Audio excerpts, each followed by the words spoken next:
Welcome to another edition of Fever Chat as we continue the Summer of Games with the Summer of Wheels. On today's episode, we go back to late 96, early 97 Game Show Network lineup with lucky wins with Bill Cullen and his friends. And tomorrow, don't forget your special time warp with that guy. On today's episode, sit back, relax, and we'll be right back. Donna Summer, Liz in the commercial.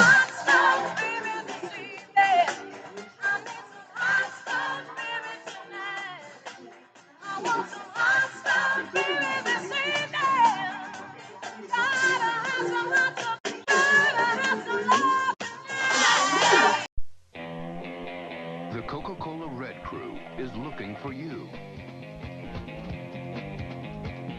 If they catch you in store, at your home,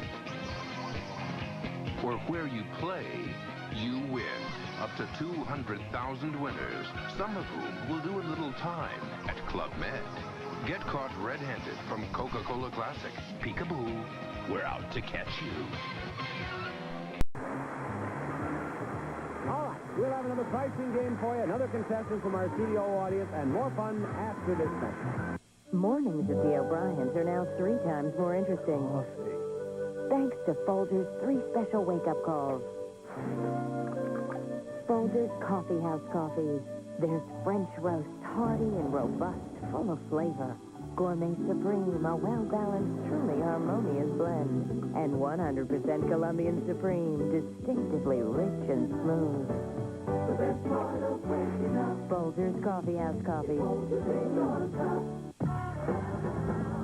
No dog, no stoplight, no rain. Just getting fit, staying fit, losing the fat.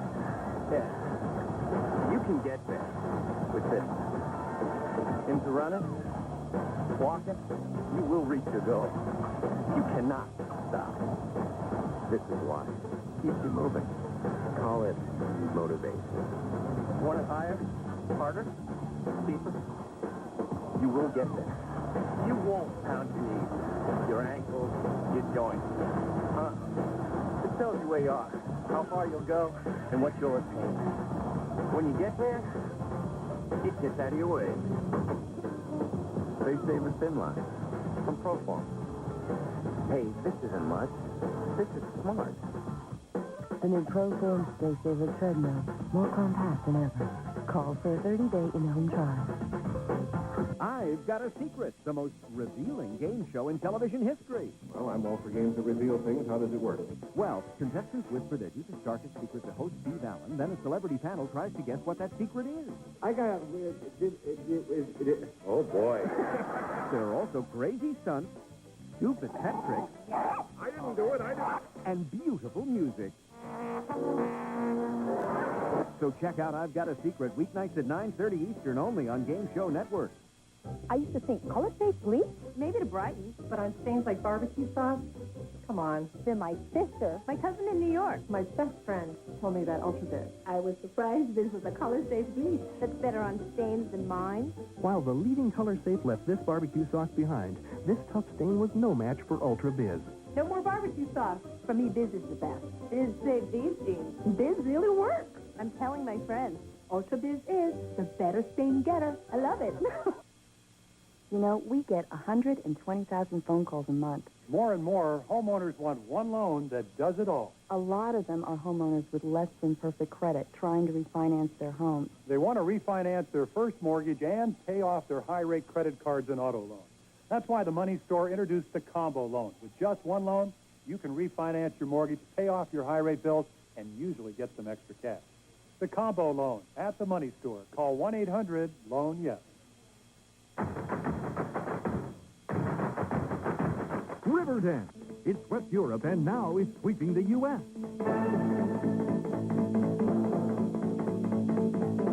Experience this symphony of sight and sound, now available on home video.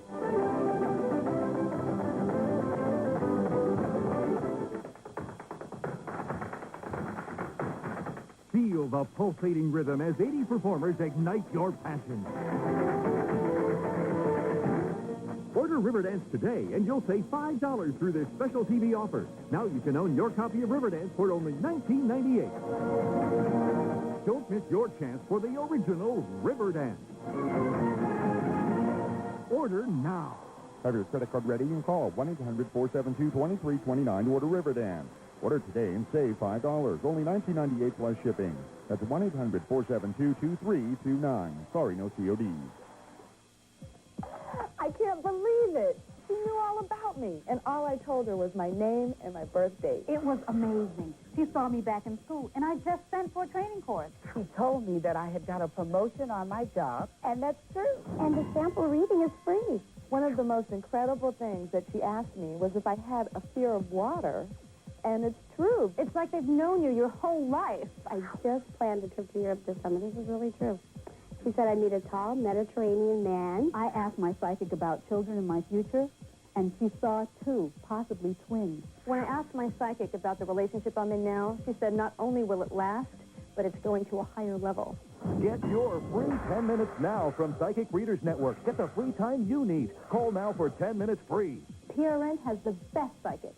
You get a great reading, and it's free. Why do you think I let you call from my house? Get your 10 minutes free. Call now. Call 1-800-914-9443. Don't look at those! Stand by for a special Ray Stevens video offer. Ray Stevens has sold millions of comedy videos for $19.95 each. Yeah, I did. Now you can get 2 Ray Stevens videos for $19.95. Are you naked? First, you get his award-winning comedy video classic. The Lord have mercy on You'll get The Streak, Mississippi Squirrel, It's Me Again, Margaret, Sitting Up with the Dead, Surfing USSR, Santa Claus is Watching You, Help Me Make It Through the Night, Everything is Beautiful. Look at me. But that's not all. You'll also get Ray Stevens Live. It's his hilarious Branson stage show. It's 2 great Ray Stevens videos for the price of 1. This special offer won't last long, so order now. To order both Ray Stevens comedy videotapes for just $19.95, call 1-800-510-9889. Or send $19.95 plus $5.95 shipping to Ray Stevens, P.O. Box 7008, Department 68, Tarzana, California. 2 great tapes, 1 low price. Call now. Enter the Psychic Zone now with 10 free minutes. It was good. It was really great. I mean, I was surprised to see, him say some of the stuff that he said. Yeah. So specifically. And they knew what type of job I was doing, what the field that I was in, and they just really described me very well. All I gave her was my name and my birthday, and she started telling me everything that was going on in my life that, that nobody else knows. So it was just right on the money. It's really great. You'd be really surprised like I am. Now you can enter the Psychic Zone too with 10 minutes free. She told me a lot, and she was right. I mean, she knew him well. And he did say that I wanted to go in the pediatric field, which is a field that kind of stunned me that he was able to kind of pull that from just talking. They just tell you everything that you're feeling and you're going through. It's like they're just sitting right in front of you, looking at you, just reading you. Enter the Psychic Zone now with 10 minutes free. Call for your free reading. Call 1-800-511-1425. What lower round draft pick just might stun the NBA by becoming his team's leading rebounder this year? The Sporting News knows. Do you? What hot goalie will dominate NHL offenses to power his team to a great season? The Sporting News knows. Do you? What surprising rookie sensation could send his team soaring into the Super Bowl? The Sporting News knows, and you can too when you call now to claim your no-cost 4-issue Sporting News mini subscription. Plus, reserve these great sports binoculars free. When it comes to the NFL, NBA, Major League Baseball, and the NHL, nobody keeps you in the know quite like the Sporting News. What GM's blockbuster trades will turn his pretenders into pennant contenders next season? The Sporting News knows, and now you will too. Call now for your no-cost 4-issue Sporting News mini subscription. If you like it, get 24 more issues, 28 in all, for 4 easy payments of just $4.99. Plus, get these great binoculars free with your paid subscription. Call now. Charlotte has given me a bit.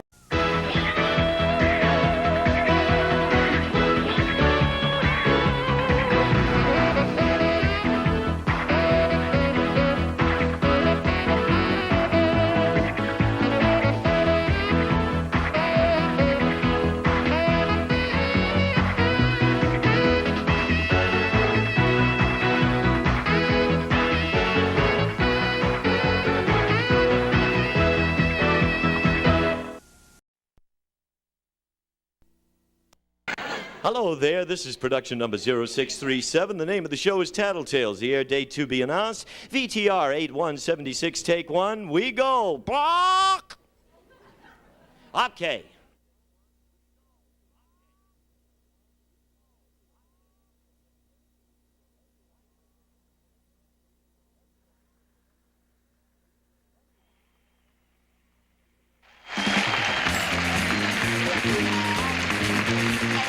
Everyone in this arena has a money stake in one of our famous couples as we play the game of celebrity gossip, Tattletale.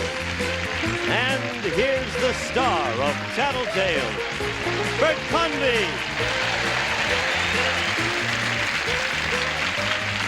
Hello, everybody. Thank you. Thank you and welcome to Tattletales. Nice to have you with us today. Thank you for tuning in. Sit back and relax. I mean it now. We've only had one day with these people, but it was a doozy, and today promises to be just as just as wonderful, because they're really terrific, and here they are. Winning money today for the blues section from the days of our lives, Patty Weaver and her husband, Mr. Larry Stewart.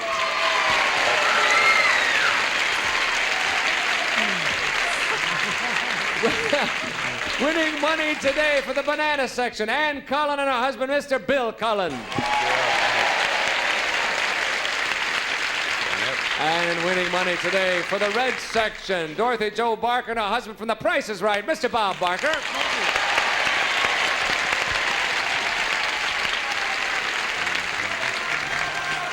I guess I should have said from the Tell the Truth before when I introduced you, Bill. Shouldn't I have said that? No, it doesn't matter. They come and they go. Oh, okay.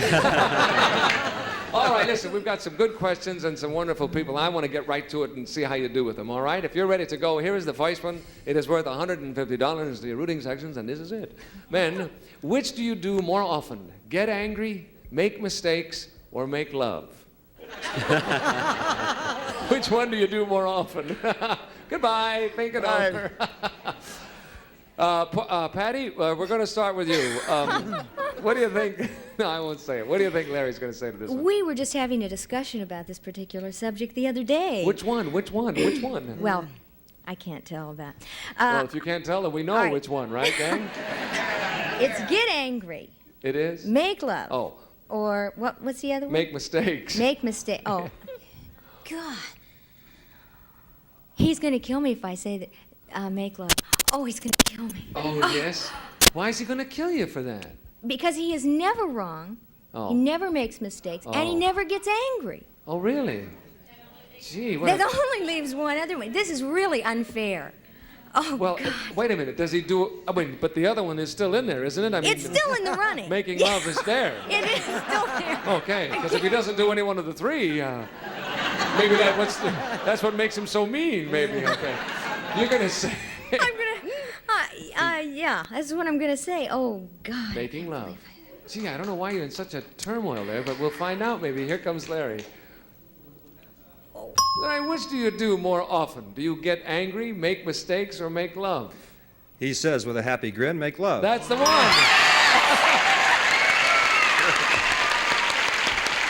don't know what your problem was there. It's perfect. Although I do make mistakes. What was that, Larry? Although I do make mistakes. Oh, really? Oh, we didn't hear it that way. Okay. Well, thank you anyway. Ann, what will Bill say? Well, we've been married 21 years, kids. Yeah. Doesn't make any difference when I don't we're know only how married that a year. figures into this conversation. He doesn't make very many mistakes, though. And what's the other one? He doesn't get angry very often. Get angry, yeah. Let's go with making love. Okay. What the heck, huh? Yeah, I'd go for that, too. The guy in the front row says, I don't care if you're wrong or not. That's terrific. You're right, too. All right, you'll say making love. Here he comes. Which do you do more often, Bill? Do you get angry, make mistakes, or make love? This is a lock, Bert. Yes. This is a shoe-in because once I got very angry because of a terrible mistake I made while making love. Well, so, wait a minute. Which one is it, sir? Gotta be getting angry. No! Gotta be making mistakes. No! Making mistakes. No! Try again. Making love. That's the one. To whom? Oh, Bill, you're bad. Oh, well, I'll tell you. Well, I guess not Ann, because she's the one that said that. You're going to say that angry. You would have said angry, huh? And then you would have said make mistakes was your second choice, right? Yeah, making love. You mean the whole way?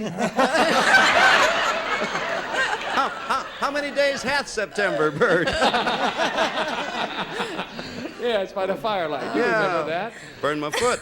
Yeah, burn your... Maybe that's it. Oh, never mind. Dorothy Joe. We've been worse. We've been holding hands back here. It must have thrown him off. Now you're told Porky's going to be mad. Dorothy Joe. Come on, fellas. What are they doing? Dorothy Joe. Bob says, not me, not me. Yeah, what will Bob say now? Well, we've been married 31 years. Oh, my. And so, and he'd never admit he made a mistake, so I expect he'd say that it gets angry more. Angry often. is the one, eh? Okay. Yeah. He never admits he makes a mistake.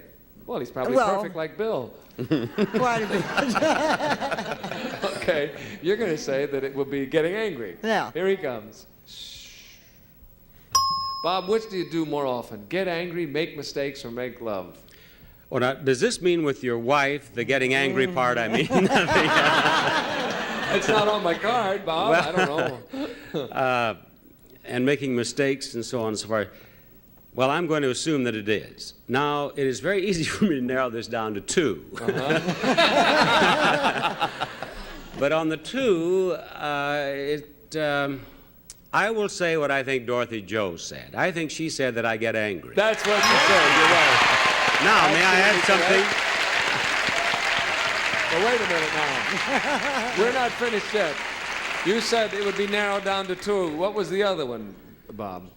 That will be my secret I forever see. and ever and ever. Good for you. But what I started to say is, I said get angry because I thought that she would say that. That's right. That is, it's not true. I'm one of the most lovable people I know. Yeah. And why are you laughing, Bob? What were you going to add to I'm that? laughing about the other thing that I didn't say. I got it. Okay. Well, anyway, That's a contented little chuckle. I see. Well, America will have to wonder. In the meantime, Dorothy, Joe, and Bob, and Patty, and Larry split that one in half, and we'll come back in a moment with question number 2 and get things rolling here. Don't you go away.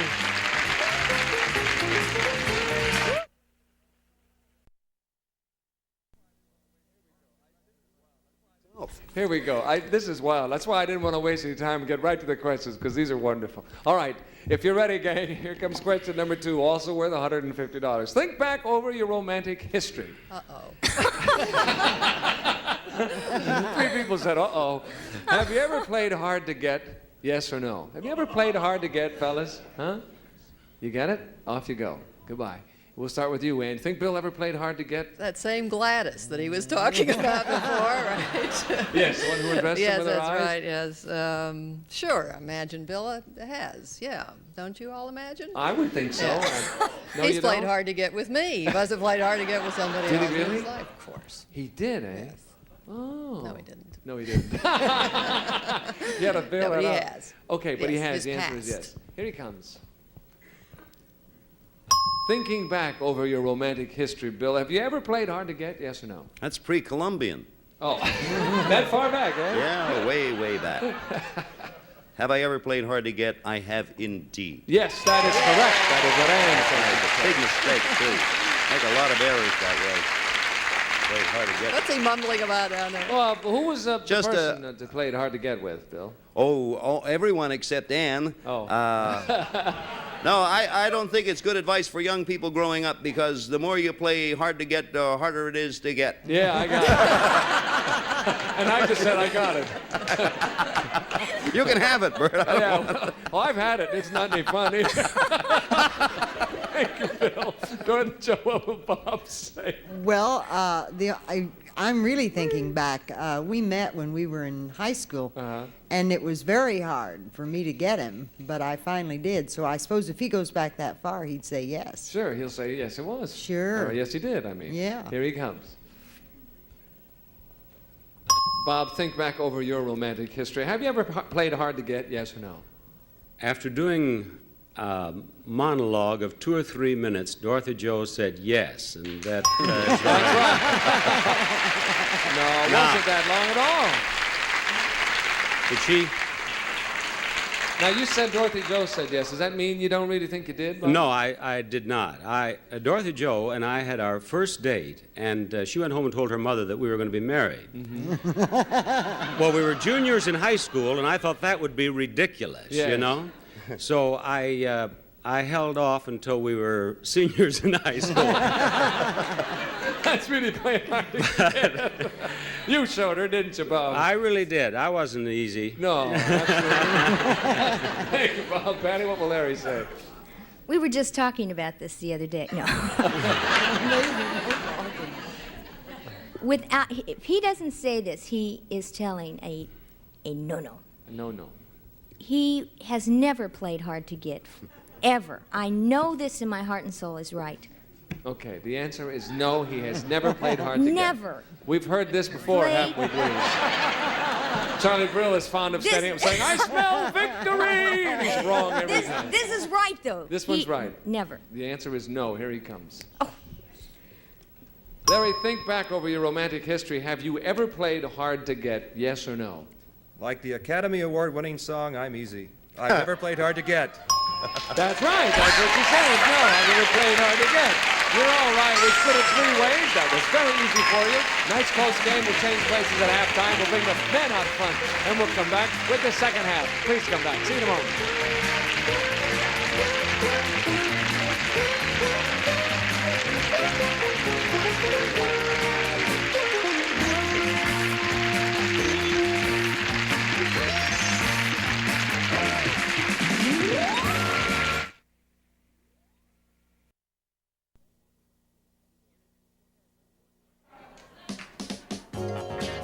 In addition to cash awards, a member of the winning rooting section chosen at random will receive St. Mary's crisp, easy care sheets and pillowcases in handsome traditional patterns and soft, pretty colors to complement any decor, and an aluminum jug, an array of sunshine from Texan. Naturally sweetened orange juice and grapefruit juice. Texan, open up a can and let the sun shine out. And 2 days rental of HR's portable steam carpet cleaning system with a supply of rug cleaner and shampoos. HR Carpet Care Centers available in supermarkets. And a tray and a supply of rice-a-roni. Big flavor side dish that's so quick, so easy. Saute and simmer to flavor perfection rice-a-roni, the San Francisco treat. Back to more Tattletales in just a moment.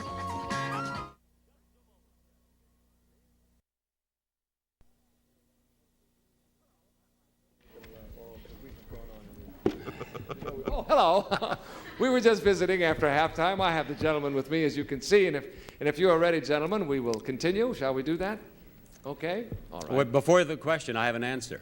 Oh. There are people who want to see your show, and the answer is, if they want to see it, it's Wednesday night. Is that not correct? That is correct. Wednesday night on CBS at 8:30. And there are also people who want to see your show, which is the Pillsbury Bake Off, August 31st. On CBS. Hey, we'll be watching for both, I hope. No one wants to see your show. While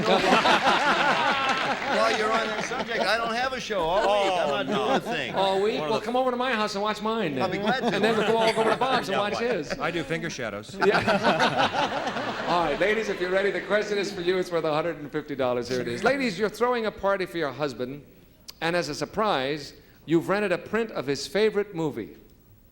What movie would it be? Okay, good question. Off you go. Bye. Thank you. The image that comes to mind is that you've rented a print. No camera or projector, just a print. Just a print. And we're going to start with you, Bob. What movie would it be? Thanks a lot. Do you know the last time that I was in a movie theater? I saw the premiere of Cleopatra with Burton and Elizabeth Taylor. Right. That's the last motion picture I saw. I mean, now we have the Z channel now, so I see that. But I think that Dorothy Joe will probably say Squaw Man. Squaw Man? No, wasn't that one of the first pictures made? No. I was going to say. Thank you. Squaw I'm going to laugh. I'm going to laugh at Bill Cullen's next joke, no matter what it is. I wouldn't stoop that low, Bob. I think that. Oh my. You asked me the other day if he was going to make it. The answer is no. He insults guests. Yeah. No, I'm going to say Benji. because I love dogs, and I did see Benji on the Z channel, and Dorothy Jo knows that I liked it. So Yes. she's going to say Benji. Oh, good. Okay, that's a good choice. Yeah, absolutely. Especially since we have some people here who help animals. Oh, too. there's some dogs in the red section. Oh, no, wait a minute. No, I didn't mean that. I didn't mean that. No. Oh. No. You have affected me. I've never said a thing like that before in my life.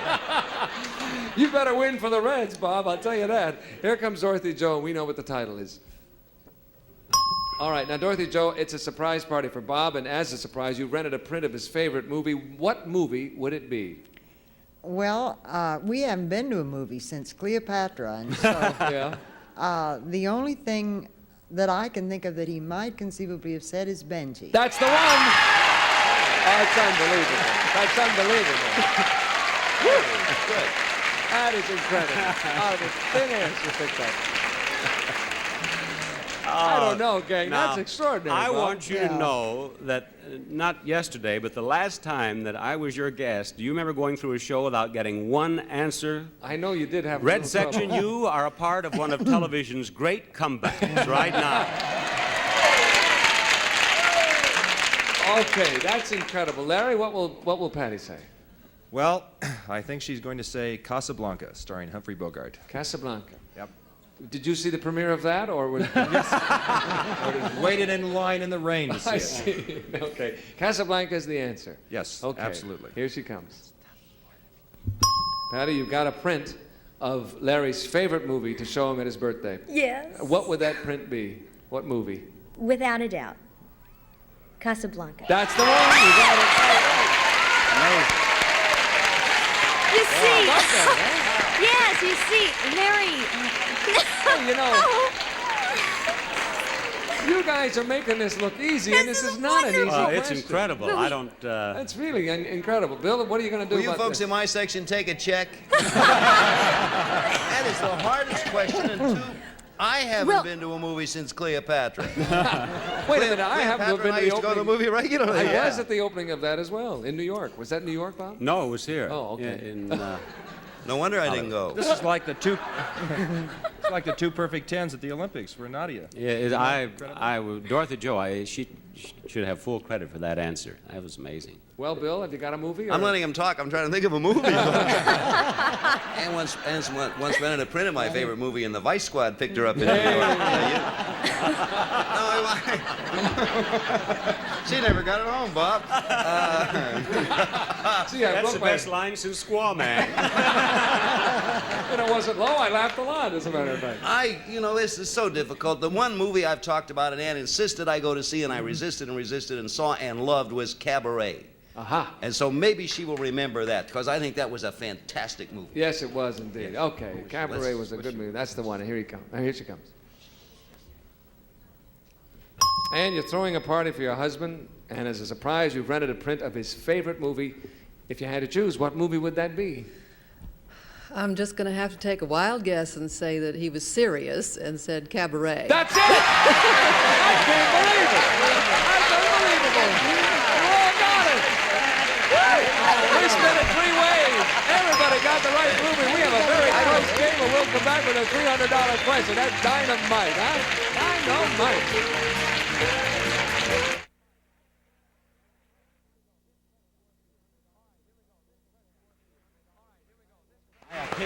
All right, here we go. This question worth $300 will decide the issue, and you can see it's a very close game and an awful funny one, too. I'm losing my voice from laughing. If you're ready, ladies. Ladies, whose attitude about sex has changed more as a result of the sexual revolution? Yours or your husband's? Ooh, good question, too. Think it over. Off you go. We'll find out now, Bill. Whose attitude towards sex checks? Well, maybe checks, too, has changed more, would you say? Well, I think it has to be Ann's. Yeah. For the simple reason that she had certain hang-ups that I never had, and the sexual revolution must have taken her out of one of those hang-ups. What was that, Bill? I know one hang-up it hasn't taken her out of, but I don't want to bring that up with you, I Bert, see. because you... No, I think a woman's would normally change more than a man's, because I was always free and easy. Right. I was known as the pushover from Pittsburgh. Yeah. Actually, yeah. Free and easy. That's your style. You'll say her attitude has changed more. I would say that, Here Bert, but comes you Ann. already have. So Yeah, but you don't have to again. And whose attitude about sex has changed more as a result of the sexual revolution, yours or Bill's? We have not changed. I have to take a guess. I would say Bill said mine. That's right.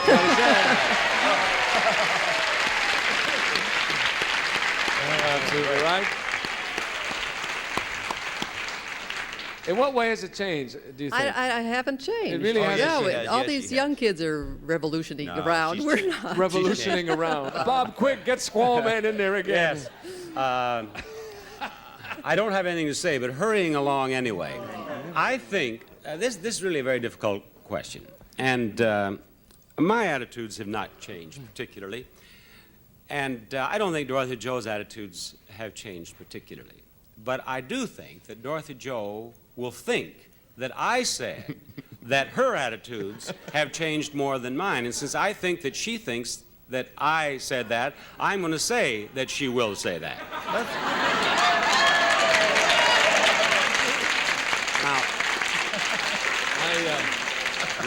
I forgot the question now. Well, I forgot the answer. I think her attitudes have changed more is the answer. Hers have changed more. Here comes Dorothy Joe. Whose attitude about sex has changed more as a result of the sexual revolution, Dorothy Joe? Yours or Bob's? Marcus. No, he said yours. Okay.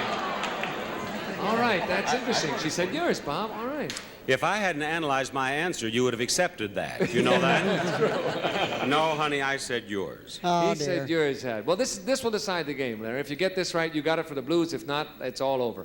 And the Bananas will have it. Who's have changed more? Whose attitudes? Well, I tell you, it took me many months to hold Patty's hand.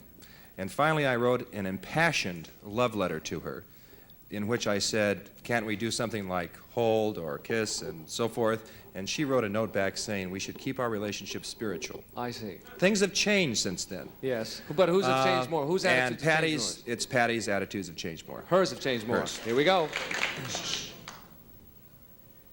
This will decide the game, Patty. Whose attitude about sex has changed more as a result of the sexual revolution, yours or Larry's? Mine? That's it. You got it. Patty, Larry, Ed, and Bill split the $300, but Patty and Larry have won it for the Blues. We'll come back in a moment and get the Blues sections, Patty and Larry's big winnings. Don't miss it. Come back.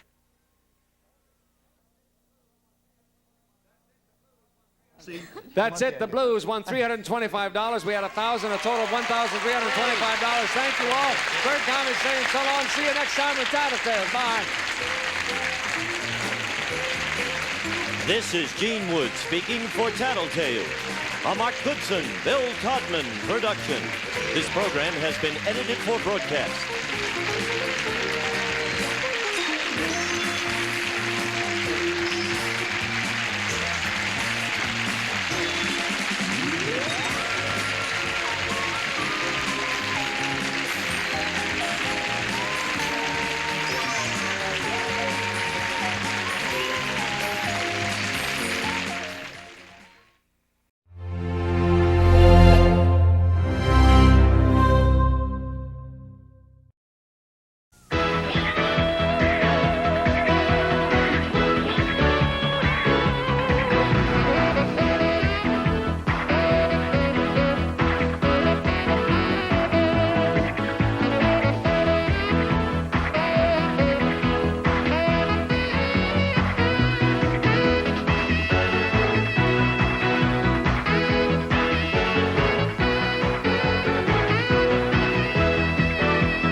Get ready to match the stars. Bill Cullen, Brett Summer,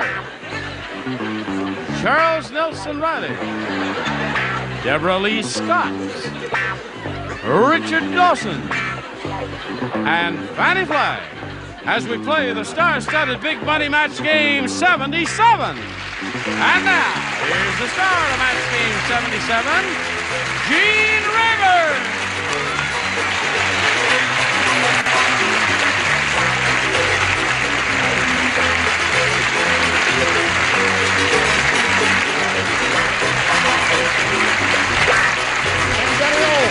And friends for joining us here. We're delighted to have you with us. We're delighted to have you with us. Yeah. Now, what was it what's the show you'll be doing this fall? Oh. Is it on now? No, it's not. We're starting it soon, and it'll be on like in September, October. And it's called? And it's called Forever Fernwood. Forever Fernwood. Which is Mary Hartman without Mary Hartman, but everybody else is on it. Everybody, including you? Including me. And what will you be doing? Well, I can't tell you. Oh, all right. It's a secret. You got to tune in and watch. Okay. Why didn't you call it No Mary Hartman, No Mary Hartman? That's a good idea. Right. Mary who, Mary who? Mary. Now, would you stop coughing, please? I haven't smoked for 9 months. He comes up with that smelly pipe. All over again. Could you refrain? I don't think the pipe had anything to do with it. I've been smoking it next to her for 4 years, and she never complained. Now, you're sitting in the non-smoking section. If she complained, I would gladly stop. I don't think that the smoke had anything to do with it. Okay, let's welcome our current champ, Hilda Smith. Hilda. She's won one game. She's got $100. But more important than that, she's going to have a chance at the big money. Over $5,000 could be won by Hilda Smith here in that big audience match. You ready for it, Hilda? Right. All right, we'll get to it right after we get to this. Come back. Here we go with Hilda Smith. Ready? Ready. Okay. Not too long ago, Hilda, we got a bunch of people in here. We locked the doors. We gave them paper and purple crayons. And we said, write down a good nifty answer to this, blank born. And the answer they wrote down most frequently is valuable to you. If you match that answer, you get $500. Now, for matching the answer they wrote down second most frequently, you get $250. And, of course, you get $100 for matching their third answer. And 3 of the 6 are permitted to help you. Okay, Fanny? What about, they always say this, firstborn? Firstborn is one expression. Brett? What I'd like to be, reborn. Reborn. And Richard? Newly. Newly born. Or newborn. No, that's Anthony Newland. Newborn or newly born. Okay, firstborn, newborn, and reborn. Those are the 3. Have you got any ideas that you prefer to submit over those? No. Do you want to choose one of those? Yes. Which one? I think I'll take firstborn. Firstborn. Okay. From the answer Fanny gave you, we'll find out if it's up there. Let's see if we've got firstborn up there anywhere. May we see the $100 response? Newborn is Richard's answer. May we see the $250 response? You got it. Firstborn is your answer. Congratulations to you. Got another $250. What do you think's on top? Reborn? Starborn? Star is born. A star is born? Oh, yeah, it could be. Well, I'm just as curious as you are to find out. Let's slide it. I didn't think of it either, but they did. Got a very smart bunch in here, haven't we? Good for you. Well, anyway, Hilda, it means you're going to play now for 10 times the amount you just won, or $2,500, and you collect if you match. Okay. I'll take Richard. You'll take Richard? Yes. Okay. There we go. Face me. Thank you. Good luck. Get your ESP going over. Think about the answer that he's liable to write to this. Scare blank. That's S-C-A-R-E blank. Scare blank. Well, he made up his mind quickly, didn't he? Scare blank. Give us the answer that he's written. We give you $2,500. What do you say? Scarecrow. Scarecrow. Oh. Okay. Scarecrow, she says, will match you for $2,500. What do you say to that?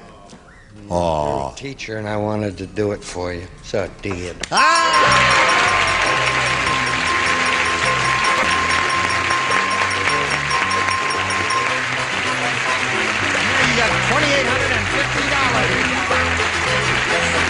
Congratulations to you, Hilda Smith. Now, if you're ready, we'll bring on another player. You ready for that? Right. Fly right on ahead. You're a cool cat. Here comes Susan Nevyarovsky.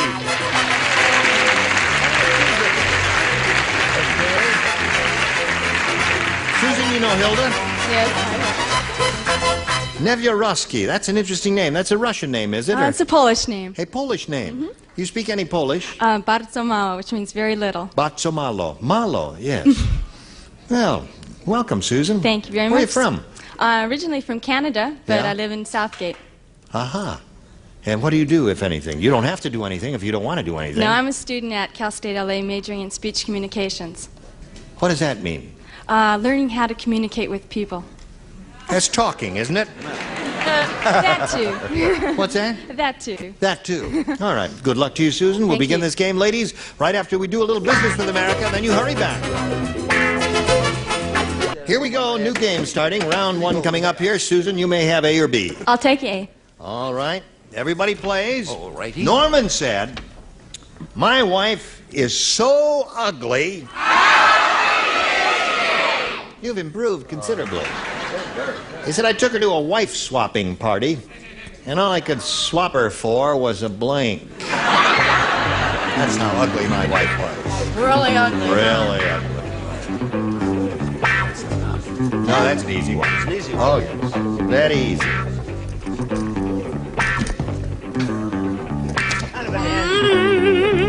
My wife is so ugly. I took her to a wife-swapping party. All I could swap her for was a blank. Very easy, huh? That's a very easy one. Yeah. Very easy. How easy is it? Well, there's one very obvious answer, I think. There are several, of course. I'll try one. That doesn't fit. Hello, darling. I don't. Somewhere along the line, I missed the boat. I did too. Maybe that's it. You're trying to make it too complicated. Now, just put it in the slot there, the way we go. Susan, Norman said, "My wife is so ugly, I took her to a wife-swapping party, and all I could swap her for was a blank." Oh, gee, that's a tough one. How about a dip? A what? A dip? You must explain to me what a dip is. Well, at a party, you usually have potato chips or have some Oh, dip. a dip, yes. Oh, I see. A wife-swapping party. They were serving dip at the party. Right. And they swapped her for the dip, there. You do have your fare back home, don't you? Did you buy a round-trip ticket? Okay. Bill, she said a dip. She said a dip? A dip. Mine's bad, but that one's worse. I came up with used car. I don't Used know what- car. The definitive answer may come up somewhere along the line. Not here. You're not going to the- find any definitive answer. Charles says you got the Strange Answer Award. Okay. For the first time in 4 years, I'm with Charles. She agrees. I said a key. You know, people folks throw their little keys. Oh, the keys in the hats, right? Okay. There's a smoking area. I don't want to upset her.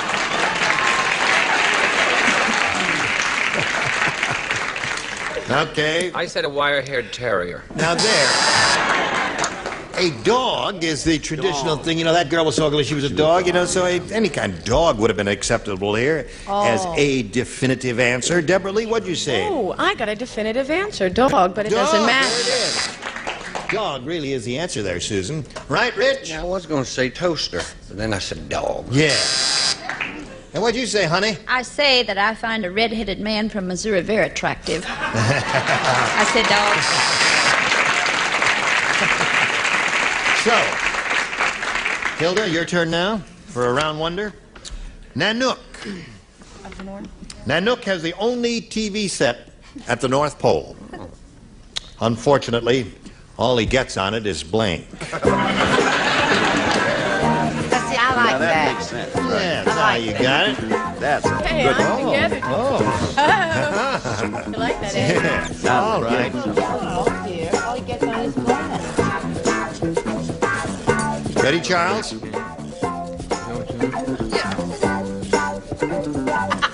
Wonderful. A little slow, is he? Just a little. Hilda, Nanook has the only TV set at the North Pole. Unfortunately, all he gets on it is blank. Snow. Well, certainly. That wasn't so difficult, was it? I was afraid for a moment of the generation gap, but I guess they still get snow on it. Yes, certainly. If you're in a fringe area. Are you in a fringe I've been area? in a fringe area for years. You are a fringe area. certainly You got snow on your necktie. Look at all them dots, them snowflakes there. Get them off there. Sorry about that. Yes? Thank heaven, snow. All right, that's two for her. It's a strange award. I said the weather. The weather. It's always the same. That's cute. All right. I almost turned on you, Charles. Now, Deborah Lee, unfortunately, all he gets on his TV set at the North Pole is... I'm really proud of myself. I've been doing pretty well. I said snow. Oh, you did. I might be a lot. You do. You're another fringe-type person. Yes. I was going to say the Gong Show, but I said snow. Snow.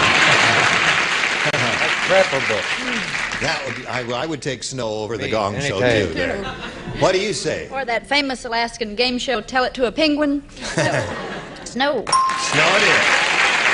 Now you got 5. And if we go to round 2, Susan, you've got to go to work here. I'm going to try A again. A. All right, you got some catching up to do now. Here we go. Everyone will participate. Yesterday, Murray the mailman went crazy. Just went crazy. He stamped, handle with care on his blank.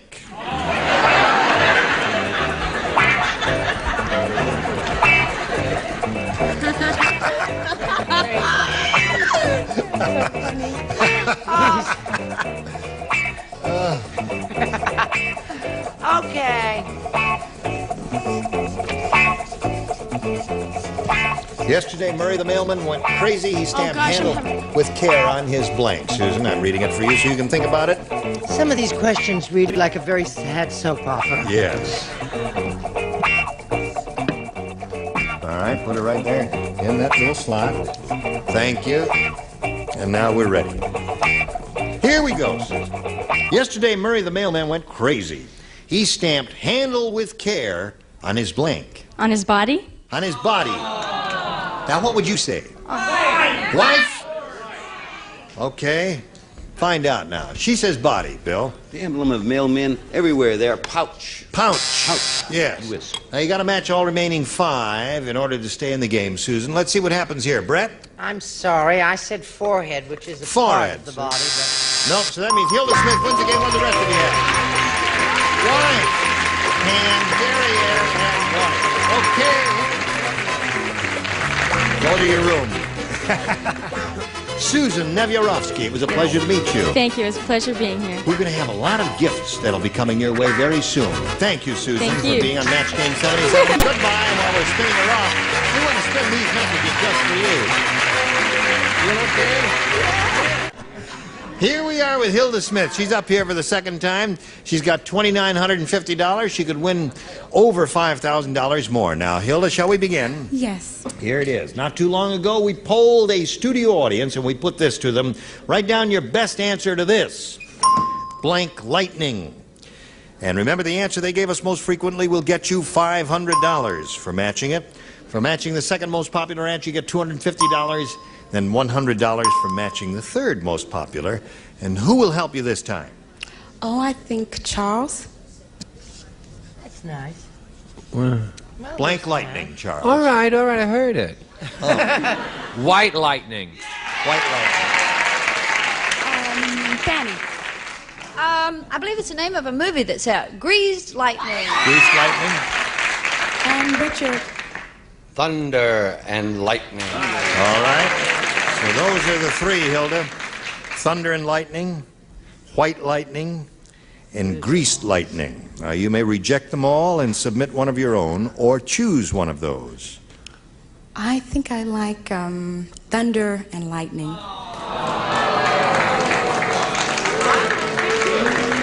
It's possible that it's up there somewhere. We're going to find out right now if it's there, and if so, where. May we see the $100 number? Quick as lightning is up there. Oh, they had a strange. All right, we're looking for thunder and lightning. May we see the $250 response? White lightning is the one that Charles gave you. Last chance for thunder and slide it, please. Very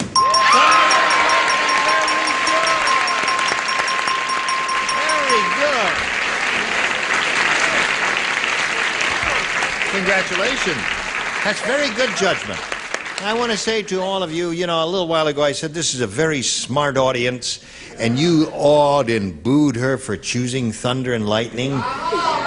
And you were wrong, and you ought to be ashamed of yourselves, you people, for doing that to that little girl, and she's trying to win some money, that's all, and you're trying to mislead her. You're cheering and hollering for the wrong thing, so don't do that no more. No. You tell him, fat lady. Right. Now, you got the $500. You're going to play for 10 times that amount, or $5,000. And remember, what you have to do to collect that. Right. What? Match head to head. That's right. Whom do you call on? Oh, I think I'll have Richard again. Oh, Richard. Okay. There you go. Good luck to you, my dear. Here it is. Worth $5,000. Route blank. That's R-O-U-T-E. Some people say route. I say route. R-O-U-T-E.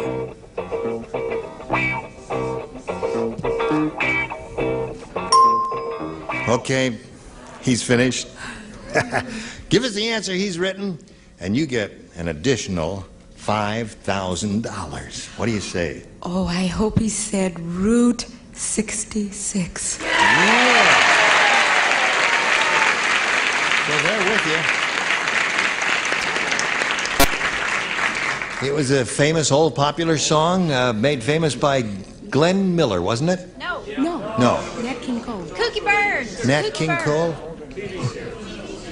Route 66, but before that it was a big popular song. I get my kicks on Route 66. Did he do that? All right, anyway, Route 66 is our answer, Richard. What do you say? All this nostalgia won't help at all. It won't. What have I had recently? Root canals. Yeah, 66.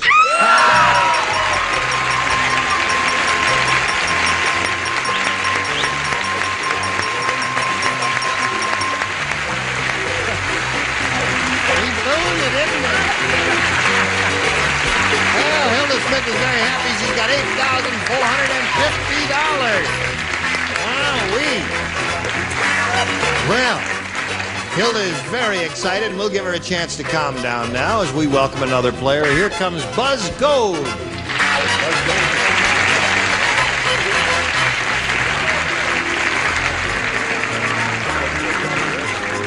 Well, Buzz, Hilda Smith here is very happy because she's got $8,450. I'm so happy for her, I'm about to blank. You are.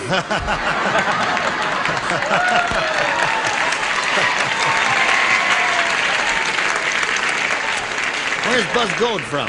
Well, I'm from Goleta. If you don't know where Goleta is, well, Santa Barbara is a suburb.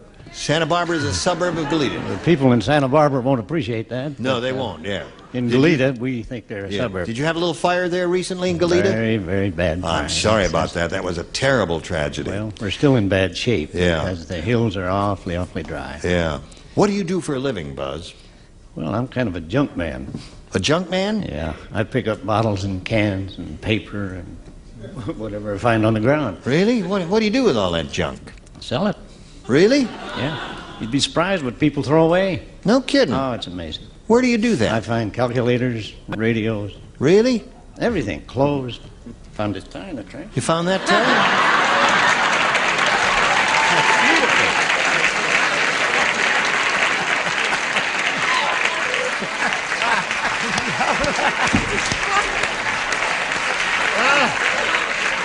That's the first time I've had a tie on in 14 years. Really? It was my since my 25th wedding anniversary. Congratulations to you, sir. I'll let you all see Let it all hang out right there, right there. Okay, we got to do a little business with America. Come right back now.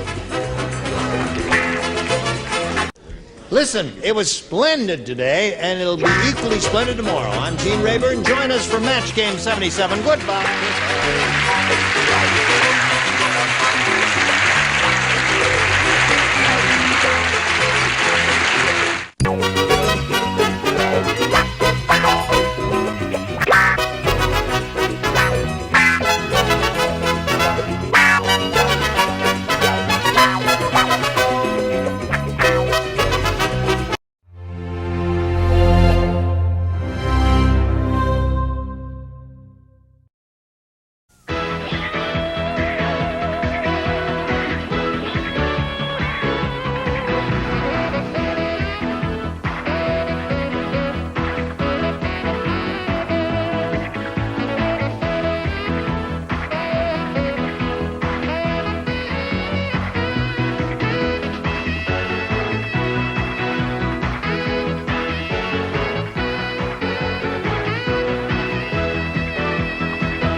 time for the Family Feud Battle of the Television Hosts. Introducing the Heavenly Hosts, Leslie Uggam, Bert Parks, Tom Kennedy, Jim Lang, and Peter Marshall.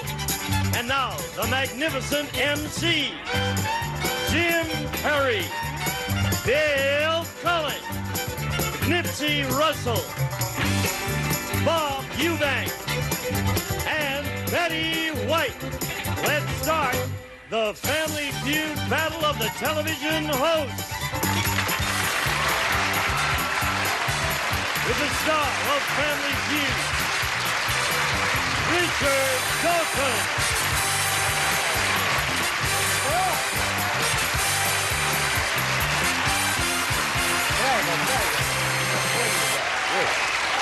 Thank you.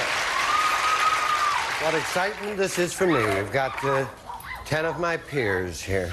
Kind of looked over and saw the show, and I thought, really kind of sweet the way things work out. The two women on our show are the two who won the Emmys this year. Why did we book these ladies?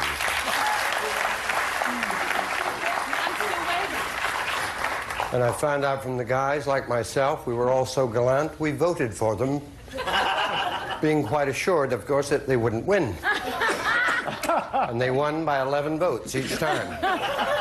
These nice people are here playing for charity.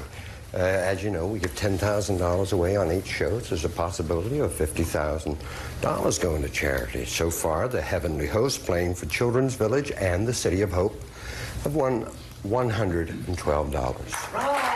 Not a great amount, but a beginning. A beginning. And the magnificent MCs, under the guidance of Miss Betty of Emmy fame, are playing for the United Negro College Fund and the Special Olympics. They've won $1,454. Get the show on the road and give a nice big welcome to the Heavenly Hosts. Yay, yay, yay. That's good. Thank you. You know, I play this game so well at home. Every time I watch very the well show. here. We're going to be better. Oh, you just did great. I love you on fantasy. I want to meet everyone playing. Well, right next to me is Bert Parks, who, you know, we love very much and did Miss America contest for years. That's right. We have an act we're going to be doing Welcome, here. Uncle Bert. Good to have you here. Yes, I want to tell you, I told my wife and children not to watch this show. We were so bad. Speak for yourself. We're not bad. Huh? Just not good, is what you mean. I love the show. Improve, it's a great show. Yeah, you're going to do better. You'll be fine. Then we've got Tom Kennedy, and he, you know, I was discovered on Name That Tune, and he didn't do the original Name That Tune, but one of my favorite shows. And of course, Jim Lang, of course, for The Dating Game, and Bullseye. I wasn't too good on that game either. Many now others. Think about it. Yes. And my love, Peter Marshall, who won 5 Emmys. You know that? I got to catch up to him. I'm sick about it, but I love him Yes. anyway. Okay, thank you for being here. Thank you. Let's a nice big welcome, please, for your opponents, the magnificent MCs.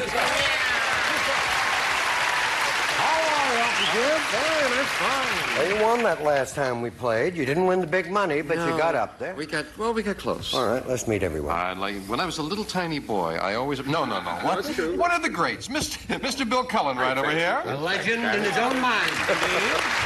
Juvenile jury, the poet laureate of TV himself, Nipsey Russell, is upon us. Indeed. He got the car yesterday, right? Did? Yes, I did.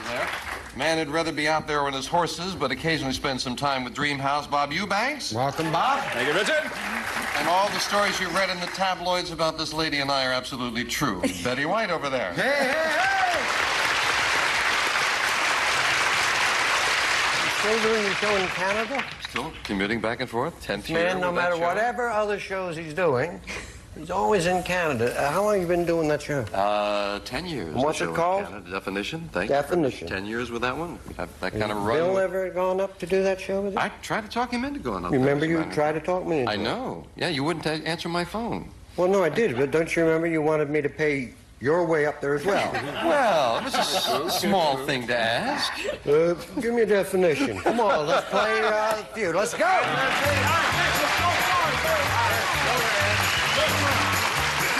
Good luck to both of you. 100 people surveyed, top 6 answers on the board. You got to try and get the most popular answer. Here's the question. Name a question that a man might ask his wife about one of her old boyfriends. Leslie. Was he as wonderful as I was? Was he as wonderful as I was?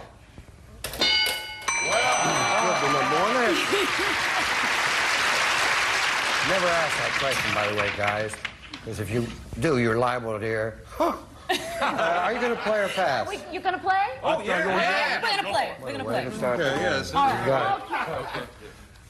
Good to have you here, Uncle Bert. Dad, I'm now, yeah, go. a question that a man might ask his wife about one of her old boyfriends. Did you ever wish that you'd married him instead of me? That's a good one. You ever wish you married him? I guess they didn't. Bert, you got a strike there, but I got to tell you, that was an excellent answer. It just didn't make our survey, but don't put yourself down. That was a goodie. That's all right. I'm leaving, but that's all right. Forget it. We were not going to stop you, Bert. You can...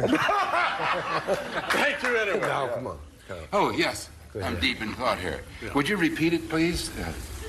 A man might ask his wife about one of her old boyfriends. I've seen every stall that there is. You know? One of her old boyfriends. In fact, you probably have seen every stall. I think he would be curious. He would ask his wife, did he kiss you on the first date? Well, let's see. I can hardly wait for this answer. Honey, I hate to ask you this, but So did he excited. kiss you on the first date?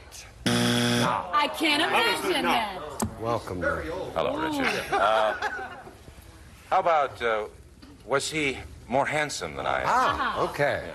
Now, if that's there, Jim, okay. If Good. not, third strike, and the magnificent MC's got a chance to steal. Is he better looking than me?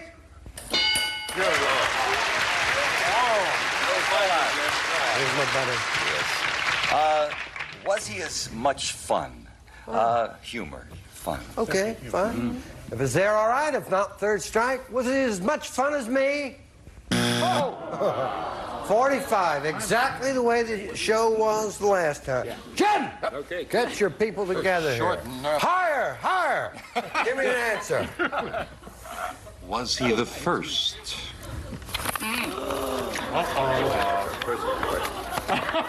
I'm shocked. Dead, I wouldn't tell you for $1 million.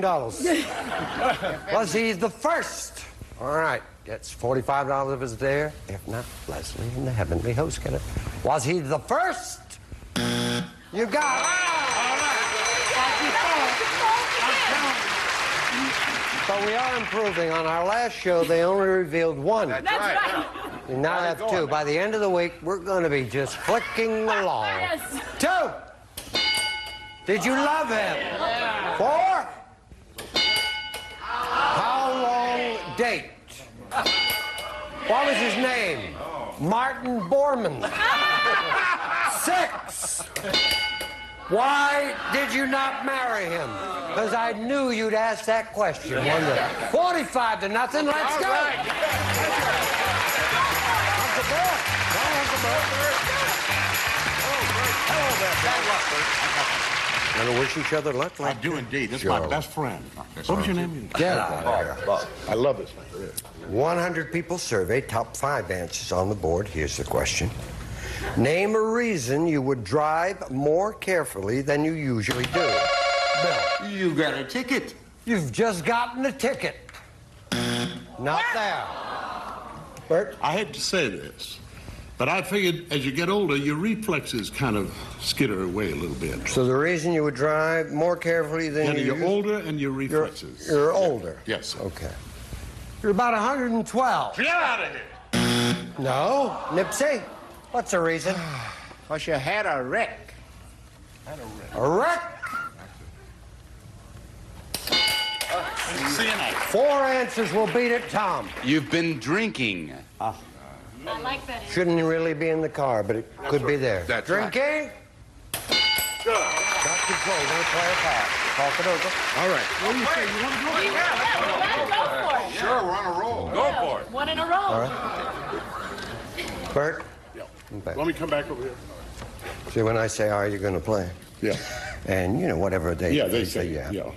Tell me, otherwise. All right, I beg your pardon. Because it looks like Bill and I are ignoring you, when in fact you're ignoring both of us. There's no way, Richard. Oh, also, not. Can I go now? Can I go? I'm going to play. All right. I'm going to play. Let's play, Bert. Why don't we play, Bert? And thank you, by the way. Very good, your drinking answer. So don't do it, because it's crazy. Don't drink and drive. Reason you drive more carefully than you usually do. If you see a policeman in the rearview mirror. Sure. If you see Broderick Crawford or Eric Estrada. Yes? Well, your license expired and you're driving without a license. Gotcha. So you're going to be multi careful. A little tribute to Walter Brennan somewhere. Yeah. No, actually, that was my Bogart. Oh, I beg your pardon. I didn't mean to be rude.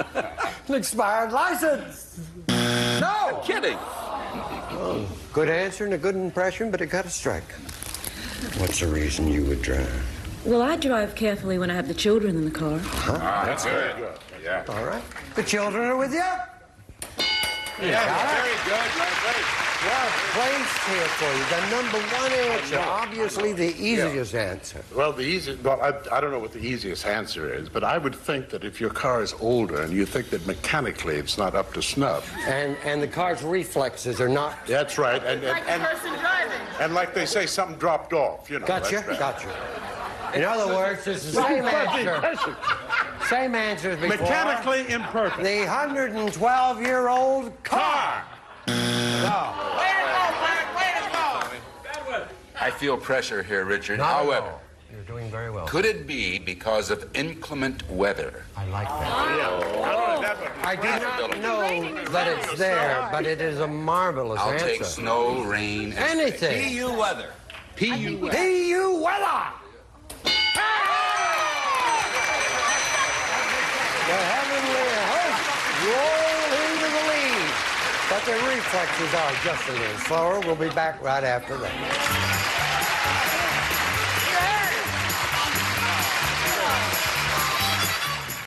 Got it right here, Heavenly Host, 131, the magnificent MCs joining.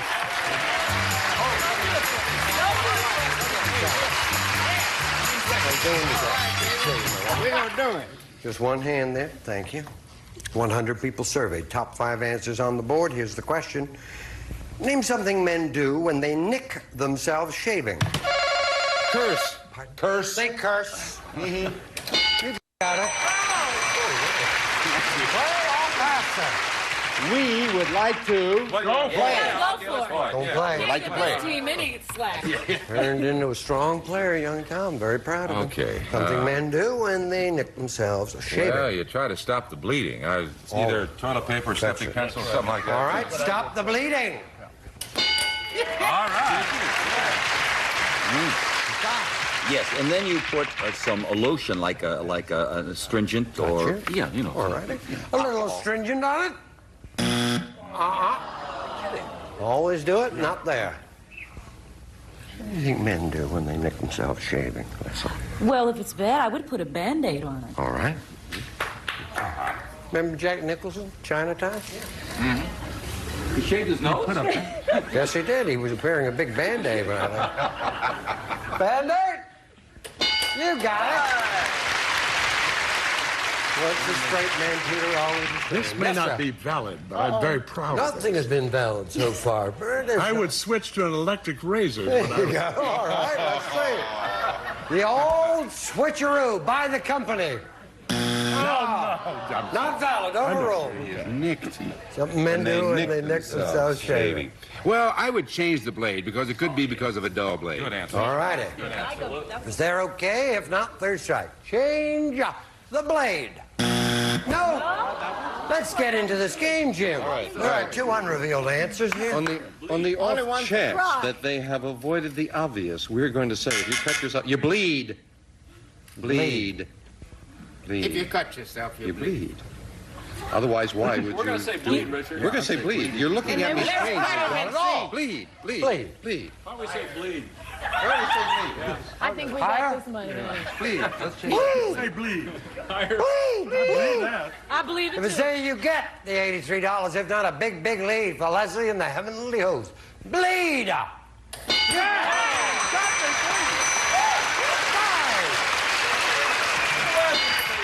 They use the old pencil. 131 to 83. Let's go.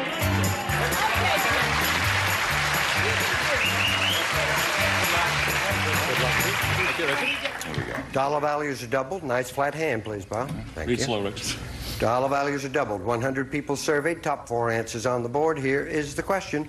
Other than Las Vegas, name a city known for gambling. Yep. Atlantic City. Atlantic City. One answer will beat it. The Riviera. The Riviera. No. Okay, we gotta play? Yeah, they're ready. They know all about gambling. Of course they do. We gotta play. Other than Las Vegas. I have a feeling I know number one. What is it, sir? It's called Las Vegas. You would see this. And then, no, wait, hold. Then after Las Vegas, then you have the biggest little city in the world. It's Which called is? Reno. Thank you. Mm-hmm. All right. Savor and then a good answer. Reno?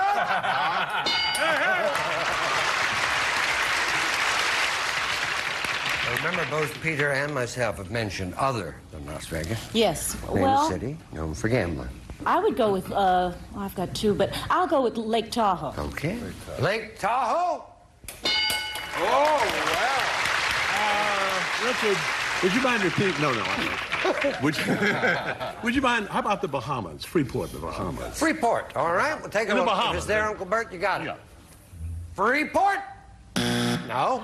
They All do right. gamble. They do indeed. Come on, Tommy. Monte Carlo. Is there enough for a win? If...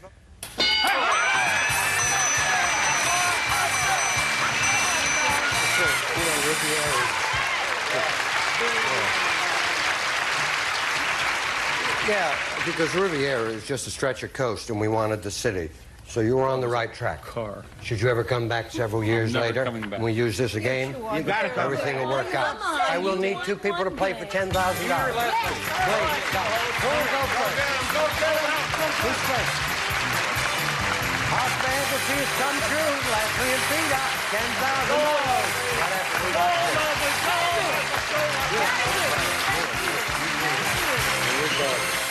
playing for Children's Village and the City of Hope, $10,000 at stake. Good luck. Okay. 15 seconds, please. Name the age at which men first become grandfathers. 50. An expensive hobby. Cars. How many television sets you own? 3. Something kids do at the beach. Volleyball. A color of briefcases. Brown. Very good. Turn around. The age at which men first become grandfathers is 50. Survey said. All right. They're getting younger. An expensive hobby. Cars. Survey. Yeah, you got 50 already. How many television sets you own? 3. Survey said. 29. That's smart, because that way you don't offend any net. Yes.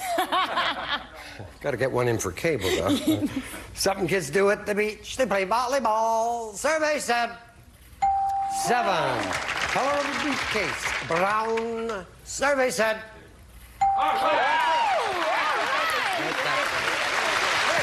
Here it is, magic time, Mr. Peter Marshall. 56, all you need, man. Okay. 56 points. You know we love you. Wish you luck. Please remind everyone the great answers Leslie gave us. 20 seconds on the clock. All right. Name the age at which men first become grandfathers. 45. An expensive hobby. Skiing. How many television sets you own? 2. Something kids do at the beach. Swim. A color of a briefcase. Brown. Try again. Black. Turn around. Born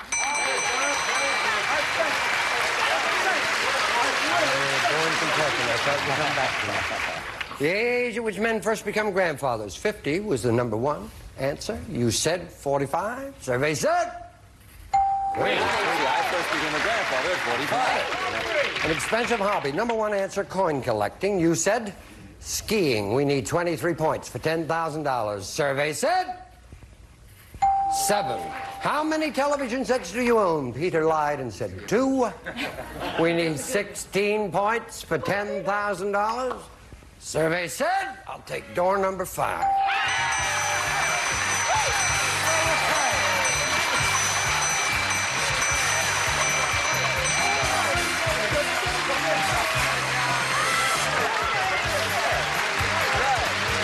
So far, we've got the magnificent MCs playing for the United Negro College Fund and the Special Olympics with $1,537. Heavenly Host playing for Children's Village in the City of Hope, $10,433. We got another $10,000 to play for the next time we get together here on the Fuse. We love you. Bye-bye. A promotional fee has been paid by Cheerios. Moms love its low, low sugar, but it's that famous toasted oat taste that made Cheerios #1 with kids. A coffee maker and Amelia pasta, imported from Italy. Delicious pasta made the way it was meant to be, from 100% semolina and durum wheat. A collection of Maybelline long-wearing makeup for a natural look which lasts and lasts, light to the touch and available in many soft shades. New long-wearing makeup by Maybelline. Today, you need a motor oil this good. You need Quaker State Super Blend, now exclusively in easy-to-pour plastic bottles from the Quaker State Oil Refining Corporation. Rinse and Vac, the do-it-yourself steam cleaning system that gives you professional cleaning results at a fraction of the cost. Boraxo, hard-working hand cleaners for hard-working hands. Powdered, waterless cream, and heavy-duty liquid from U.S. Borax.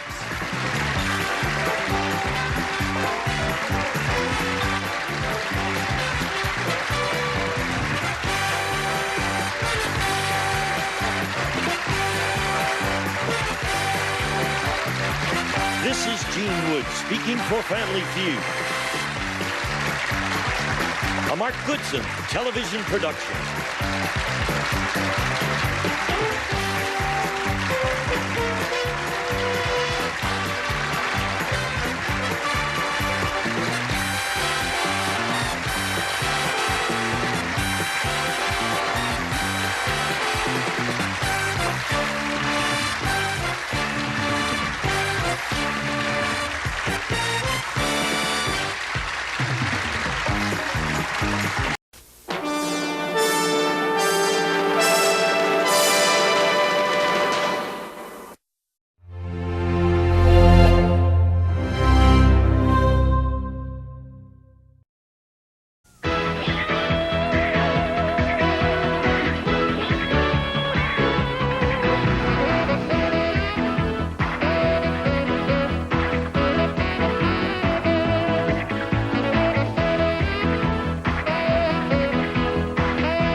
Good evening.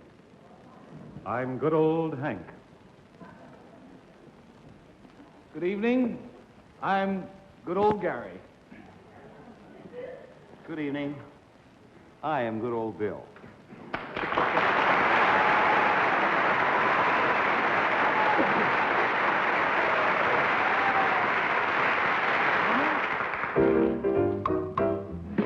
We belong to a mutual admiration society, my buddies and me. We belong to a mutual admiration society. You're just as nice as you can be. Why, Gary, you're twice as nice as me. No, Gary, you're thrice as nice as we. Oh, what a happy family. You're strong and handsome, brave and true. And that's not all, I'm modest too. You're really grand. I'd like to shake your hand, my buddies and me. We belong to a mutual admiration society. Your dancing is the greatest yet. You sang divinely at the Met. Your jokes are funny. Ha, ha, ha. So was your trip to Africa. Why, Bill, you're Pittsburgh's pride and joy. You're Baltimore's beloved boy. Now through the years, we'll make like musketeers, my buddies and me. Oh, we belong to a mutual admiration society. Why, you're you're solid when you play the drum. You always smile, you're never glum. And you know, your wife's a lovely, lovely girl, man. Oh, Gary, she's your greatest fan. Your great commercials stop the show. You're a genius. How'd you know? Sweet, friendly gents, dish-painting compliments. My buddies and me, oh, we belong to a mutual admiration society. My buddies and me. My buddies and me. My buddies and me. Oh, oh. My buddies and me.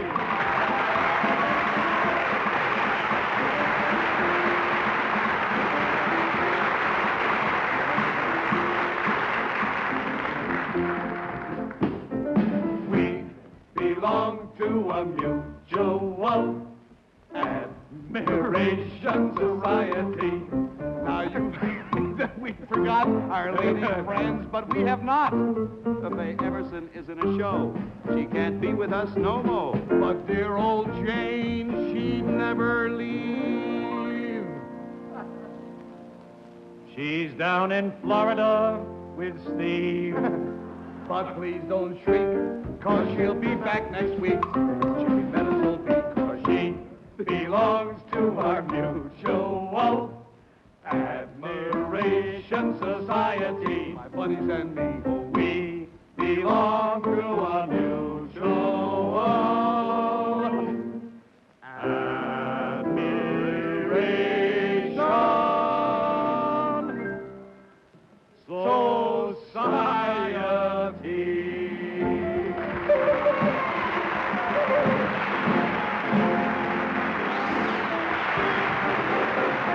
I've Got a Secret, starring Gary Moore.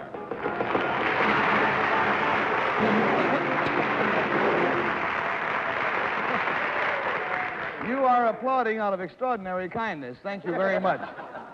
I hope that we will deserve it before the evening is over. I will say this, that it appears now that we are not the only people who belong to a mutual admiration society. As you may know, last week at the end of our show, we told you that good old Bill Cullen had been neglected, and we asked you to send him in worthless junk. Anything you might have in your closets, your attics, your bureau drawers, and send them to good old Bill, CBS, New York. Yeah. Well, you sent your junk. By noon on Thursday, the mail had begun to trickle in. And, Bill, I would like you to see as much of the mail as we have been able to open up until noon today. Would you raise the curtains, please?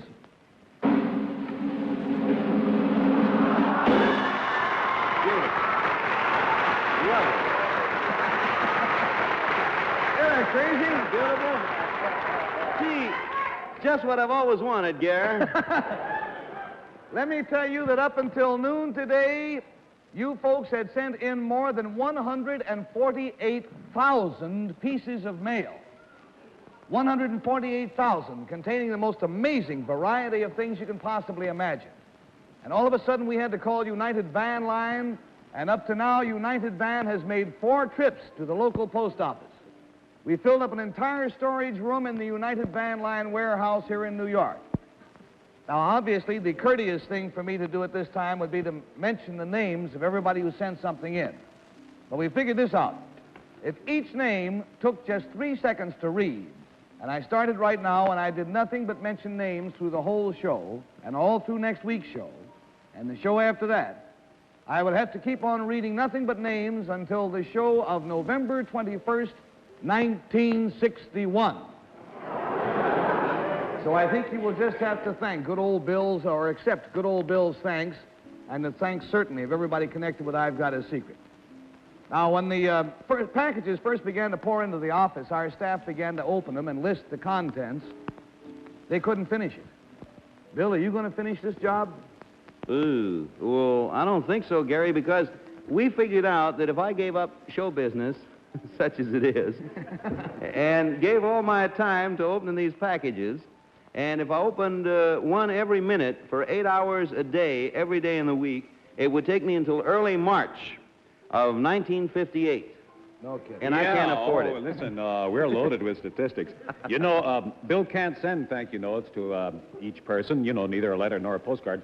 And we worked it out that if he hired a secretary And she wrote an envelope and a letter every 10 minutes.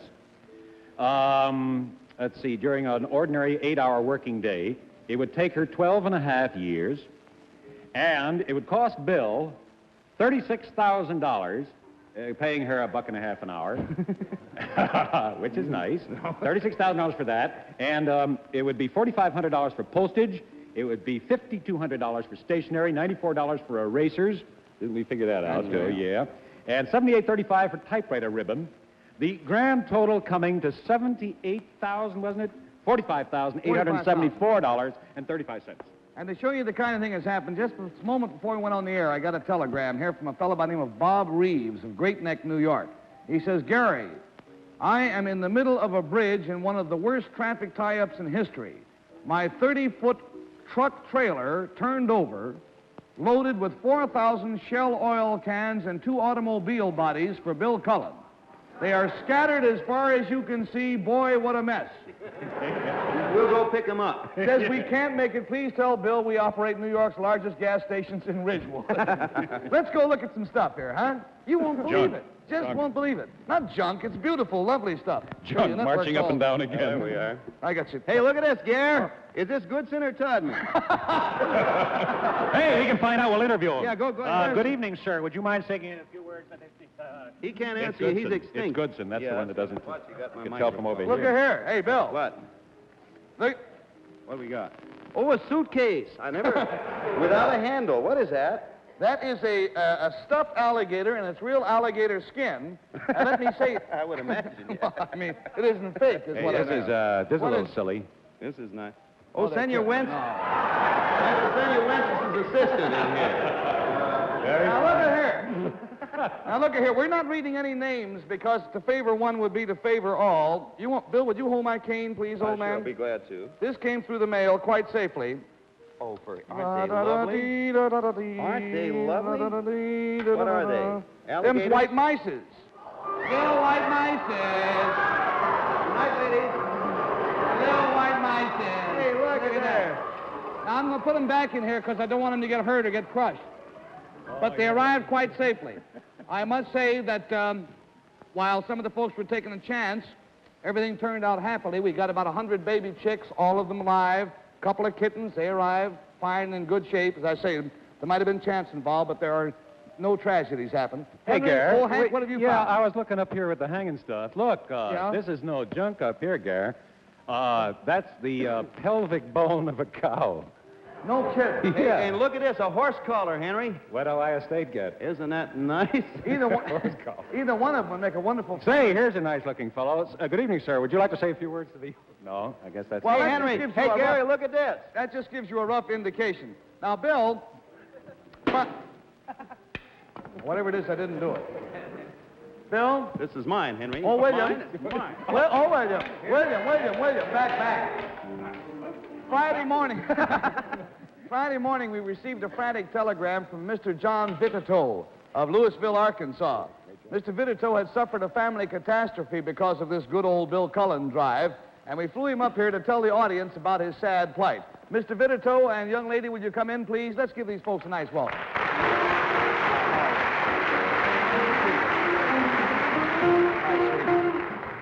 What is your name? Vicky Vitito. Vicky Vitito. Well, Mr. Vitito, what is this great tragedy that resulted in your family as a result of our drive?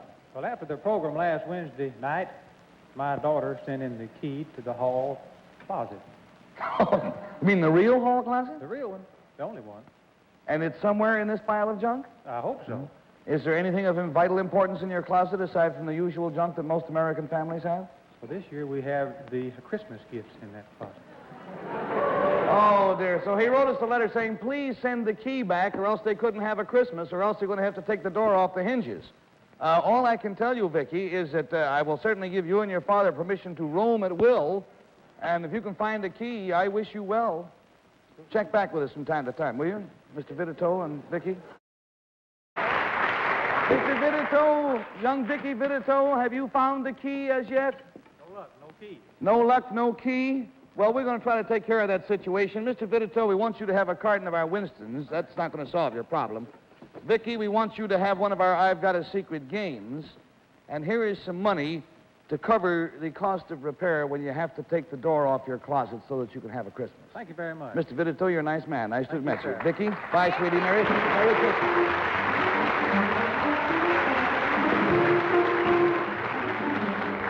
Now, you know, when this avalanche of mail started to pile up, it set us to thinking, just what does this all mean? And we thought of a number of things that it might mean. It might mean that people are nuts, for one thing, but first thing it means is that good old Bill isn't quite as neglected as he might have thought he was. But more than that, one thing this proves is that the American sense of humor reaches to every corner of the United States and is livelier than possibly we thought it was. Let's show you some specific examples. Fellas, can you push just give it a big shove. There. Fellas, we've got this kind of divided up into departments. Come on over here and let's take a look. In the stuff that we found to be fairly humorous, where's the fairly humorous stuff? Oh, here. Just look for stuff that's laughing. Henry, you read this one? I ain't got no mic. Could I use yours? Yeah. This says, I am sending you under cover, probably means under separate cover. Oh, it's in here. Yeah. My most priceless possession, which I am insuring. You see, these aren't ordinary blades of grass. In here, I guess. Yeah, the envelope, by the way, is full of blades of grass. They came from the yard of the shrine of the fabulous Elvis Presley.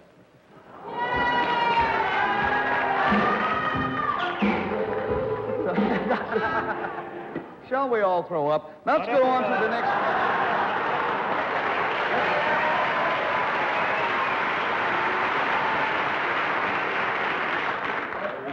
Bill, listen, you think 148,000 pieces of mail is something? Nothing. I'm through. Now we get mail. Yeah, boy.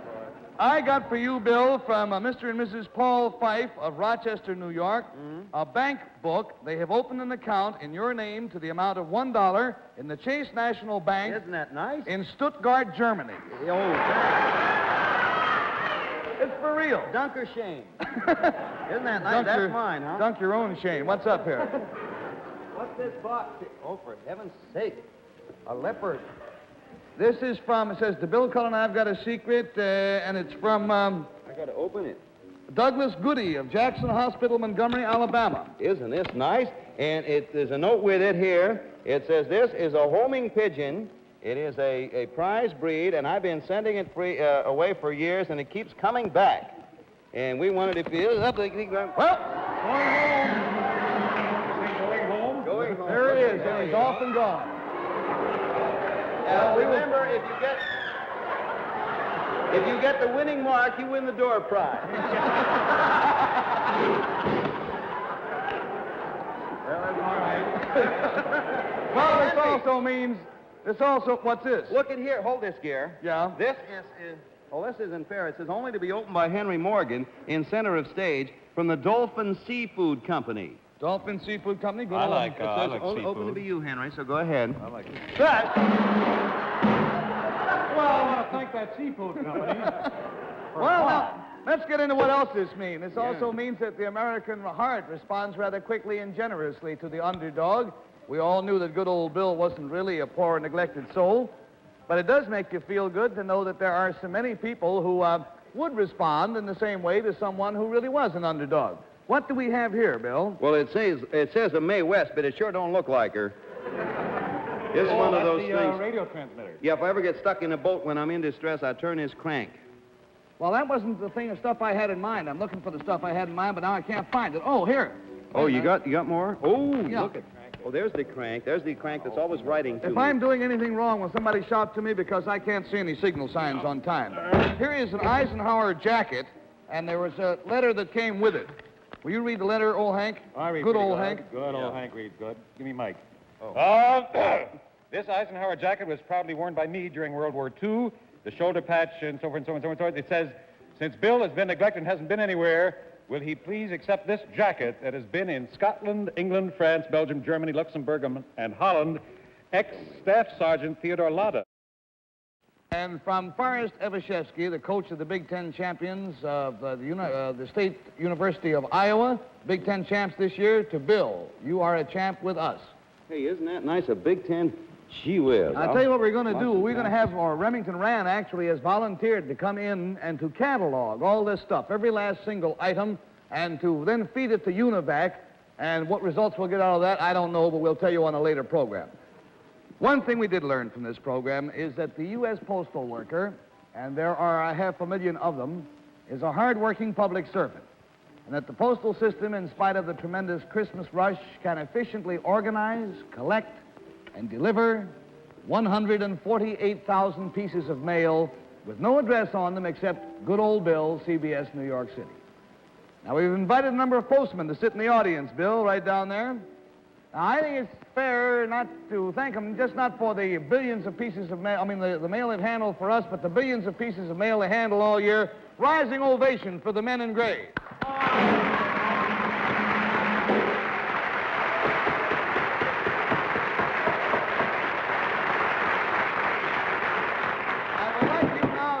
Some of their co-workers, some of the folks who work with them in the post office. Will you folks all come in here?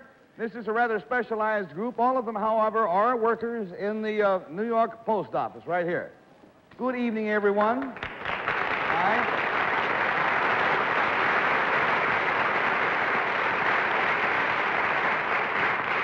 Now, Bill, the postmaster of New York, is here, and he has something for you. And I would like to introduce our postmaster, Mr. Robert Schaefer. Where's Bob Schaefer? Bob?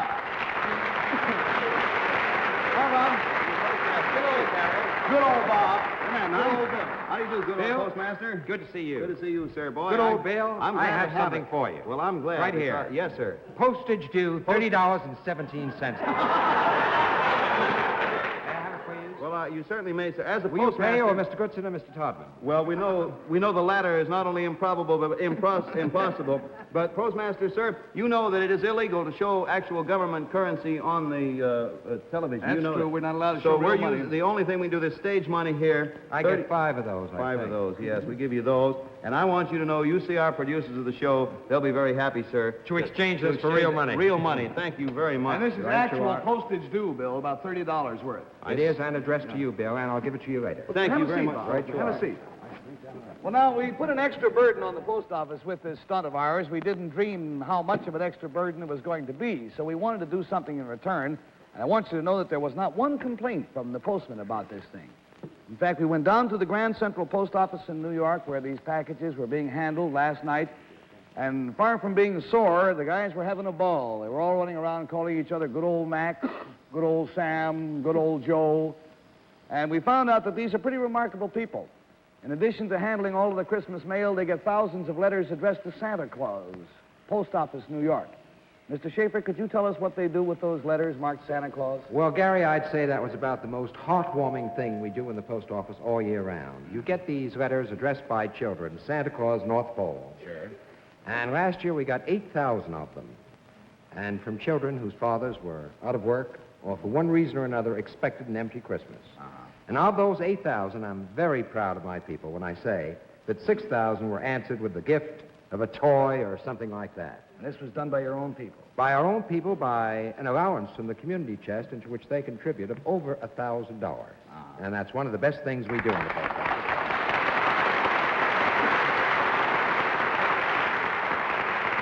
Well, I felt that we should do something in return for people like that. Mr. Schaefer, what are some of the things that we can do for you in the post office? Well, Gary, if I could put it this way, good old public.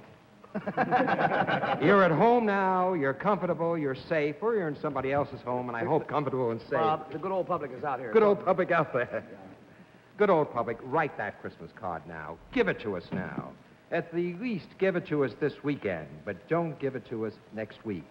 Don't give it to us next weekend, because those postmen out there and the others behind me, they want to spend Christmas Eve with their families as you do. So mail that Christmas card, give it to us now. That's what you can do, guys. Thanks, Bob. Now then,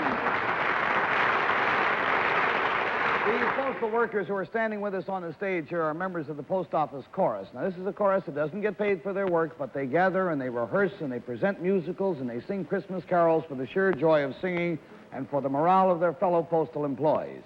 So, good old postal employees, how about a good old song? And the director is right here.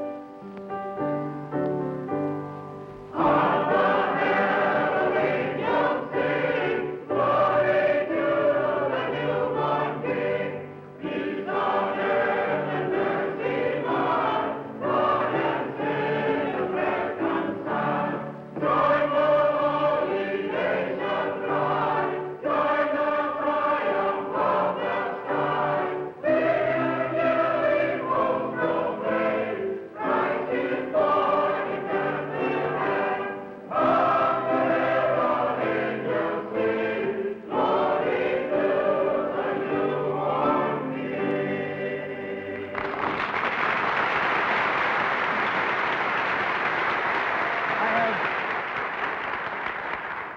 just one minute in which to say, Bill, and I'll take this over if you don't mind. When we asked Bill what he wanted to do with all of this junk, he showed me a letter from the Goodwill Industries of New York, which says that the Goodwill Industries works with handicapped people, is in dire need of this material, and with your permission, Bill, the United Van Lines is going to move all of this stuff over to the Goodwill Industries so that the handicapped can work and prosper. Sensational, Gary. Real good idea. Let's all close with Deck the Halls with Boughs of Holly and Friends until next week at the same time, then speaking for good old Bill and good old Henry and good old Postmaster and good old... and we didn't get the name of our conductor. John Johnson. Mr. Johnson. That's And right. Good old Mr. Johnson. And Chairman Foy. All right, let's all do it, and just you fellas in the control room cut out any time you like. Here we go. Deck the halls, huh?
Travel arrangements for I've Got a Secret are made through United Airlines. United Airlines flies our contestants in fast new DC-7 mainliners. This has been a Mark Goodson, Bill Topham production. Tonight's music is played by Norman Paris and his four-piece trio. This is John Cannon speaking.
What is your name, please? My name is Henry Morgan. My name is Bess Myerson. My name is Bill Cullen. And my name is Betsy Palmer. This is the panel of I've Got a Secret, who tonight will play To Tell the Truth. And here is our host, Bob Collier.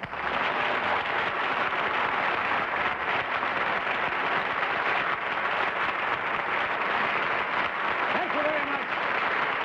Welcome once again to Tell the Truth. Good evening, panel. Good evening, Mr. Collier. And a warm welcome to you. As most of you already know, tonight is the night of the big switch. When as you see, I have I've got a secret panel on my show on Tell the Truth, and the Tell the Truth panel is over immediately following this show. They'll be on the I've Got a Secret show. So be sure to watch. You'll enjoy that. We're brought to you tonight by Anacin, the headache tablet to relieve pain, so relax tension, calm nerves. Anacin. Panel, you ready to play To Tell the Truth? No. I don't know. All right, let's meet our first team of challengers.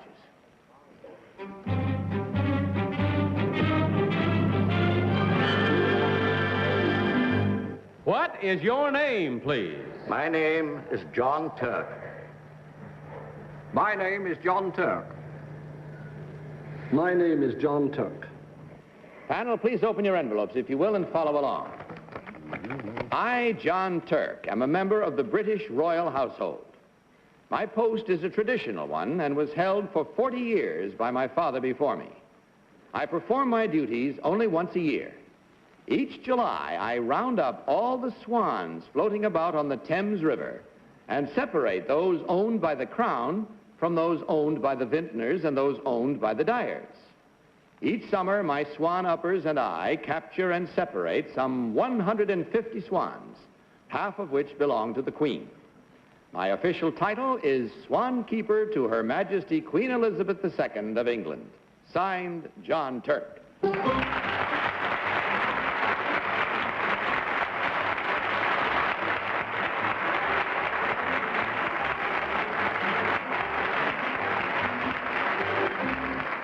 These three gentlemen all claim to be John Turk, keeper of the British Royal Swans. Let's start this questioning tonight, if we may, with Bess Myerson. Bess? Thank you, Bud. Number 2, as a swan upper, what do you do with these swans after you separate them? Put them back in the river. Put them back in the river? Yes. But you've just separated them in the river, haven't you? Yes. Well, number 1, how do they all get so confused? I beg your pardon? How do the swans all get confused with those owned by the vintners and the dyers? They have different markings on them. Well, do they all swim in the same water? They swim on the Thames. I see. Number 3, are you still a member of the royal household? Yes. When did you arrive here? Last Friday. Number 2, there was a book recently written by a former member of the British royal household. Do you know who it was who wrote the book? His Royal Highness the Duke of Windsor. I mean someone who was... Bill Cullen. You don't go to work until July, number 1, I will begin. That is correct. And then the other 11 months, you just loaf around the castle, or do you have... or do you go home, or what do you do like the rest of the year? I work. You work? Yes. At another job? Yes. I see. Now, what is the purpose of separating Her Majesty's swans from the other people's? I mean, is there something to be done with them, or like does... Is it important? I'll ask this to number 3. Is it important that they be separated? Oh, indeed it is, because obviously they're each other's properties. Uh-huh. You mean the Queen's swans isn't allowed in on the vintner's Swans Lake, number 2? Oh, yes, they're all on the river together. Betsy Palmer. Mr. Turk, number 1, how do you capture the swans? What do you use? We have 6 boats, and we go up, and the 6 boats, 2 boats are by the vintners, 2 by the dyers, and 2 under the Crown. Thank you. Mr. 3, Mr. Turk, do you use anything besides the boats to catch the swans? Our hands. Your hands? Yes. Mr. 2, Mr. Turk, do you agree with that? Yes. Do you feed, number 1, do you feed the ducks at all? Swans. The swans, I mean. Yes. Yes. Henry Morgan. Number 1, once you have these swans separated, how do they get back together again? They swim on the Thames round there. There's nothing to stop them getting together again. They all swim round there. You mean you just separate them for the heck of it and then you roll away and they get back? No, we separate them to put the marks on there. Separate the Queen's swans from the dyers and the vintner's swans. I see. Number 2, when did swan upping start? Oh, around 600 years ago. Number 3, do you see any future in your job? Well, it won't cease with me. I beg your pardon, sir. It won't stop with me. It won't stop with him, and that does stop, though. It stops the time. We have no more time to ask questions. Only time to mark your ballots, panel. So will you kindly mark them at once, without any consultation as you mark? And, of course, don't change them once you have marked. Vote for number 1, number 2, or number 3. Team of challengers will receive $250 for every incorrect vote. Are all ballots marked, panel? Yes, sir. All right. Henry, for whom did you vote? I voted for number 2.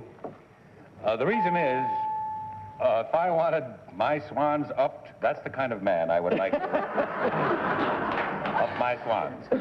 That's Marsden.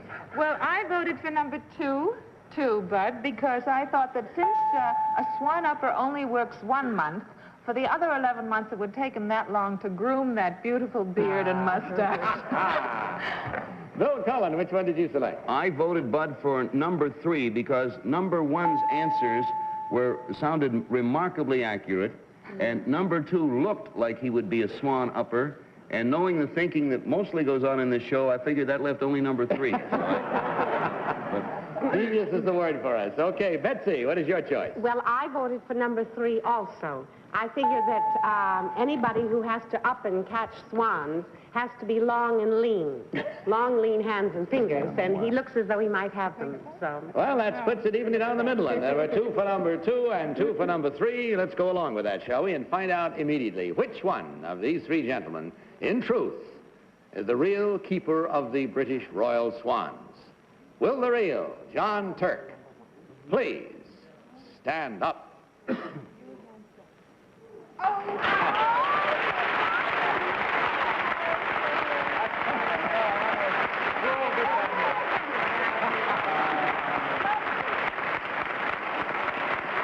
Thank you, sir, very much. Just for the record, what do you do the rest of the year? What sort of employment? I'm a boat builder. A boat builder the rest of the year. That keeps you close to the same water. Indeed it does, yes. Number 1, what is your real name and what do you really do? My name is Rex Carthew. I'm a retired business executive, at present working as a volunteer at the New York Hospital. Thank you, sir. And number 3, what is your real name and what do you really do, sir? My name is Jack Fallon. I'm here preparatory to opening in Europe and England a chain of Mr. Donut stores.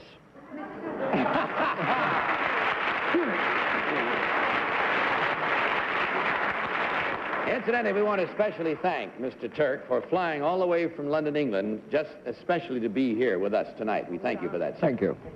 Well, in checking the score, we find that you did well. There were 2 incorrect votes, and those are the ones in which you are most interested, and that's twice $250 or $500 you get to divide. And on your way out, there will be a gift package of all the fine products from the makers of Anison. Thank you, gentlemen, very much for joining us. Goodbye, and God bless you.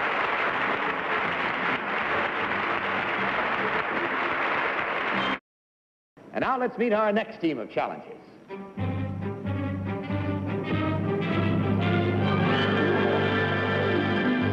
What is your name, please? My name is Patricia Salmon. My name is Patricia Salmon. My name is Patricia Salmon. Follow along once again with that second card, if you will, please, panel. I, Patricia Salmon, former model and airline stewardess, run a charm and fashion school called Patricia Charm. The curriculum consists of courses in figure control, wardrobe planning, social graces, makeup, and voice quality improvement. My staff and I also teach an advanced class called the Cover Girl course. Patricia Charm is unique in that it is the only Western-style charm school in Tokyo, Japan. Signed, Patricia Salmon. Panel, these 3 ladies all claim to be Patricia Salmon, operator of a charm school in Tokyo, Japan. Let's start this cross-examination with our own operator of a charm school, Bill Cullen. Bill? Flunker, that's what I am. I will begin by asking number 2. Patricia, you were an airline stewardess. Was it in this country? No, it was not in this country. Was it in Japan? No. Number 1, where was it that you were an airline stewardess? In what country? Scandinavia. I see. Are you a Scandinavian, number 3? No, I'm an American. You're an American, but you worked in Scandinavia. No, I did not. You worked for the Scandinavian airline in some other country, is that it? No, I did not. I worked for Pan American. Oh. Just flew with one arm on both airplanes like that. Number 2, have I asked? Oh, I'm sorry. Number 3, how do you go about the course of voice improvement? We use a tape recorder in order to improve voice quality. Number 1, how do you go about it? I'd agree in the same. Your classes. Number 2? Yes, and we have other techniques too. Such as?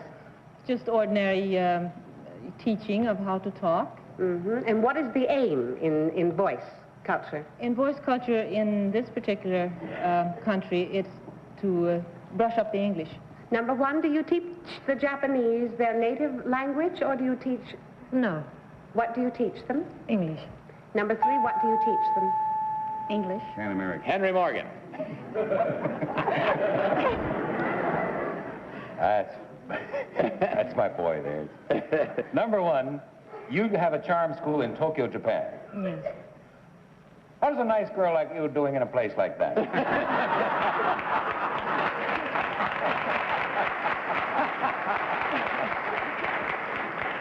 Well, there actually is a serious question behind it. Number two, how did you get to Tokyo? I don't mean did you fly there. How did you end up there?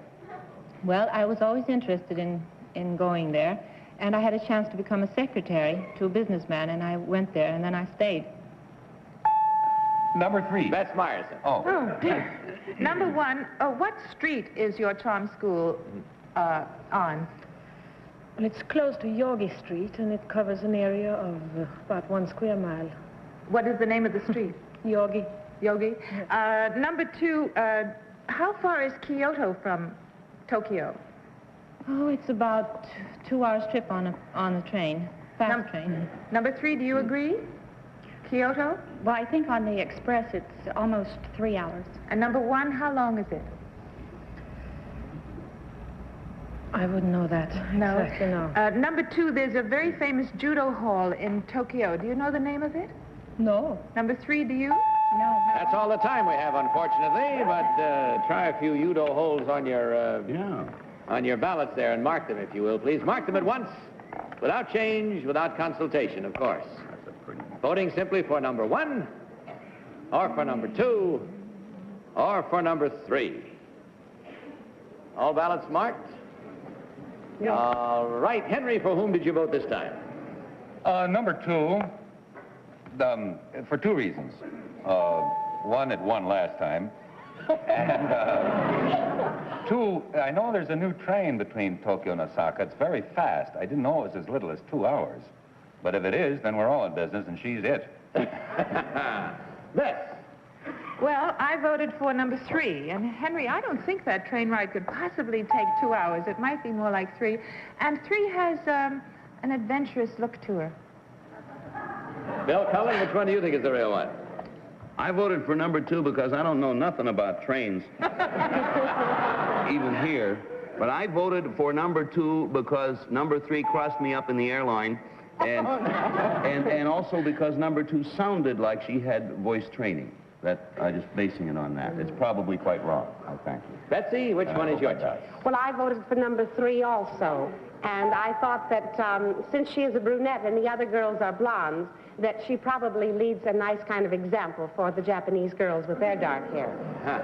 Now, that doesn't make any sense. You've divided up again exactly as you did before. There are, this time, 2 for number 2, 2 for number 3.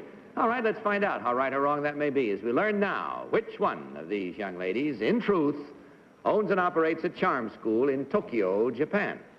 Will the real Patricia Salmon please stand up?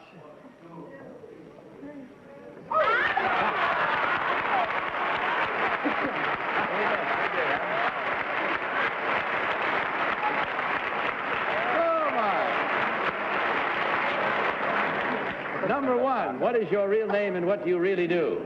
My name is Kina Lagwal, and I'm a student in New York.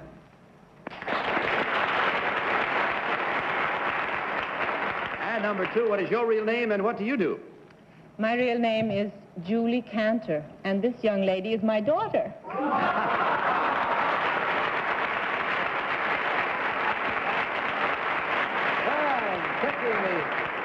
Score, we find that happily again for you, there were 2 incorrect votes. And that again is twice $250 or $500 that you get to divide. We hope it brings you great joy. That comes to you, of course, on your way out. You will receive also a gift package from the makers of Annis and of all their fine products. Thank you for joining us. Good night, and God bless you.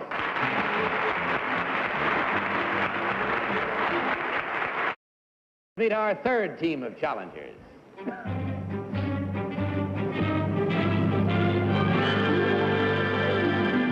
What is your name, please? My name is Richard Spencer. My name is Richard Spencer. My name is Richard Spencer. Again, follow along, if you will, please, panel, on your copies of this one. I, Richard Spencer, am an undergraduate at Harvard. I am the editor of the college humor magazine, The Lampoon. The Lampoon was founded in 1876, which makes it the oldest humor magazine in the United States. Within the past few days, I talked to each of tonight's panelists on the telephone. I interviewed them about their opinion on the advantages and disadvantages of being in the public eye. In answer to my questions, Betsy Palmer was sincere. Can you imagine? Bill Cullen was breezy. Bess Meyerson was articulate. What does that mean? And Henry Morgan was Henry Morgan. Signed, Richard Spencer.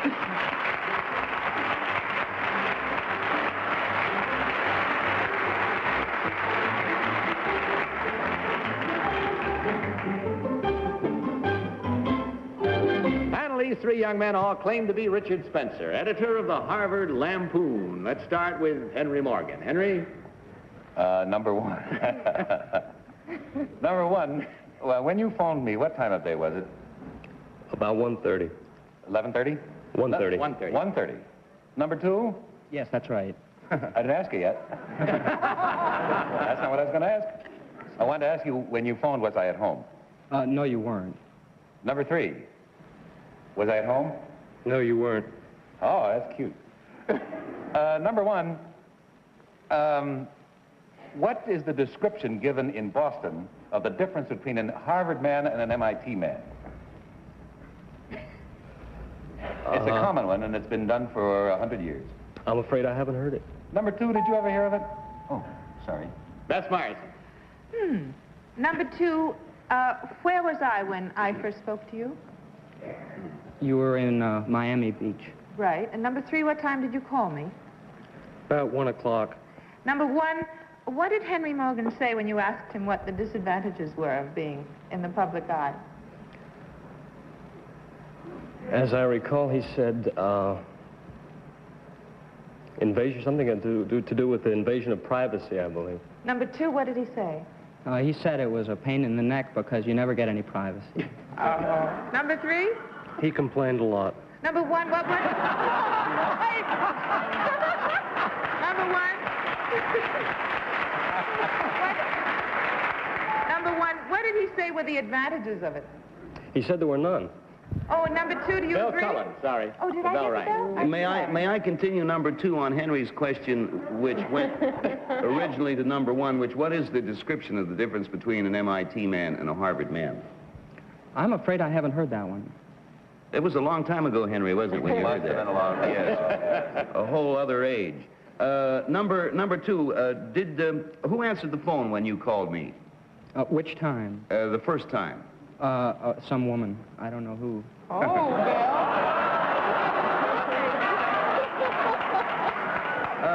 Number one, do you know who that woman was? No, I don't. Do you, Bill? I'm trying to find out. Number three, do you have any idea who answered the phone? Bell rang, I'm sorry. Betsy Palmer. Number three, who answered the phone at my house? That same I think woman. you did. Number two, who answered the phone at my house? I'm afraid I don't remember. Number one, who answered the phone at my house? A woman did. Well, that's crazy. I answered the phone and they don't know it. You're a woman. I know, but, well, my gracious. What did I say about department stores? Number one. You said it was difficult to get your shopping done since you Number were in... two, who stops me with my shopping? Various people who were shopping in the store. Number three, who stops me with my shopping? People in the store that want your autograph. And the store detective, probably.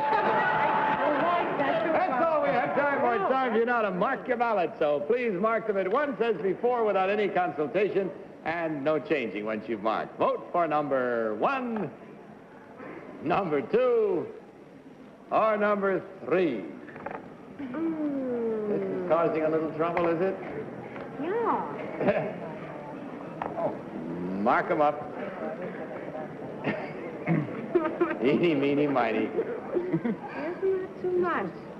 Okay. Henry, for whom did you vote? I voted for number 2 because I'm in a rut. But it did seem to me that number 2, in general, with what few questions we got to ask, seemed to be most familiar with what the right answers were, I think. Beth? I voted for number 3 because I was trying to recall what his voice sounded like, and it sounded most like number 3's. Bill Cullen. That sure blows my theory. Why, baby? I've had a bad night, so I've voted a little bit for each. No, I have voted for number 2 because, contrary to what Bess says, if I know anything about voices, I am sure that was the voice that I spoke with on the telephone. You were the woman. No, after the woman finished, I still don't know who the woman was. But Well, now, is this going to wind up the same as the other round? How about it, Well, Betsy? I'll tell you. I thought number 3 sounded like the voice on the phone. But number 1 was the only one that knew it was a girl who answered the phone at my house. And so I had to vote for number 1. Well, that at least breaks the spell of the voting so far tonight. It's now split up widely and handsomely. Now, 1 for number 1, 2 for number 2, 1 for number 3. All right, let's go with that and find out at once which one of these 3 young men, in truth, is the editor of the Harvard Lampoon. Will the real Richard Spencer please stand up? Two. Who got it? There's got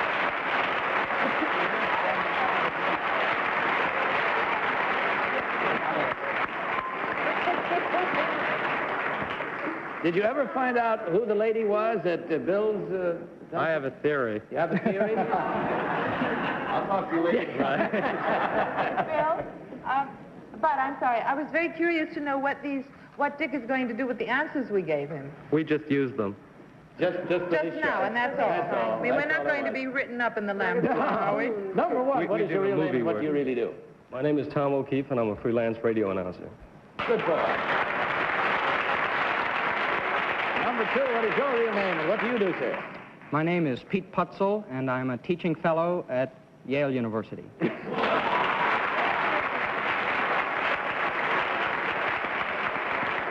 Well, in checking the score, gentlemen, you did well. The best so far tonight. There were 3 incorrect votes. That's 3 times $250, or a total of $750 you get to divide. On your way out, you'll also receive a gift package of all the fine products from the makers of Anison. Thank you very much for sharing your evening with us. Hope you had fun, too. Good night, and God bless you.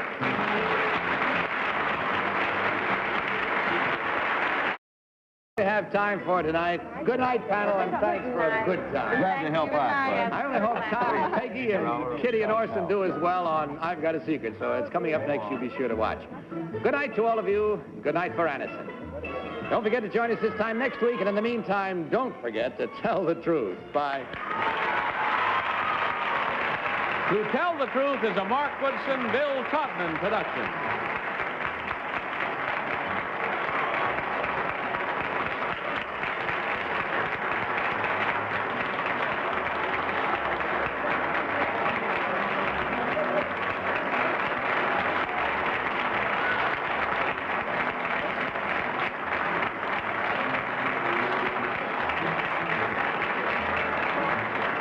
To Tell the Truth has been brought to you by Sleepy's, the non-narcotic sleeping tablet. Sleepy's for a good night's sleep. This is Johnny Olson speaking. For To Tell the Truth, the program was pre-recorded.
brought to you by Kellogg's, the folks who bring the best to you each morning. A wide choice of cereals in the forms you like best. Yours from Kellogg's of Battle Creek. Now let's all play What's My Line? And now let's meet our award-winning panel of What's My Line. First, the popular columnist whose voice of Broadway appears in papers coast to coast, Miss Dorothy Kilgallen.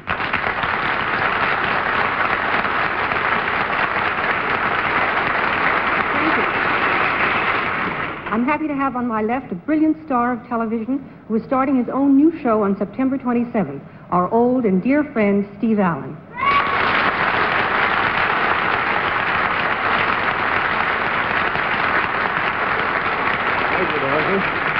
Thank you very much. Now I'd like to introduce the young lady who just knocked him dead in the four-poster in Chicago, your good friend and mine, Jane Meadows.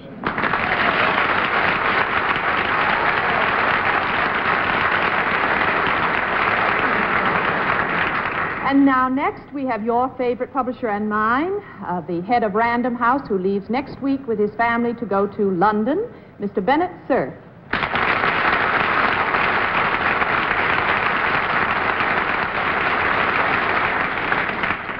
Here's our very valuable and very voluble Master of Ceremonies, panel moderator, who, with this beautiful creature on my right, will be down reporting Miss Universe next Saturday night in Miami, John Charles Daly.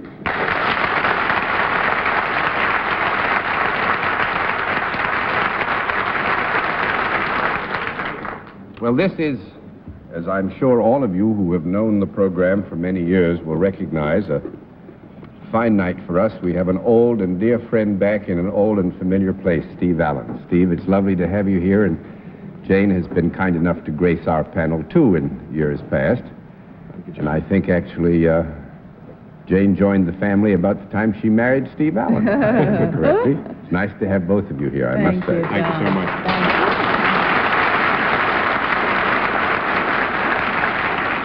And now we have some contestants that'll make Steve and Jane think that the roof fell in on them, I hope.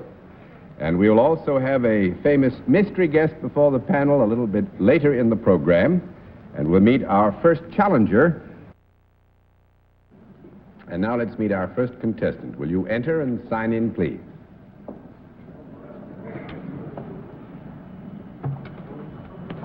David Gardner, right, sir?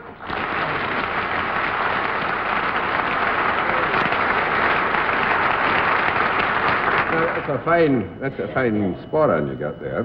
Yes, it is. What is the plaid? Macmillan. The Macmillans? Yes.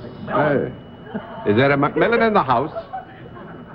Well, it's very nice to have somebody from Scotland. Where are you from, sir? I'm from Stirling, Scotland. Sterling. Yeah. Would you locate it for us? Because I think Stirling is midway between Glasgow and Edinburgh. Midway between Glasgow. Yeah. So I understand there are a lot of Americans who are seeing a good deal of your country and many of the countries overseas, and I think they'd like to know where you're from exactly, and that's fine. Oh, well, they call our town the Gateway to the Highlands. The Gateway to the Highlands. Well, and it's a country worth visiting. So then, I hope the people here listening will go over and have a good look at it. Well, I think they ought to. Yeah. I think they ought to. I have a wee bit of Scotch burr that I got as a boy, because I had a Scotch nanny. And until I was about 10, I couldn't speak American. I had to learn it later on. It's wonderful to have you with us, Mr. Thank you very much. May I present our panel, sir? I do. And now would you join me over here? Thank you. Do you know how we keep score, sir? Yes, I think so. All right, fine. If you know how we keep score, we'll let the audience at home and the audience here in the theater know exactly what your line is.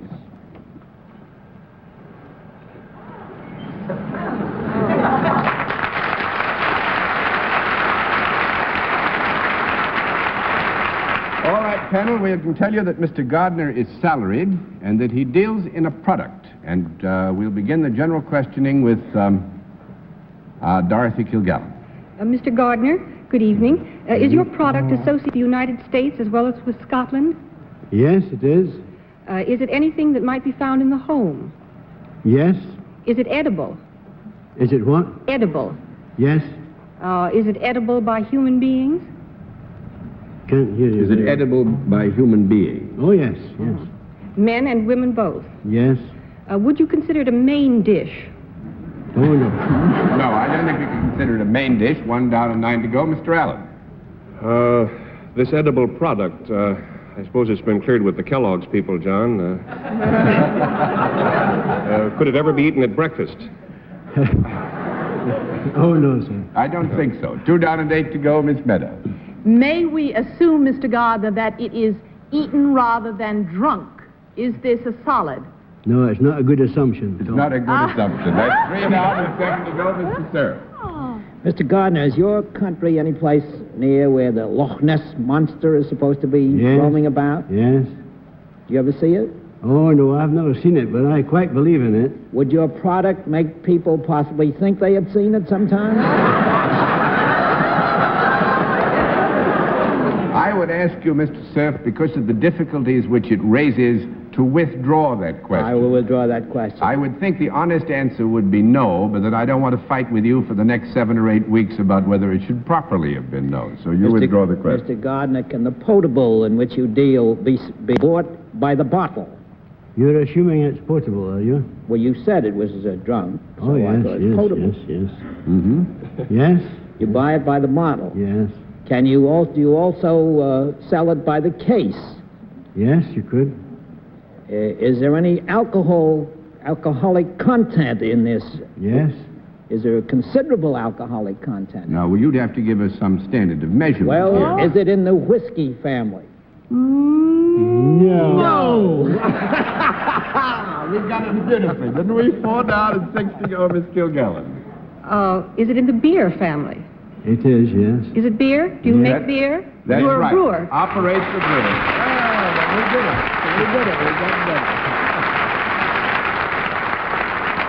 Now, I think one thing that'll make Bennett feel doubly bad is actually Mr. Gardner did at one time, I believe, have a career in the great traditional tipple of Scotland, the That's quite whiskies, correct, yes. but he now operates a brewery. Calder, is it? Calder's Brewery in Alloa. In Alloa. No advertising over here. No, I must say this is not a plug. We rushed to say it isn't a plug simply because Mr. Gardner's Calder's brewery product is not sold in this country. Is that right, sir? This is a matter of information. Well, I must say this is a triumph for me, sir. I think you've got some small comfort out of it because we had so much pleasure together answering Bennett. That's correct. We led him up the garden path, and there he was. And Thank thanks you very very much much. for being our guest. Thank you. Nice to have you with us. Thank you.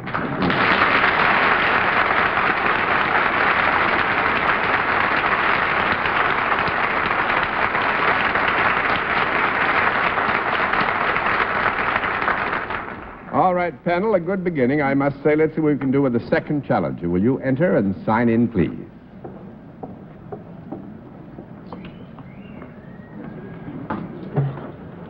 Bess Miller. Is that right?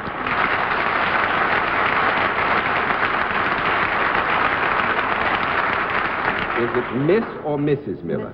Mrs. Miller, and where are you from, Mrs. Miller? Beasley's Point, New Jersey. Beasley's Point, New Jersey. Where's that? Right outside of Ocean City. Right outside of, right on the coast. Ah, lovely. It's a nice country down there. It is. May I present our panel? How do you do? Now, would you join me over here, Mrs. Miller? You know how we keep score? Yes. All right, then we'll let the audience in the theater and the audience at home know exactly what your line is.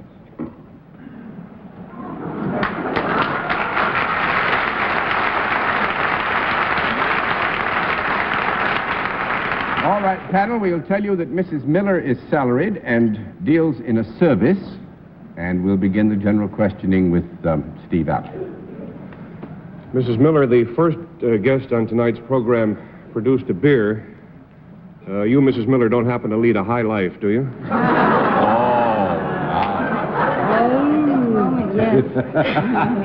Thought I'd just get off on the wrong foot to start with here. This service of yours, would you come to us to perform it, or would we have to, well, I'll just say, would you come to us? No. No. That's 1 down and 9 to go. Just a moment. Let me have a small conference.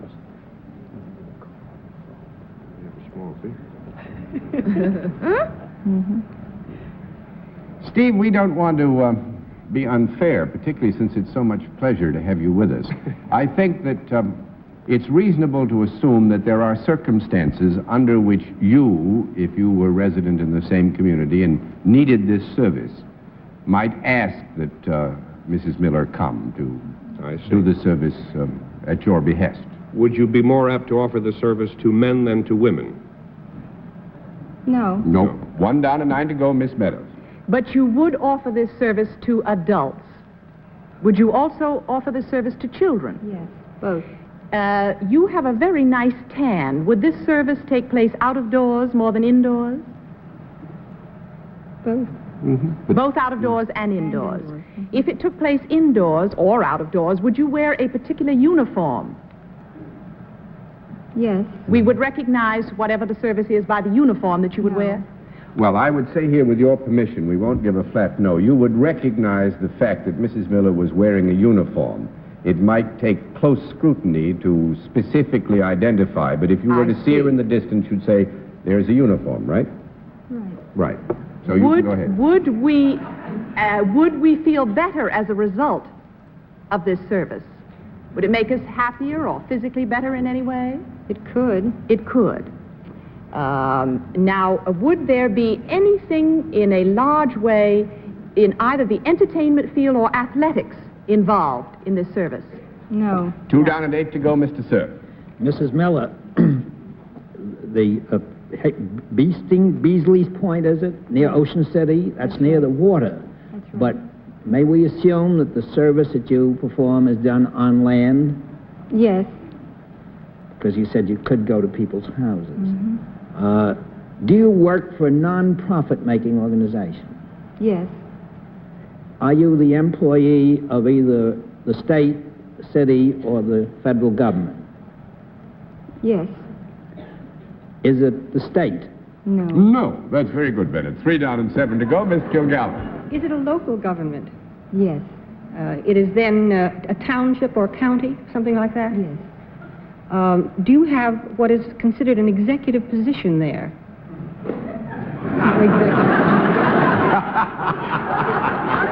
Mrs. Miller said, how executive can you get? That's a very good answer. It's a hard question to answer, Dorothy, because... Well, would you like me to give you an easier question? Yeah, actually, I would say only because the design and construction of the whole area of government is such that it would be difficult to say this is necessarily wholly executive or that is not.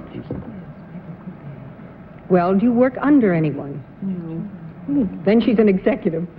Yeah, well, the thing is here, I think we would have to... Just a moment, let's have a small conference. She's an executive.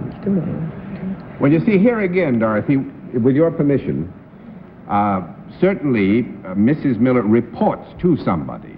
Now, she reports to somebody in a general supervisory sense, not necessarily under constant supervision of her work.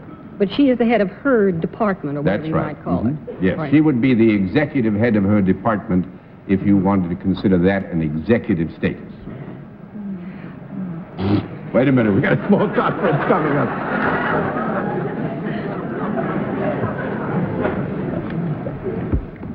That still stands?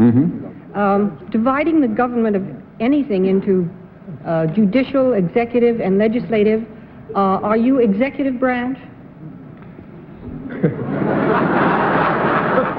Dividing this government into judicial, executive, and legislative, I would think we would have to agree that you were in the executive branch of government. Wouldn't you?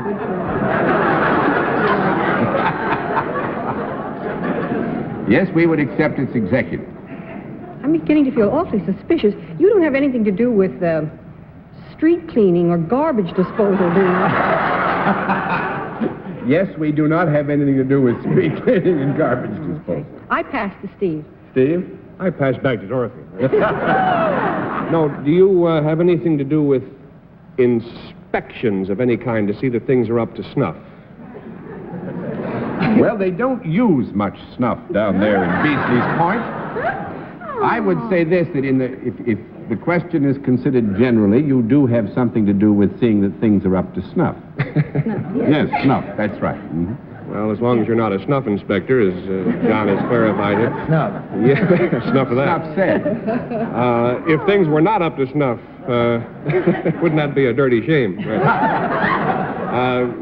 Would the people who were below the snuff line be... I'll see y'all later. Oh, boy. Gee, I going to stay on the coast. Would they be unhappy as a result of your calling them to account for their dereliction of duty to the American people at this time? Because it is not given to men. I'm sorry.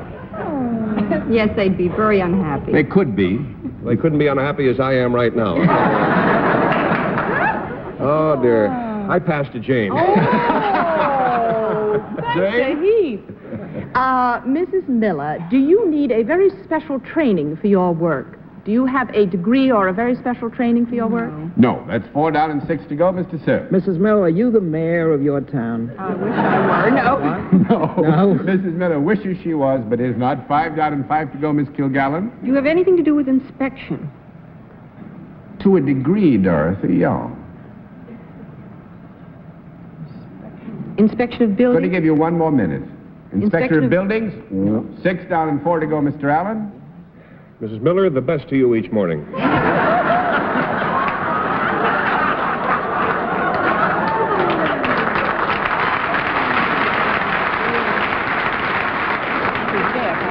Is that, could that applause possibly relate to, was there any double meaning to what I said to you, inspect saloons or anything of that sort? No. No, that's Glad to hear 7 that. down and 3 to go, Jane. Is there anything, are licenses involved in any way with what you do? Yes. You issue licenses? No. Yeah, of some form or another? No. 8 down and 2 to go, Mr. Sir. Have you got anything to do with traffic? No. 9 down and 1 to go, Miss Kilgallen. I give up. I absolutely 10 down and no more to go. The licenses. Now, what Could marriage she do? licenses? Marriage licenses? Dog license? Dog licenses? She doesn't issue them, but supervise it. A dog catcher.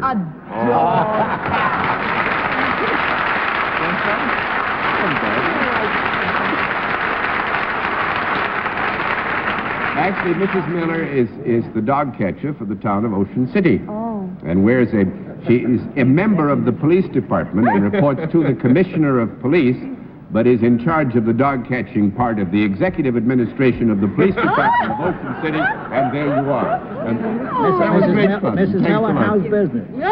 Oh, it's fine. Nice to have you with us. Thank you and good night.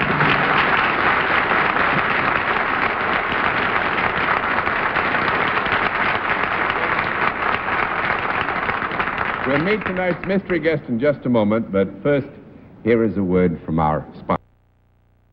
And now we come to that special portion of our program, which requires the panel be blindfolded. Are the blindfolds all in place, panel? Yes, indeed. Good. Then will our mystery challenger please enter and sign in?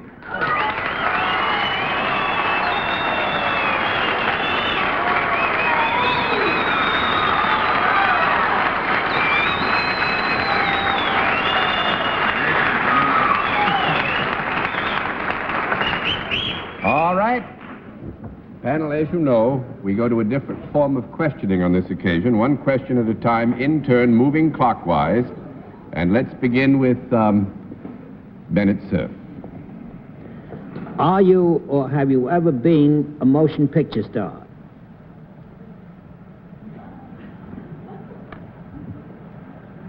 Silent movie. I hear nothing. You know. What? No. 1 down and 9 to go, Miss Kilgallen.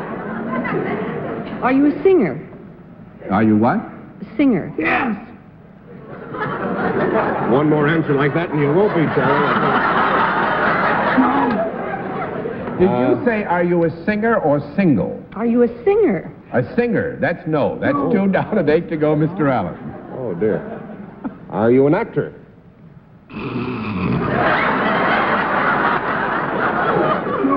3 down and 7 to go, Miss Miller. That's no. That's no. Are you a dancer? No. 4 down and 6 to go, Mr. Cerf. I'm nothing.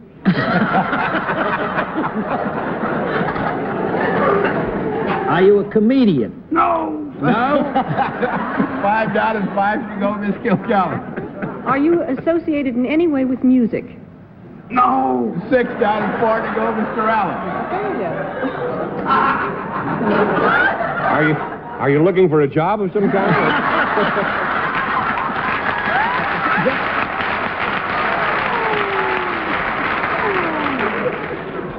I'm going to take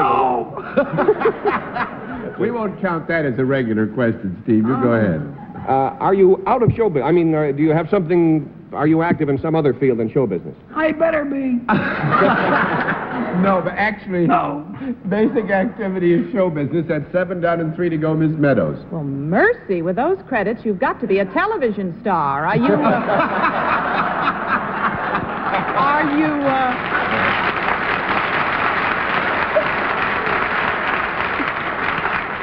You got such a terrific reception from the audience. Do they know you primarily from television? I wonder. Yes. From television. Do you have a regular... Mr. Cerf. Have you ever appeared on, do you appear with some regularity on Jack Parr's show? No regularity. 8 down and 2 to go, Miss Kilgallen. Do you do your work in television behind the scenes? Most of it. No, we'd have to give you a flat no on that one, too, Dorothy. 9 down and 1 to go, Steve Allen. Could you be described as a master of ceremonies? Well, Steve... Yes. Miss Meadows? A master of ceremonies in television. Are you on this network? Partly. Mr. Are Cerf? You didn't... Jane didn't answer to that. Oh, yes, that's partly. Partly. Yeah. I thought he said pardon me. Well, do you appear regularly? That is, every day or every week on television? Yes, sir. Miss Kilgallen? Every day or every week? What was the answer to that? Yes. Yes, ma'am. Mm-hmm. Well, do you appear... The question was, do you appear regularly every day or every week? Are you identified with a product? That's a hard one. I mean, how do you mean that? I'm glad, because he's a hard one.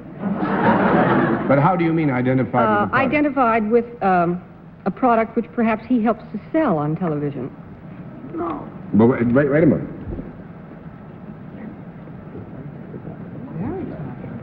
But is your question directed to the issue of whether or not our guest, on some occasions, is identified with a product or products, or specifically to one product? A product or products, I think. Then the answer would be yes. Mr. Allen? Boy, I'm really at a loss. Take a crack at that. Take a crack at what? At Godfrey. I just whispered to Jane, it couldn't be Arthur Godfrey, could it? And she said, take a crack at it. So I'd like to take a crack at Jane at this time. However, I can think of nothing else. You're not Arthur Godfrey, are you? That's right. He is not Arthur Godfrey. Yes, he is not Arthur Godfrey. No. Miss Meadows? But he does appear evidently on all the networks. Is that right? No. That's 10 down and no more to go. Crack, he isn't Candid Cameraman, is he? No, it isn't. It's Bill... Close. Bill Cullen. Bill!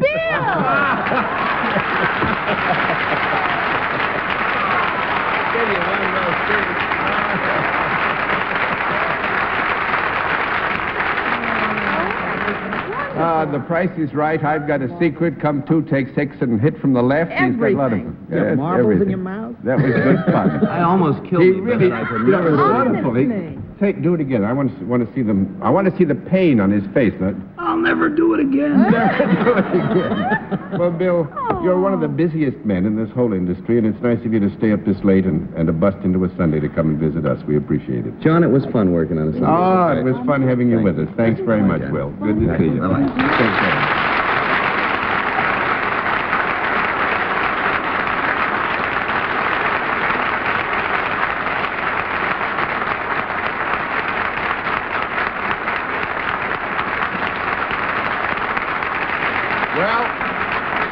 Except that Bill Cullen gave you a very hard time, panel. You've done rather well tonight, so congratulations, and we'll be back after this word from our alternates. Well, once again, Steve, I must say I can't think of anything that gives us more pleasure than to have you back in your familiar place on the panel, and it's nice of you to bring Miss Jane with you when you come this time. John, it was a great pleasure for us. This seat always will feel like home to me, and it's good to drop in every so often. Thank you. And Jane and I will see you next Saturday night at 10 p.m., I believe it is, on the Miss Universe pageant. And till then, Good night, Miss Dorothy Kilgallen. Good night, John. Good night, Stephen, Jane, and Bennett. Good night, Dorothy. Good night, Jane. I'll see you after the show. Good night, Bennett. John, carry my love back to young Virginia. Will do. Will do. Thank you, ladies and gentlemen, for being with us on What's My Line. What's My Line is a CBS Television Network production in association with Mark Goodson and Bill Cullen.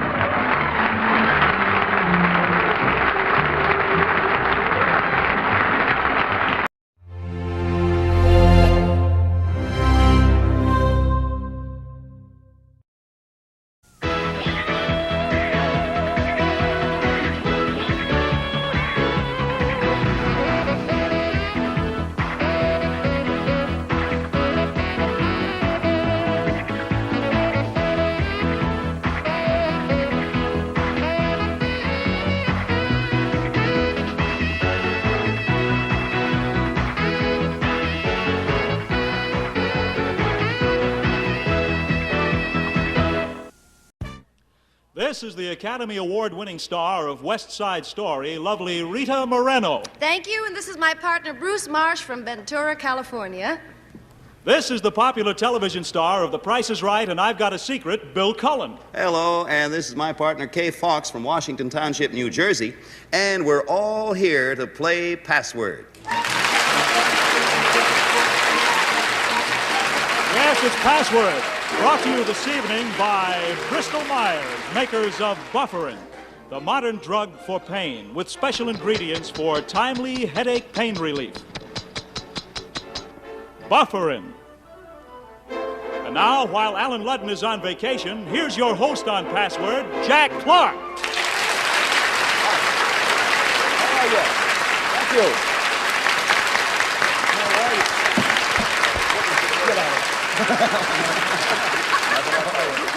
Welcome to a Tuesday night Password. It's a soggy night in New York. It is. Hope it's nice where you are. Alan's still away, as you know. We're going to carry on in his absence. Rita, how are you tonight, dear? Oh, fine. A little Look- wet, but fine. You look pretty. Thank you. And Bill Cullen, old buddy. I thought Jackie might have some answers back there. No answer. I just got the questions. He's been Bill. looking all over backstage They're on here the somewhere. chairs. Rita, this was nice of you to rush up from Philadelphia so quickly to be on our show. We appreciate it. How was everything with Oh, fine. We opened last night in the Miracle Worker in a theater called Playhouse in the Park in Philadelphia. Miracle Worker? What a marvelous part. I'd love to see you in that. Oh. Yeah. A Puerto Rican playing an Irish woman. Why not? Hey, did you have to learn the language? Yes, the manual alphabet. Isn't that remarkable? Well, good luck in it. I know you don't need it, but good luck anyhow. Rita, let's say hello to your partner, Bruce Marsh. Bruce, what keeps you busy? I'm a lieutenant in the Army, serving as explosive ordnance disposal officer. Knowing the lieutenants that I remember, I ask again, what keeps you busy, Bruce? Well, I'm just kidding you, Bruce. Good luck on the show tonight. And Bill Cullen, great friend. How's our show? Oh, I know what he means, because every time I sneak away, it becomes your little bailiwick. Price is Right, you mean? Price is Right is, of course, Going what I along, mean. Oh, I'm glad you asked. It's changing. We're changing time. Oh, are you really? Yes, we're going on an hour early. Later. Later, yes, an hour later. One of those boy. things, huh? On Monday, on September 17th, anyway. Well, I'm sure An hour glad later. we cleared that up. It's either an hour earlier or later or something. Yes, When is it? 1965. It's later. It's later. Good, Bill. Let's say hello to your partner, Kay Fox. Kay, I understand that when you filled out the card to become a contestant here on Password, you stated that your occupation was a housewife and so forth and so forth. Would you like to tell us what one of those so forths is? Well, I think there are many so forths in being a housewife. I'm involved in school activities, PTA, etc., and I have various interests such as sewing and drawing. Busy lady. Well, good. We hope you do well tonight. Welcome to our show. Okay, let's play Password. That's why we're here, isn't it? I'll go over the rules. You know how we play. The object of our game is to make your partner say the password. You mean this isn't The Price is Right? This isn't the Price is Right. No, this is Password. Well, you get them to say the password, and you give them one-word clues to affect that end, and the one that gets it first, of course, is the one that wins. So we'll give the first password to Rita Moreno and to Bill Cullen. They both have the same word, and now you look at it at home, please. The password is cabinet. Now, everyone knows it but your partner. So, Rita, we'll start with you for 10 points. Try to get Bruce to say the password. Cupboard. Cupboard. Shelf. Cupboard shelf. Very good response, Bruce, but that's not right. So for 9 points, Bill, it's your turn. Liquor. Closet. Liquor closet.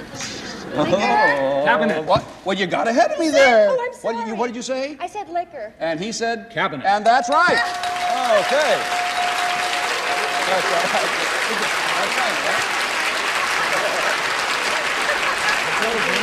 Even if you didn't wait for me, you got 8 points and no hands because this is a word game. I'm almost positive most of the time.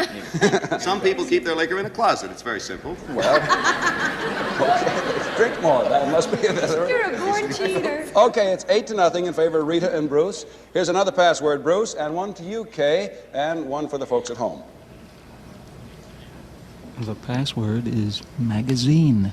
You did pretty good with the throwing. Now see how you do with the catching, Rita. So we'll start with we'll start with Kay over here for 10 points. Bill? Publication. Newspaper. Publication, newspaper, and that's one of them, but that's not what we're looking for. So 9 points, Bruce. Esquire. Magazine. Magazine is right. Very good. Great. You're doing pretty good, girl. All right, listen, I want to tell you one thing, though. You may or may not hear this sound. And if you do, it means that your clue has not been accepted by our authority, Dr. Reason A. Goodwin. He's an editor of the forthcoming World Book Encyclopedia Dictionary. He's fair, he's knowledgeable, and we pay attention. Okay? Rita Moreno, here's another password. Bill Cullen, a password, and a password at home. Esquire. Spend my life reading. The password is order. Okay. Now we'll start with Bill Cullen for 10 points, and you have yet to score, Bill. Command. Command. Performance. Command, performance. Logical, but not right. All right, Rita, for 9 points.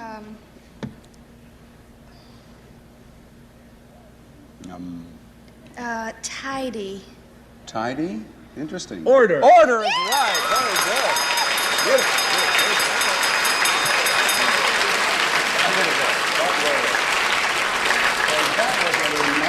Clue. She switched the meanings on you from command to order and you to tidy, and you got it. Very good. You're good enough to win, as a matter of fact. You got more than 25 points. Gives you $250, Bruce March, and a chance to pick up more money in our lightning round. And this is how it goes. 5 words will pop up out of the desk. Each one is worth $50 if you get them. 1-word clues just as we play. Rita, if you feel like you're stuck, go on to the next word because time is very important. You only have 1 minute. Here's your first word. Are we doing it? Oh, yes. Player. Actor. Tinkle. Tinkle. Bell. Instrument. Chime. Music. 15 seconds. Tambourine. Rita, you want to Forget go on? it, yeah. Go to the next one, all right. Hem. Skirt. So. Oh! That's a good clue. We'll accept that. All right. Hair. Head. Wash. Shampoo. Yes. Right, $100. Clothing. Dress. Container. Closet. Travel. Oh, boy. Wardrobe. 15 seconds to go. Steamer. Trunk. Very good. 150. Flower. Pot. Red. Rose. Rose is right. Very good. Very good. Well, that's fine, Bruce. Very well. You got stuck on the first one. A tinkling musical instrument, a piano, is what Rita was looking for. And she gave you so as a clue for the word so, which was a pretty good clue. We'll accept that, all right? Good. Okay, so here's the whole thing. You've got $250 for your game, $200 for your lightning round. Bruce Marsh, you've got $450 password dollars.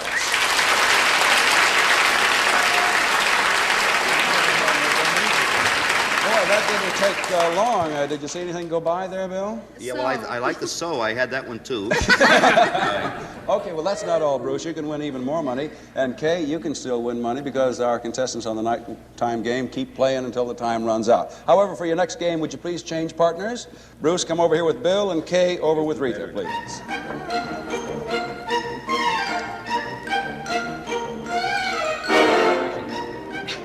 The boys against the girls. Well, things are racing along here because we have such good players. The gals over here now are pitted against the boys, Rita Moreno and Kay Fox and Bill Cullen. I feel like the New York Mets after the first 2 weeks of the season this year. If anybody can feel like the New York Mets. That's all right. There's more chance, more passwords, and away we go. The boys against the girls this time. Rita Moreno, here's our first password of the second game. Bill Cullen, a password. You at home, a password. The password is harem. And because of that laugh, Bill, we're going to start with you for 10 points. Now, you keep in mind the laugh, the dirty laugh. Sultan. Sultan. Harem. Harem is right.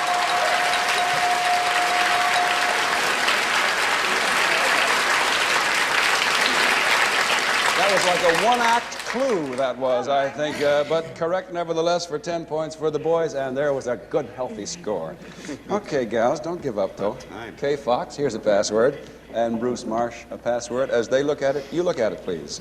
The password is discover. We're ready to go, Kay. We'll start with you this time for 10 points. Find. Find.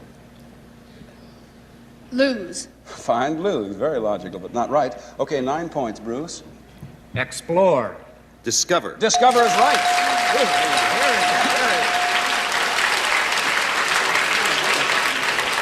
Everything is so lopsided tonight, seems like 19-0 now in favor of the guys. So, another password. Rita, Bill Cullen, and you at home. See if I can laugh on it. The password is jazz. All right, we'll start with Rita now for 10 points, and you need to score, dear. Music. Music. That's stupid.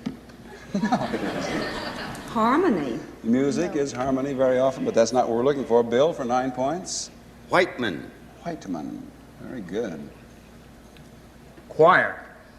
Whiteman Choir. I guess we're older than we thought we Yes, were, Bill. we were the only two who got that. Yeah, I think so. 8 points, Rita. Newport. Good clue. Good clue. Good. I hope she doesn't get it, but it was very good. 5 seconds, Kay.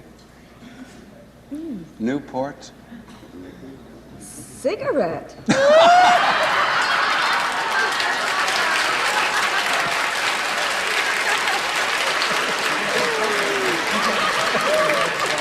Okay, for for effort, 7 A for points, effort. Bill, it's up to you.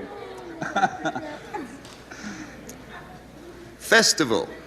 Jazz. Jazz is right.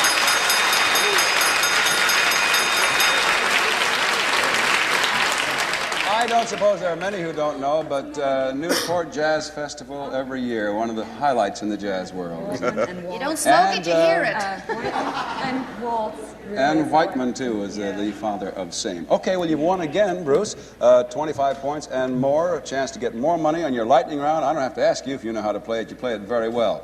But time does fleet. You have 1 minute. Here's your first word. Go. Whip. Lash. Child. Spank. $50. Cheer. Yell. Beer. Ray. Hooray. Raw. Raw. Hooray. Team. 20 seconds. Yay. Down. Let it go. Next word. Body. Soul. Padded. Maltese. Uh-oh. Man. Woman. Padded. Man. 20 seconds to go, Bill. You want to go on to the next Let's word? go on. Right. You better. Shot. Gun. Artillery. Cannon. Shrapnel. Round. Missile.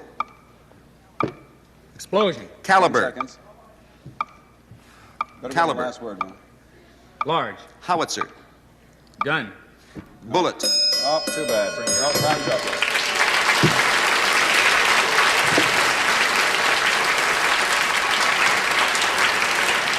What was this, beer?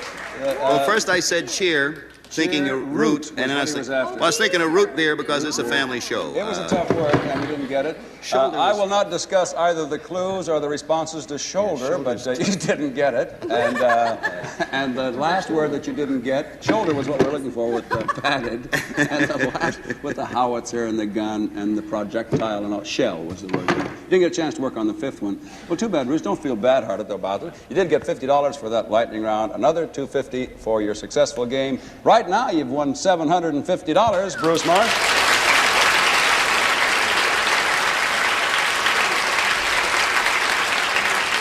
It is going like lightning, isn't it, tonight? All right, well, we go on and on and on in the nighttime game. So for your third game, Kay and Bruce, would you again change partners? Go back to your original seats.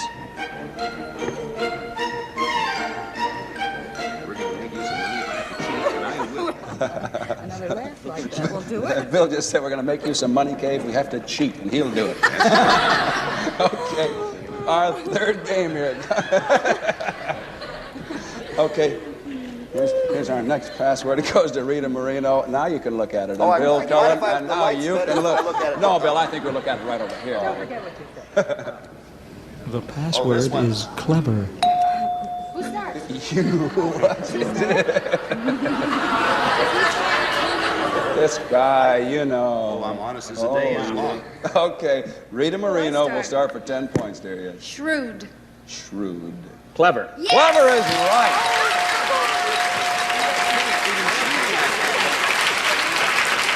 Bruce, I must say, you're an excellent player of password, doing very well. Cheating doesn't pay. My name is Cheating, and I won't pay. Bruce Marsh, another password.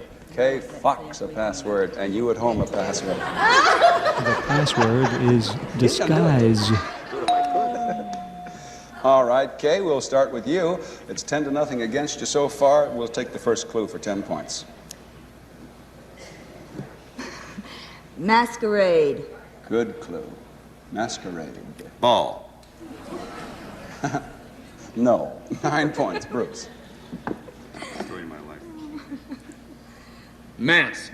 Mask. Disguise. Disguise. Very good.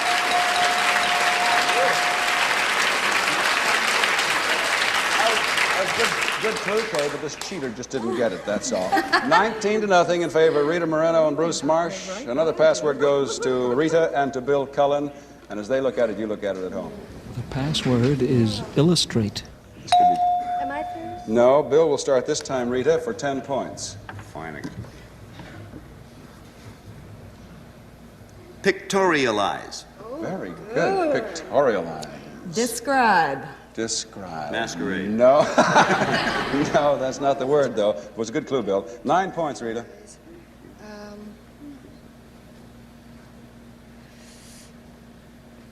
Give us a clue there. Yeah, wait a minute. Okay. 5 seconds there. I had one, now I can't remember. I better use his because I can't remember. Pictorialize. Paint. Paint. No, he thought he had it, too. He had that look in his eye, but it wasn't right. So for 8 points, Bill. Sports. Illustrate. Illustrate is good.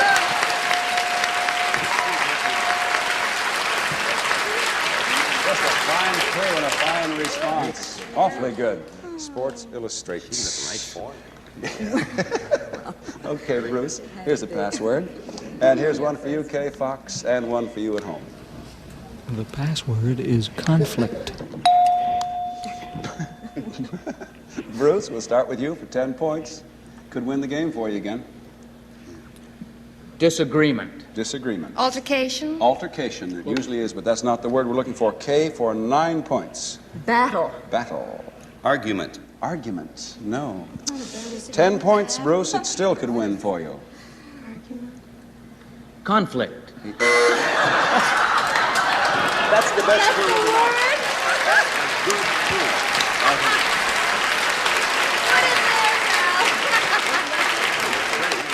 I think I made a mistake on the number of points that we're riding on it, and that's the best clue we could have had. Okay, we're playing another game. 19 for Bruce Marsh and Rita Moreno, and 8 for Bill and Kay Fox. Let's see what we can do with this one. If it's conflict or so, I quit. All right, Rita, here's a password for you, and the same password for Bill Cullen, the same password at home. All right, George, The password is plunge. Who's first? Bill will start this Ladies one, Rita, first. and no, gentlemen first in this case. For 10 points, see if you can get Kay to say this one, Bill. Dive. Dive. I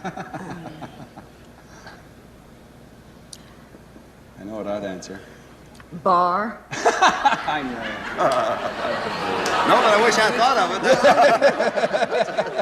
it. Dive bar. That's not the word. I would have answered that, I'm almost sure. All right, 9 points, Rita. Well, dunk. Dunk.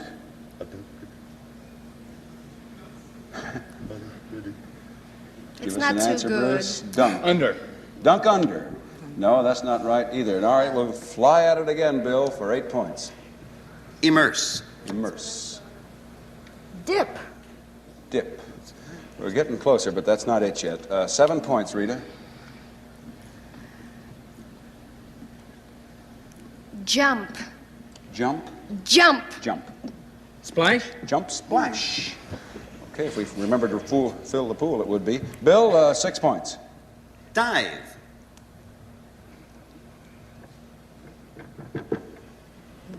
Dive. This response, Kay? 5 seconds. I can't use my hand. No. Dunk. Dunk. Time is running out. Dip. Dunk. There, time has gone on you, the clicker tells us. All right, Rita, for 5 points now. Your turn. Kerplunk. That's 2 words. Why not? No, it's not. Cur and plunk. Kerplunk. That's a good clue. Belly flop. No, that's not right. 4 points, Bill. Plumber. Uh-oh. Uh-oh. It had to happen. All right. Plumber?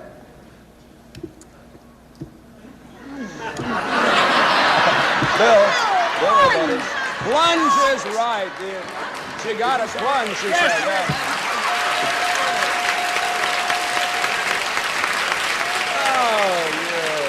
Oh, come on now. I was rooting. I always It was rooting's one 19 to 12, and we'll just let you squeak by with that 3-act play you gave there. But Bruce Marsh, here's another. I see what you mean. Yes. Oh, I'm sorry, Jack. I am sorry. What a guy. Okay, Kay, here's your next password. Would you look at it at home? The password is position. Yeah, that would be a help, wouldn't it? All right, Bruce, you have 19 points, well within striking distance. We'll start with you for 10. Location. Area. Location, area. Good response, good clue, but not right. So, Kay, work on 9 points, please. Executive. Good clue. Executive. Executive. Executive? That's the one I got to fill in. That Location. Executive suite. I know No, that's not right. Give me another one, boy. All right, Bruce, for 8 points. 8 points. Bruce Marsh. Job. Job. Good clue. Location, area, job. You'll see how it ties together. 5 seconds, Rita. Area, room? No. Room is not right. So, Kay, will go to you for 7 points. Placement. Placement. Position. Position is right. Very good.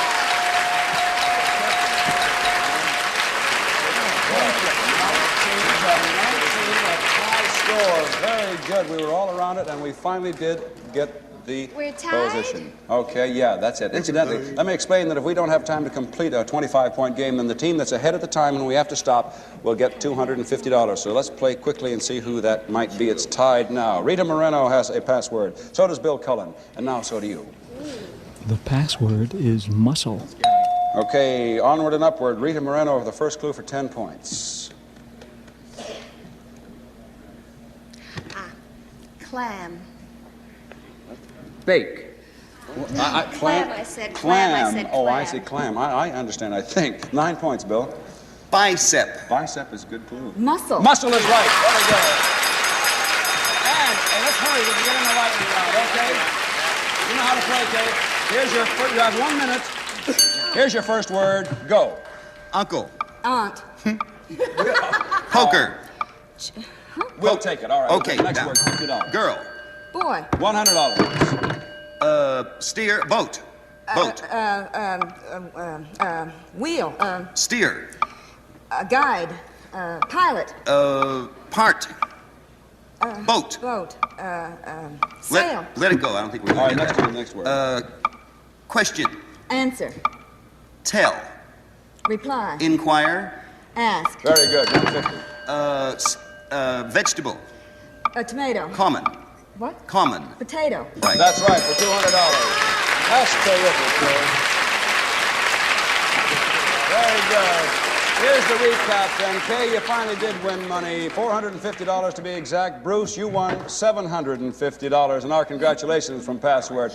Oh, time has run out on us. Next week we'll have 2 new contestants who will play Password with our guest stars, who will be the delightful stage and television dancing star Carol Haney and the popular star of The Defenders, E.G. Marshall.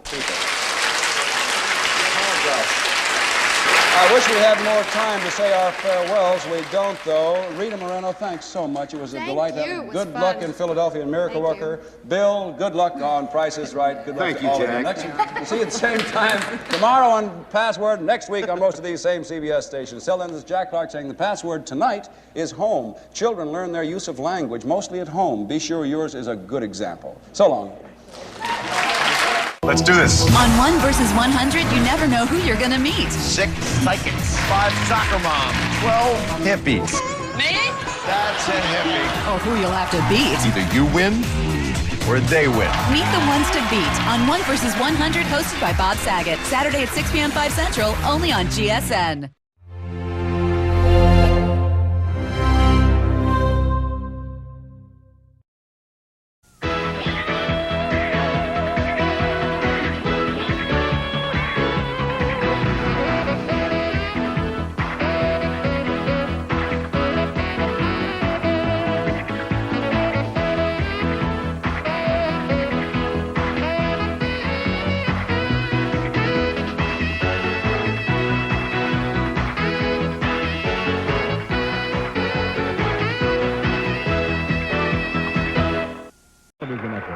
Beat the Clock is brought to you by Sylvania.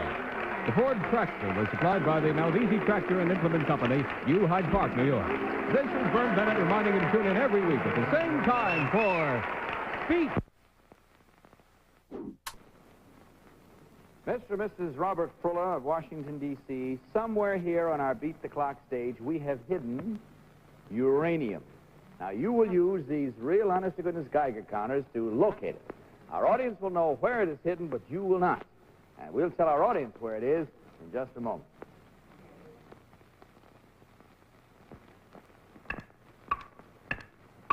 Tick-tock, tick-tock, hickory-dickory-dock. It's time to beat the clock.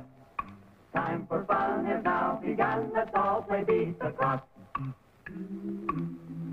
Beat the Clock is brought to you by Sylvania, a quality name in lighting, photo lamps, radio tubes, television, electronics.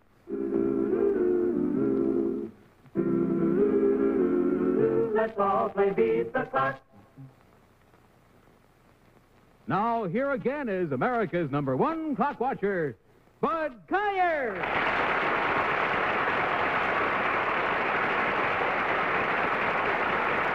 Thank you very much. Nice to have you all here with us tonight. Now, what I want you to do, sir, in the $100 clock is to hang on to your wife's hand and don't let go of it at any time through the entire stunt. You understand? Take this Geiger counter in your left hand and hold it like you would a gun. That's it. You do the same thing in your right hand. That's it. I'm going to prove to you that they are actually Geiger counters. I have here a small amount of radioactive material in this. I'll hold my microphone over here so everybody can hear it, and this is the part under here that affects it. Listen to what it does. See that? Same thing with yours. See that? Okay. Now, all you have to do is to locate the uranium on our stage with those Geiger counters. You understand? Just locate it. That's all. Remember, that's the section under there that does the locating. It's on our stage somewhere, and we'll take a look and see how many seconds you have. You have 60 seconds exactly, and right now I'm going to take just a couple of those and not steal them from you to tell our audience where it is hidden.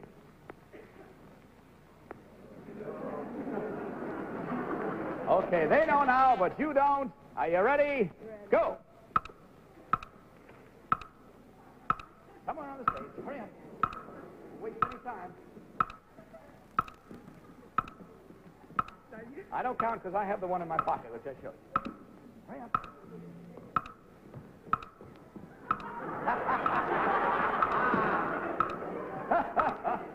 Run back over this way. Over this way. Hurry up. Quick. All right, now stop the clock a minute. Stop the clock. Where your Geiger counter is now, each one of you is no more than 3 feet away from it. Go.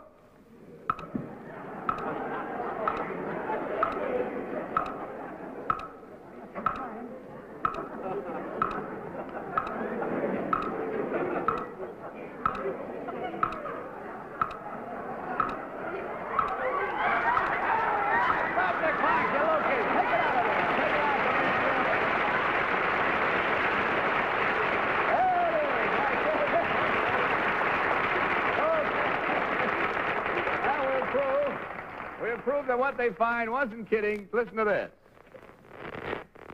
There you are, right there, and here. You're there. There it is. Good as gold. You got yourself your $100 clock. Give the girls the Geiger counters and come on back over here with me. That was a good start. Okay. Now, because we started you right off like that, Madeline is bringing over for you, in behalf of Sylvania, one of our Beat the Clock games, which I think you'll enjoy. You'll have a lot of fun, because believe me, this is an adult game as well as a kid's game. Don't you forget that for 1 minute. And it's a wonderful idea, you know, for a Christmas present, for somebody that has sort of got everything, and get them one of these. They'll have a lot of fun.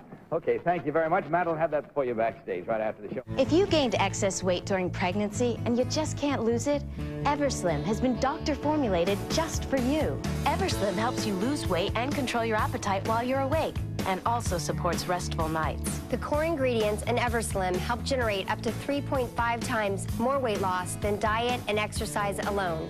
As a doctor and a mother of 3, I strongly feel that's a weight loss breakthrough. Get yours today at buyeverslim.com or GNC, Rite Aid, and Supercenters everywhere. Now getting Mrs. Prull out here in sort of an Easter bonnet. Bob, you don't mind our putting her in there, do you? All right. You saw it before you put it on your head, for it was put on for you. A lot of sharp needles are in the top of that little bonnet you're wearing there, and you and Bob together have to try to break a balloon with it. It's as simple as that. So if you come over, oh, incidentally, I forgot to tell you that the bonus is worth $900 tonight. Wherever that bell rings, whoever's up at that time gets a chance to try it. It might be you. Come on over here with me. Now, Mrs. Prull, what's your first name? Joyce. Joyce, do you mind if I call you Joyce? No. Okay, Joyce, you stand right about there. Now, you're not rooted to that spot. This is just a starting position, and if you'll start right there. Now, you are approximately, I would say, 10 feet away from your wife, wouldn't you? Now, each time you start, wherever your wife moves to accomplish this stunt, you may move anywhere you want to, too, but each time you start it, please be about that distance from her before you hit another balloon. Hit a balloon? Well, this is what I mean. You take a balloon one at a time, and you hit them to your wife, you see? And what the wife has to do then is to break a balloon on the little grommet on top of her head on those needles. Just break one and we stop the clock and you'll beat the clock. Take a look at the clock, incidentally, see how many seconds you have. You have 50 seconds, and we're going to blindfold your wife. All right? Now, get it on over the needles without taking your fingers off, Madeline, if you can. There we go. Okay, now you get that set. Well, I tell you something, sir. Remember now that your right hand is her left. And her left is, you know, your left is her right. In other words, what you've got to do in calling direction is not, if it's going, we want to go that way, of course, you say go to your left, go to your right, come forward, go backward. You understand? Tell her go slowly, take shorter steps. Any instructions you want to give her. As soon as she breaks one balloon, we'll stop the clock, and I'm sorry, Frank Hiller, and you'll beat the clock. Okay? All right, take a look at that clock again. It's 50 seconds from the time I say go. I would advise you to kind of hit them that way and hit them, you know. You ready? Go. Tell her what to do.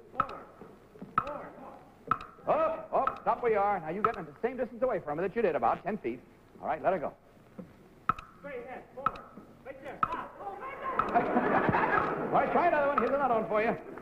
Okay, come on, come to your left a little bit. Let's get you back up center stage here. Come on up here, give you a little more room. You got kind of down the front of the stage. There we are. Okay, you ready again? Go. Forward. Forward. Don't stop there.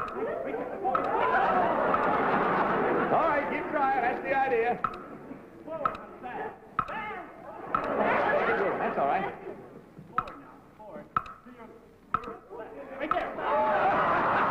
trying. Come on, you're doing great.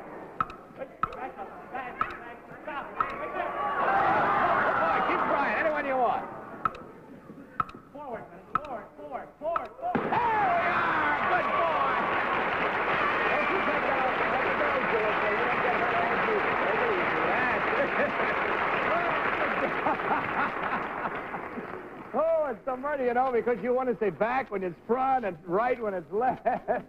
Okay, so you all set over there? Come on back over here now with me, because you did a real good job. You've gone through now the $200 clock, and that means, of course, that yours is now the responsibility of the jackpot clock. Would you come over here with me, please? And you just take a stand right over there at the far side of those curtains and turn around, face the audience. That's it. Not quite so close to the curtain so they can slide past you. Now, in back of you and in back of the curtains is our famous jackpot board. With it, or rather on it, I should say, are the words of one of our famous quotations. You must use and move all of the words that are there. They're all mixed up and out of order. Get them back in the correct order, and you'll beat our jackpot clock if you do it in 20 seconds from the time I say go, okay? Don't look till I tell you to, please. Open the curtains. Turn around, take a look. Go. Move them on the board. Hurry up.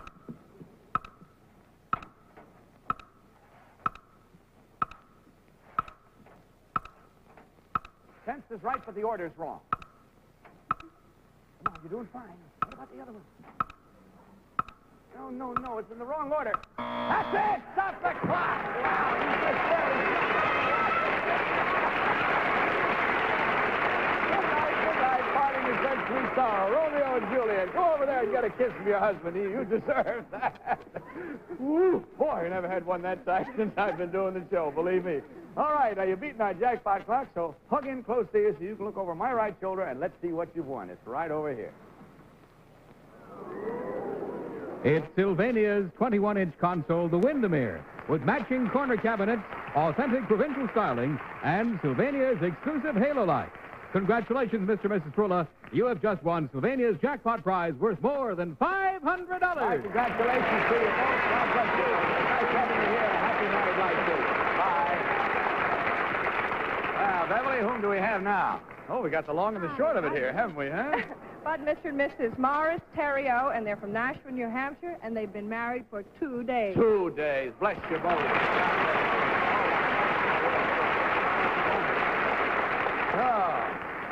How nice of you to wear the same color your wife does, too. All right. Here we have from Sylvania a beat-the-clock game for you, which, as I said, is something nice to buy as a Christmas present. You guys will enjoy it, believe you me. Don't let anybody tell you it's just a kid's game. It's an adult's game, too. Bev will have it for you backstage right after the show. 2 days married. My goodness. How long did you know each other before you got married? Oh, approximately 8 months. About 8 months. Where did you meet? I'm her milkman. Your what? I leave milk at her mother's house. You leave milk at her mother's house? Well, honey, you were smart to skim the cream off, believe me. I'll tell you that. And bless you both and all the happiness in the world. Now, I'm going to give you a little extra special something. Since you're newlyweds, will you do the drawing for our first 3 prize winners on tonight's Sylvania Beat the Clock contest? And before we do any drawing, I'm going to try to tell all our wonderful friends at home how they can join the weekly Beat the Clock prize contest that is going on right now.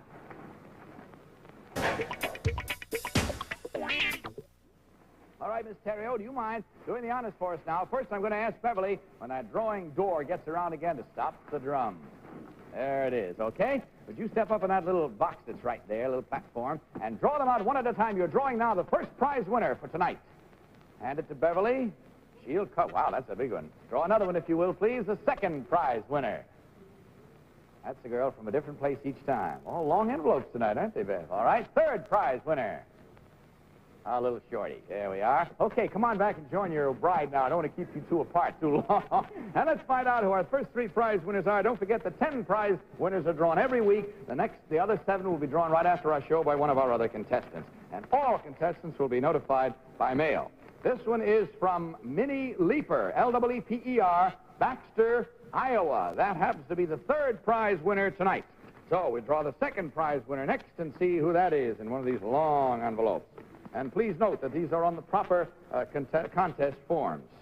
2nd prize winner, Mrs. Frank Rutkowski of Victory Lane, Bel Air, Maryland. Now, in the case of the first prize winner, a duplicate prize goes, as always, to the dealer from whom this contest excuse me. Which end did you cut here, Bev? Well, I'll tell you what I'm going to do. There we go.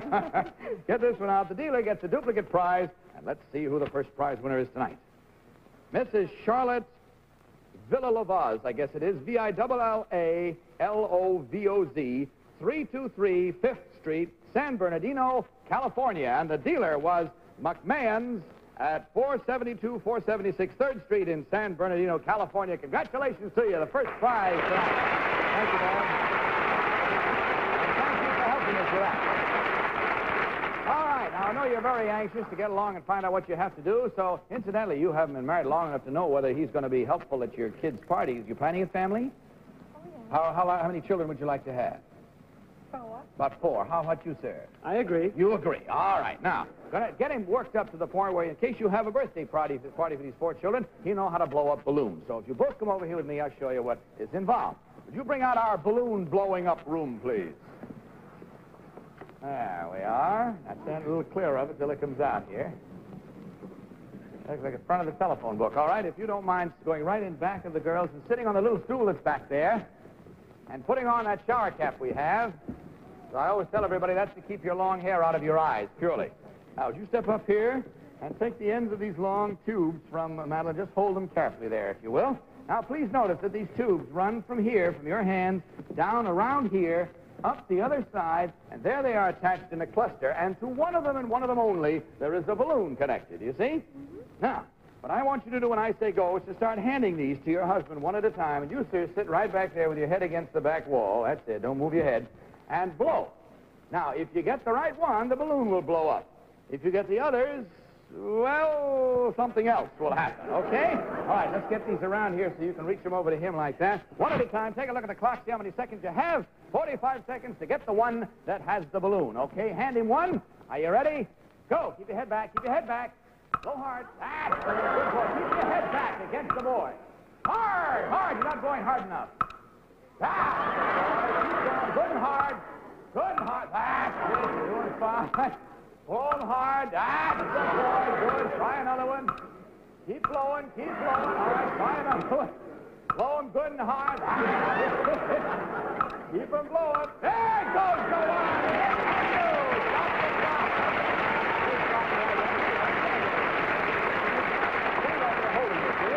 Right there. All right, Beverly's going to take a picture of you now with one of our Sylvania flash bulbs with a blue dot for sure shot. Good. Now you just drop those and come on over here with me. Thanks, Bev. And the girls will get him all cleaned up. He'll be just as good as new, so don't you worry about it.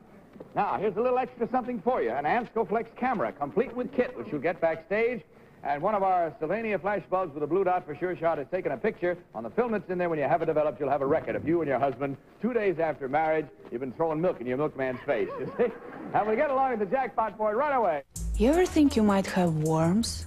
If your computer is slowing down or crashing or just acting weird. E-acceleration with the full power of Stop Sign can make it like new again. Stop Sign gives you virus protection second to none. With a spam blocker and spyware remover. Pop-up blocker. And the Stop Sign firewall for all the protection you'll ever need. Guaranteed. You may be infected and not even know it. Go to StopSign.com for a free virus scan now. I counted wrong, Mrs. Stereo. That, of course, was your $100 clock. That was when you're on the $200 clock now. And I'll tell you what, we're going to help you this time because as those family of 4 children, that family of 4 children comes along, one of the things you'll have to learn is to teach them to walk. So if you'll come over here, I'll give you a little preview of how to teach a child to walk. All right, bring out our little walking girl. Will you stand right here?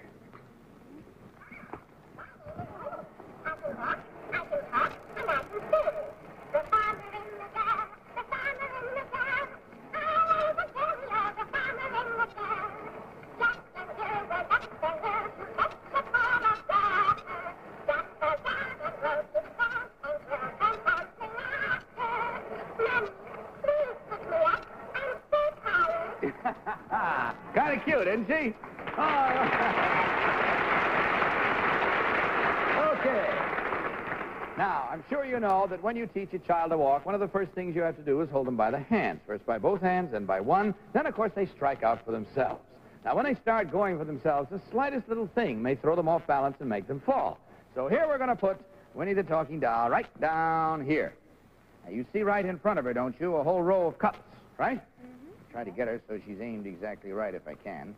And then I will start her when it's time to start her. And immediately that I do that, you reach down there and grab that first cup in a hurry. Get it out of her way before she hits it. Run over here, drop it in this paper can over here. Run back again in time to get the second cup out of her way. Back again and in the basket. Back for a cup, back to the basket, back for a cup, back to the basket, until all 6 cups have been taken out of her way. Now, those cups probably won't fall over, but if she touches one, we've got to start all over again. Okay. So try not to waste time. Take a look at the clock here, see how many seconds you have. You have 40 seconds, and I'll start the young lady and tell you to... Are you ready? Yeah. Go! Hurry up, move fast! Hurry up, fast! Pick it up the next time! Hurry up, quick! Hurry up, come on! Pick her up, quick! Make it fast!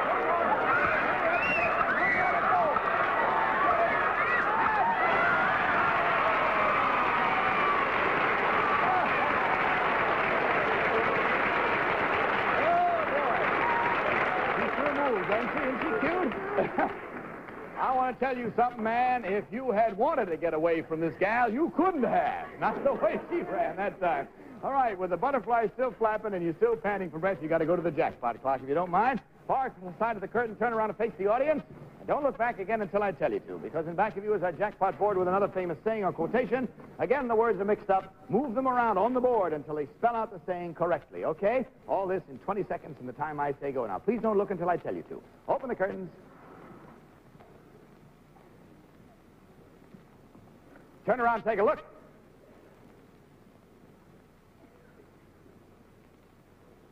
Go.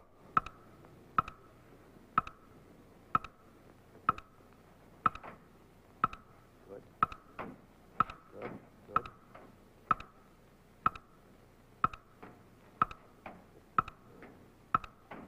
Not quite. The last 2.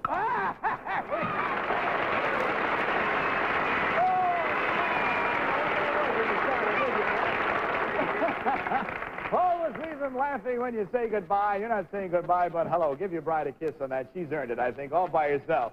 Okay. Now, I know you're anxious to see what you won, so stand in closer here, look over my right shoulder, and let's see, because it's right over there. And here is Sylvania's Cabinet of Light console, the Kimberly, and Sylvania's Hi-Fi custom console with famous surround sound. Congratulations, Mr. and Mrs. Terrio. You have just won Sylvania's jackpot prize worth more than $500. Congratulations, sir, and God bless you both. What are you shaking for? Take your camera along with you. Happiness to you. All right, Beverly. He's standing there like this, too. He doesn't know what hit him. Bud, this is Mr. and Mrs. William Calhoun, and they're from Saugus, Massachusetts. Thank you very much. Hi, Mr. Calhoun. Do you mind just standing in there?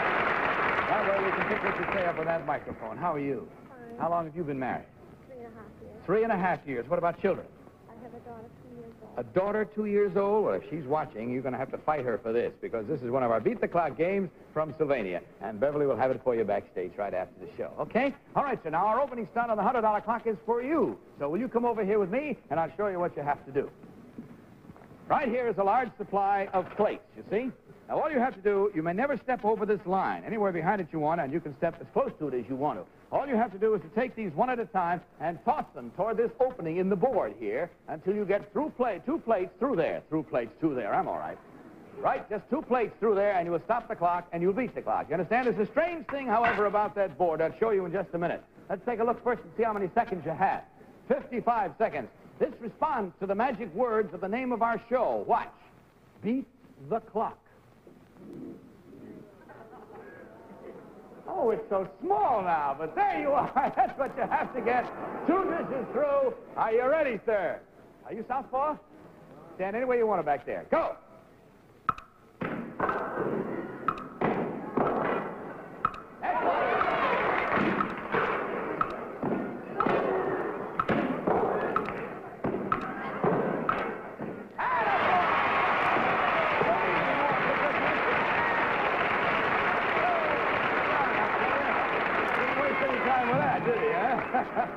You didn't learn that from your wife throwing dishes at home, I hope, did you? All right. right, you've done a good job. You've moved along now through the $100 clock, and you'll go to the 200 in just a second. Game show host, avid fisherman, aspiring rap star. Who is Chuck Woolery? His new co-host, Shandy Finnessy, wanted to know. Tell me something I don't know about you. My biggest fear is being attacked by a large calico cat named Skippy. Get to know the real Woolery. My life is an open book. Lingo, weeknights at 7 on GSN. I was overweight and it was so embarrassing. Then I tried Hydroxycut and I lost 27 pounds in just 8 weeks. I'm Dr. John Marshall. I lost 29 pounds and 5.5 inches off my waist using Hydroxycut.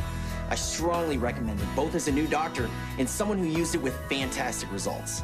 Thanks, Hydroxycut. I feel like a new woman. Lose up to 4.5 times the weight fast. Get yours today at buyhydroxycut.com or GNC, Walgreens drugstores and supercenters. Look for new advanced Hydroxycut in stores nationwide. Get your game face online now. All right, now, Mr. and Mrs. Calhoun ought to be coming out here most any minute here. You got them ready? That's it. Sneakers on them we had to have for the stunt that's coming up. And there's his pretty and charming wife. Sneakers on each one of you now. The vote! You get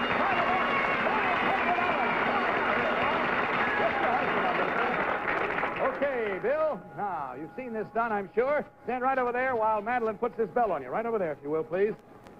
Meantime, I'll show you that we have here a top silk hat, and it's fastened by its top to a rope, which goes up through a ring up there. Back over there, if you want to follow it. You see where the other ring is? Look over your head. Back behind you down there to where it's, through another ring there, and then back. Hey, she doesn't know where your waist is, you see. That's it. What is it? You have a son or a daughter? I forget. That's the idea. Okay. Now, I'll show you what happens to this. If you will walk toward it, I'll show you what happens to the hat. See where it goes? It goes up in the air. So you have to be kind of careful of that. Now, back away again, if you will, toward there. That's it. I'll get you here where this will go on your head. It will go on your head. It must get on your head, and it must remain. Don't walk forward now. You'll pull it off. That's what happened last week.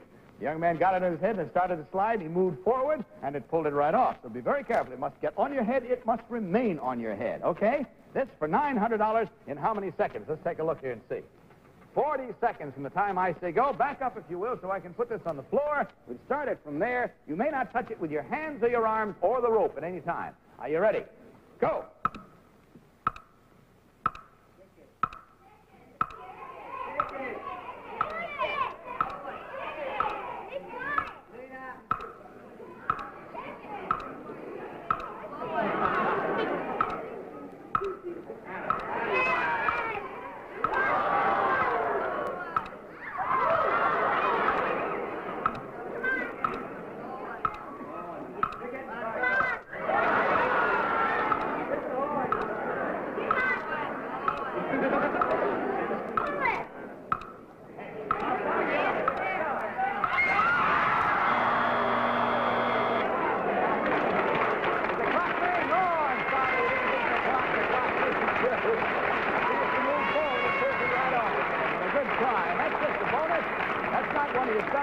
Your son will be ready in just a minute. This is something that you'll find very restful, I'm sure. Will you both come over here with me right now?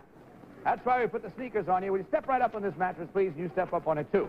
When I say go, all I want you to do is to turn the mattress over completely so that you're on the other side. But neither your feet nor hands nor any part of you may touch the floor at any time. You must remain on the mattress at all times. How many seconds? Take a look. 45. Are you ready? Go.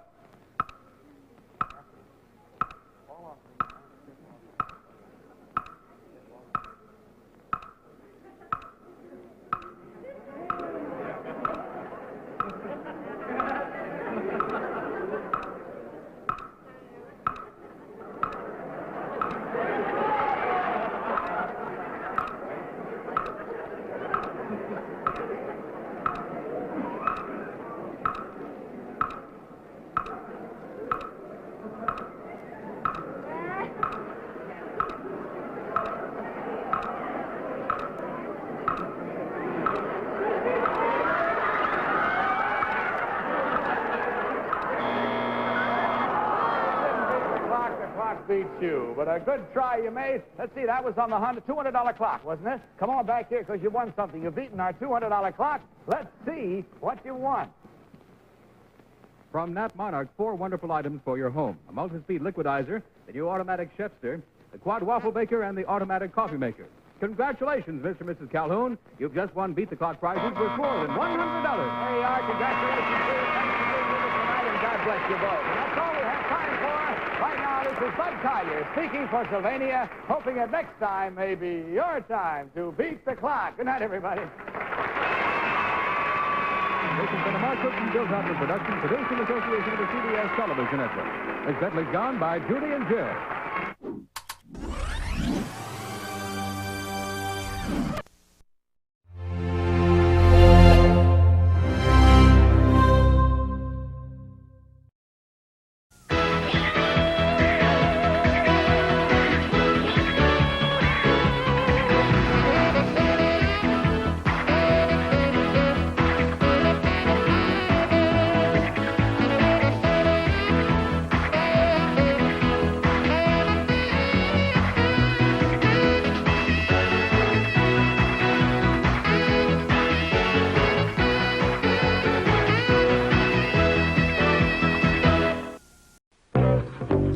Get ready to match the stars. Bill Cullen, Brett Summers, Jack Klugman, Cass Elliott, Richard Dawson, and Loretta Swit as we play the star-studded Big Money Match Game 73. And now here's the host of Match Game 73, Gene Rayburn.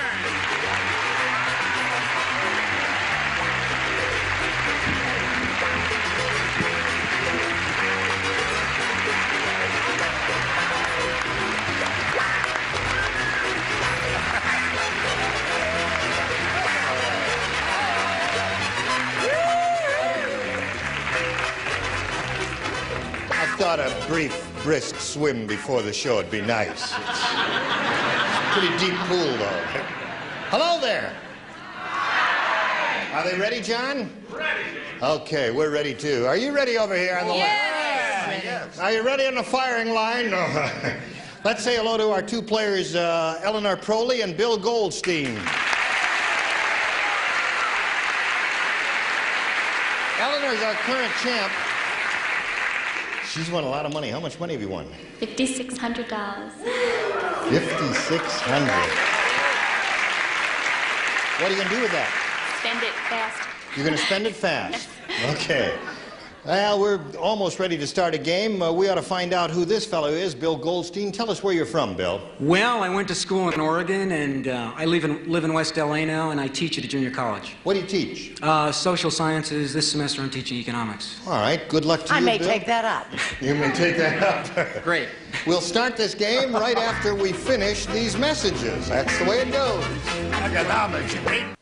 All right, we're ready to begin this game. Bill Goldstein, you know that you and Eleanor will be answering questions, trying to match our 6 celebrities. The one who's done that most often at the end of the second round will be the winner and have a go at the super match where you can win over $5,000.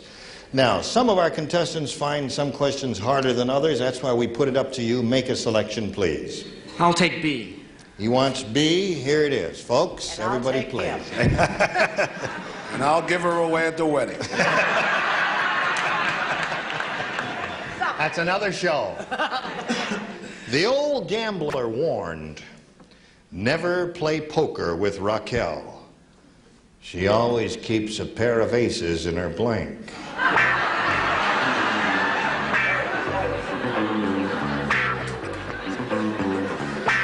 You do too, madam?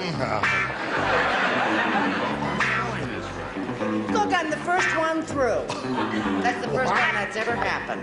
Yes, everybody's ready. Oh, you didn't take long at all in making up your mind there. Bill, we ask your response now. Never play poker with Raquel. She always keeps a pair of aces in her... I can only visualize chest. In her chest. No, well, bra, really. Gee, That's what I mean. checkers, Bra, dear. right? Yeah. Oh, you mean bra? I mean bra, right. Okay, bra is your answer. Okay. Bra is his answer. Bra is his answer? I mean, you can't say chest with a lady. What's wrong with you? He hasn't been around much. He's very young. Yeah. What do you say, Bill? I'm sorry, I like him young. He said bra. He said bra, that's his answer. Yeah, that's enough there for a full house.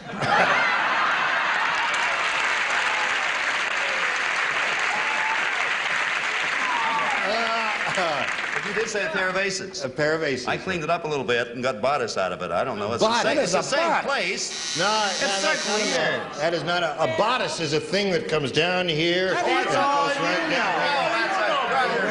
Laces up in the back here. I'll show you a That's a bodice. That is Mine doesn't lace in the back. You're talking about the old-fashioned kind. Yeah, all right, Brett, what do you say? Actually, that's where she parks her car. In her bodice? Yeah. Well, in her cleavage. That's In her cleavage. No, brown There, cleavage. that's- Oh, that did match. Well, of course, that's a... Well, I don't You know. what? I was waiting for the ding dong. What did he have? There it is. All I Okay. wish is, boy, that this was the ace of clubs and this was the ace of diamonds. Yeah.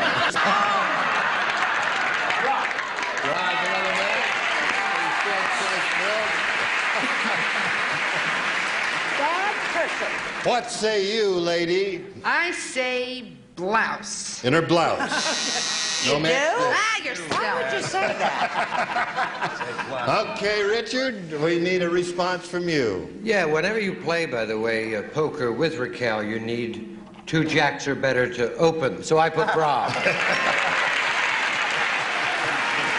I wasn't going to say jack. Yes. Now, Loretta. I'm definitely in the wrong area. Garter. Oh, in a garter. Well, I used We to weren't explain. talking about That's Marlena gin rummy. Dietrich, you know. That's gin rummy. Yeah. Poker's here. I would Okay, like let's to see. make a You statement. didn't do too bad with that, Bill Goldstein. You got 3, and now let's see how Eleanor, our current champ, does with this. If the Pilgrims had landed at the North Pole, your mother would spend Thanksgiving stuffing a blank. If the Pilgrims had landed at the North Pole, your mother would spend Thanksgiving stuffing a blank. Do you think I've smartened up as the weeks have gone I think by? you're doing very well, and I love the way you're wearing your hair. You look stunning, my dear. Wait, she'll give it to you. You'll join. All right, everybody ready over there? Eleanor, Larry, you're thinking not deeply you. about this, are you? Yes. How would you fill that in? If the Pilgrims had landed at the North Pole, your mother would spend Thanksgiving stuffing a... An Eskimo. That's all I can think of from Alaska. Up in the North Pole, yeah. An Eskimo. You don't have to explain it. Bad enough as it is. She says...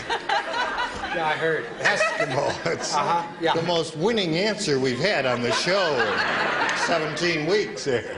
All right, Bill. If you say Eskimo... You Come can on. do it, Bill. I am, no, penguin. Penguin, yeah. My mother stuffed an Eskimo. Really? All right. Brett, what did you say? Actually, I think Eleanor has it the wrong way round, but who am I to criticize? Seal. A seal. Okay. Haven't got an Eskimo yet, Eleanor. We're trying for you, though. Eleanor, I've had an Always Eskimo, hope. and you know, they're not so strong. I'd rather stuff Raquel Welch's bra. Penguin. Penguin. All right. Now, Cass Elliott. Actually, this is known as the turkey of the north, the penguin. The turkey of the north, yes. All right. What's the seal? One glass of wild penguin. That's a little Texas joke. No, actually, penguins are what they stuff. And I did that once when I was a little tipsy. Turned out it was a head waiter, but the thought was there, wasn't it? That's the turkey of the show. I see they, well, you lay them, Jack, and I'll sell them. Okay. Another penguin. So we had all penguins and no Eskimos, sorry to say, Eleanor. So at the end of round 1, it's 3-0 in favor of the challenger. We'll go to round 2 after we go to these messages for you. Okay, here we go with round 2. If you're all ready, Bill, would you make a selection? I'll take B. B is what he wants. And last time out, Bill, you matched 3 celebrities, Brett, Jack, and Richard. So the 3 of you will not participate. The others You mean will. to tell me I can't get on his side again? No. Nobody knows this, but William Shakespeare did all of his writing in the blank. I have a good answer. There's the question. You get it, Bill? Nobody knows this, but William Shakespeare did all of his writing in the blank.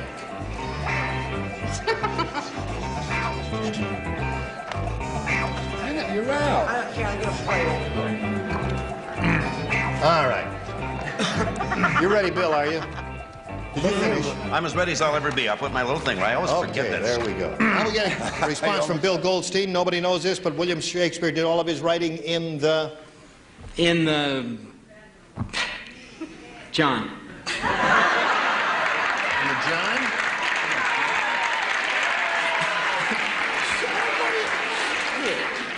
You know, if we had the time, I'd ask you to describe what a John looked like in those days, because I don't think they had them, do they? I don't know. He says the John. Yeah, it means in a forest. In that the was John? Good, Yes. in the forest.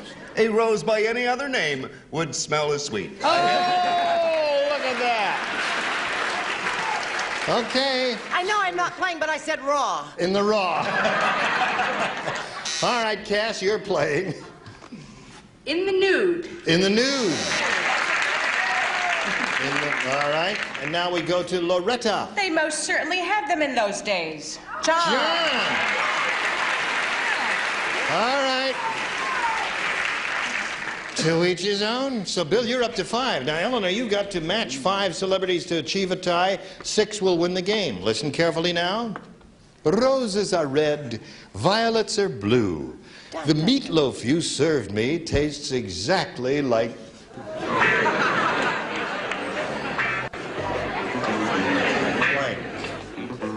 He must have come over to our house for dinner.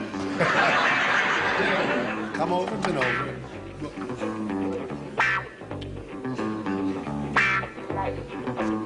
Are you contemplating your... My navel. Oh, I see. There she is. Okay, she's out of it now.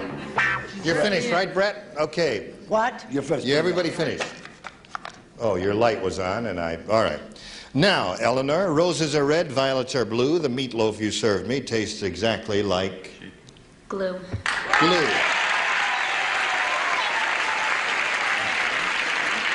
The audience thinks the winning answer is glue. Let's see what you said, Bill Cullen. Goes to show what the audience knows. Glue. Glue it is. All right, Brett. Well, there are a lot of things that rhyme with blue, but glue's best. There's 2. 2 for glue.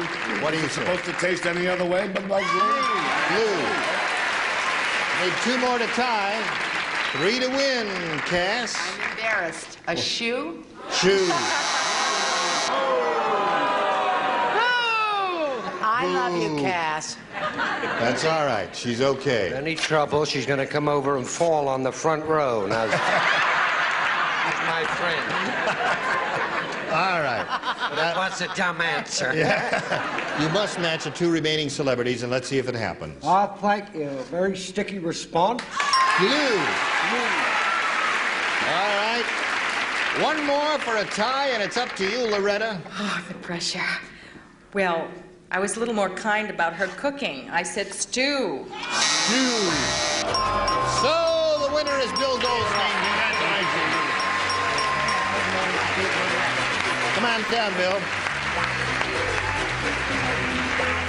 All right, there's $100 for you together with our congratulations. Stand by for a moment while we tell Eleanor that she's going to be leaving here with $5,600 and our best wishes. Thank you. Eleanor Crowley. Thank you. Bye, Eleanor. Okay. Well, Bill, you've been around here long enough to know how it goes, so shall we have a go at it? All right, let's see what happens. Sure. Let's see what happens. Cool cat. Both of you get out of here. Go on. Bill, we polled a recent studio audience, and we got their best response to this. Rip blank. Now, the answer they gave most often is worth $500 if you can match it. Second most frequent response, $250. And the third, $100. Okay, now 3 celebrities are allowed to give a little help. Name 1. Richard. Rip Van Winkle. Shut up. All right, another one. Brett. Rip off. Rip off. Okay. Cass. Cass Elliott. Rip cord. Rip cord.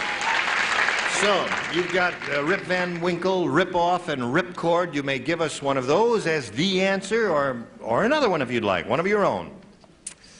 I'm going to go with Rip Van Winkle. Okay. He wants to go with Rip Van Winkle. You'll like him. He's a nifty little dancer. I went with him for years. Yeah. He was He okay. has a very long beard, A little you know, hairy, dear. but what the heck. Okay, Rip Van Winkle is the answer he's looking for, and that's what we're all looking for. So let's find out if it's under the $100 response. Rip Torn is an answer that none of us thought quickly about. they and forget. Yes. It's a so-so answer there. Okay. We're still looking for a Rip Van Winkle. Here is the $250 response. Rip-off is up there. That's the one Brett gave you. Okay. Third and last chance for Rip Van Winkle. Where are you, Rip? Are you under the $500 response? Yes, you are!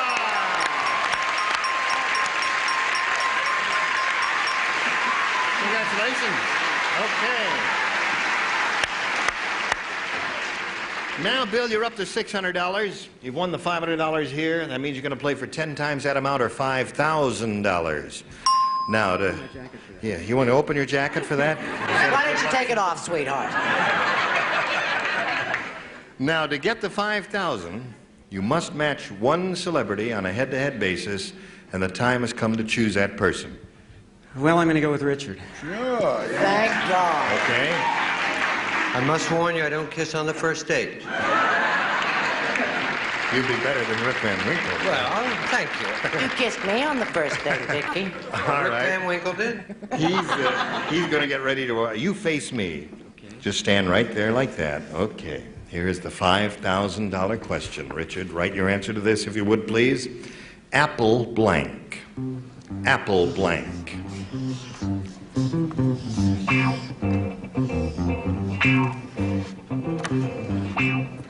Okay, he's finished his answer. Now, Bill, it's time for us to give us your answer. How do you fill in the blank? Apple pie.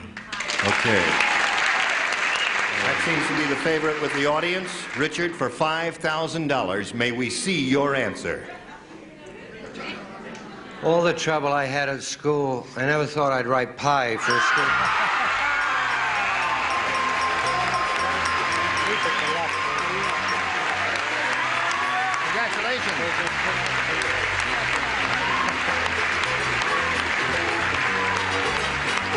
Who's that screaming and whooping and hollering? You got a friend there? I've got a couple of friends out there.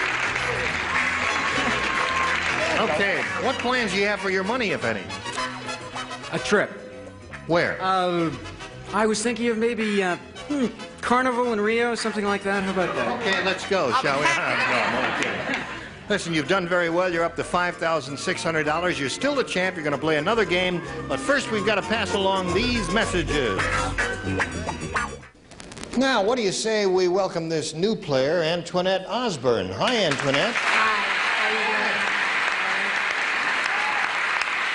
you doing? Pretty lady, huh? A very pretty lady. Where's this pretty lady from? Los Angeles. What do you do? I keep my baby at home. I have a little 6-month-old baby girl.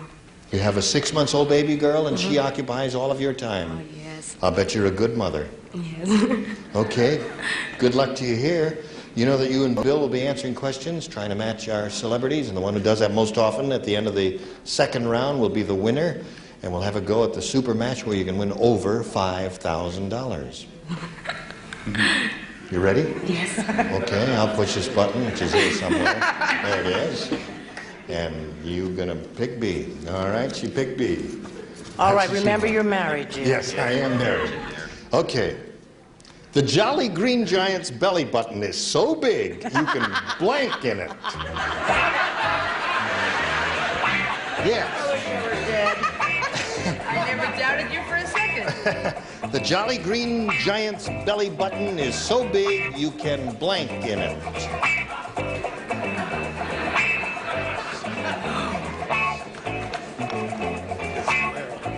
It's bizarre. Bizarre. A room without you and A little dispatch would be... I'm sorry. Are we all ready to go? Oh. I don't have anything sharp. All right. Antoinette, the Jolly Green Giant's belly button is so big you can blank in it. Swim. Swim. Okay, she says swim. It sounds okay to me. How's it sound to you, Bill? I've never been all that active. I like to sleep there. Go to sleep. Just curl up and... Yeah. Okay, you swim or you sleep, Brett? Bill Cullen said when that girl came out, I love her act. I think that means he thinks she's pretty. Yeah. I can't imagine why. Great. She's beautiful.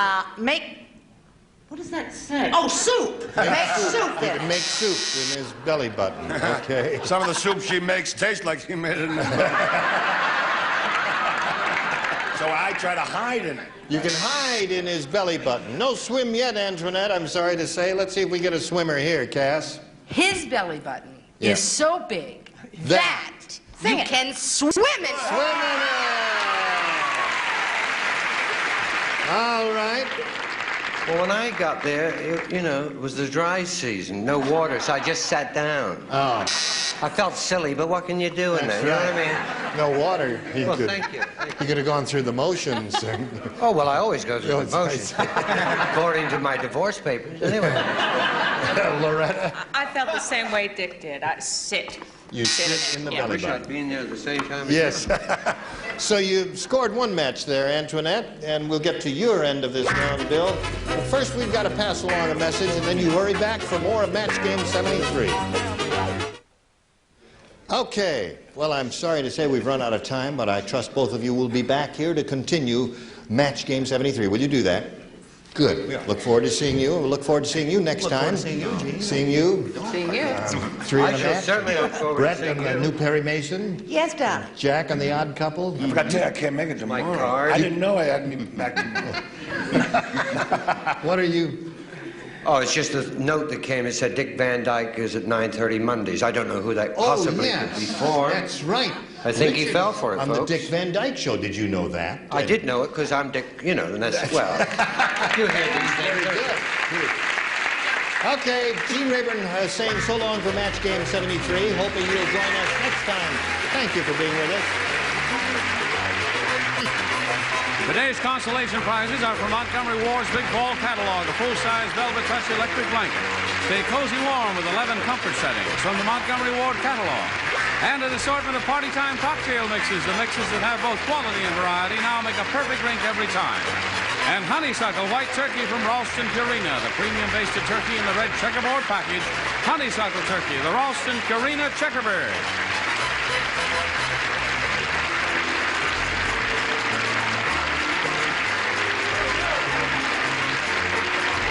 This is Johnny Olson speaking for Match Game 73, a Mark Goodson, Bill Todman production.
Barker still working.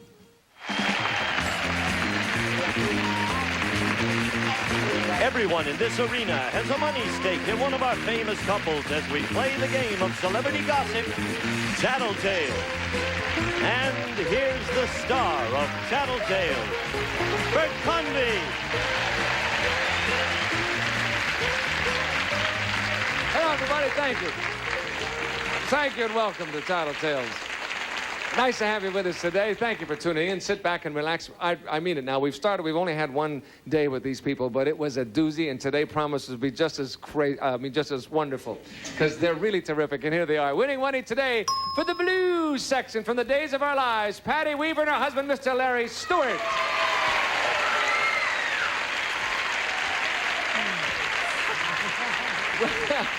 Winning money today for the banana section, Ann Cullen and her husband, Mr. Bill Cullen. And winning money today for the red section, Dorothy Jo Barker and her husband from The Price is Right, Mr. Bob Barker.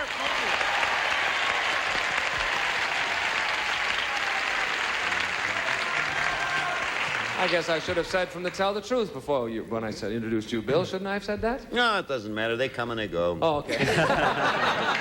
All right, listen, we've got some good questions and some wonderful people. I want to get right to it and see how you do with them, all right? If you're ready to go, here is the first one. It is worth $150, the rooting sections, and this is it. Men, which do you do more often? Get angry, make mistakes, or make love? Which one do you do more often? Goodbye. Think it over. Patty, we're going to start with you. What do you think? No, I won't say it. What do you think Larry's going to say to this one? We were just having a discussion about this particular subject the other day. Which one? Which one? Which one? Well, I can't tell that. Well, if you can't tell, then we know right. which one, right, gang? It's get angry. It is? Make love. Oh. Or what's the other one? Make mistakes. Make mistakes. Oh. God. He's going to kill me if I say that. Make love. Oh, he's going to kill me. Oh, yes? Why is he going to kill you for that? Because he is never wrong. Oh. He never makes mistakes. And he never gets angry. Oh, really? Gee, what That only leaves one other way. This is really unfair. Oh, well, God. Wait a minute. Does he do... I mean, but the other one is still in there, isn't it? I mean, It's still in the running. Making love is there. It is still there. Okay, because if he doesn't do any one of the three, maybe that's what makes him so mean, maybe. Okay. You're going to say...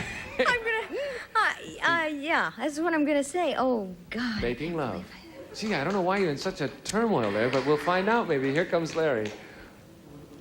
Oh. Larry, which do you do more often? Do you get angry, make mistakes, or make love? He says with a happy grin, make love. That's the one. I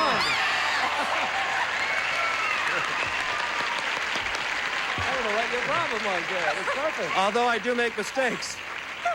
What was that, Larry? Although I do make mistakes. Oh, really? Oh, we didn't hear it that way. Okay. Well, thank you anyway. Ann, what will Bill say? Well, we've been married 21 years, kids. Yeah. Doesn't make any difference. We're only married a year. Figures into this conversation.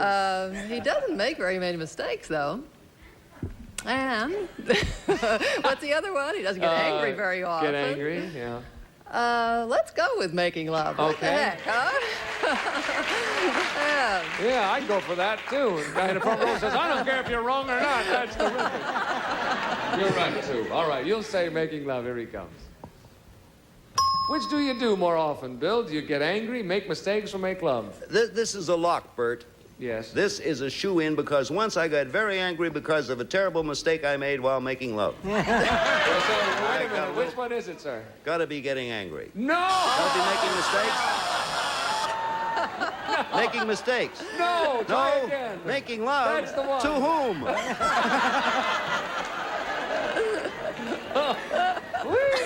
Oh, Bill, you're bad. Oh, well, I'll tell you. Well, I guess not Ann, because he's the one that said that. You're going to say that angry. You would have said angry, huh? And then you would have said make mistakes was your second choice, right? Yeah, making love. You mean the whole way? How many days hath September, Bert? Yeah, it's by the firelight. You remember that? Burn my foot. Yeah, burn your... Maybe that's it. No, never mind. Dorothy Jo. We've been worse. We've been holding hands back here. It must have thrown him off. Now you're told Porky's going to be mad. Dorothy Jo. Come on, fellas. What are they doing? Dorothy Jo. Bob says, not me, not me. Yeah, okay. What will Bob say now? Well, we've been married 31 years. Oh, my. And so... and he'd never admit he made a mistake, so I expect he'd say that he gets angry more. Angry often. is the one, eh? Okay. Yeah. He never admits he makes a mistake. Well, he's probably perfect like Bill. Quite a bit. Okay. You're going to say that it will be getting angry. Yeah. Here he comes. Bob, which do you do more often? Get angry, make mistakes, or make love? Well, now, does this mean with your wife, the getting angry part, I mean? It's not on my card, Bob. Well, I don't know. and making mistakes and so on and so forth. Well, I'm going to assume that it is. Now, it is very easy for me to narrow this down to 2. But on the 2, I will say what I think Dorothy Joe said. I think she said that I get angry. That's what she said. You're right. Now, may I add something? Well, wait a minute now. We're not finished yet. You said it would be narrowed down to 2. What was the other one, Bob? That will be my secret forever and ever and ever. Good for you. But what I started to say is, I said get angry because I thought that she would say that. That's right. That is, it's not true. Oh. I'm one of the most lovable people I know. Yeah. And why are you laughing, Bob? What were you going to add to I'm that? laughing about the other thing that I didn't say. I got it. Okay. Well, anyway, that's a contented little chuckle. I see. Well, America will have to wonder. In the meantime, Dorothy Joe and Bob and Patty and Larry split that one in half, and we'll come back in a moment to question number 2 and get things rolling here. Don't you go away. Is it his daring sense of style? His graceful moves? Whatever it is, Regis will be giving it to you every night. He's won $1 million. Who Wants to Be a Millionaire with Regis Philbin? Tonight at 8 Eastern, 5 Pacific on Game Show Network, baby. What's new about Ziploc? This new container from Ziploc is really different. I can easily close the lid with one finger. I can't do that with this Gladware. Now that's a tight Ziploc seal. The new Ziploc container, redesigned with you in mind. What's new about Ziploc? Listen to Ziploc's snap and seal lid. Now I know it's closed. My Gladware doesn't have a snap and seal lid. No wonder Ziploc is the most preferred disposable container. Ziploc, redesigned with you in mind. In my house, it's a fact that boys are messier.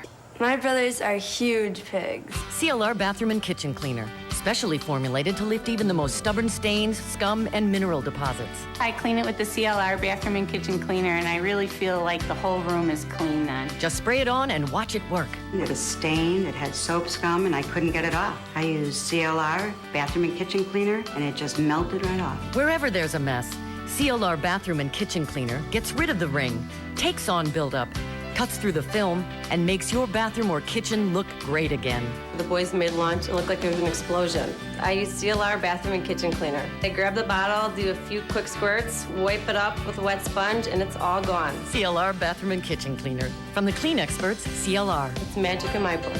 You'll find CLR Bathroom and Kitchen Cleaner at these and other fine stores. Walgreens, Winn-Dixie, Kroger, Eckerd Drug, Ace, Safeway, Albertsons, Rite Aid, True Value, Target, Kmart, and other leading stores.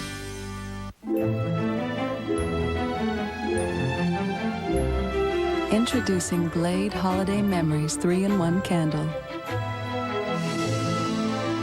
Created by nature, captured by Glade. These could be killer legs. If illness has you off your feet, you're at risk to develop a blood clot in your legs. It's called DVT. Complications could be fatal. In most cases, DVT can be prevented. Ask your doctor or call 1-888-DVT-NET1. The JCPenney biggest Saturday one-day-only sale of the year. Stores open 7 a.m. for the biggest savings store-wide. Plus, extra $10 and $15 instant coupon savings. Where do you unwrap the magic? It's all inside. JCPenney. Try Electrosol Gel Packs. An advanced gel detergent that dissolves quickly for a deep clean that makes dishes sparkle. Electrosol Gel Packs, dishwashing made for the 21st century. Which leading coffee tastes the freshest?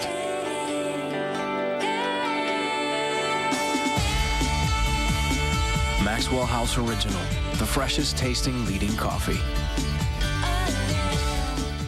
Here's a question. If you needed your insurance, who would you call? Not the name of the company, but the name of the person. You've got 2 seconds. Coming up blank, you may want to consider Allstate. You'd have a local agent you can count on, a licensed professional whose name you know, not just a number. You deserve a relationship with a real person. That's Allstate stand. Are you in good hands? That stuff is runny. Yeah, so won't it run right through the pipe? Then how's it grabbing the clog? Liquids don't make sense. New Drano Max Gel does. Drano Gel clings to clogs longer to dissolve them better. Drano Gel. There's something delicious going around. It's these new reclosable bottles of Ensure, a good source of complete balanced nutrition that goes anywhere you do in 5 creamy, rich flavors. Ensure. Drink to your health wherever you go. Here we go. This is wild. That's why I didn't want to waste any time and get right to the questions, because these are wonderful. All right, if you're ready, gang, here comes question number 2, also worth $150. Think back over your romantic history. Uh-oh. 3 people said, uh-oh. Have you ever played hard to get? Yes or no? Have you ever played hard to get, fellas? Huh? You get it? Off you go. Goodbye.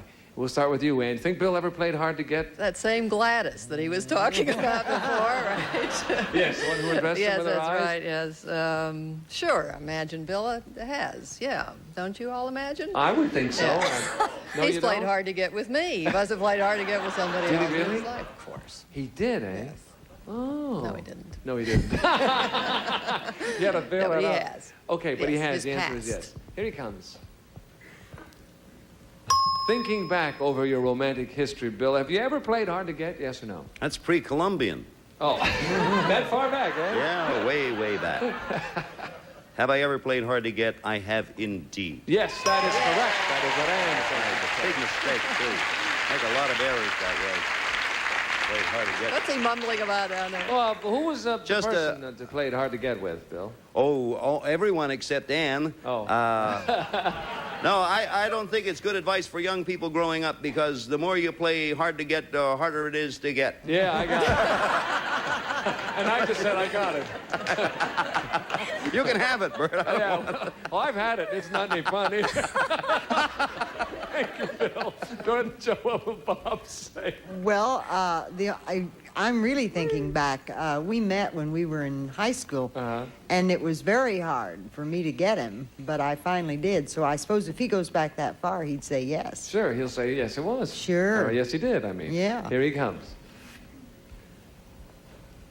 Bob, think back over your romantic history. Have you ever played hard to get, yes or no?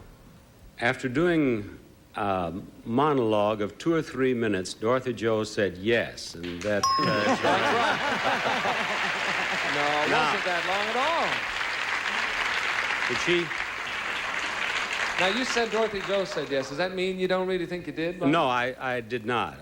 Dorothy Joe and I had our first date, and she went home and told her mother that we were going to be married. Mm-hmm. Well, we were juniors in high school, and I thought that would be ridiculous, you know? So I held off until we were seniors in high school. That's really playing hard to get. You showed her, didn't you, Bob? I really did. I wasn't easy. No, absolutely. Thank you, Bob. Patty, what will Larry say? We were just talking about this the other day. No. If he doesn't say this, he is telling a no-no. A no-no. He has never played hard to get, ever. I know this in my heart and soul is right. Okay, the answer is no, he has never played hard to get. Never. We've heard this before, haven't we, please? Charlie Brill is fond of standing up saying, I smell victory! And he's wrong every time. This is right, though. This one's right. Never. The answer is no. Here he comes. Oh. Larry, think back over your romantic history. Have you ever played hard to get, yes or no? Like the Academy Award-winning song, I'm Easy. I've never played hard to get. That's right. That's what you said. No, I've never played hard to get. You're all right. We split it 3 ways. That was very easy for you. Nice close game. We'll change places at halftime. We'll bring the men out front, and we'll come back with the second half. Please come back. See you in a moment.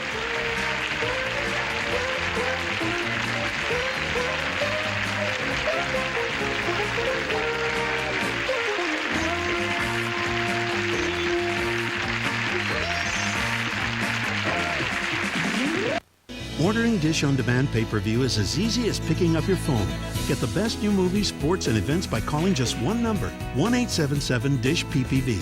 That's 1-877-347-4778. Or log on to dishnetwork.com/PPV and follow the easy step-by-step instructions. If you can't keep a phone line connected to your receiver, just pick up your phone or log on. Visit your pay-per-view channels and look for these great new movies available for the first time on television from Dish On Demand pay-per-view. Haven't you heard how we rock each other's world? Let NHL Center Ice rock your world with up to 40 games every week not seen in your area. Over 1,000 games this season, plus select Stanley Cup playoff action. Get more ice time with NHL Center Ice because There is more than meets the eye. I see the soul that is inside. call Dish Network now.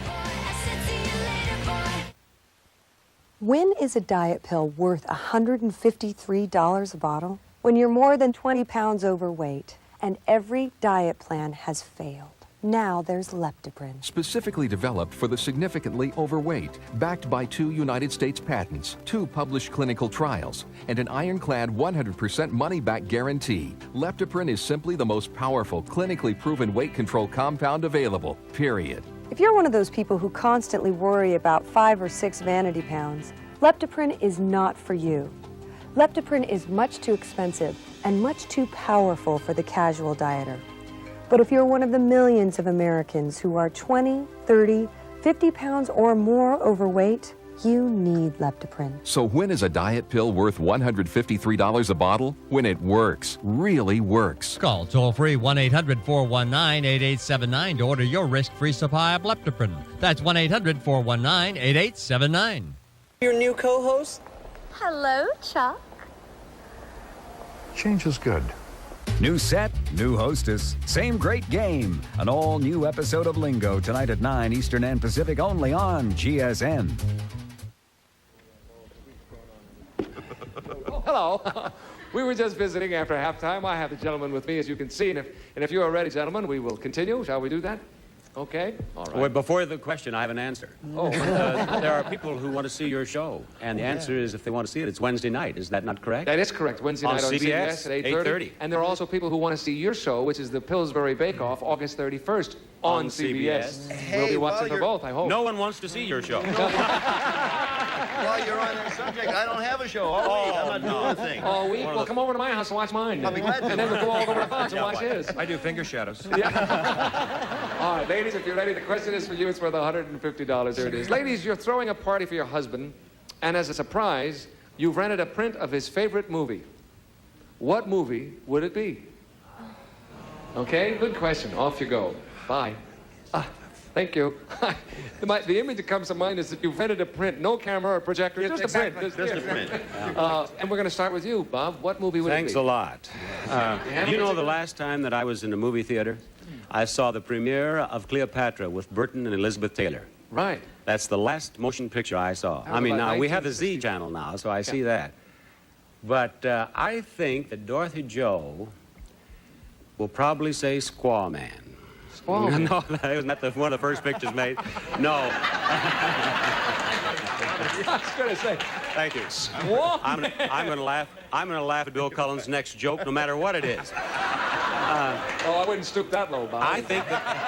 Oh, my. You asked me the other day if he was going to make it. The answer is no. He sells guests. Yeah.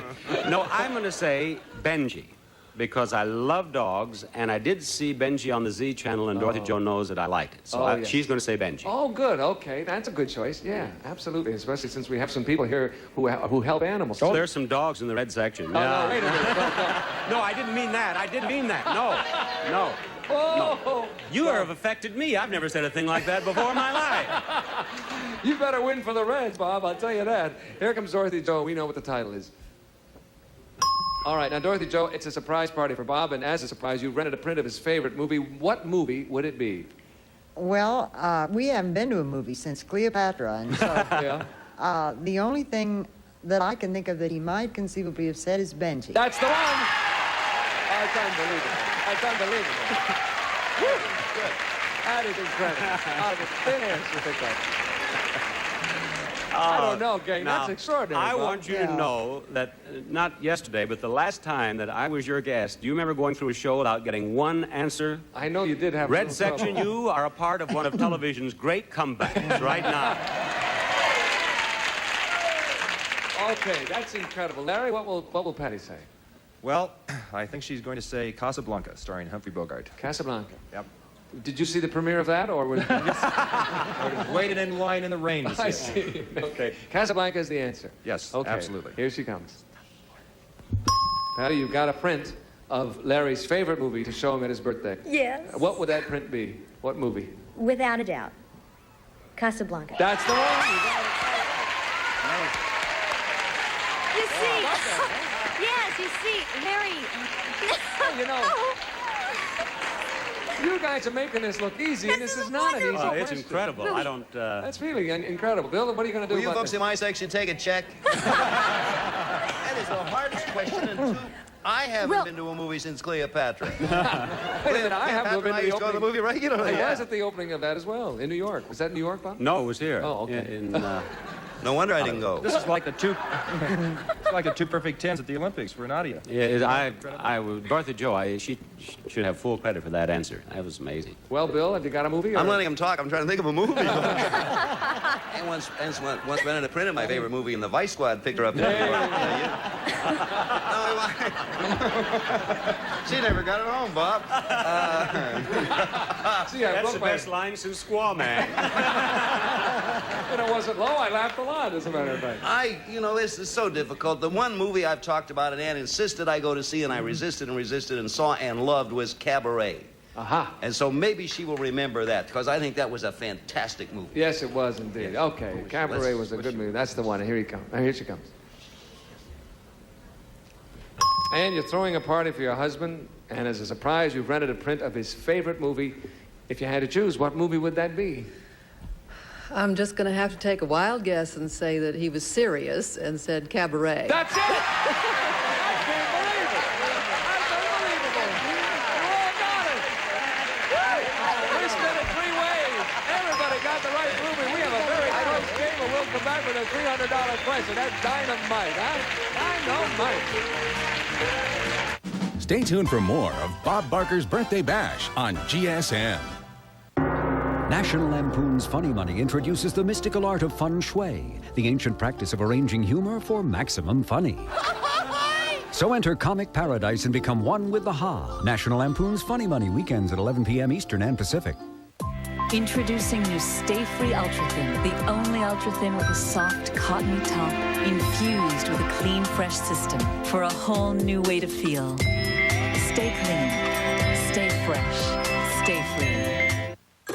Hello, Toys R... Whoa, oh, no, whoa, calm down. I'm here to help. Take a deep breath. Tell me what you're looking for. Oh, those are very popular, but we still have plenty. I know. Oh, it's going to be okay. Bye-bye. Big guy freaking? Oh, yeah. It's your last chance for great deals on hard-to-find toys like Bullseye Ball, $15.99, Transformers Armada Unicron, $39.99, or Yu-Gi-Oh! Dual Disc Launcher, $39.99, only at Toys R Us. What do I want in a Glade plug-in? Well, it'd be fresh, with a nightlight, and unlike others, an extra outlet. Glade Plug-ins Extra Outlet Nightlight. Plug it in. Now that's a bright idea. Hi. We have a little leak or something. Holy moly. Guess I better get started. Right. But first, could you give me your price and the prices of some of your competitors? You know, don't want to pay too much. Our customers know the importance of shopping around because at Progressive.com you can get our price for car insurance plus the rates of other big-name companies. You could save hundreds. Call Progressive today. We try to protect ourselves from the elements, from harm. And if you have diabetes, from temptation as well. And since diabetes puts you at high risk for heart attack and stroke, it's important to talk to your doctor about ways to help protect your heart. The Heart Protection Study by Oxford University researched Zocor. Zocor, along with diet, is the only cholesterol medication proven to significantly reduce the risk of heart attack and stroke in people with diabetes, regardless of cholesterol level. Zocor is a prescription medicine and is not for everyone, including women who are nursing, pregnant, or may become pregnant, or people with liver problems. Your doctor may do blood tests to check for liver problems. Because serious side effects can result, tell your doctor about any muscle pain or weakness you experience and about any medicines you are taking. If you have diabetes, get information about the Heart Protection Study and Zocor, and ask your doctor how Zocor can help protect you. It's your future. Be there. Attention Medicare beneficiaries. Do you use inhalers? Med4Home delivers rescue inhalers to seniors at a low price. And if you qualify, Medicare may cover similar inhaler medication in liquid form. Don't be afraid to take your next breath. Call Med4Home now at 1-800-259-8341 for your low-cost, effective solution. Let us do the Medicare paperwork for you. Pharmacy consultants are standing by to talk to you. More questions. What band did Paul McCartney form after the Beatles broke up? More answers. B. Garth Brooks. D. Baboon. A. Boyer. More contestants. More winners. More Regis. Is that your final answer? GSN gives you more millions on Who Wants to Be a Millionaire with Regis Philbin. Tonight at 8 p.m. Eastern, 5 p.m. Pacific, only on Game Show Network. Let's play. All right, here we go. This question worth $300 will decide the issue, and you can see it's a very close game and an awful funny one, too. I'm losing my voice from laughing. If you're ready, ladies. Ladies, whose attitude about sex has changed more as a result of the sexual revolution? Yours or your husband's? Ooh, good question, too. Think it over. Off you go. We'll find out now, Bill. Whose attitude towards sex checks, well, maybe checks, too, has changed more, would you say? Well, I think it has to be Ann's. Yeah. For the simple reason that she had certain hang-ups that I never had, you know. And the sexual revolution must have taken her out of one of those hang-ups. What was that, Bill? I know one hang-up it hasn't taken her out of, but I don't want to bring that up with you, Bert, because you... No, I think a woman's would normally change more than a man's, because I was always free and easy. Right. I was known as the pushover from Pittsburgh. Yeah. Free and easy. That's your style. You'll say her attitude has changed more. I would say that, Bert, but you already have. So. Yeah, but you don't have to again. And whose attitude about sex has changed more as a result of the sexual revolution? Yours or Bill's? We have not changed. I have to take a guess. Let's say Bill said mine. That's right.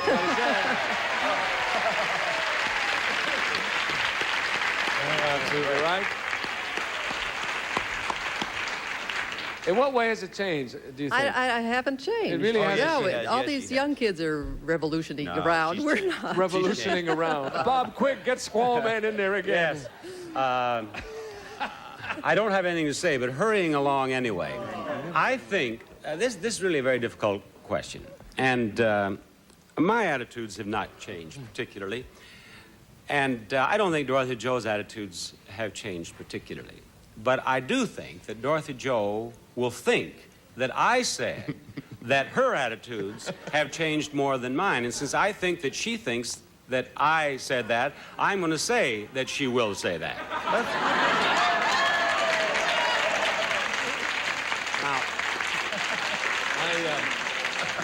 I forgot the question now. Well, I forgot the answer. I think her attitudes have changed more is the answer. Hers have changed more. Here comes Dorothy Joe. Whose attitude about sex has changed more as a result of the sexual revolution, Dorothy Joe? Yours or Bob's? Marcus. No, he said yours. Okay. All right, that's interesting. She said yours, Bob. All right. If I hadn't analyzed my answer, you would have accepted that. You know that? No, honey, I said yours. He said yours had. Well, this will decide the game, Larry. If you get this right, you got it for the Blues. If not, it's all over. And the Bananas will have it. Who's have changed more? Whose attitudes? Well, I tell you, it took me many months to hold Patty's hand. And finally, I wrote an impassioned love letter to her in which I said, can't we do something like hold or kiss and so forth? And she wrote a note back saying we should keep our relationship spiritual. I see. Things have changed since then. Yes, but whose have changed more? Whose attitudes and have changed more? It's Patty's attitudes have changed more. Hers have changed more. Hers. Here we go. This will decide the game, Patty. Whose attitude about sex has changed more as a result of the sexual revolution, yours or Larry's? Mine. That's it. You got it. Patty, Larry, Ed, and Bill split the $300. But Patty and Larry have won it for the Blues. We'll come back in a moment and give the Blues sections Patty and Larry's big winnings. This season, let Sears help you give the good life. For the big messes, only Sears brings you a better way to blast it clean. With Ultra Steam Shark 2. Ultra Steam Shark 2 is better than ever, with almost twice the power and 50% more capacity. Steam means no chemical residue. No more mops or cleaners either. Ultra Steam Shark 2 doesn't think twice about scum. It's the most steam power you can get your hands on. Call now to order Ultra Steam Shark 2, another great idea, only from Sears. With all the attachments, only $99.99. This lightweight beauty lets you blast it clean practically anywhere, indoors or out. The next time you face a mess, face it with Ultra Steam Shark 2. Ultra smart to make your life ultra easy. Only from Sears. Give the good life. Call now to order Ultra Steam Shark 2. 1-800-506-4949. If you have a mobility problem, here's an important message from Hoveround. If you pre-qualify for a power chair, we will deliver a brand new Hoveround to your home. That's right. Unlike many mobility companies that offer deals too good to be true, our offer is straightforward. We will deliver you a power chair if you pre-qualify. It's that simple. But that's not the only difference between us and other mobility companies that just sell products. At Hoveround, we manufacture power chairs in the USA. Our complete line of power chairs and motorized scooters are the most comfortable you can sit in, and they're built to last a lifetime. There are no middlemen. We have service locations coast to coast. We do all the paperwork, and we offer the best customer service anywhere. We like to look at our chair and our system as a solution to problems. Oh, I love it. I really do. It's the best thing since legs. Call now. Our mobility specialists will come to your home and evaluate exactly which Hoveround is best for you. Over 30,000 doctors have prescribed Hoveround power chairs, and in most cases, the costs were 100% covered. So why settle for a generic product when you can own the name brand, a Hoveround, for little or no money out of pocket? Come to find out, it didn't cost me one single penny, and I now have my Hoveround. If you have Medicare or private insurance and want to own a Hoveround, call right now. We'll send you a free video. We'll evaluate your individual needs. And if you pre-qualify, we'll deliver a power chair to your home. It can't get better than this. At Hoveround, we believe you should be free to see the world. And remember, if you pre-qualify for a power chair, we'll deliver a brand new Hoveround to your home. Call now. Well, before the new women's styles came out, we were told our role on this project would be largely ceremonial. The experts were going to handle this one. So the experts came in and pretty much took over. We're able to contribute in other ways. Yeah. Oh, I'm so, that's too much. Oh, I spilled it. We certainly don't have to be front and center on this. No. We're all team players. There's no iron fruit. Yeah, there is. Oh. It's a small one, though. Oh, yeah. It doesn't matter. Enter comic paradise and engage in the pursuit of the laugh-giving force, the Ha! National Lampoon's Funny Money, weekends at 11 p.m. Eastern and Pacific. That's it. The Blues won $325. We had 1,000, a total of $1,325. Thank you all. Bert Conley saying so long. See you next time with Tattletale. Bye. A, B, C, D, E, F, G, H, I, J, K, L, M, N, O, P, Q, R, S, T, U, V, W, X, Y, and Z. All new episodes tonight at 9 Eastern and Pacific on GSN.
You're watching Game Show Network.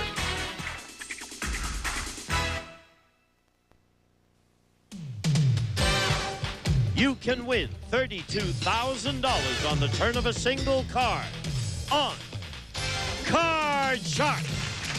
And if you play your cards right, you can win this beautiful Chevrolet Corvette. Now here's the star of Card Shark, Bill Rafferty. Thank you. Thank you, everybody. Welcome, everybody at home, to Card Sharks. You know, we're the show that gives out a ton of money and some great prizes. We've got $32,000 in cards to play for, and do not forget, right back there, something that will increase your insurance premiums tenfold, but you got to have it. A brand new Corvette, ladies and gentlemen. Too exciting for words. Let's meet our dealers. Here they come right now. Come on out. Here's Susanna Williams and Lacey Pemberton. Ah, yes. In their sequins and silver. I like this look. Isn't this a good look? They look good. You gotta like this. I really do. The crew loves it. Anyway, let's get started with our second game right now. I think it's time for us to meet our Card Sharks. Come on. Hi, Marge. Hi, Bill. How are you again? Marge won a motorcycle yesterday. You know how much money you won? I have no idea. Cash and prizes totaling $22,379. Oh, good God. Ooh, that's nice. I love it.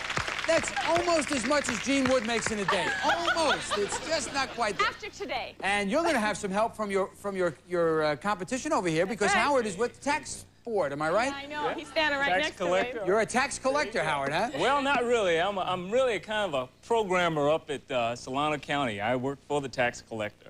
And that's my kind of a hobby, and I make money. And you make money? There you go. All right, Howard, welcome to both of you folks here. I wish you both good luck.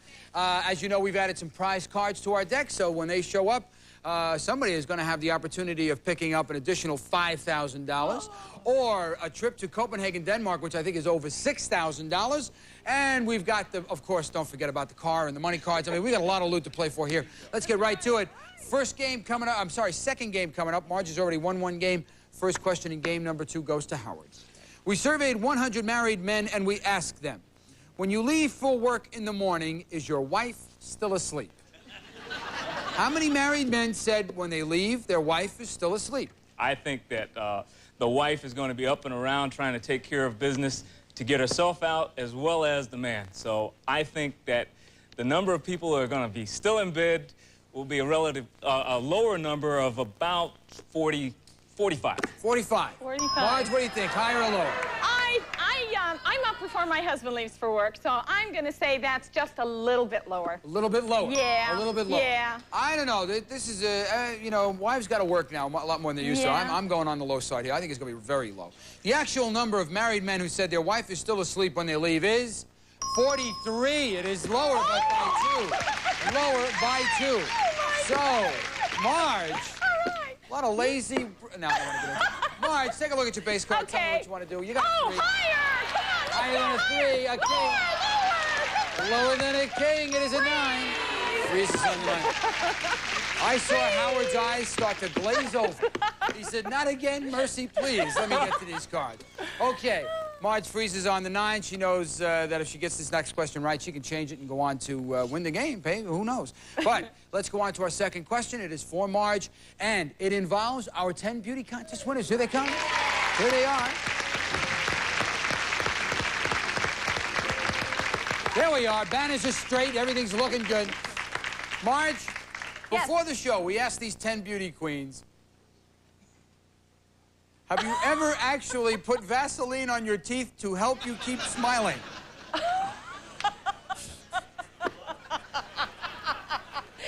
I didn't know. How many of these 10 beauty queens admitted they have actually put Vaseline on their teeth?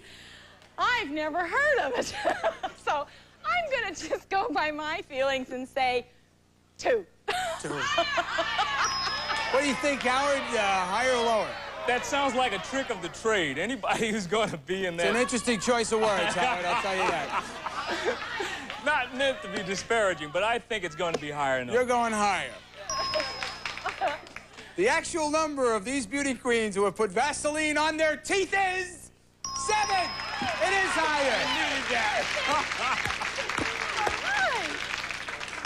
I got to know. I got to see this. How many of you have done this? Put your hand... Now, when you first heard about it, Miss California and the Yellow Baron over here, all the way down at the end, when you first heard about it, did you believe that they were telling you the truth?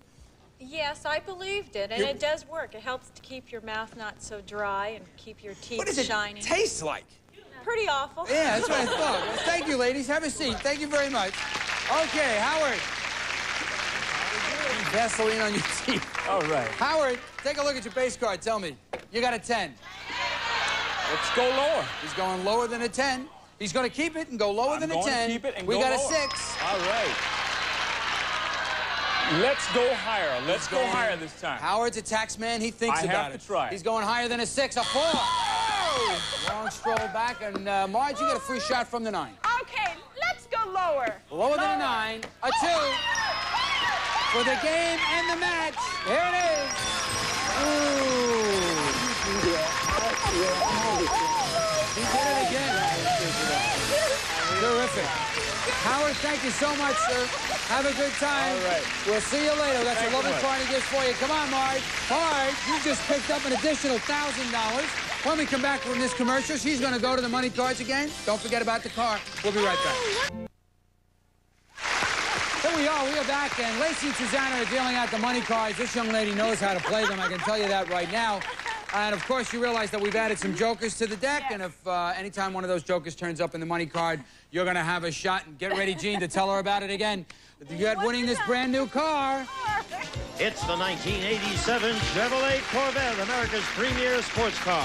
Includes Z52 sports handling package, air conditioning, and removable glass roof panels furnished by Chevrolet. March, this car can be yours if you play your cards right. I'd love to take that. Thank you, Gene.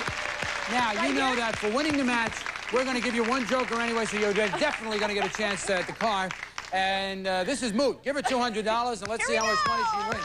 You play your cards right, you can turn $200 into $32,000. Okay. Take a look at the card. Ready. Tell me what you want to do. Okay. A 2. Oh, all of it higher. All of it higher than a 2. Yes. A 3. 400. 450 high. 350 higher. 350. Yes. I thought I would have had to come up and give you $50. I didn't know here. All of okay, we're going 350 higher than a 3. Right. You've got an ace. 750 on an ace. All of it lower. All of it lower than an ace. He's got 6. All right. You've got $1,500. We give you 400 more. 1,900 on the 5. Let's change the card to number 3. Number 3. Number 3. Come on, do something here. Okay. We've got a 7. Oh, that's okay. 1,900 on a 7. I'm gonna go $500 higher. 500 higher than a 7. In the middle. Go either way here. You got a 9. 2,400 on a 9. Okay, I'm gonna go $1,000 lower. $1,000 lower than a 9? Yes, This is a tough call. Yes. 1,000 lower than a 9. Yes. This makes me nervous. Me too. It is a 10. Oh, that's okay. 1,400 on a 10. Okay. I'm gonna go $1,000 lower. 1,000 lower than Yes. a 10? A jack. Oh my gosh! That's okay. This is tough. That's well, you got all a good card up here. You got a jack Yes. up here. You've got $400. Okay. I'm gonna go all of it lower. All of it lower. All of it lower than a jack. It ain't. $800. Okay, that's all right. That's fine. You walked away with some money. It's not your usual roll of the cards. We usually get into multi-$1,000 figures with this lady, but she wins $800, which is good. That's right. And that brings your total to $24,179. You ready to do it again? I'm gonna get the card this time. Maybe, yeah. Maybe let's see it. Behind one of those cards is the word car. You find it with the joker, you drive out of here with a new Corvette, go find it. Go find it. Number 4. All right. Maybe not doing so well on the money cards means that you've done well for the car. Who am I to say? I just have to turn this, and if the word car appears, she won it!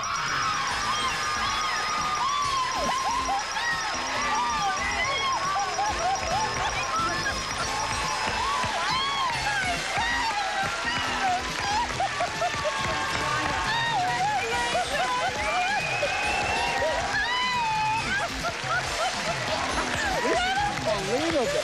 Good Lord. I don't know. Somebody screamed out 4. Did you hear somebody scream out 4? Yes, I did. Unbelievable. I haven't got time to add this up. We'll be back right after this. I'll give you the number then. Just terrific. Just terrific. Great. This precious. Too exciting for words. The rules state that once you win the car, we've got to say goodbye. But I want to tell you, this is the champion of champions as far as my show is concerned. $56,392. We're going to send Grandma home in the vet. You go over and see Mr. Goodson at the table over there. He'll have a check for you and some keys. Thank you so much. You were just terrific. Bye-bye, Mike. Bye-bye. Give her a round of applause. Just great. We got to meet 2 new contestants. Come on out. Great. Hello, Erica. Hi, Bill. Well, you see how it is done, don't you? Yes, I've been watching very closely. Yes, you do. Now, you know we just sent somebody out with $56,000 in their pocket. Tell the folks at home a little something about yourself. My name is Erica Rose. I graduated from USC School of Music, and I'm pursuing a career in opera and musical theater. Ooh, opera and musical theater. A lot of training, a lot of training. Hello, Gil. Hi. Welcome to you, sir. Introduce yourself to the folks at home, please. Thank you. I'm Gil Gillum. I was born and raised in Pocahontas, Virginia. I now live in Rowland Heights, California. I am retired from the retail business, and I'm having a ball. Oh, I hope so. Good luck to you. Good luck to both my contestants right now.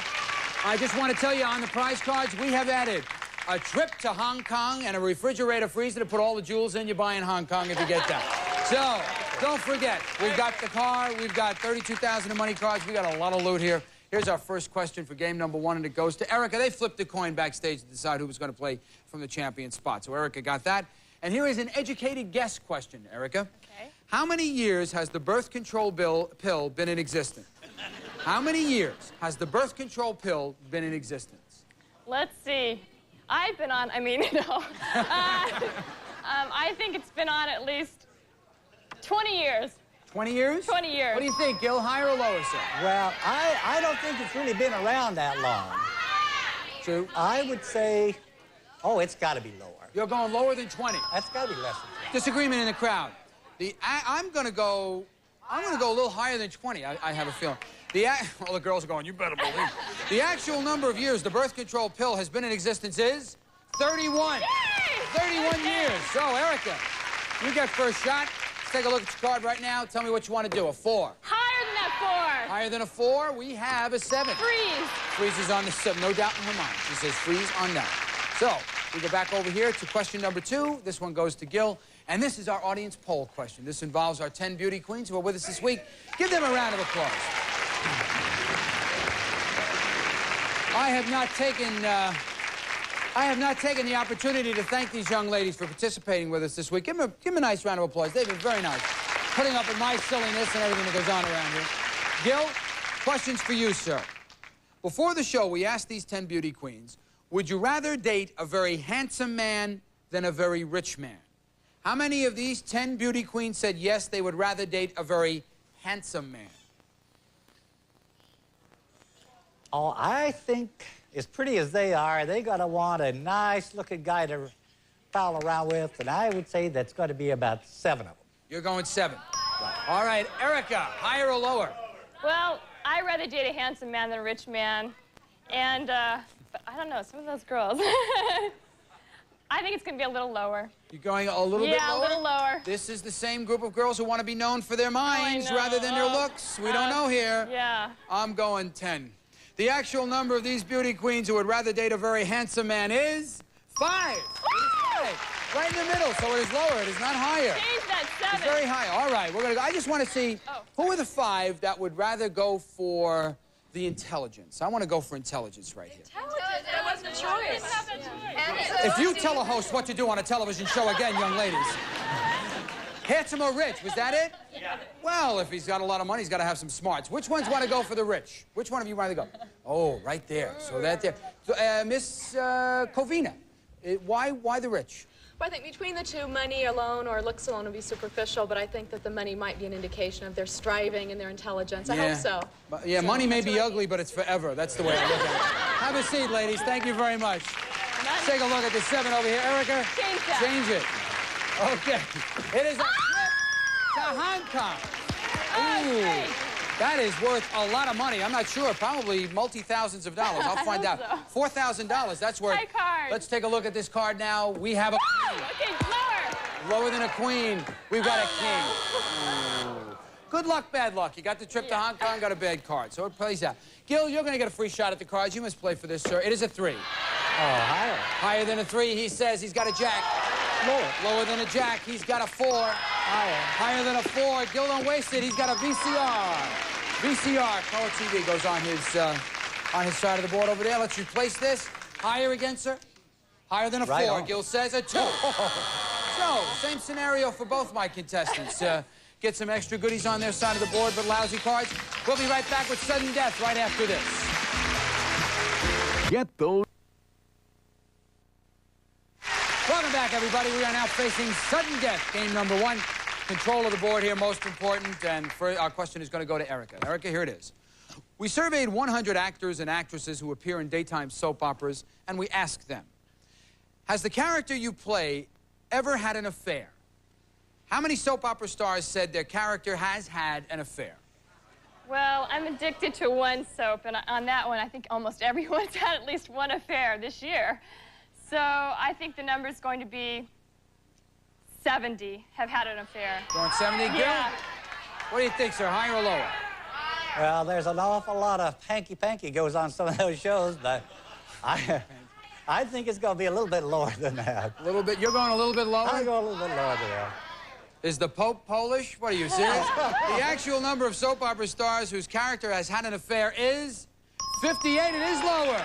Gil knew it. See, we were wrong. Gil, you got a good card here. I think you're going to keep it. Great. But, all right, I got to explain the situation to you, Gil. Sudden death. You can play from the 3, but if you make a mistake, you realize that Erica automatically wins the game. Or pass it over to Erica. She's playing from a good card. If she makes a mistake, you win. Play or pass. I'll let her have it. You're going to let her have it. Thanks. All right, Erica, you got to go. Lower! Lower than a queen. We've got a 5. Higher than a 5 every turn. Very important here. A 2. Gil made the right choice. He's our winner. Good.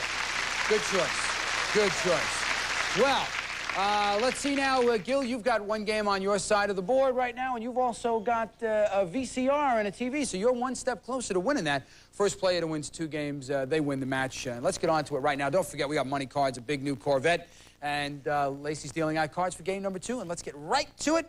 And first question goes to Gil. Gil, educated guess. Got to think about this one a little bit. On an average day, how many cigars does George Burns smoke? Well, every time I see him, he has a cigar in his mouth, but I'm sure it's, 4. You're going 4. 4. What do you think, Erica? Higher or lower? I think it's going to be higher. I think he really smokes them besides having them hanging out of his mouth. So you're going higher than 4? Yeah, I think higher. That's an awful lot of stuff. All right. The actual number of cigars George Burns smokes in a day is 15. Oh, it is high. That's amazing. 15? 15 cigars anyway. Okay, Erica, take a look at your card. Tell me what you want to do. Higher. You're going to keep it? She goes higher than a 4. We've got a queen. Lower. Lower than a queen. We've got great card. $500 goes on Erica's side of the board. Right now, let's replace that card. You're going lower than a queen again? A 10?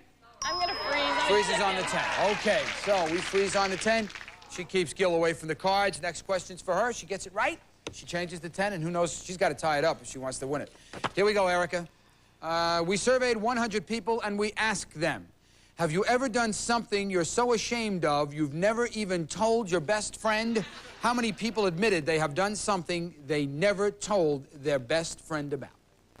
I think some things could be so horrible that they couldn't tell. But usually your best friend you really confide in, so I think that number is going to be 43. 43. Yeah. Gil, what do you think, sir? I think it's got to be less. Got to be lower. You're going lower than 43. Yes. I'm going to go higher, much higher. The actual number of people who have done something they've never told their best friend about is 61. It is higher. It is not lower. Change that card. Erica's strategy pays off. Let's see what this 10 now becomes. A 2. Whoa, higher. Higher than a 2, a 6. It's going to be higher than that. Higher than a 6 to tie up the match. No. So, Gil, you get a free shot at the cards. You're playing off this. You've got an 8. I'd like to change that, Cotton Picker. You cannot. You didn't have the high-low question right. Right. You got to keep the cards, Gil. A higher. Higher than an 8. A 10. A lower. He's going lower than a 10. He's got a 5. Higher. Higher than a 5, he says. He's got a queen. Well, lower. Lower than a queen for the game, the match, the VCR. He did it. Erica. Poor Erica. Was trying. Well, Erica, good luck with your career, by the way. That's a very hard thing to do, and I know you're working hard at it. We've got some lovely parting gifts for you backstage. Thank you so much. Come on over here, Gil. Come on here, sir. Now, Gene, why don't you tell Gil about the prize he's won? Quasar's 10-inch color TV with remote control, Euro-styled and colorful. Also a wireless remote, high-speed picture search, preset tuning, and one-touch record in this high-quality video recorder from Quasar. Congratulations, Gil. That's not a bad start, Gil. Plus, when we come back from this commercial message, Gil's going to get a shot at the money cards. Who knows what he'll do. Don't forget about that Corvette. It gets exciting. Check. We're going to pick it up tomorrow. We are out of time. We'll see you then. Bye-bye. Some of our departing contestants will receive the Polaroid Spectra System camera with computer-designed exterior, autofocus and audio signal system. Beautiful pictures instantly and automatically, furnished by Polaroid. Dakota's fashionable bedspread, very fluffy and beautifully designed in contemporary applique graphics, plus 2 pillow shams and 2 decorative pillows from Dakota. Cherokee, stylish and comfortable apparel and shoes with the look of today. From Cherokee, an American original, a calculator and A3 apricot facial scrub. No other facial scrub works harder to keep your skin softer. A3 for the softest skin you can have. A sports watch and delicious classic zesty dills with a bold, highly seasoned flavor. Classic zesty dills. They're our heartiest, spiciest dill ever. An alarm clock and the new Paper Mate metal roller pen doesn't smudge or smear like the leading rollerball pen. The new Paper Mate metal roller. Get ready to test your knowledge with Bob Eubanks and Trivia Trap next. Then don't miss the lowdown sales with Tom Kennedy on The Price is Right, only on Game Show Network. To register to play our live interactive game shows, call 800-537-GAME now. It's fast, it's fun, and it's free. You only need to register once to play forever on Game Show Network.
Sparkling with excitement because a fortune in fabulous prizes may be won tonight if the prize is right. Kim Cloyster, come on down.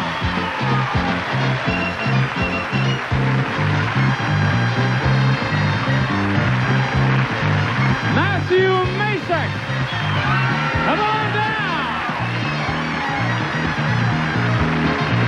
Cynthia Shea, come on down.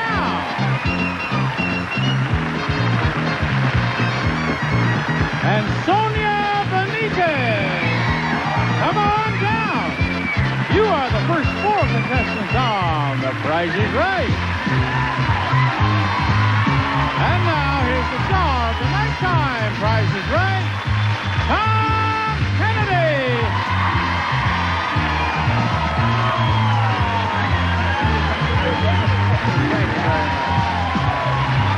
Hello there. Thank you very much. Thank you. And welcome to the Nighttime Price is Right. Here is the first item up for bid. A new refrigerator freezer. A giant 22 cubic foot frost-free 3-door refrigerator freezer. It features 2 freezer compartments for extra convenience, deli tray and cantilever glass refrigerator shelves, furnished by White Westinghouse. Sonia, would you start the bidding? $900. $900. Cynthia? $10.95. She says, say it again, please. $10.95. $1,095, Matthew. $800. $800. And Kim? $850. $850. And the actual retail price, $1,170. Kim, that is you. Come here, Kim. Just a second. We're going to double check the actual retail, the bid, and the bid is, let me look at this again. It was $1,170, and Cynthia's going to be our player. Cynthia, would you come up here, please? I'm very sorry about that, Kim. Thank you very much for your consideration. Hello, Cynthia. Thank you. Cynthia, come up here. Well, Cynthia, I'm glad we finally got you up here because we're going to play a beautiful game called High-Low. And in this game, I want you to pick the 3 highest priced products. Johnny Olson, would you tell us about those products, please? Will do, Tom Kennedy. First, new scrub-free kitchen cleaner. Its foaming action cleans grease and grime on contact without scrubbing, scratching, or rinsing. Weiler's beef flavor bouillon cubes for a flavorful super broth that makes 15 cups.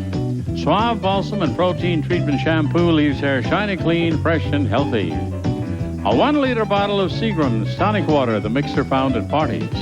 Discover the fine taste of Bumblebee. Your family will enjoy Bumblebee's premium quality red salmon and all their favorite dishes. After all, they deserve the best. And a 1/2 pound of Sophie May's peanut brittle, natural ingredients bagged in the box to seal in freshness. Tom? I can see you were paying very close attention. And Cynthia, if you do pick the 3 highest priced products, this is what you will win. A beautiful piano. Young Chang's classic grand piano, economy of size at 5 foot 2 inches and ready for fun in its attractive green finish. This instrument features fine spruce soundboards, precise action mechanisms, furnished by Young Chang. It's a prize package worth $7,230. Now, I want you to pick the 3 highest priced products one at a time. What is one of them? The red salmon. She says the red salmon right down here, and that is $2.39. Pick another one, Cynthia. Highest price. The peanut brittle. The peanut brittle, she says, and that's what we do. That is $1.09. Few groans on that one. Another of the highest priced products you can find up there, Cynthia. Scrub-free. The scrub-free. All right, that is $1.99.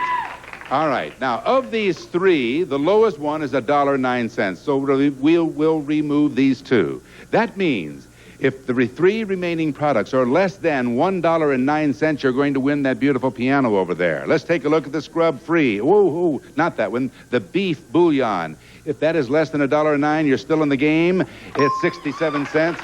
That is good, isn't it? Yes. All right, next we have the shampoo. Is that going to be less than $1.09? Oh, the audience was afraid of that, and they were right. I'm sorry that went over. And, of course, the tonic water, that one was beneath. Sorry about that, but good try, Cynthia. You're welcome. And we'll have more after this. So White Light Plus White, with its dual-action anti-stain... An early caveman invented the wheel. When everything comes full circle. Johnny, do you have another name on that list of yours? Indeed I do, Tom. It's Diana Cook. Come on down. You're the next contestant on The Price is Right. Diana Cook is with us. And here is your next item up for bid. A roll-top desk. Broyhill's massive roll-top desk and matching oak chair, constructed of oak solids and oak veneer, features several drawers, letter file compartments, and locked file drawer, furnished by Broyhill. Diana. $750. $750. Matthew. $1,250. $1,250. Kim. $850. $850. Sonia. $1,251.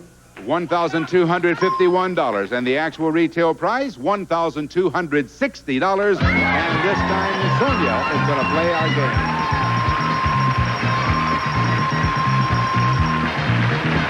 Hello, Sonia. Thank you, hon. Sonia, in this game, this is what you can win.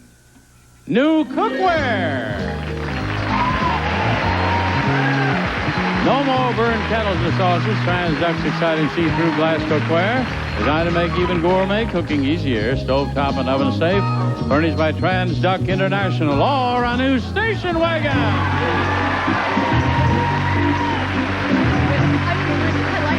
Buick Skyhawk custom wagon for carrying both passengers and cargo. A one-piece top hinge liftgate makes for easy loading and unloading. Comes with California emission, the Skyhawk wagon, furnished by Buick. Tom? She says, I like this game. She hadn't even seen it yet. She wants to win. That's what she wants to do. It's any number. On our board here, we have numbers ranging from 0 through 9. There are 4 numbers in the price of the station wagon, 3 in the cookware, 3 numbers in dollars and cents in the piggy bank. You call out the numbers one at a time. We'll light them up. The prize you light up first is the prize you win. Of course, you want to win the car, so let's do it. Sonia, what's your first number? 8. Where is the 8, please? Show us the 8. And you're on your way. Next number? 7. Could we see the 7? Down in the piggy bank. 0. 0. Is there a 0 up on top? No? Oh, my goodness. If you get one more down there, you've won the piggy bank. Game's over. 1. Is there a 1 up there in that car? Yes, there is. 2 more and you've got the car. 5. We want a 5. Oh, it's $7.50 in the piggy bank. What you needed was $8,916. The cookware was $432. But good try, Sonia. Thank you very much. Back to more fun after this. Hi, Bob Vila here to show you a unique 37200. Johnny, one more player, please. Gonna get you Tina Harden. Come on down. You're the next contestant on The Price is Right. Hurry on down here, Tina. I want you to look what's coming up on the choo-choo. A new stereo system.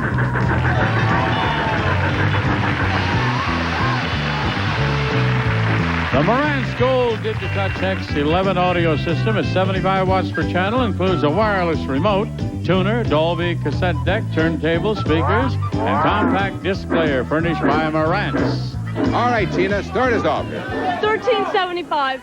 $1,375. Diane. $1,100. $1,100. Matthew, what do you say? $1,380. $1,380. And Kim. $1. $1, Kim says. And the actual retail price, $2,099. Matthew. Come on, Matthew.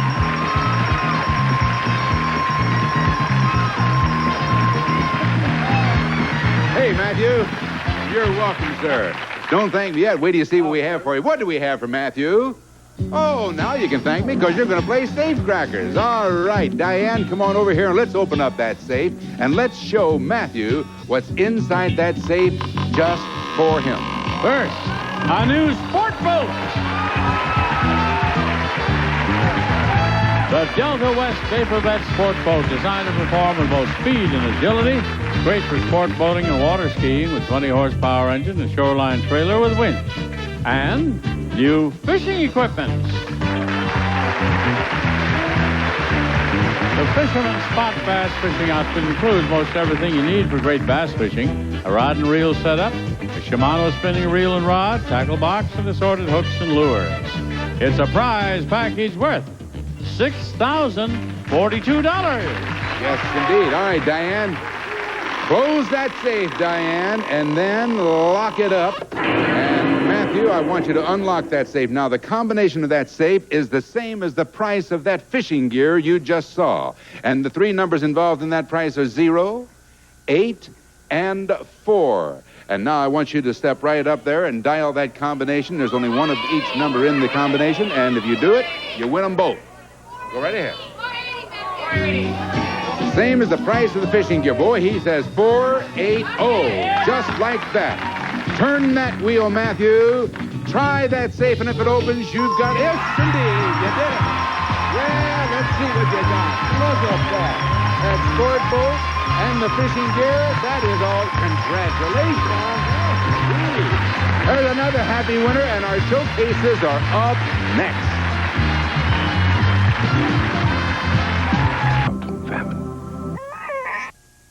We come now to our showcases, but before we get to that, folks, this young man right here is on his honeymoon. Matthew, congratulations. Thank you, John. You are our big winner for tonight.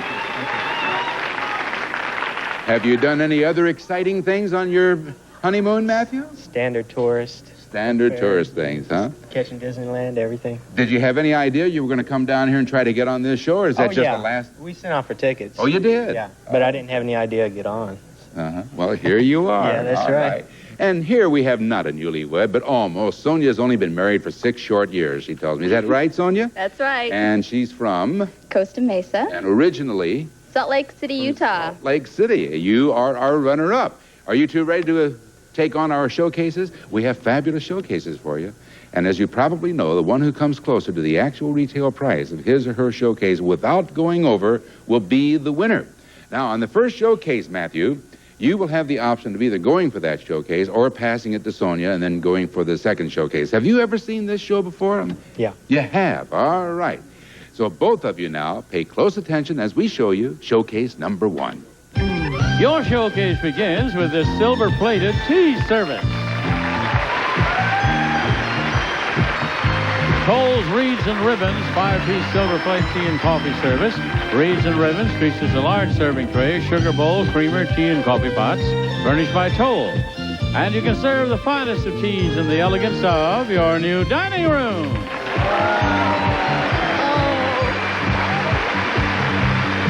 American of Martinsville's Pavon Dining Room Series.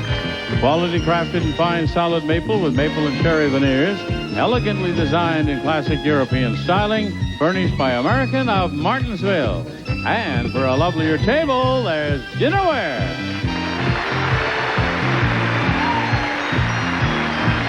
The Goebel Spia dinnerware collection is a casual German porcelain design with concentric lines of blue surrounding one of cinnabar. Oven-proof, dishwasher, and microwave safe, furnished by Goebel. And when you want to go out in the town, you can go in your new sports car. The Pontiac Fiero, a sports car, personal car, practical car. Some standard features are fully independent suspension, 4-wheel disc brakes, California emission, wheel trim rings, furnished by Pontiac.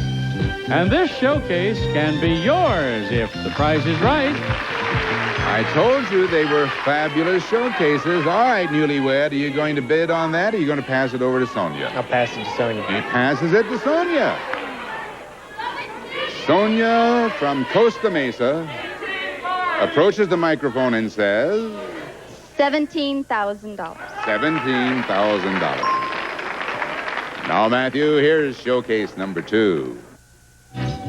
Your showcase is filled with prizes revealed during our story of Holly and her new hobby. Well, folks, it seems like every weekend Holly has a new hobby. Last weekend, she decided to hunt for treasure and headed to the beach with her new metal detector. A White's metal detector featuring ground exclusion balance to help you locate coins, jewelry, and precious metals, while excluding mineralized soil, furnished by White's Electronics.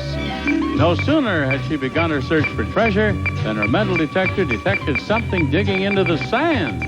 Holly discovered a pair of gold watches. Jules Jurgensen's His and Her Classic Series Diamond Dial watches. Elegantly styled, his with 20 genuine diamonds, hers with 10. Furnished by Jules Jurgensen.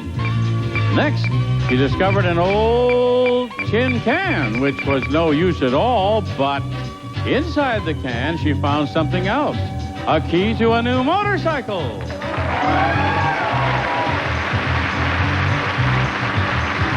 The Honda Magna has a V4 with 64 horsepower engine, an electric tachometer, low fuel warning light, and coolant temperature gauge. Then, just as Holly was about to quit for the day, her metal detector sounded off again. Holly dug into the sand once more and discovered an old metal lunchbox. Looking inside, she found an apple, a sandwich, cookies, and a pair of tickets to a trip around the world. Your first stop is England. We'll fly two of your round-trip air coach from Los Angeles to London, a very popular destination city in Europe. You spend a full week stay continental plan at the first-class Tower Thistle Hotel on the River Thames, just a few yards from the historic 900-year-old Tower of London. Your next stop is Egypt. From London, we'll fly you to Cairo, Egypt, where you'll visit the land of the pharaohs. You'll enjoy an 8-day tour for two, stay in a first-class hotel, see the great pyramids of Giza, the Sphinx, and cruise down the timeless Nile, all furnished by R&H Voyages. And your final stop is Japan. From Egypt, it's on to Tokyo, Japan, where you'll spend 6 nights, European plan, in the new Otani Hotel, one of the largest hotels in Asia. This first-class hotel is located in the center of a 10-acre, 400-year-old Japanese garden, all furnished by the new Otani Hotel Tokyo. And your showcase, in which Holly's reward for finding Jan's lost lunchbox is the chance to join Jan on her trip around the world. It can be yours if the price is right. Now, there, newlywed. Matthew, what is your bid on that showcase? $19,500. $19,500. We didn't get much reaction from the audience on that. I guess they agree. Sonia says $17,000. Well, we'll see who our winner is after this. Coming. Short, brittle nails grow. Guaranteed. Noted psychologist Abraham Maslow's hierarchy of needs states that everyone needs love. And what better place to get it than Game Show Network? That's right, it's love in the early evening, 5 days a week with that daring duo of romance, Richard Dawson and Gene Rayburn. They're spreading the love, smooching contestant after contestant, making everyone feel warm, cared for, and fuzzy. Get the love you need weekdays at 8 and 8:30 only on Game Show Network. You're watching Game Show Network. Next up, it's Card Sharks, followed by Blockbusters. And then it's time to beat the clock. Now let us see who our showcase winner is here. Sonia from Costa Mesa bid $17,000. We all remember that. And, of course, the actual retail price of her showcase is $18,713 for a difference of $1,713. Uh-huh. And Matthew from Houston bid $19,500. The actual retail price, Matthew, of your showcase, $12,076. He went over. That means Sonia is the winner. And we congratulate you on your happy marriage. And we congratulate you, Sonia, on winning on The Price is Right. As a matter of fact, you won very close to $20,000 worth of prizes. Dining room, dinnerware, that car, the roll-top desk and the chair for $19,981. We're going to look for you next time on the Nighttime Price is Right, and in a minute we'll be back to show you your prizes. Contestants not appearing on stage will receive a Gordon's Jewelers gift certificate, redeemable for fine merchandise, furnished by Gordon's Jewelers. And Dakota's fashionable bedspread, very fluffy and beautifully designed in contemporary applique graphics, plus 2 pillow shams and 2 decorative pillows furnished by Dakota. And the Sears catalog gift certificate, a spring catalog with over 1,200 pages of ideas, the most complete catalog in America. There's more for your life at Sears. And from out of the ocean comes a choice blended seafood, new delicacies, now in the frozen food section. And a 7-piece wine set, including decanter from Riuniti, America's best-loved imported wines, red, white, rosé, gold, and spumante. Have you tried Riuniti on ice? It's so nice. And Fleischmann's Rapid Rise Yeast lets you bake with confidence. It's the fastest rising ever. People who love to bake trust Fleischmann's Rapid Rise Yeast.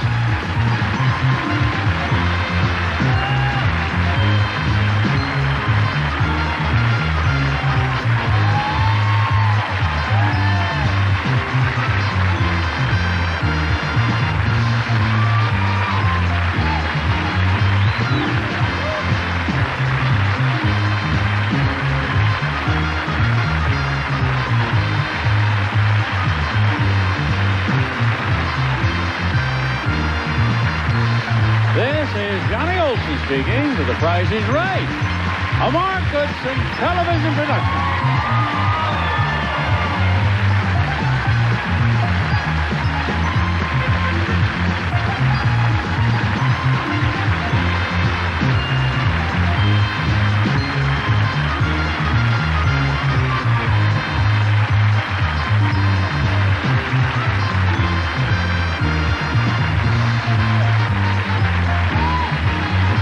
The Bill Rafferty Hour is hitting your set next.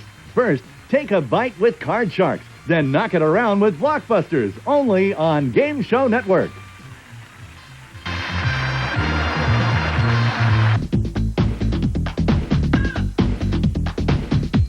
You're watching Game Show.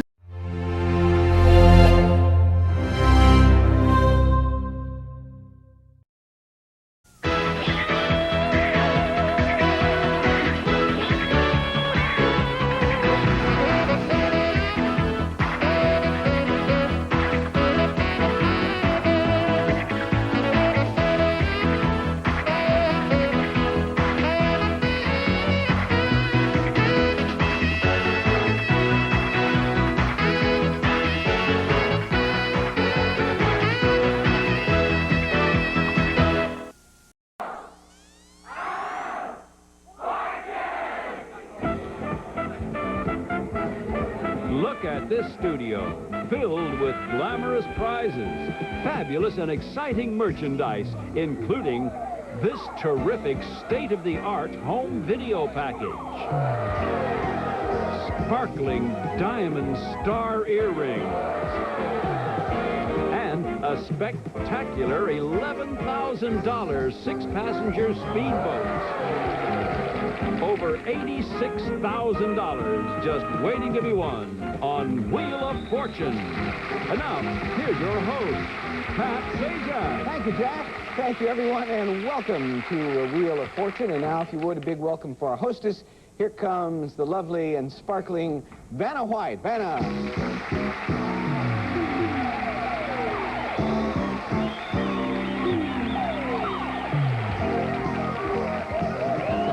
Dress?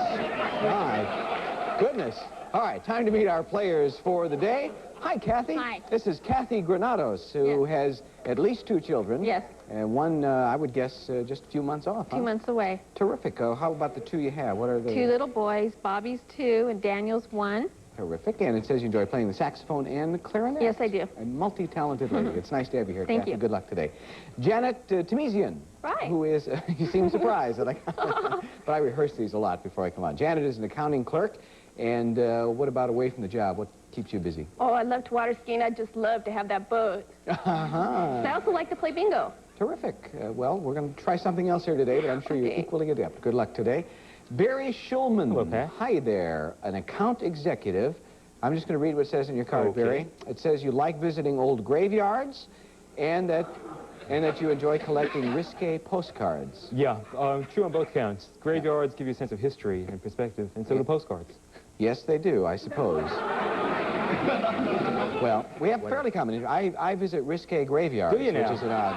I don't know what that means, In but Burbank. it gets us into the game. $750, top dollar value for this round. Try not to get bankrupt. If you do, you lose your cash, but not your merchandise, because once you buy a prize, it's yours to keep. And now we'll take a look at our first puzzle. It is a person.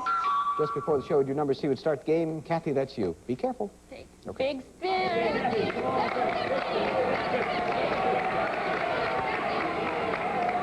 $150. I'd like a tea, please. And you shall have one. 1 tea, $150. Okay.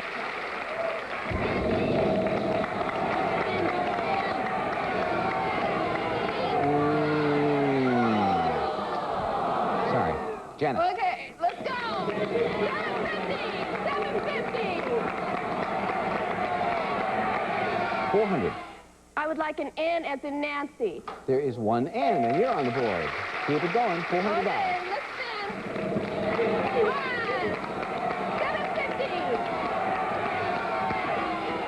750. $250.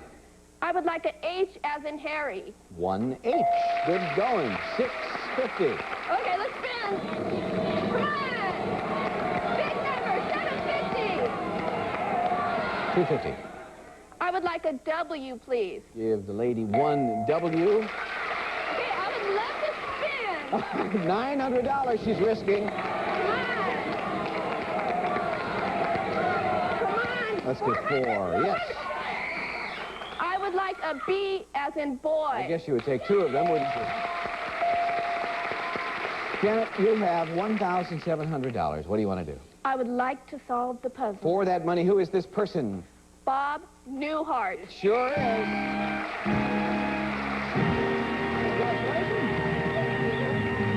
Bob Newhart, it is $1,700. The Cook's Corner, that's where you'll spend it. Go to it. This is for my mother. For $1,670, I would love the range with the microwave. Okay, Mom, enjoy it. $30 left goes either on a gift certificate or on an account. How would you like it? Gift certificate, please. You can have that, all right? And Jack Clark will tell you about a very, very nice prize. Listen. Right, Pat. Janet, you and your mom are going to love it. It's this double oven tap and range. Features a big microwave oven on top with tap and touch controls, self-cleaning convection air lower oven, gas-saving pilotless ignition, smart black glass styling, furnished by Tappan. Retail value $1,670. Congratulations. I know you're happy and your mother's happy. We're all happy. Round 2 coming right up.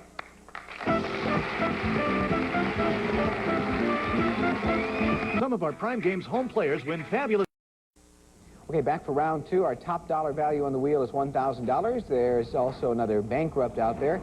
And as usual for this round, a special prize on the wheel, which Mr. Clark will now describe. I certainly will, Mr. Sajak. Okay, you'll receive 5 crisp new $100 bills. Now that's $500 in cash to spend any way you want to. Pat? All right, if you land on a special prize, it'll go into your bank, and if you solve the puzzle, it does become yours. Now, players, I'd like you to turn around because it's much easier to play the game in this direction, and we will take a look at our next puzzle. It is a quotation. They were just following instruction, folks, on this. Janet, you'll start this round. Good luck. Okay.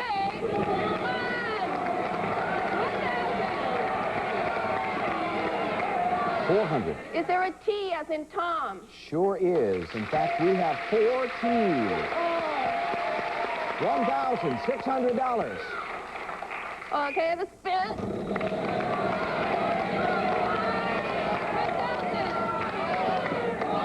$250. Is there an R as in Robert? Mm-hmm. 1 R. We're closing in on 2,000. I'd like to buy a vowel. Okay. I'd like to buy an E. Goodbye. There are 3 E's. Now, you still have $1,600. Still your turn. I'd like to spin. Okay.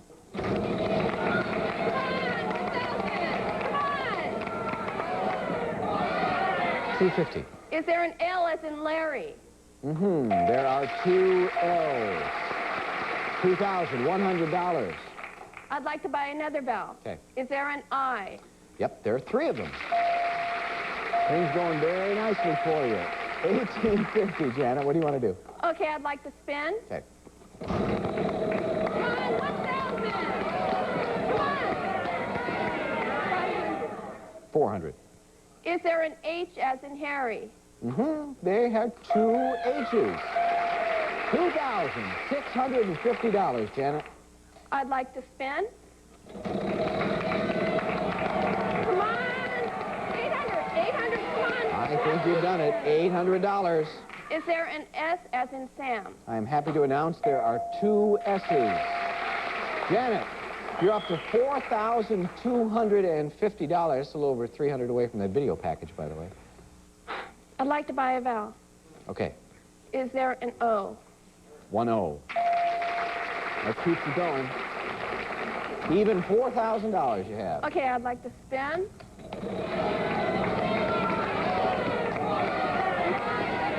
I think you've done 7. There you go. Is there an N as in Nancy? There is no N. I am sorry. I go. Barry, it is your turn. Okay. Big number, big number. 700. Is there a B as in boy? Yes, sir. 1B. $700. Spin again. Okay. Big number, big number.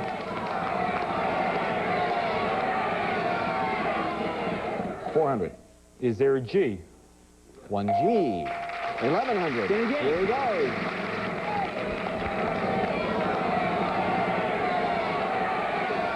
300. Okay, is there an F? Shall we give the man an F? We shall. 1,400. Then again.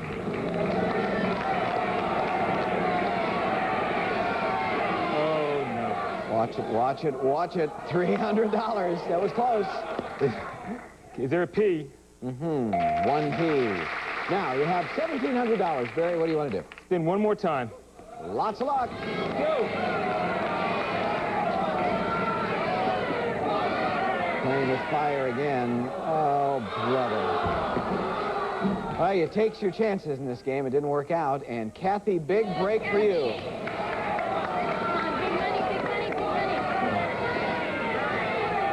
400. I'd like a D as in dog, please. 1D, $400. Now, the rest of the letters are vowels. For that 400, what is this quotation? This little pig had roast beef. Thank you, Mommy. Yes. Well, after all those spins and all that money showing up, we end up with $400, but that's something you get to spend in the family room. Go ahead. For $225, I'd like the learning game. Okay, 175 left. For $169, I'd like the planter. Leave $6 for a gift certificate or on account. Gift certificate, please. That's what we'll do, and here's Jack. Right, Pat. Well, Kathy, first of all, a delicate fern or small ivy would be especially appropriate planted in this romantic and graceful swan table planter. Its retail value, $169. And then Texas Instruments Magic Wand, Speaking Reader, and Speak and Spell. I am your magic wand reader. Come read with me. Goodbye. It helps make learning what it should be, fun, complete with talking books, poster, and T-shirt decal, furnished by Texas Instruments. Retail value, $225. Thank you, Jack and Jack Jr. Appreciate it. All right, round 3 is coming up. Now, in round 3, we have a $5,000 space on the wheel. So, despite the fact that you have 400 and you have 1,700, it is obviously anybody's game. We'll see whose it will be right after this.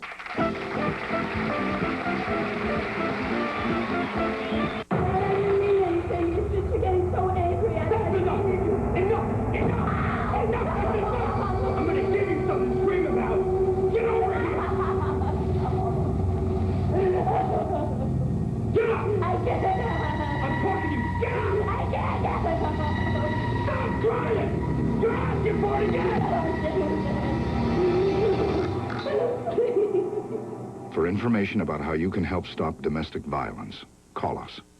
Betsy Palmer talks about the I've Got a Secret panel. Each of us had our own personal flavor. Henry was very sort of skeptical and all.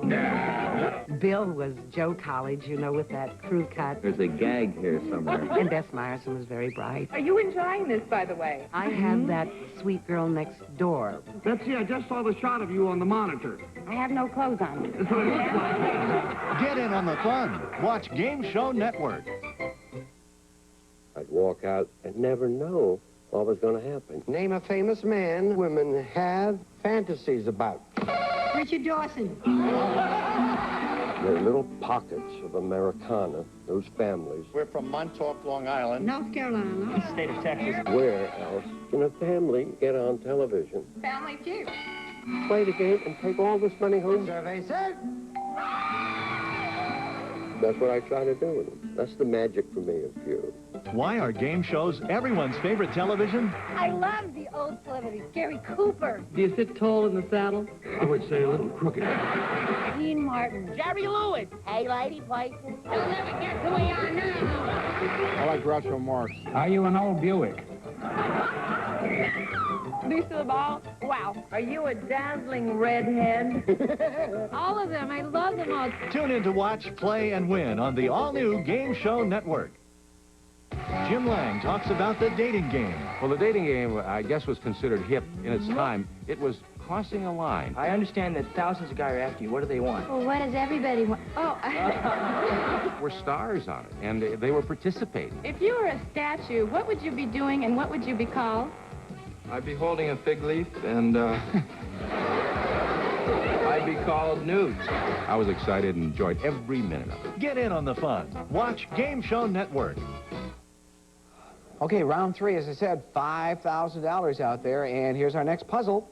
things. That's what we're looking for. This is our third round. We start with our third player, and there he goes.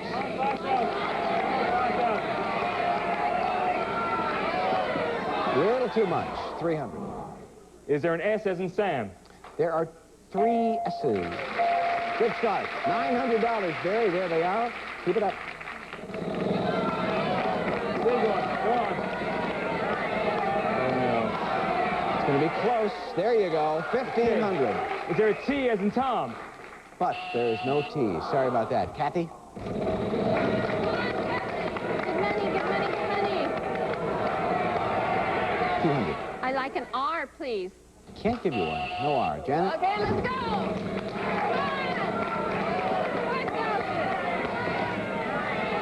300. Is there an N as in Nancy? No, ma'am. No, ma'am. Barry, you get another shot at it here.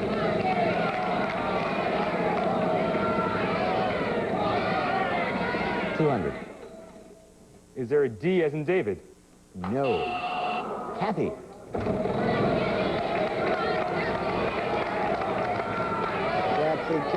Kathy. Ouch. Sorry, we have to go to Janet.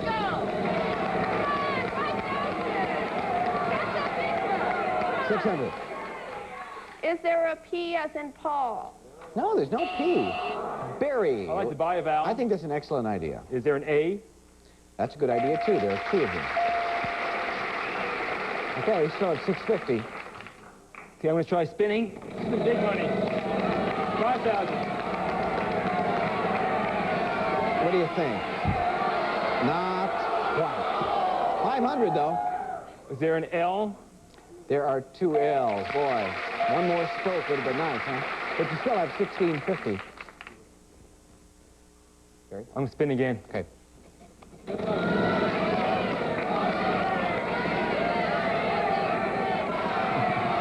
$300. Okay, I like to try a C. No, I think I have a C. Kathy.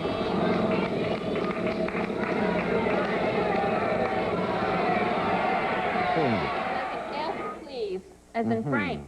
1 F. Now you have $300. You're going to go again?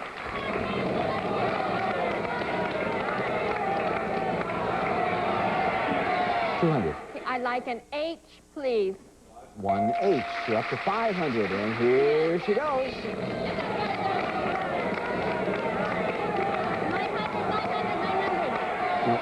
200. I'd like a Y, please. There's your Y. Well, the rest of the letters are vowels. This will get you $700. What are these things? False eyelashes. That's it. Yep.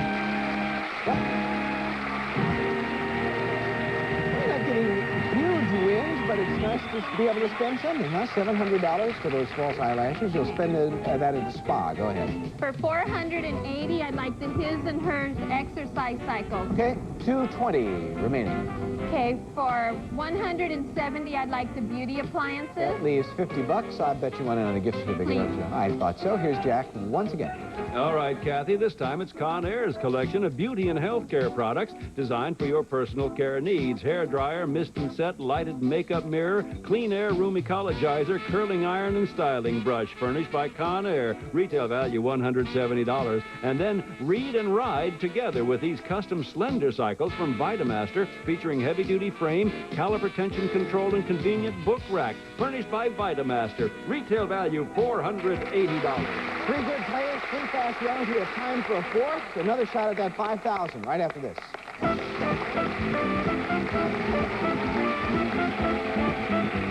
How to tell the difference between Nickelodeon videos and a large hunk of cheese. All new Nick videos star Doug, Rugrats, or Ren and Stimpy in hilarious holiday stories. Take control. Watch day or night. Cheese won't even fit in most VCRs. The Nick videos feature video extras, more stuff like bonus cartoons. The cheese features a weird smell. And while they're both orange, the videos will never grow mold. Nickelodeon videos, they're different, and that's good. Betty White talks about passwords. I loved all the passwords. What? It was such a major part of my life. Soundlessness. Silence. Silence. Oh, I protest because soundlessness is 3 words. Oh, it's only a game. And it's still one of the top games, I think, in the world. Get in on the fun. Watch Game Show Network. Someone out there needs help, and you've decided to save them. Every year, thousands of people die waiting for organ and tissue transplants.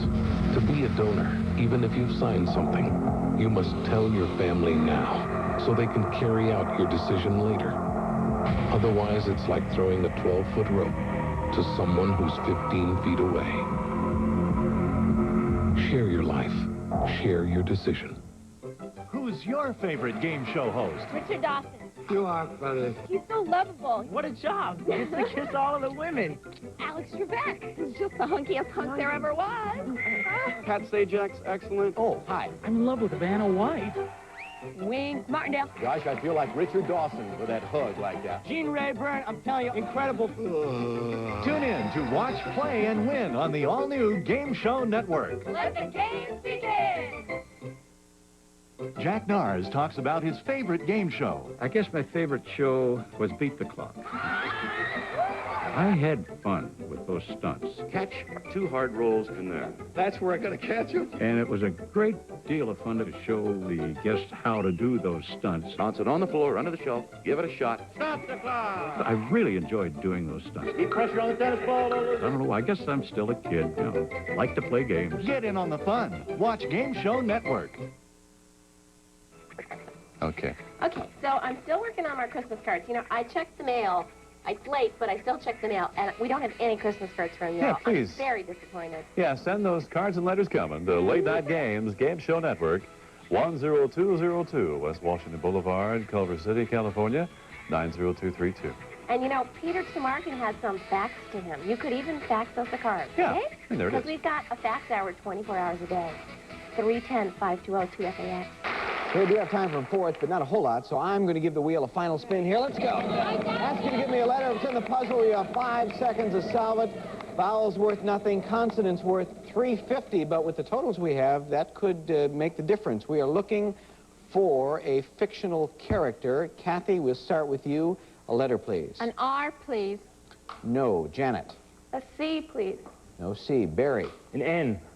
There are 2 of them. $700, 5 seconds.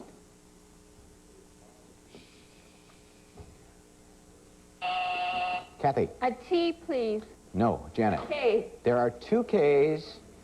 There I'd they like are. to solve Go it. ahead. King Kong. That's the guy. A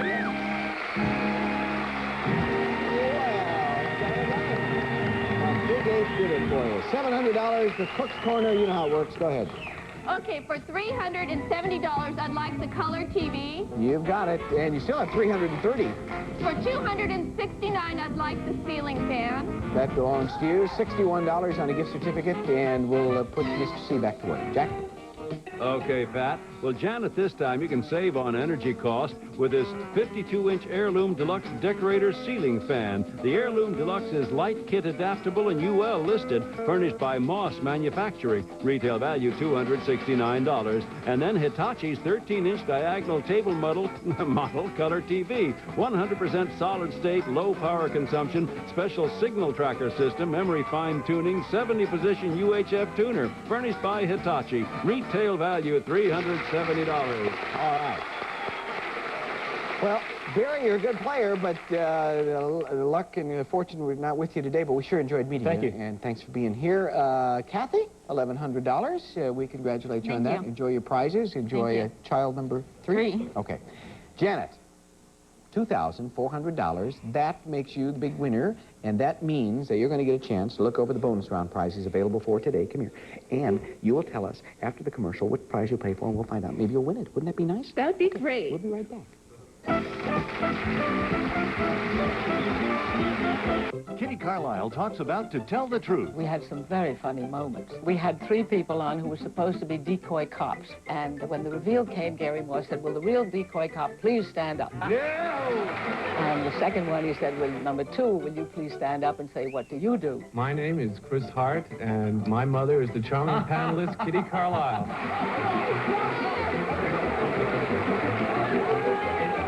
Get in in on the fun. Watch Game Show Network. Why is everybody talking about the Game Show Network? Because they love it. The prizes, the excitement. I love their faces. It's an adrenaline rush. I like to see people lose. Oh, it's really funny to watch them make fools of themselves. Stop the clock. I love the old celebrities. These are all real people. Boy, am I abnormal. Makes me feel wacky. I feel like I'm winning with them. Good answer. Tune in to watch, play, and win on the all-new Game Show Network. I love to play games. Gene Rayburn remembers a match game blooper. I was talking to this beautiful young woman, and I wanted to compliment her on the beauty of her face, and she had two lovely dimples. Doesn't she have pretty nipples, pretty dimples there, Jim? I was just frozen. This lady has very pretty dimples in her cheeks, doesn't she? I got a check from some station in London saying we used your blooper. Get in on the fun. Watch Game Show Network. Stay tuned, because Card Sharks is playing this hour on Game Show Network. Does your mother know you're up this late? At least you can say you're studying with Jeopardy! Coming your way next. All right, you have that $2,400 already, and we'd like to add to that if we could. What are you going to play for in the bonus round? The Alpine Tour. Okay, she took a look at all those prizes and chose the Alpine Tour. Tell us about it, Jack. Can't say I blame her, Pat. It's a grand Alpine tour for two. You and a guest will have a beautiful holiday combining mountains, lakes, glaciers, and magnificent scenery of the three Alpine countries, Austria, Switzerland, and Germany, furnished by Club Universe. Retail value, $4,678. Good luck. All right, we are looking for a title this time, Janet, and the way this works, we ask you to give us 5 consonants and 1 vowel. We'll go from there. Go ahead. Okay, a T as in Tom. 1. An R as in Robert. 2. An S as in Sam. Number 3. An N as in Nancy. That's 4. And a C as in cat. Okay, and now your vowel. An E, please. Okay, Vanna will turn around the letters which light up. Hope we see a lot of them. Audience, no help, please. Playing for that Alpine Tour. And a total for the show of $7,078. Now, that's what you have to work with. Talk it out. It's a title, 15 seconds. Good luck. Rover. And...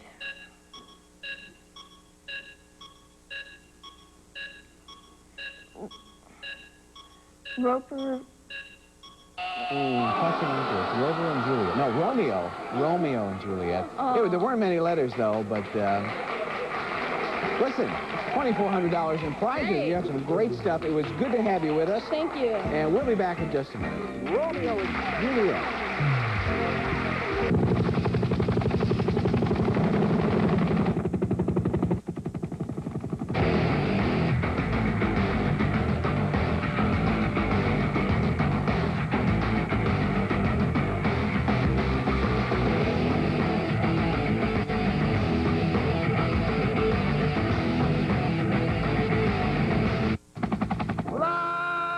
To the moon and let me play among the stars.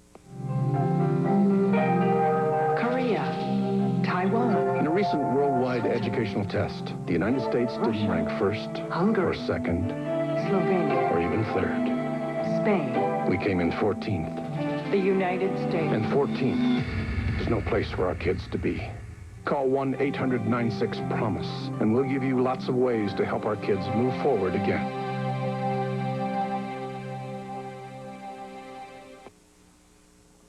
You are nice and sparkly today. Yes, I That's am. very pretty. Very Thank pretty. you. I think it is, too. Is that comfortable? Yeah, it is. Is that comfortable for those you dance with? That's another question. It is, and it's not heavy either. Yeah. You know, you might think all those sequins weigh you down, but it's not. Yeah. By the way, I should point out, because from time to time people ask about the final spin that I give the wheel, and I actually try, sometimes people say, we don't hit big amounts. I actually try not to aim for a specific amount. I think it's fair to everybody because, for example, in that last game, you know, there are some things to be determined yet who's going to win. So I just give it a blind spin and hope for the best, and usually end up with the worst. But I do my best, folks. I just spin the wheel, and that's the way that works. And the bonus round, again, for those who don't know, based because, for example, Janet chose the Alpine Tour. You might wonder about some of the other prizes you saw on the show.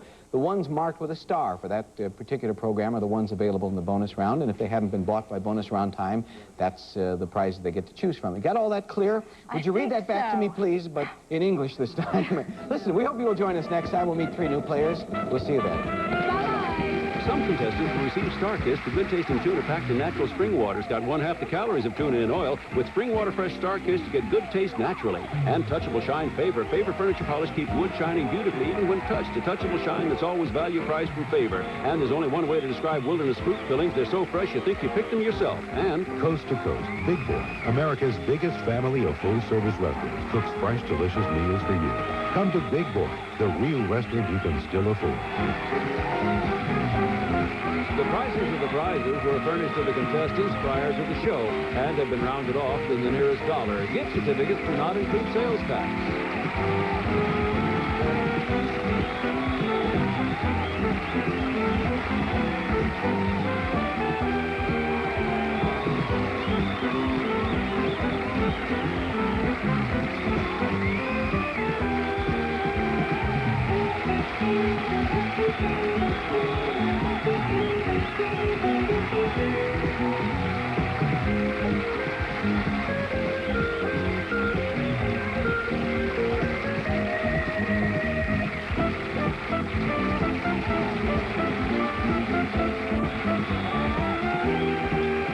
Wheel of Fortune is a Merv Griffin production, distributed by...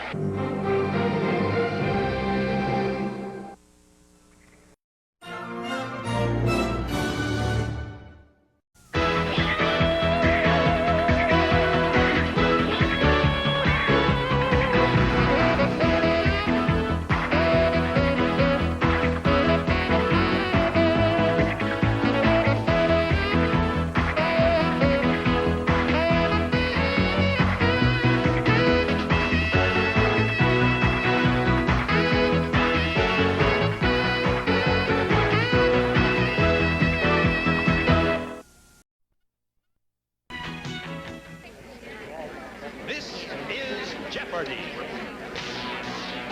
Now entering the studio are today's contestants.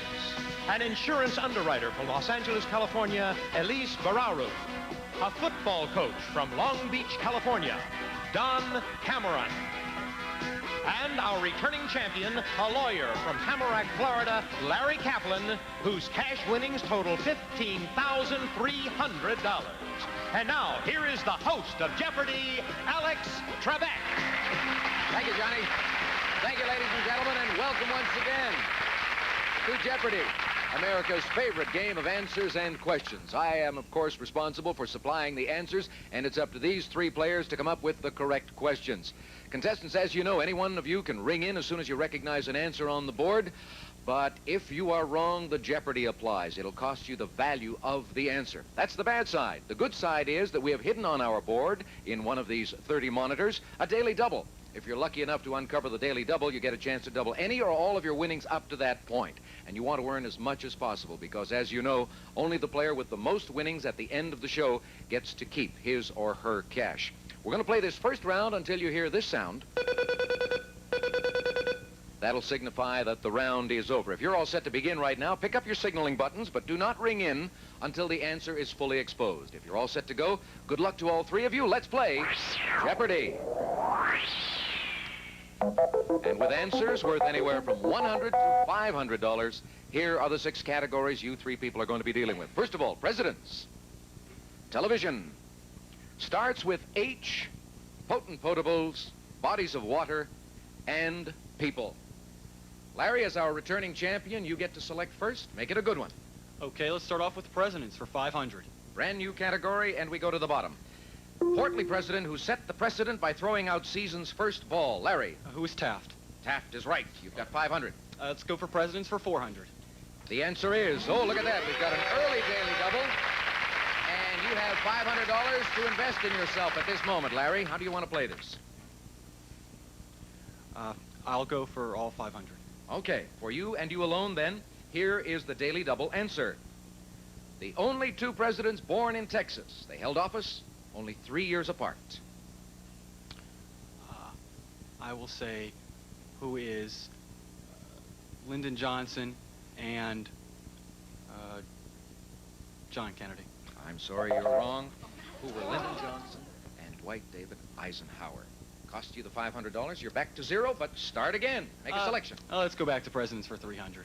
The answer is 7 of our first 12 were from this state. Larry. What is Virginia? You are right. You've got 300. Let's go back to presidents for 200. First president to win Nobel Peace Prize, though he carried a big stick. Elise. Who was Theodore Roosevelt? You're right. You've got 200. Let's try television for 100. Brand new category. Theodore Cleaver's nickname, Larry. What is Beaver? Right. All right, let's go for television for 500.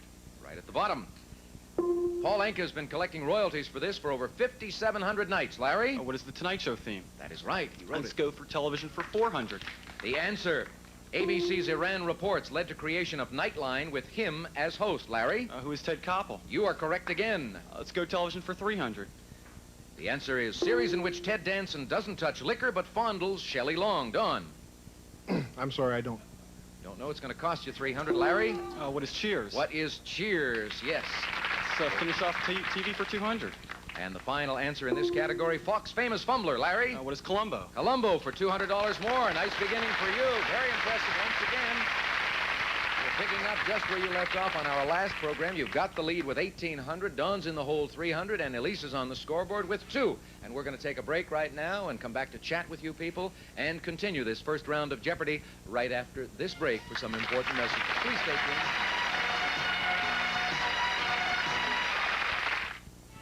Nature doesn't always smile on the California raisin harvest, but this year it did. The crop wasn't just big, it was enormous. Imagine billions upon billions of sweet, natural raisins. One of the most remarkable harvests in history. But even more remarkable yet is what all this abundance means to you. The lowest raisin prices in 6 years. California raisins. Enjoy the abundance. Dad, which side this Crispix cereal is the crispiest, the rice or the corn? The corn, son. How do you know, Dad? Because we're from Iowa, son. I think the rice side is the crispiest. Hogwash. But Crispix is supposed to be good and crispy on both sides. Both sides are real crispy. Tasty, too. But around here, everybody knows which side's the crispiest. The rice, definitely. The rice. Kellogg's Crispix is crispy times 2. You may not realize it, but we're partners. My name is Jim Chenoweth, and I'm one of almost 8,000 United States Department of Agriculture meat and poultry inspectors. It's my job to make sure that the meat and poultry you buy at the market is safe, wholesome, and accurately labeled. As a consumer, it's your job to store and prepare it carefully. Unfortunately, health specialists tell us that food poisoning is often caused by the improper handling of meat and poultry by consumers. So make sure you follow a few basic rules. Keep hot food really hot until you serve it. Keep food refrigerated before you cook it and between meals. And keep food and utensils clean. It's up to both of us to protect your health. For more information, write Food Safety, Washington, D.C. 20250. It's Food Safety, Washington, D.C. 20250.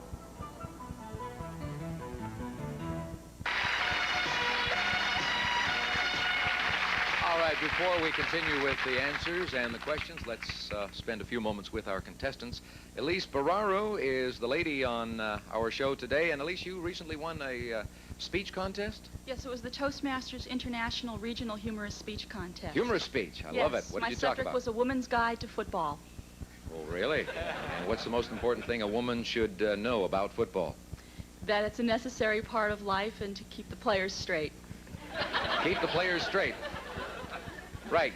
We have a football coach here, Don Cameron. Have you been able to keep your players straight? Well, I certainly hope I do a better job there than I'm doing here right now. Yeah, what's the most important thing to remember in a competition? Well, the most important thing is be the best prepared and have the best people. Okay.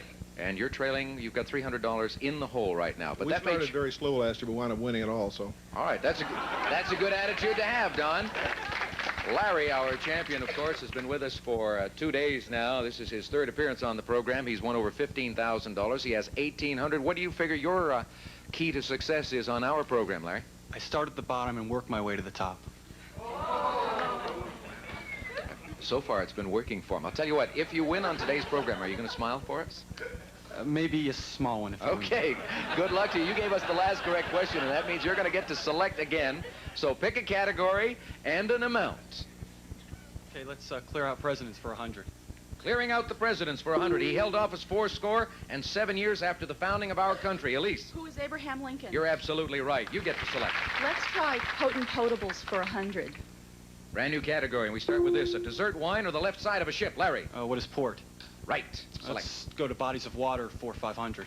The answer is, you can bet on the banks of this California-Nevada lake. Elise? What is Lake Tahoe? You're right for 5. Let's try potent potables for 500. Potent potables for 5. 25.6 ounces. Elise? What is a fifth? You're right. Let's try potent potables for 400. The answer this time, its name comes from legend that first one was stirred with a rooster feather. Don? What is La Coque d'Or? No, sorry. Anybody else? I'll give it to you. What is a cocktail? What is a cocktail? Don, you're further in the hole. You're $800. Elise, you gave us the last correct question, so you select. Let's try it starts with H for $500. The answer is the measure of a horse. Elise? What is a hand? You're right. Boy, Larry's strategy is working for you today. Let's start with H for 400. The answer? Bruce Banner's bulky bad side. Larry? What is the Incredible Hulk? You are right. Let's go bodies of water for 400. The answer is only one of the 5 Great Lakes entirely in the U.S. Larry? What is Lake Michigan? You are correct. Let's go back to bodies of water for 300. This time the answer is the dam you need to make Lake Mead. Elise? What is Boulder Dam? Boulder Dam or Hoover Dam? You're right. That gives you an extra 300. Let's try people for 500. The answer is type of fiction penned by presidential offspring Margaret Truman and Elliot Roosevelt. Larry? What is science fiction? Nope, science fiction is wrong. Elise? What is mystery books? Mystery books. Yes, that's what we were looking for. And that gives you 500, and we take 500 away from Larry. And Elise, you are in the lead right now. Let's try people for 400. The answer this time, baby Andrea Castiraghi's royal mom and Princess Stephanie's sister. Larry? Who is Princess Caroline? That is right. Princess Caroline of Monaco. Let's go back to bodies of water for 200. The answer? While Thatcher looks over Parliament, Parliament looks over this. Larry? What is the Thames? Correct. Let's go bodies of water for 100. Finish the category with this. Originally at Lewiston, New York, this falls has moved over the years 7 miles upstream. Larry? What is Niagara Falls? Niagara Falls, and we've got less than a minute to go in this round. You select, Larry. You're leading right now with 3,000. Let's go back to starts with H for 300. The answer? A football conference or to gather together for warmth. Larry? What is huddle? Correct. Starts with H for 200. The answer? Half the Earth. Larry? What is a hemisphere? You are right. Starts with H for 100. We'll finish off the category with Hawaiian hip heaving. Elise? What is the hula? You are right. Let's go to potent potables for 300. The answer, ancient Greek law made it illegal not to do this during Festival of Dionysus. Elise? What is to get drunk? You're absolutely right for $300 more. What is potent potables for 200? The answer, when water gets gassed. Elise? What is seltzer? No. Don? What is steam? No. Question, the exact question we were looking for is, what is carbonation? What is carbonation? All right, that sound means that the round is over. Let's see what we've got. Don, I hope your football team starts the season off a little bit better than you did on Jeopardy today. You're minus 1,000, but we've got a lot more money at stake in Double Jeopardy, and you can come back very quickly, as you know. Elise, good beginning for you, $2,800, and Larry in the lead with $3,500. We're going to take a break. We'll set up the board for Double Jeopardy, and we will start that round right after this.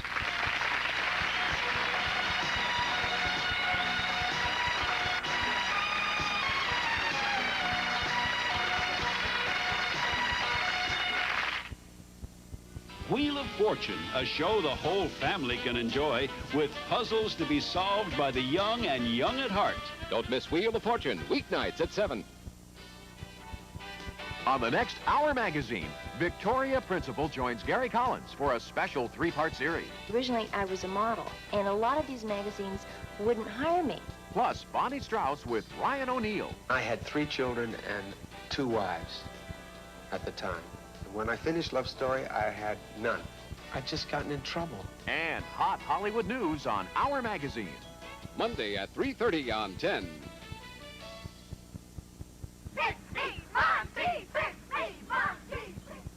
Quentin Dobbs, I can't make it, Sarge. Someone's got to be on the all-new Let's Make a Deal. Someone's got to win the big deal for Money Hall. It could be you. You really think so? You bet. You want to be a winner, Dobbs? Start acting like one. Thanks, Sarge. Weekdays at 3, followed by Our Magazine. The all-new $100,000 Name That Tune. I've always wanted to be on the show, and I'm glad to be here. Where music means money. There's going to be a revolution. Revolution is right. And here's your money. 1, 2, 3. Play along with the contestants. Sure, people. You're right. And see if you could win $100,000 in prizes on Name That Tune. Weeknights at 6:30, following News 10. At the end of the United Way's rainbow, there's something more valuable than a pot of gold. People, everyday people, working together to build a caring community for you and your neighbors. When you give to the United Way, you help provide a rainbow of services for the young and old. Show your support and build a caring community. The United Way. There'll be more Trivia with a Twist when Jeopardy continues. 20 miles from downtown Sacramento stands a nuclear power plant with a very troubled past and an unstable future. Beginning Monday, News 10 reporter Tom Marshall examines Rancho Seco, the plant the NRC has described as being among the worst nuclear facilities in the country. How did Rancho Seco get into this hot spot, and what's being done to clean it up? Don't miss Cleaning Up Rancho Seco, a special News 10 close-up beginning Monday at 5 and 11. Hi, everyone. Welcome back. We're about to play Double Jeopardy. The answers are going to be more difficult. The money values have doubled, and we have 2 daily doubles hidden somewhere on our board to help our players add to their winnings. Once again, contestants, we're going to play the round until you hear this sound. That's our time's up indicator, but before we even begin the round, we were having a bit of difficulty in Jeopardy with some of our electronic equipment. We have cleared up the problems, but we have to make some changes in the score to reflect things as they actually are. Larry, your score shows 3,500, but we made an error of 100, so we're going to deduct that from you right now. You'll wind up with 3,400. That narrows the gap a little between you and Don, and what I'm about to do will narrow it even more. Don, we made an error in our favor against you, so we're going to credit you with $100. And you are minus 900, and Elise, you stay the same. And now, if all 3 of you are ready to go, let us play Double Jeopardy.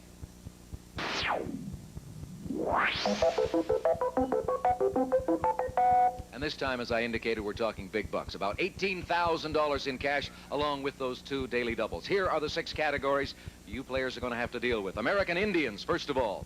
Then chemistry, proverbs, World War I, sports, and trivia. Normally, at the beginning of Double Jeopardy, the person who is in 3rd place begins, and we're going to do that again today. That means you, Don. You're minus 900. Let's see if you can start building. All right, World War I for 1,000. All right, right at the bottom. French reinforcements came to Battle of the Marne using this form of transport. Elise. What is a train? Incorrect. Cost you 1,000. Don.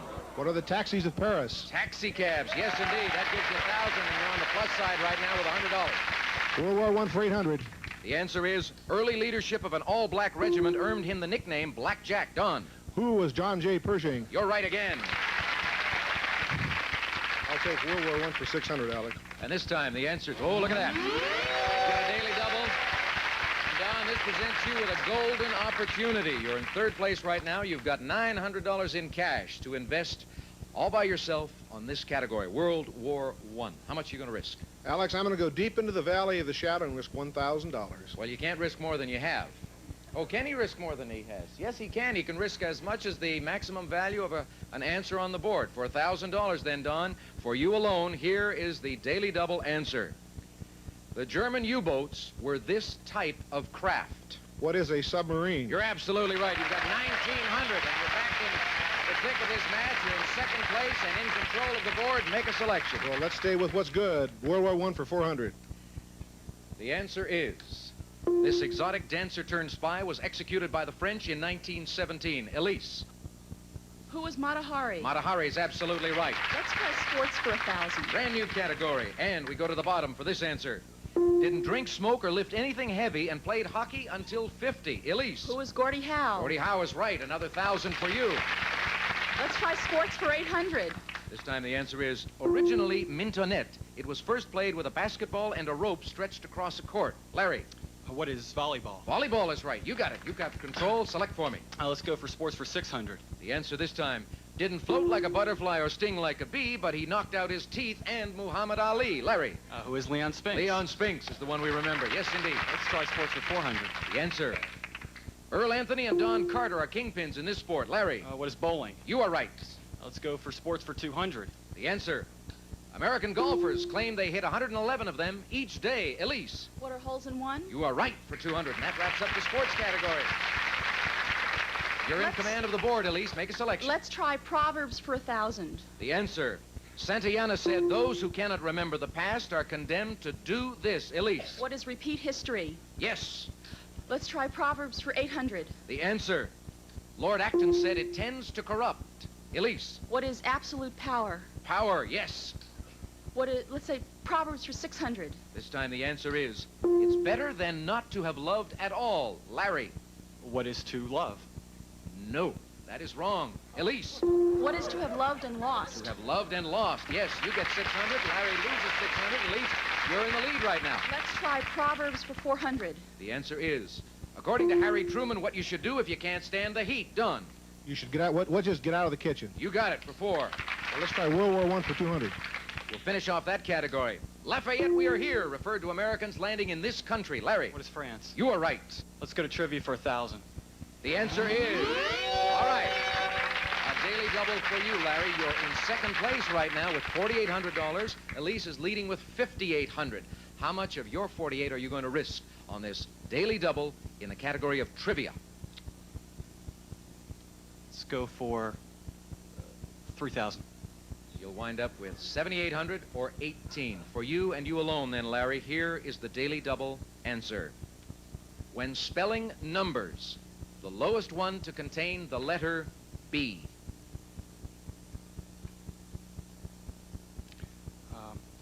What is...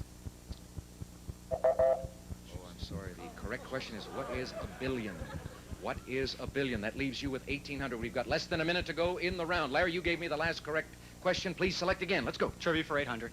The answer is nursery rhyme that can be played on a touch-tone phone by dialing 321-2333-222-399. Larry. What is... I have absolutely no idea.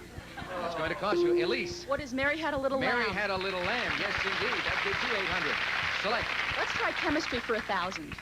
Brand new category.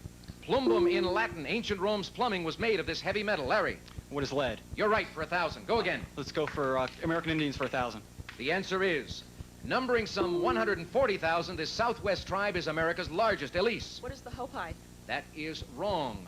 Larry. What are the Navajo? Navajo is right. American Indians for 800. The answer, he, not Sitting Bull, led the Indians at Custer's last stand. Elise. Who was Cheap Crazy Horse? You're right there. Sound effect means we're out of time. The score right now, Elise in the lead with 6,400. Larry in second place with 3,000. Don still in this with 2,300. You're out of double jeopardy. In a moment, you'll all be placed in final jeopardy for the championship. I remind you that only the top dollar money winner will get to keep his or her earnings, but the runners-up will receive some lovely prizes. Take a look and listen to Johnny. Well, today's second-place contestant will receive Marilat's Oak Modular Shelving System. Uses kitchen cabinets around the house with a roll-top desk for a functional work-study area furnished by Marilat Industries. And today's third-place contestant will receive Andis Quality Personal Care Appliances for the whole family. Designed for travel or home use, an assortment of hair helpers for your beauty needs, furnished by Andis. Now, let's go back to Alex Trebek. And just one more reminder that if our runners-up are tied at the end of final jeopardy, then second place will be awarded to the contestant who was ahead at the end of the previous round. We've got a break coming up, as you know, players. You'll have about 2 minutes in which to write down how much of your winnings to this point you're going to risk today on Final Jeopardy. And the Final Jeopardy category is World Cities. Think about it, make your decision, and write in your wager. We'll get all set to play Final Jeopardy for the match right after this important break.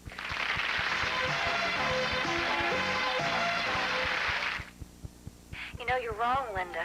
Being a mother is pretty heroic. Maybe. But sometimes, Joan, it's just not enough. And being an executive vice president is? Come on, let's face it. Nothing's ever enough. Whether you live out of town or just a few minutes away. There's so much left to say. So it's just a case of the grass is always greener? No, it's a case of living in the 80s. Don't drift away. And everyone I know's got it. Hello, I'm Lori Ann Crook. And I'm Charlie Chase. Here on Nashville's Music Roll, we're in the middle of what's happening in country music. And you will be too when you watch This Week in Country Music. For instance, we were there when Alabama went platinum. When Barbara Mandrell made her movie debut. When the Statler's invited the world to their hometown. And we always get the inside story on This Week in Country Music. Like Willie Nelson's love-hate relationship with success. Loretta Lynn's struggle to get back on the chart. And Tammy Wynette's sexy new image. Watch us once and you'll be hooked. This Week in Country Music. This was a great date in history. So are these. The whole thing was like Cinderella for me. After the third date, he proposed. You said I'm going to make you beg. Yeah. Isn't this great? Heck yeah, I kiss good. Oh, he's a great kisser. He puts his whole self into it.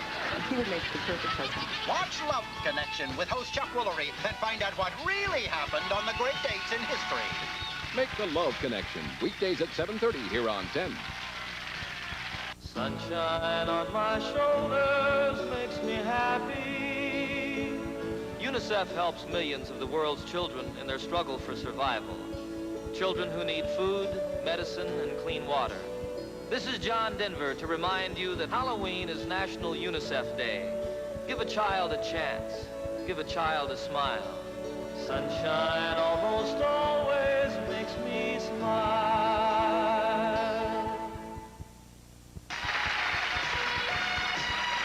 Welcome back to Final Jeopardy for the championship. And boy, we've had a very interesting contest up to this point. Our champion, Larry, started off like a house on fire, but look at the way things have turned around. He is in second place right now, and Elise is in the lead with $6,400. Don came back from a $900 deficit to wind up with $2,300. They have made their wagers for today's Final Jeopardy category. In a moment, players, I'm going to give you the answer. You'll then have 30 seconds in which to write down your question. And please be sure it is in the form of a question. The category is World Cities. Here is the Final Jeopardy answer. It's the most populous city in the Western Hemisphere. Good luck.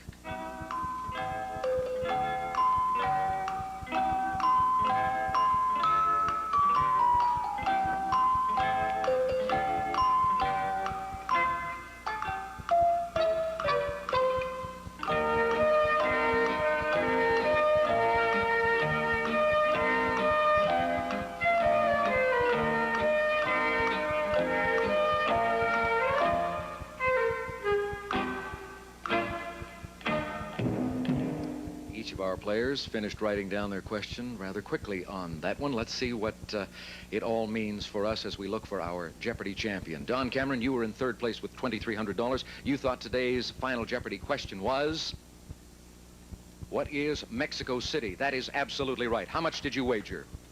All $2,300, giving you a total of $4,600. Our returning champion, Larry Kaplan, who up until today had won $15,300, had $3,000 to bet on Final Jeopardy. And Larry, you thought the Final Jeopardy question was, what is Mexico City? We know that is absolutely right. How much did you risk? $3,000, all of it. Nice going. That gives you a total of $6,000. And we go now to Elise, who is smiling. She had $6,400. Elise, let's see first of all if you came up with the right Final Jeopardy question. You said it was, what is Mexico City? That's right. And how much did you risk? $350, giving you a total of $6,750, and you're the new Jeopardy champion. You played it very safe, Elise. Congratulations to you, however. You're going to wind up coming back on our next program to face two challengers as our champion. And Don and Larry, thank you for joining us today. Larry, you were a great champ, and $15,300 plus the prize we have for you today. I had billions and billions of fun. Good. Glad to hear it. Thank you for joining us, too, ladies and gentlemen. We'll look for you next time out on Jeopardy. Until then, Alex Trebek. So long. Have a good one.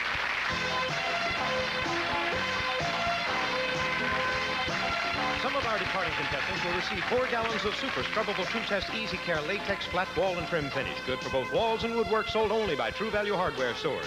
There's a new babe in town, and it's you, the fragrance for the fabulous new woman you're becoming. It's exciting, it's romantic, and it's you. Babe by Fabergé. Chico-san rice cakes, now twin packed for freshness. Tasty, nutritious, and still only 36 calories. Chico-san rice cakes instead of bread. Oscal Calcium Supplement. If your body isn't getting enough calcium, it could rob it from your bones. Oscal Calcium, your body needs it.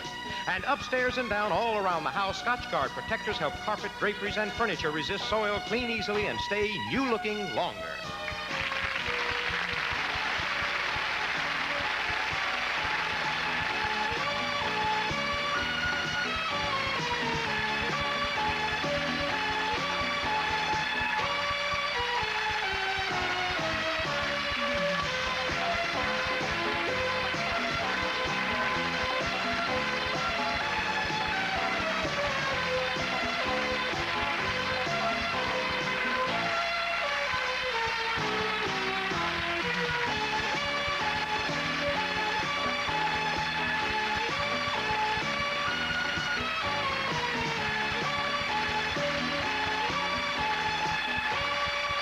Jeopardy is a production of Merv-Griffin Enterprises, distributed by King World.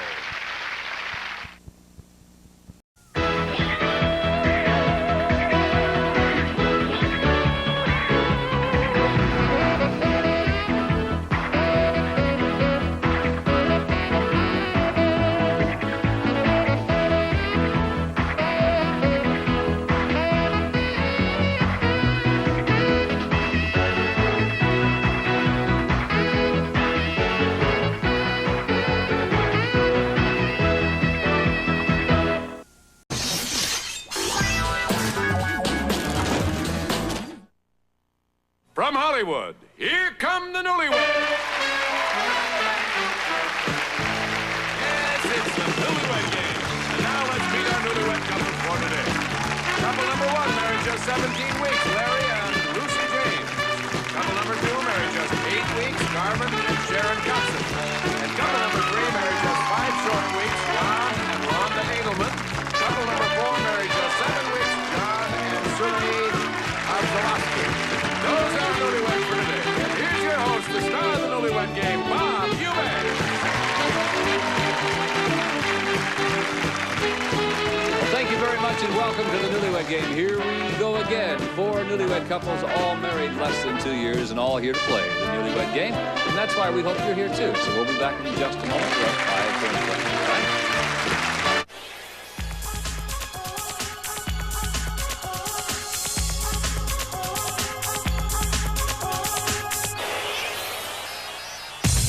Physique has arrived. The new science of physique. Predictability overcome. You want to style your hair one way, predictably it goes the other. But science is changing all that. Introducing new physique styling spray. It targets your hair, then adjusts and holds air spaces between strands. Expanding for volume, contracting for smoothness. So predictably, you'll always get the style you want. New physique styling spray. Science gives you the style nature didn't. True Beauty. It's all in how I apply myself. New Olay All-Day Moisture Stick Foundation. It hydrates better. Just twist anywhere, anytime for a cooling hydration sensation. It's the little things you do that truly make you beautiful. I'm not asking for much. Reliable, well-rounded, smooth, not plastic. Who says you can't have everything? Tampax Satin. Now get Tampax protection with a sleek, comfortable tip in a multi-packs. My business runs on long hours and a leave.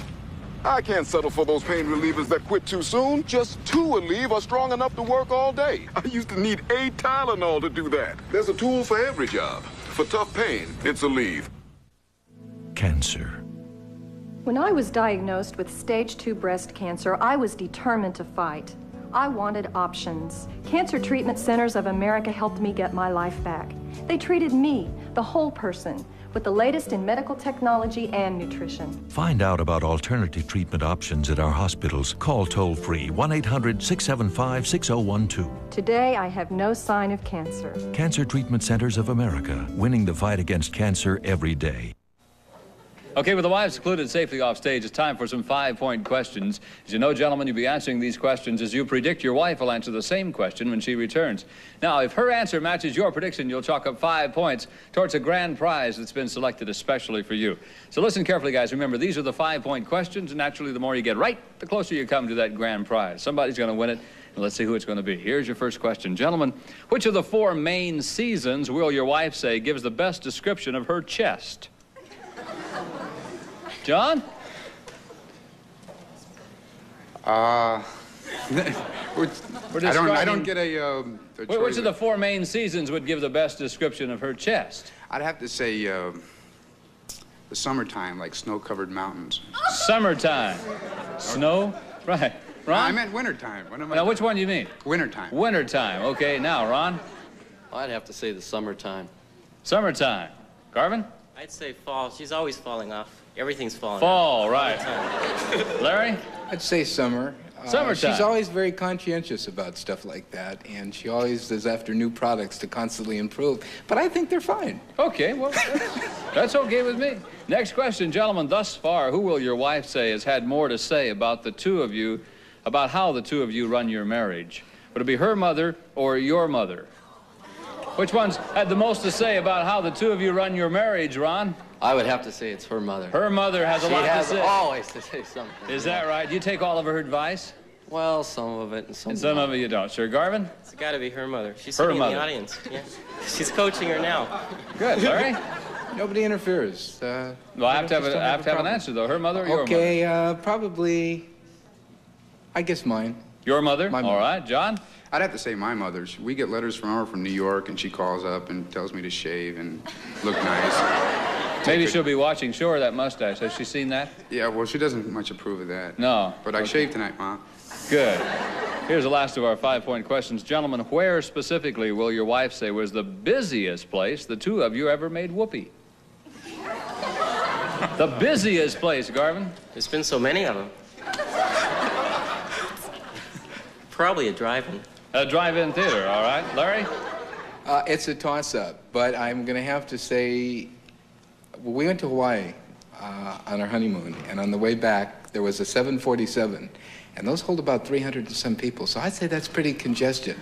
It was in the restroom, though, okay? I mean... Uh-oh. The Mile High Club. Oh, yeah. On a 747. Hey, it was a little cramped. I can imagine. John? I'd have to say the Friends Ranch out in the desert. That's the busiest place? Well, there was quite a few people around. It was dark, though. That's about the busiest place. Okay, on a Friends Ranch in the desert, all right, judges? Is that fine? Good. Ron? I'd have to say in Haiti, at the hotel we were staying at. So the busiest place was at a hotel in Haiti. Is that enough? Right. That is enough. All right, fine. Gentlemen, thank you very much for your answers. We'll be right back to reunite our newlyweds, and we'll see how well the husbands have predicted what their wives will say.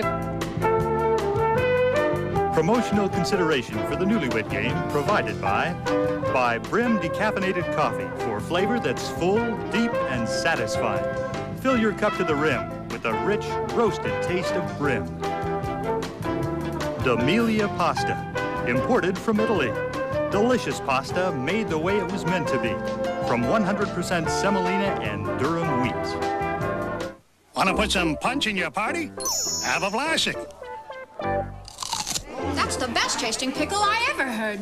Serve crunchy, delicious Vlasic pickles. And now back to Bob Eubanks. Okay, gentlemen, we recorded your predictions on cards. You now have them in your laps. Every time that your prediction matches your wife's answer, you'll be given 5 points. And then the one couple with the most points at the end of the show will win a grand prize that's been selected especially for them. So, ladies, here we go with your first question. Girls, which of the 4 main seasons gives the best description of your chest?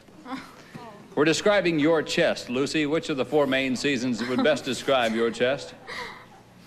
Well, fall? I don't know. Fall, okay. Larry said summer. Well, you're always worried about making sure that, I don't know. Worried about what? Oh, well.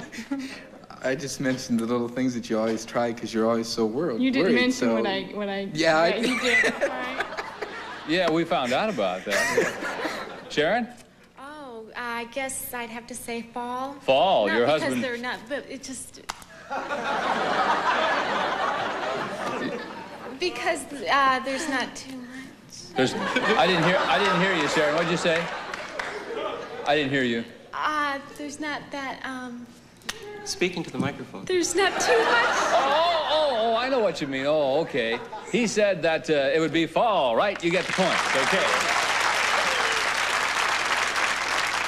Okay, Rhonda, we're describing your chest. Summertime. Summertime. He predicted you would say the summertime. Okay, Suki? All I can think of is spring. Spring. Hot spring. He said winter. Winter? Why Yeah, winter? winter. Why winter? Mountains, snow covered.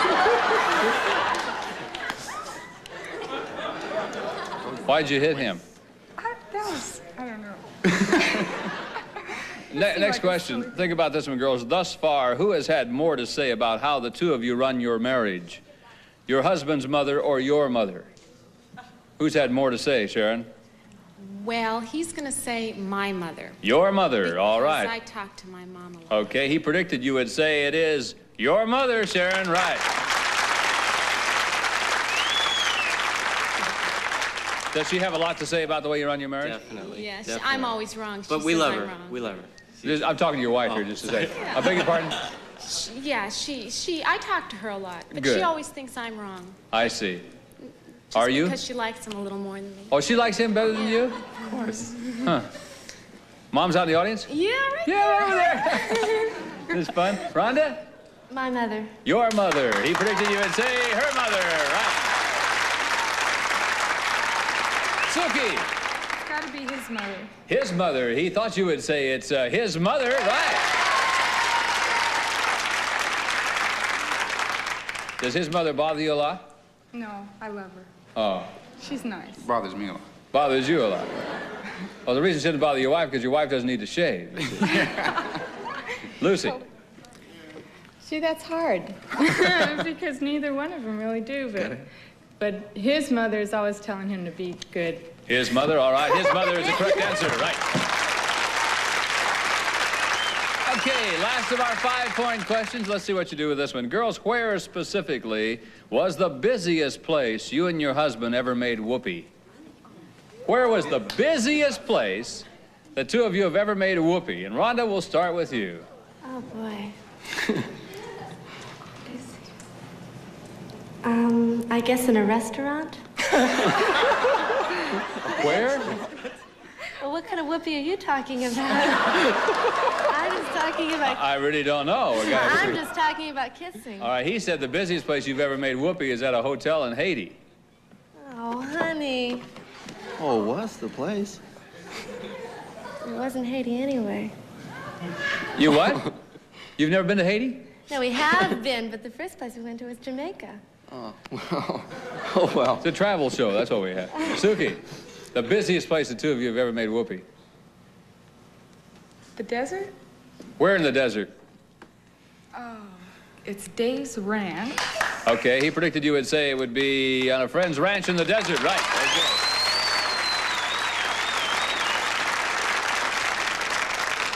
Lucy?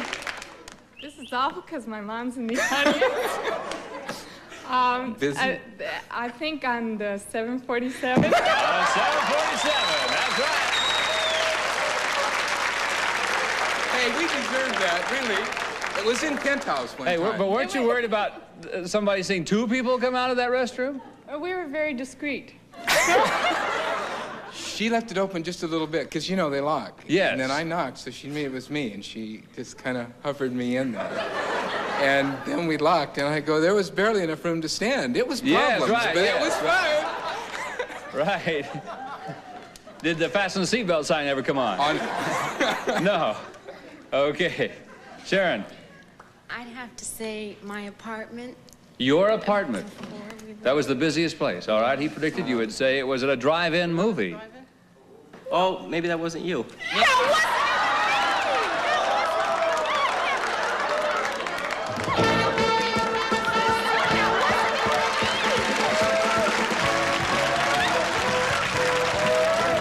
be back in just a while. We'll see how well they predict what their husbands will say right after this brief message.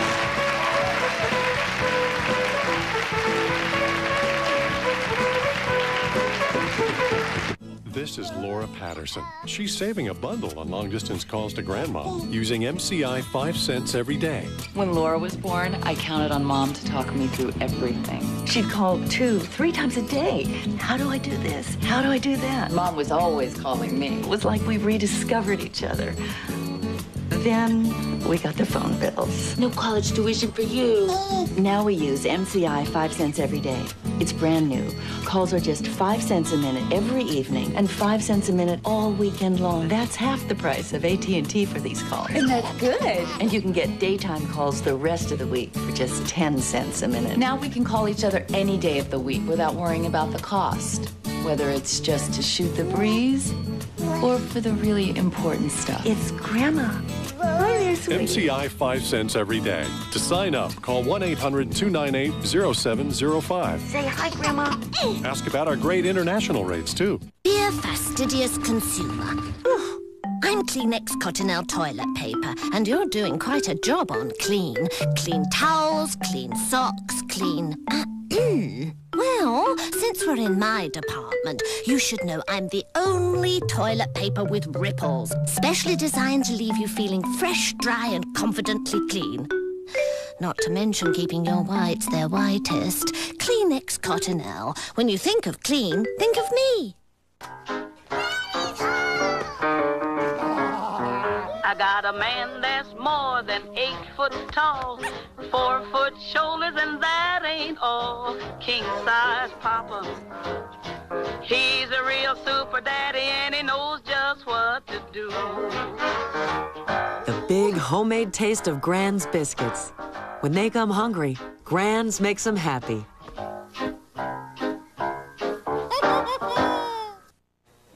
All right, ladies, now it's your turn to predict what your husbands will say. And remember, each of these questions will now be worth 10 points. Here's our first question. Girls, while looking directly into your eyes with his nose touching yours, how will your husband complete this sentence? He's going to say, my darling, this close up, you look like a what? Rhonda? He's going to say, my darling, this close up, you look like a? Doll. A doll. All right, Sharon? He'd say I look cute. Look like a? I look like a, I'd have to say doll, I don't know. A doll. Okay, Lucy? Oh. He calls me princess. A princess. Suki? A cutie. A cutie. Next question, girls. When the sun goes down in your neighborhood, which room in your house or apartment will your husband say gets dark first? Sharon? The bedroom. The bedroom. Lucy? The bedroom. The bedroom. Suki? When the sun goes down? Yeah. The bedroom. The bedroom. Rhonda? The bedroom. The bedroom. All right. Next question, girls. What gardening term will your husband say best described your wedding night? A gardening term that would describe your wedding night, Lucy. Gardening term. Oh.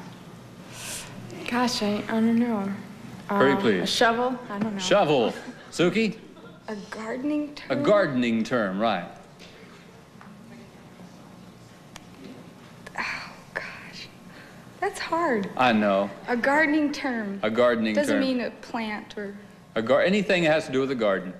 Anything. Flowers. Flowers. Rhonda? Grown. Grown. Sharon? I would have to say raking up. Raking up. Okay, here's our 25-point bonus question. Girls, will your husband say he does or does not have mothballs? Suki? Is that in his suit? Well, I don't know. If he would have them, where he would keep them, really. He does not have. He doesn't. Rhonda? He doesn't have mothballs. Really? He doesn't? No. Sharon? No. No kidding. Lucy? No, he's very proud of himself. No.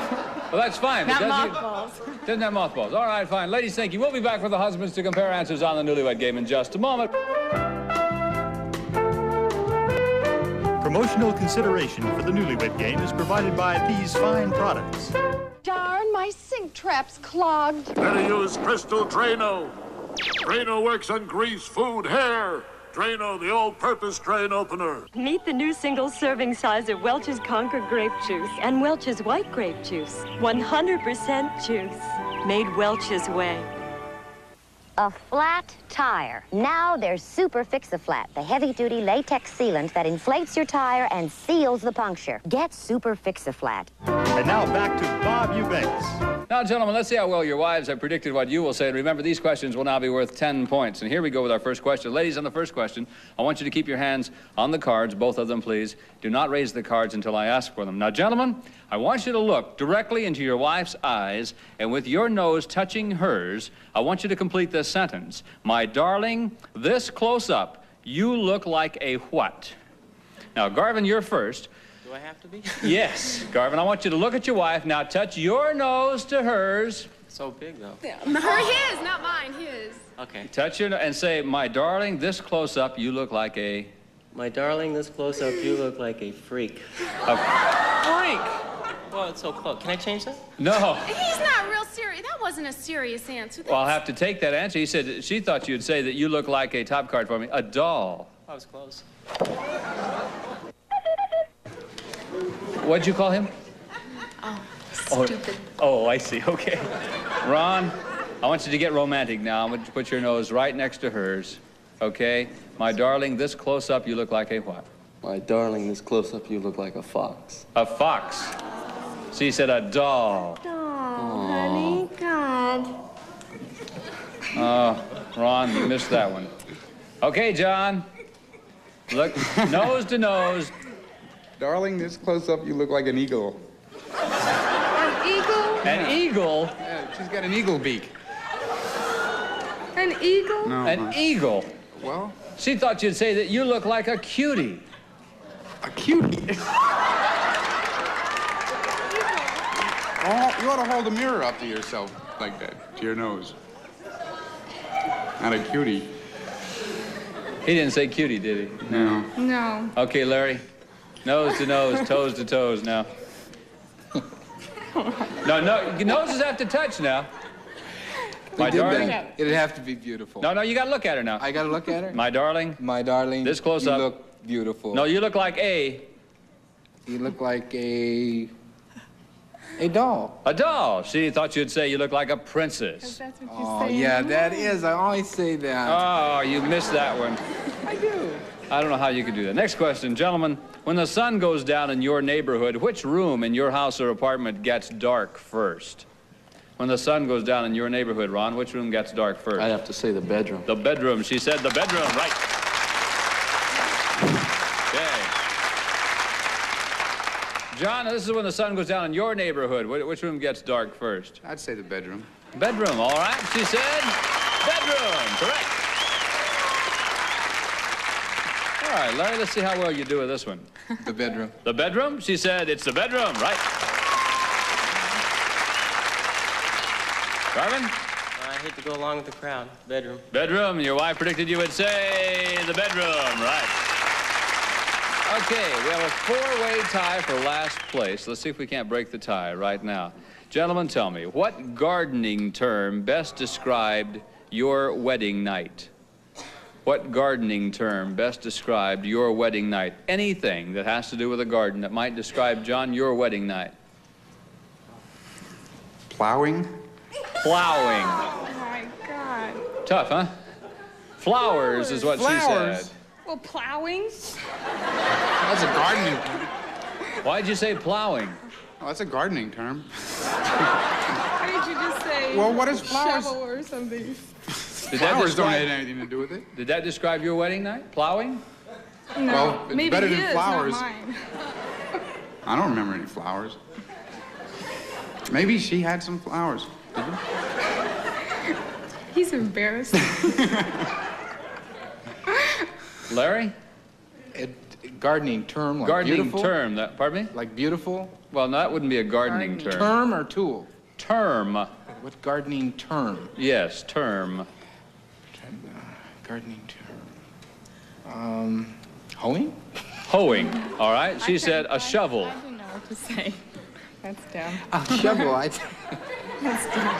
That would mean I would be full of bull or something, and I wasn't. At least I don't think I was. No, you were Garvin? fine. Planting. It's got to be planting. Planting. No? I don't think so. Raking up is what she Where'd said. you did you get planting? Planting a beautiful garden, you know, making love with a... Oh. Got back.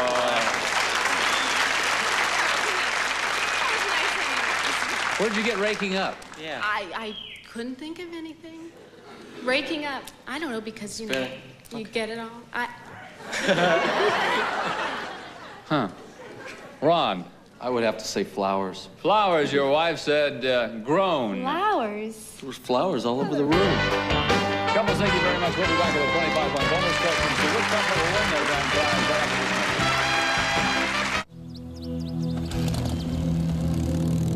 The fastest mammal is A, the cheetah, B, the leopard, C, none of the above.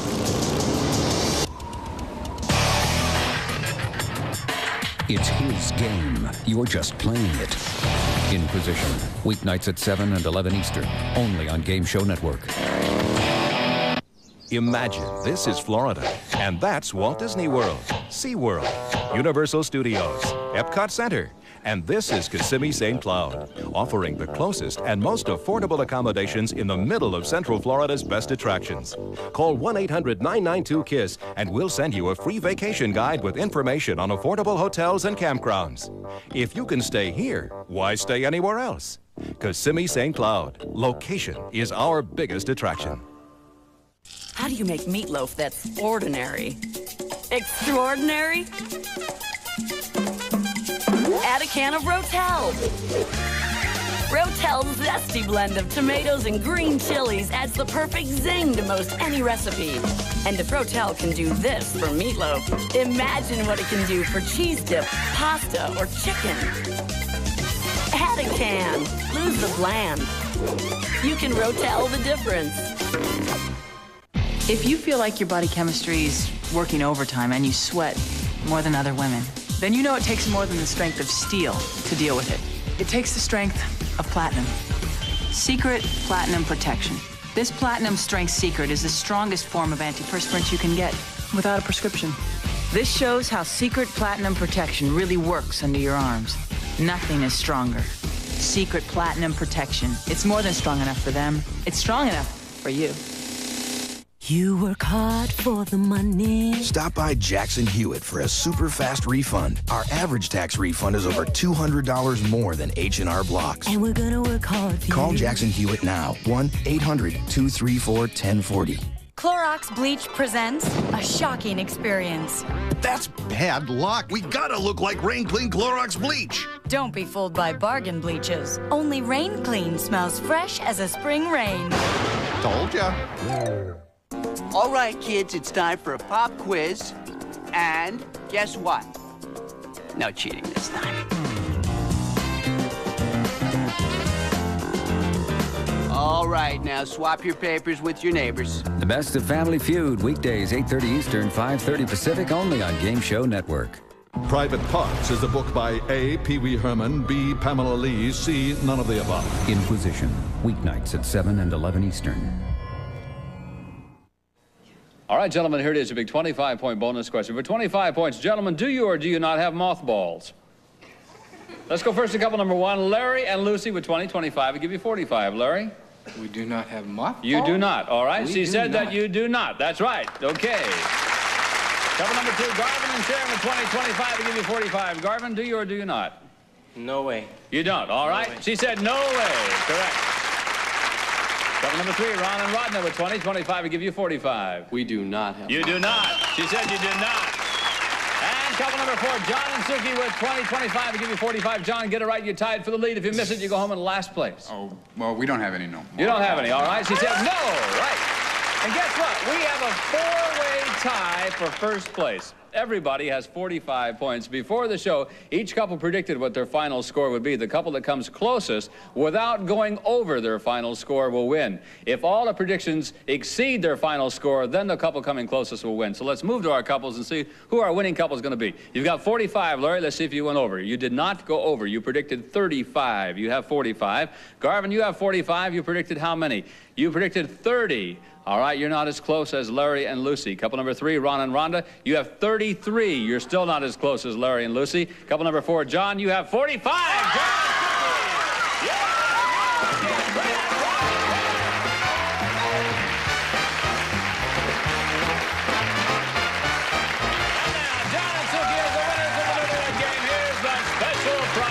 Chosen just for you. Your very own sparkling, brand new washer and dryer. Yes, Silky and John. From now on, you'll enjoy the luxury of a white Westinghouse washer and dryer with installation flexibility to stack in 27 inches or fit side by side under counter.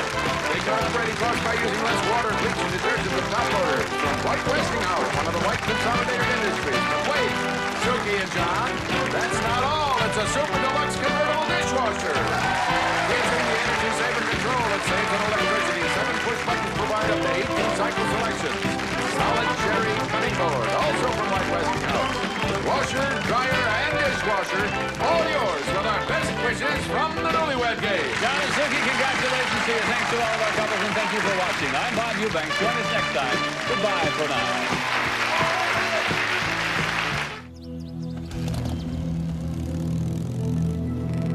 Adrenaline is produced by A, the pancreas, B, the liver, C, none of the above.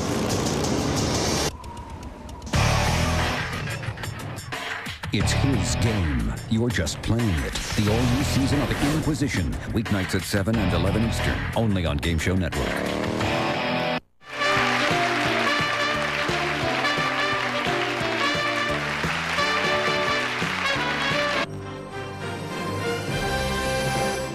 Time to read.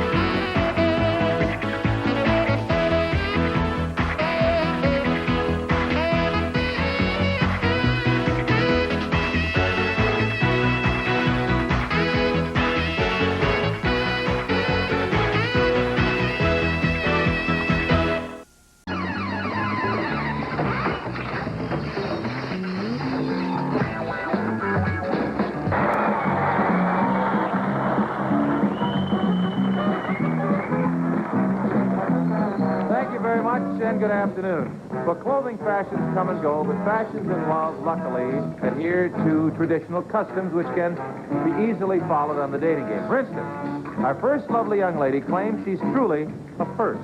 And who knows, maybe she'll be the first true love of one of our first 3 bachelors. We'll see what happens right after this important message.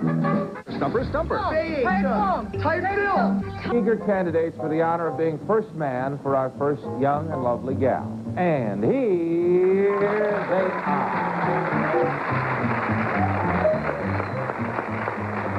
Good luck, gentlemen. A member of a championship tennis team when he was in high school, bachelor number 1 plans on coaching college football. He likes to sail, he enjoys fishing, and along less strenuous lines, he plays the piano. Please meet Steve Martin. Steve, welcome. An apprentice clerk, bachelor number 2, would like to open a surfboard shop. He says he makes out-of-sight ceramics and would like to duplicate a trip like the Endless Summer. His name is Alan Adams. Alan, good luck. And headed for law school and a career as a tax attorney, bachelor number 3 won the most talkative senior award when he was in high school. He plays tennis, has won a few dance contests. His name is Mike Glickson.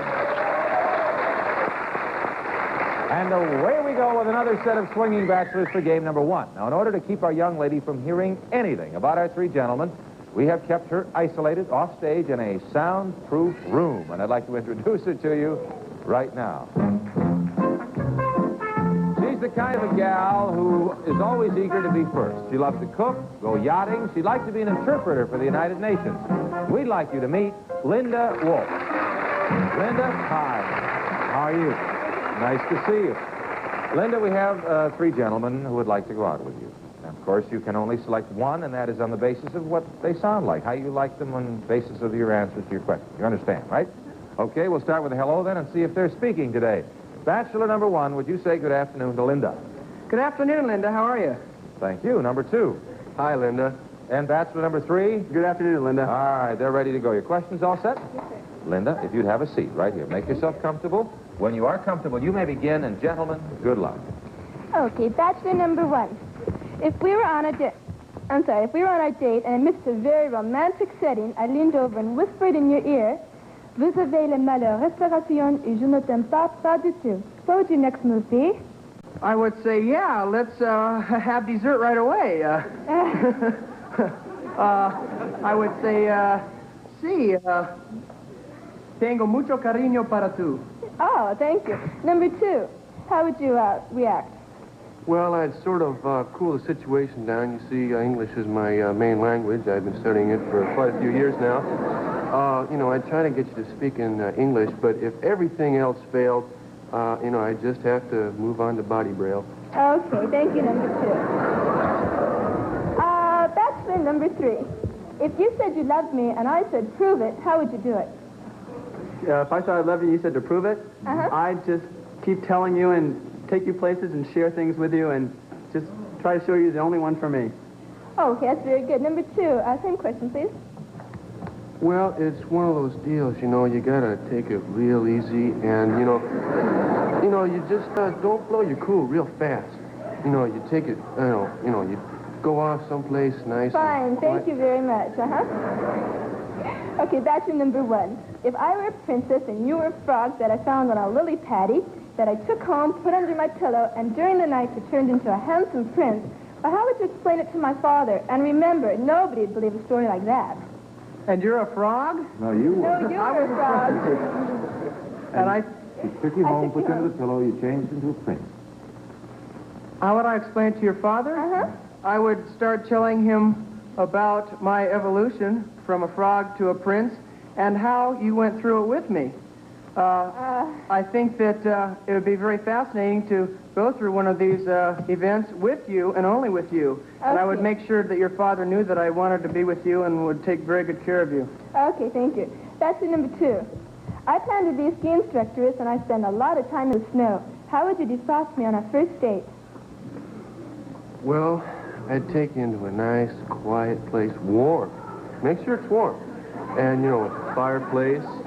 I'd sit you down in a nice, warm, comfortable chair.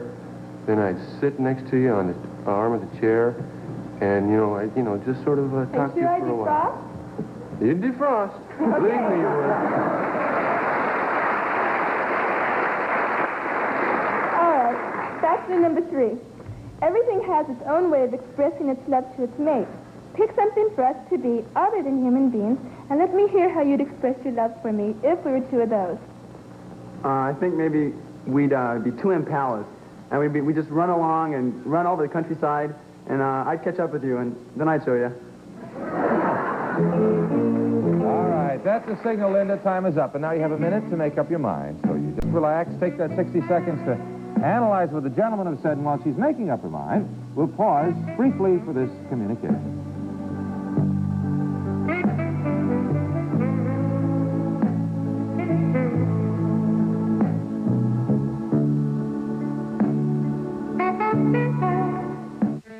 I love working here. It's exciting.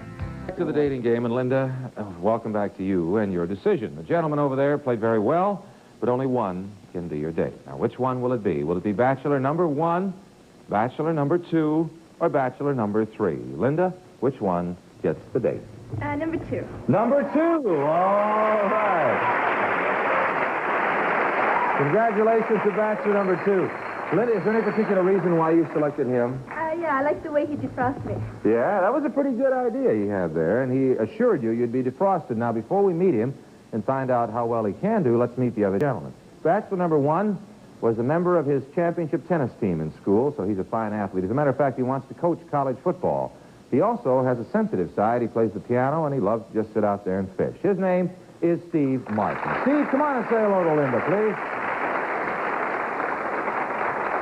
Steve, very fine try. Thank you very much. You also didn't select bachelor number 3, Linda, who's going to be an attorney. That's his professional ambition. He was voted the most talkative senior award when he was in high school, which qualifies him definitely to be attorney. His name is Mike Glickson. Mike, come on and say hello. Mike, thank you very much for a delightful game. And knowing that girl watching is a year-round activity, fellas, we know you'll be able to use this wardrobe of the newest Cool-Ray Polaroid sunglasses. They give you rugged and handsome protection from harsh glare all year round. You'll look as good to the world as it looks to you in Cool-Ray Polaroid sunglasses. Also, perhaps you might like to tuck this powerful pocket radio in the glove compartment of your car with our thanks. And again, thanks a lot. Steve, thank you. Mike, nice job. Are you ready, Linda? All right, I'd like to tell you something then about the gentleman that you selected for your date. He wants to open a surfboard shop. That's his ambition. He makes out-of-sight ceramics and hopes someday to make a trip like the endless summer, going around the world surfing where the best waves are. Your date, Alan Adams. Alan, come on and say hello to Linda, please. Congratulations, Alan. Well, there are many definitions of the phrase, the scene, Linda, and most of them center around a section of our town known as the Strip. And that's where you'll be making the scene with Alan on your date. For dinner, you'll have a reservation waiting for you at Scandia, one of the most beautiful and best-known restaurants in America, with a menu of Epicurean delights that just won't quit. After dinner, you'll be expected at Gazzari's A-Go-Go in Hollywood, where you'll be swept under the wildest dancing happening in town. Then, back to the Strip to Cyrano's on the Strip for coffee, Italian pastries, and some quiet talk to end the evening. Enjoy your date, and thank you very much. Thanks, Linda. Congratulations, Alan. Good luck. Well, black is the color of my true love's hair, sings a smitten troubadour. In color him gone, moans a deserted damsel. Well, here on our dating game, our gals and guys deal delightedly in all those bright red, blue, and yellow colors that are happiness, empathy, and love. And we have such a spectrum set up for game 2. But first, these messages and pictures of 3 dating game couples doing the Mother Nature bit. Watch.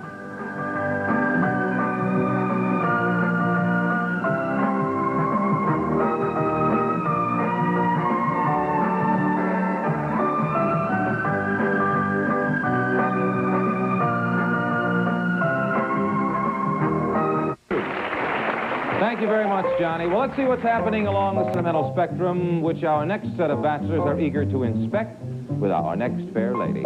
And here they are. Gentlemen, welcome to the dating game. In the swinging circles, his name is legend as one of Los Angeles' most popular DJs. He not only knows where it's happening, he makes it happen.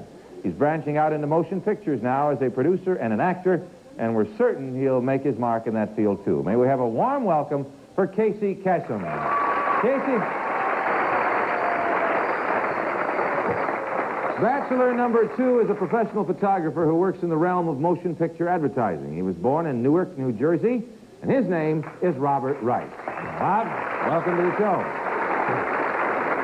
And interested in Roman history, Bachelor number 3 majored in history and speech in college. He's from Chicago, Illinois.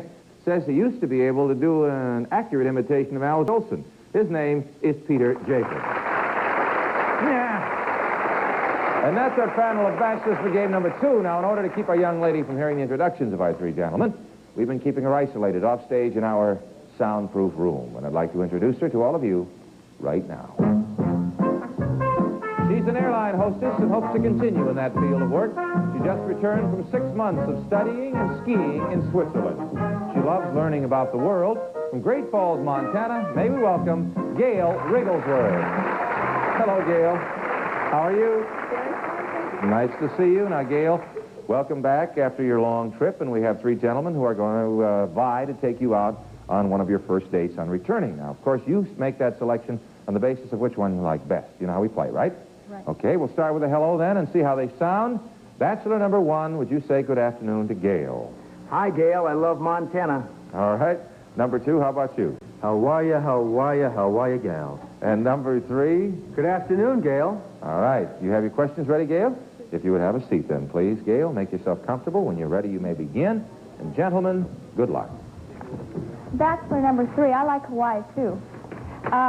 If you came to pick me up for our first date and my little sister pulled you aside and told you that she wanted to get married, but that she can't until her older sister does, how would you handle the situation? Yeah, she told me until her older sister did.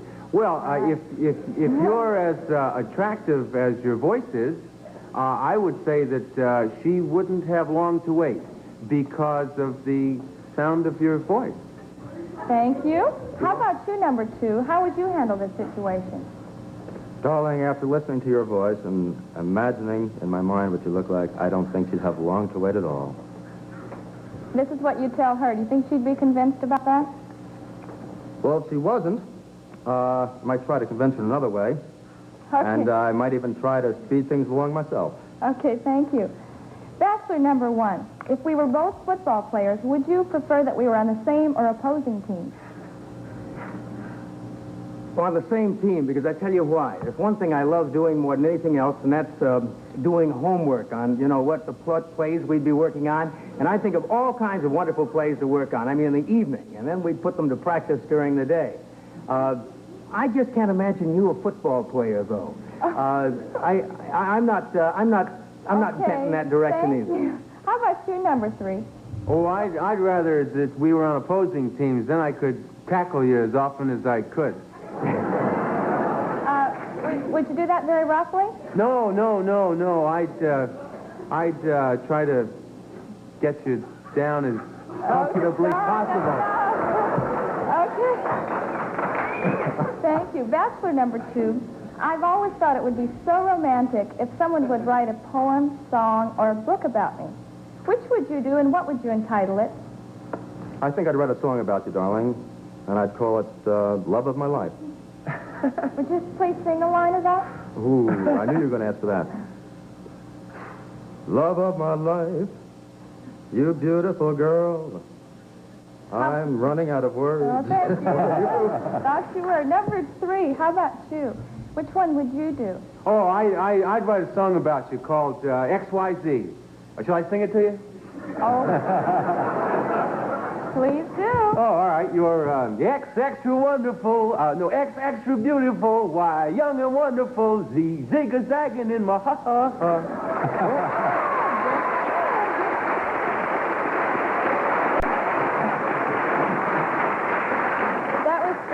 Okay, bachelor number 1, if you lived in your dream bachelor pad, what would be my favorite thing about it or my favorite object in it? Well, you see, if we had a dream bachelor pad, there wouldn't be anything in it. Didn't you say we? No, your bachelor. Oh, my bachelor pad. Well, I wouldn't leave it a bachelor pad for long. Having heard your voice and knowing where you're from, and just after spending a little bit of time with you, I'm sure that we would make it a pad for 2. Okay, how about you, number 3? Bachelor pad? What would I do to make it live? No, what would be my favorite thing about your dream bachelor pad or my favorite object in it? The favorite object in my bachelor pad would be the All right. Good job. That's it, Gail. Time is up. And now while Gail decides on her date, takes the next 60 seconds to do that, we'll pause for those 60 for this important message.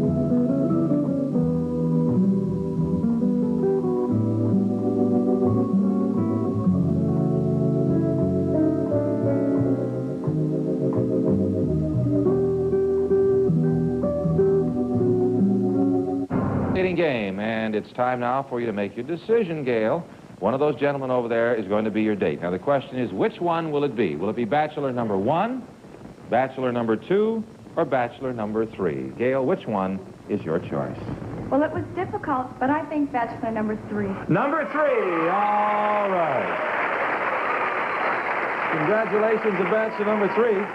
Is there any particular reason why you selected him, Gail?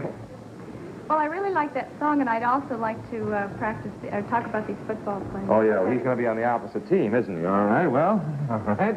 We'll meet him in just a moment, Gail, but first let's meet the other gentleman. You didn't select bachelor number 1, who is one of Los Angeles' most popular disc jockeys. He's going into movies as a producer and an actor, and we wish him the best of luck, Casey Kasem. Casey, come on and say hello to Gail, if you would. Casey, nice to see you. Good to see you, Jim. Did a fine job. You also didn't select bachelor number 2, Gail, and he is a professional photographer in the motion picture advertising area. He's originally from Newark, New Jersey, Mr. Robert Price. Bob, come on and say hello to Gail, if you would. Bob, thank you for a fine job, too. The competition was a wee bit rough over there this afternoon. And, gentlemen, many thanks for bringing your wit and your warmth to the show. And for each of you, we have a special gift combination of Russian leather products, including cologne by Executive with its golden medallion chain. The long-lasting fragrance of Russian leather makes it the preference of men everywhere. And again, thank you so much. Bob, thank you. Casey, good luck to you. Okay, it's time now, Gail, to meet your date, our singer, and I'd like to tell you a bit about him. He is very interested in Roman history. Matter of fact, he studied history in school. He says he used to do an accurate imitation of Al Jolson, singing XYZ, probably. From Chicago, Illinois, Peter Jacob. Peter, come on and say hello to Gail. Congratulations, Peter. Well, you hit some places, Gail, which automatically turn you on. It's an experience that everybody enjoys. And I'm sure you'll be turned on when we fly you two to Las Vegas, Nevada. Yes, you couldn't ask for more turned on town. It runs 24 hours a day. You'll be the special guest of the Sands Hotel. They'll have a ringside table waiting for you for dinner. And then on stage, Jack and Trotter presents a brand new show starring comedian Alan King and a gal with the same first name as you, Gail, only she's Dean Martin's daughter, Gail Martin. So have a wonderful time, and thank you very much, Peter. Right out that way. Thank you so much. Don't get lost, Gail. The life of a celebrity can be a rather hectic affair, and every now and then one of our dating game couples experiences that routine. Ron Phillips and Colleen Molly found it a fascinating experience, and we'll join them at the 1968 Southern California Exposition, on film, of course, following these good words. Of the Southern California Exposition at Del Mar, and there were more than 35,000 exhibits to delight the fair visitors. And of course, our dating couple was there, Ron Phillips and Colleen Molly, who were plunged right into the center of all that excitement. Hey, a mariachi band was there to help welcome them. Minutes later, they were hustled aboard a fair tram to keep a date, to meet the crowd gathered outside. And that was just the beginning of their personal appearances.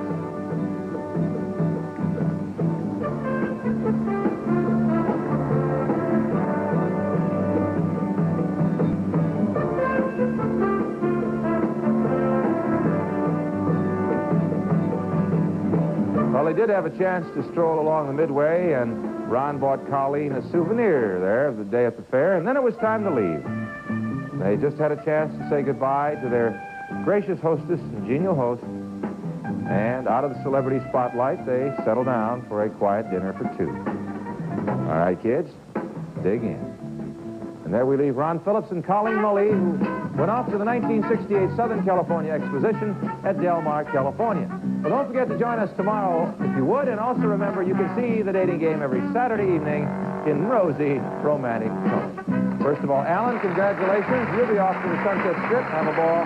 Thank you, Linda. You look very lovely. Congratulations, Peter. Have fun in Las Vegas. Gail, thank you, dear. Well, that's it for today. Jim Lang saying bye-bye, and I hope you always get the date that you really, really want. Ready to throw a kiss? Yeah. Ready? Come on, let's go.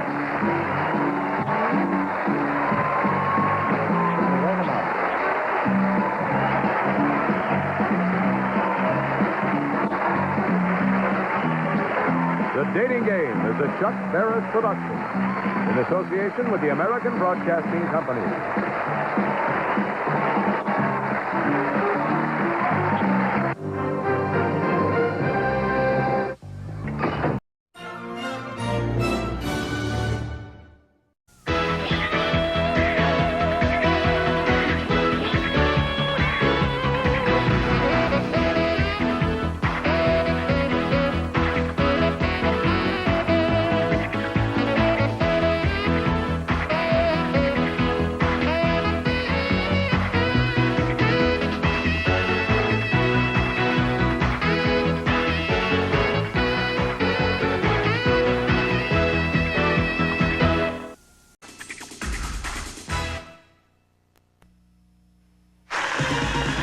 It's a game for the uninhibited.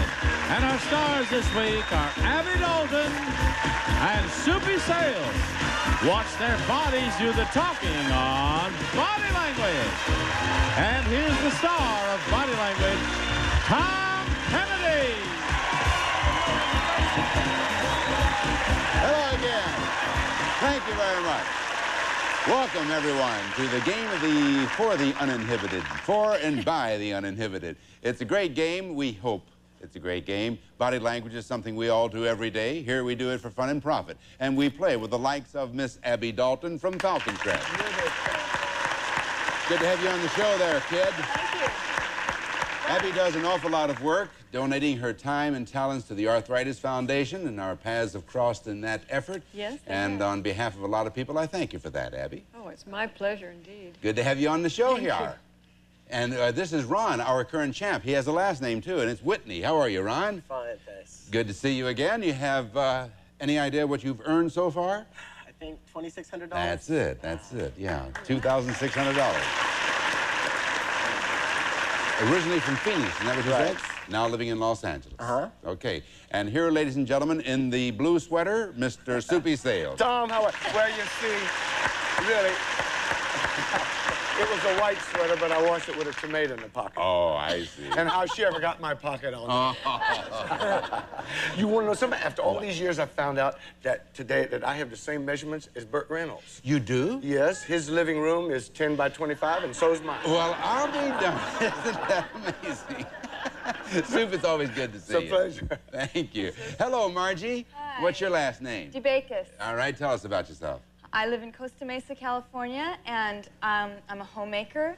I've always loved children, so my husband and I had 3 right away. We have a 5-year-old, a 3-year-old, and a 1.5-year-old. Well, good for you. Sounds like you have... They keep me real busy. Doesn't she? Yeah, that's right. Homemaker and also a baby maker. Yeah. That's good. All right. Well, the object of body language is to act out a series of words to help you solve a puzzle. We're going to start with you, Abby Dalton. Would you please go down into the acting position? Ron, get over there into the receiving position. Well, Abby, as per usual, we're going to show you a puzzle a little bit later on. Right now, we're going to give you 5 of the 7 words to be found in that puzzle, and you're going to act out these words one at a time for Ron. The more words he gets, the easier it will be to solve that puzzle. You'll have 60 seconds to do all that. Now, if you want to pass on a word, you can do that, and we'll come back if there's time remaining on the clock. So, could we have 60 seconds on the clock, please? Here is your first word, and go. Okay, you're itching. It's a bug, spider, you're stepping on ants, you're stepping on something. It's an insect, a pest. You're spraying flies. Okay, you're marching, you're shooting somebody, you're a soldier. You're in the army, you're a villain of some sort, you're shooting your murderer, killer. Firing squad.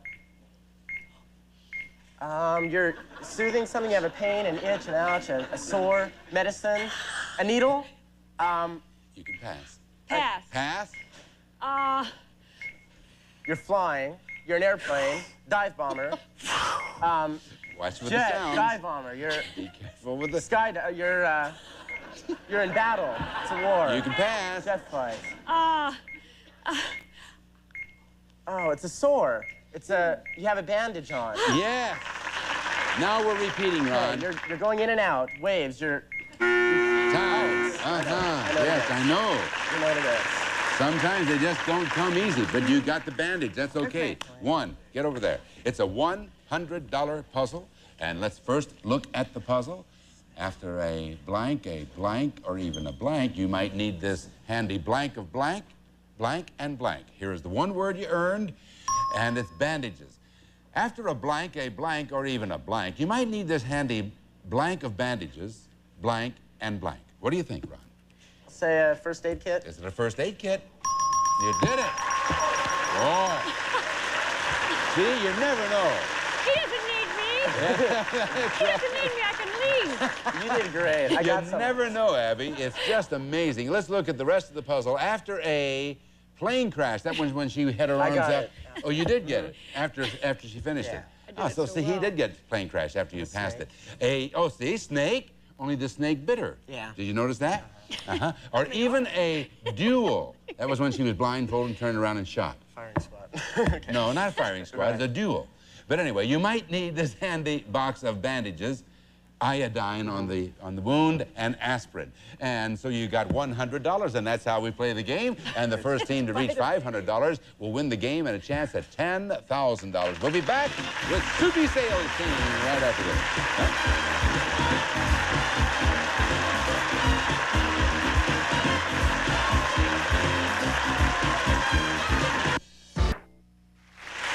$100 for Abby Dalton's team. Soupy Sales team, none so far, but that's only because Soupy hasn't had a chance. Soupy down in the acting position. Right. Margie over there in the receiving position.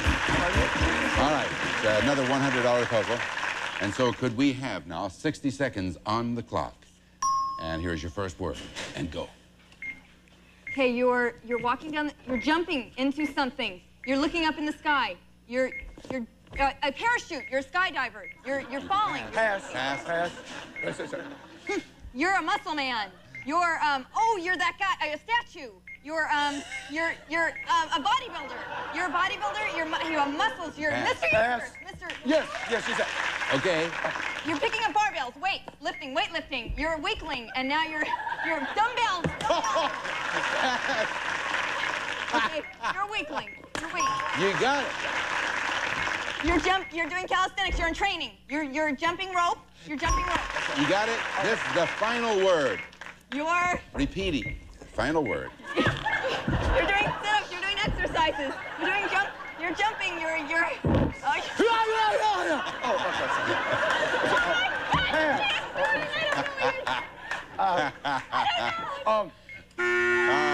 Listen. No, is it okay? Yeah, I guess that was it. Is there a doctor in the house? No, we can't comment on that, because of that. But anyway, you got dumbbells and the way you pointed to yourself. Who would know better than moi? Dumbbells. And did he get weakling? I don't even remember that. In jumping. Yeah. All right. Okay. Yeah, that's right. You did. Get over there. Good job. Okay. Thank you. Wasn't it? Is it 3? Is it 3 or 4? 4. That's what I thought. You got 4 words. All right. So let's look at the $100 puzzle. Here are your 4 words now. A weakling, yeah. And dumbbells. And jump ropes. Very good. And the final one was Mr. Universe. Yeah, you said that just as he was ready to pass. Now, this is where a weakling goes and uses dumbbells, blank, and jump ropes, and blank, he'll blank into a Mr. Universe. Now, for $100, Margie. Is it a gym? Is it a gym? You got it. Very good. I think Mr. Atlas, You haven't figured out yet what he was doing when he was jumping up and down. I have no idea. Well, we're about to find out. Let's look at the puzzle. This is where a weakling goes and uses dumbbells, trampolines it was. He almost killed himself on that. And jump ropes and praise that wasn't one of the acting. He'll change into a Mr. Universe. You have tied the score, $100 apiece. That's the way you play our game. We'll be back with our $250 puzzles after this. Go on.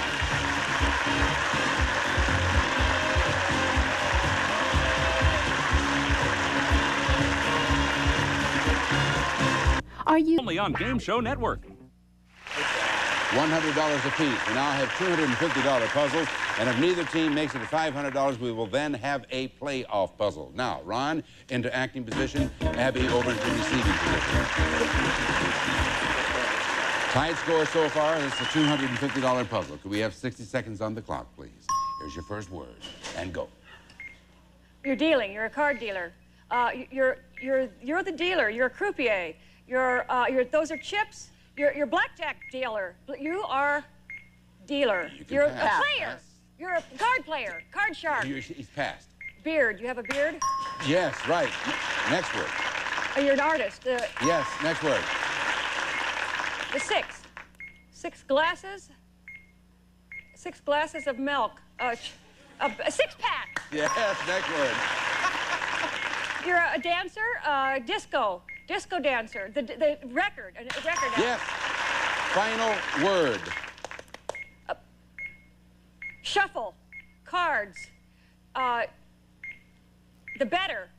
You're the better. You're the card. You're gonna raise ante. You are playing cards. Blackjack. Oh, all right. You got 4 out of the 5. 4 out of the 5. Go over and sit down. Oh, dear. Bearded artist. I know about your image, but a 6-pack of milk, please. Please, spare us. Yes. $250 puzzle. Let's take a look at it. Here are your 4 words. There's 1, 2, and the final. All right. This bearded record artist made a blank from his blank, the blank, and his movie six-pack? Kenny Rogers. Is it Kenny Rogers? You did it. You did it. Good.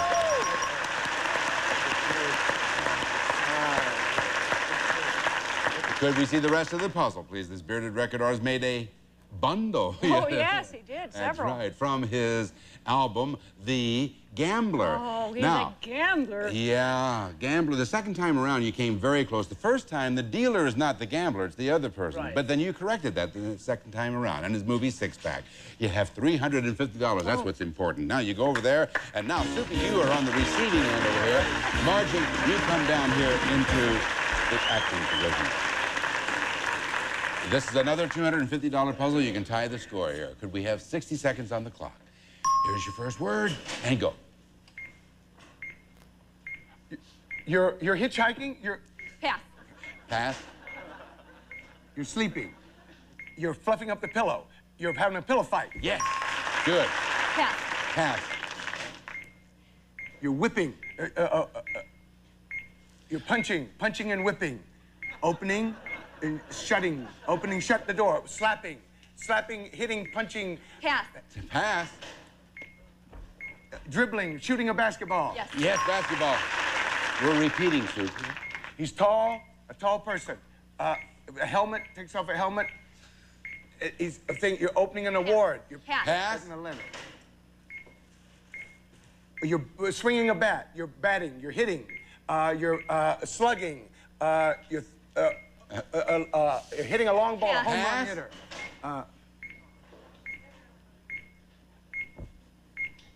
Hitting and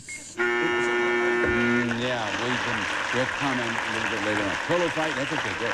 Pillow fight and basketball, you got 2 words. What is it? Pillow fight and basketball are the 2 that you got. We're going to show you that. Here is a $250 puzzle. Here are the 2 words. Let's see where they go in. There's the pillow fight, and there's the basketball. Now, they try not to blank, but it's no pillow fight when blank and this L.A. blank blank onto the basketball blank. $250, Sue. The L.A. Lakers? I mean, the... wait, you were late, and so we'll find out later. We can now bring Abby back into the picture. Abby, come on over here. She's studying the puzzle. And now we'll go back and forth. No more body language until one of you gets this. Which blank, Abby? 1. Okay. They try not to foul, but it's no pillow fight and all the rest. What do you think, Abby? Lakers. Is it Lakers? It is Lakers now. Allow me to comment. You got it. And as a matter of fact, you won the game, Abby. Oh! Yeah. Abby and Ron win the game with $600. Now, I want to address this because it was a very close call, but Soupy, you were late. The buzzer beat you. You did say L.A. Lakers, though, didn't you? Yeah.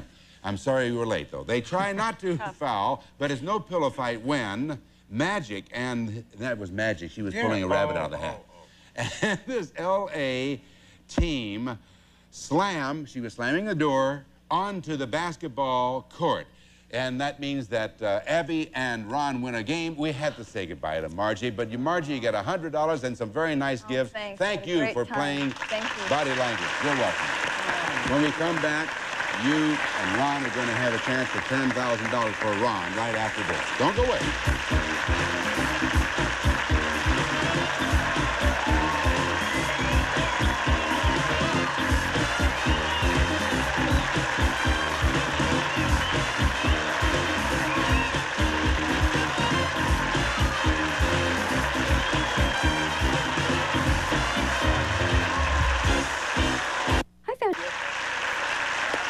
$3,200 you have so far. Abby into acting position. Boy. Ron over there. Good luck to you. He has $3,200. You can anchor that up to $10,000. We're going to give you now, Abby, 10 words, one at a time, of course. You'll have 60 seconds to act out as many as you can.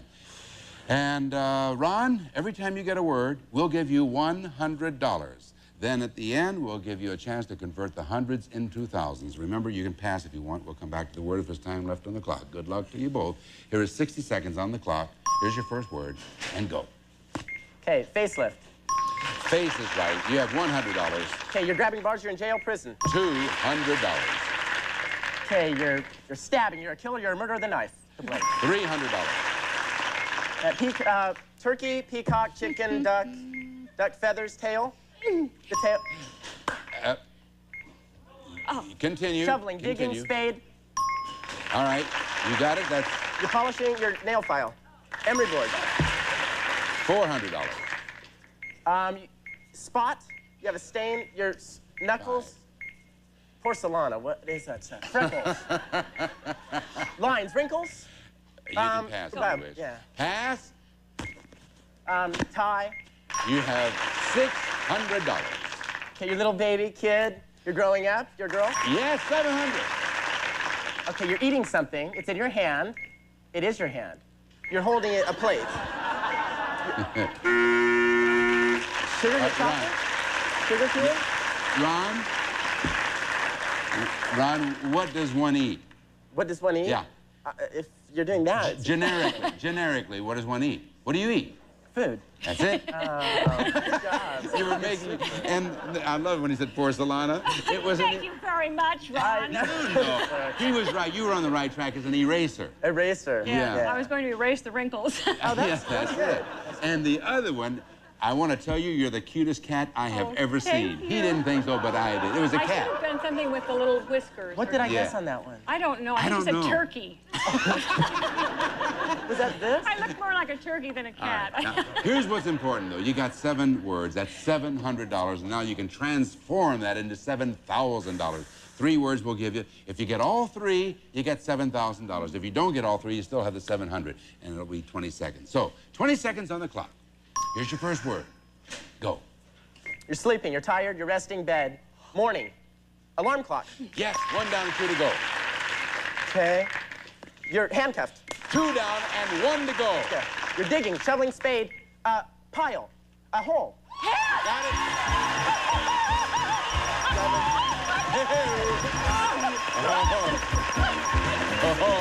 You're next.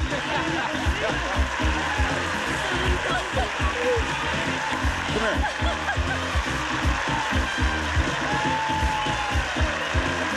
Thank you. Do I get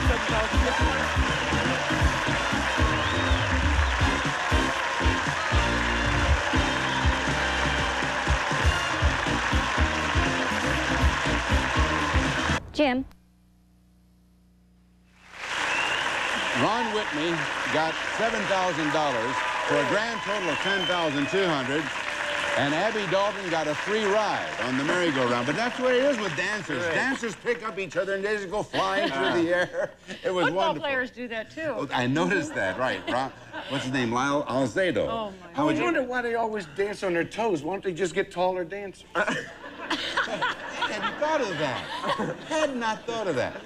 Also, Soupy asked a very cogent question. Yeah. He said, how many times can he do this? Now, he's got $10,200. The answer is he can play the game until he's had 5 chances at the sweepstakes. That was your 3rd chance, so he can stay on until he has 2 more chances, you see. And he has $10,200. What are you going to do with that? I'm going to get rid of my moped and buy a car. Yeah. Oh, you are? Yeah.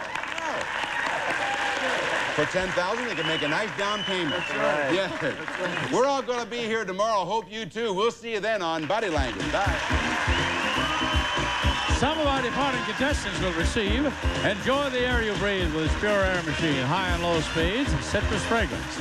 Soft Soap brand liquid soap conditions and moisturizes as it gently cleans, outlasts, and outdates bar soaps. Soft Soap, soap without the soapy mess. An ice cream freezer just like the good old days. Now you can make your own ice cream in this Richmond Cedar 5-quart electric freezer in just 30 minutes. Use your table or rock salt. Good night. Fall asleep fast with maximum strength Sleep and All capsules. You'll sleep soundly and restfully with Sleep and All. The first step to a good night's sleep. Use as directed. Make life easier with this Pulse-Matic Osterrizer with 5-cup container. Continuous speeds includes mini blend jar for quick single drinks. Gift certificates for Kentucky Fried Chicken and fresh buttermilk biscuits. You got a right to chicken done right. At Kentucky Fried Chicken, we do chicken right. And a member of our studio audience will receive Bertline's Wall-Away Recliner. It combines luxurious comfort with traditional styling. The space-saving recliner can be placed near a wall and still glide smoothly to a fully reclined position for Bertline.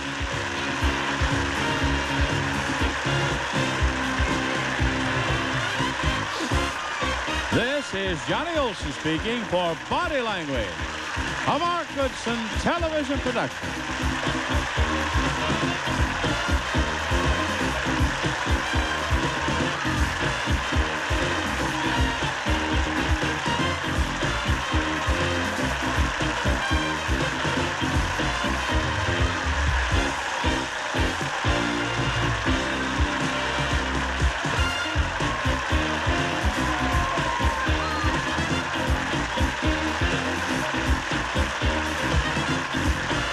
If you ever wondered what goes on behind closed doors with your favorite celebrities, here's your chance to get the real inside scoop.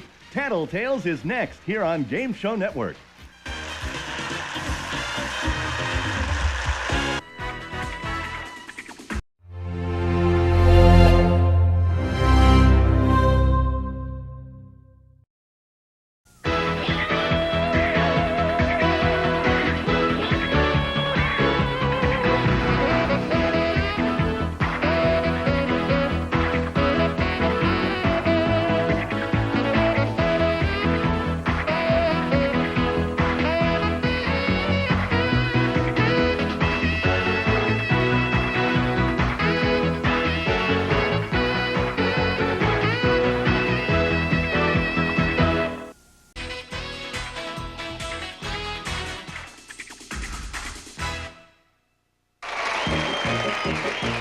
Now for the new Beat the Clock, fun, action, stunts, a race against time with guest star Dick Clark. And now, here's your host on the new Beat the Clock, Gene Wood.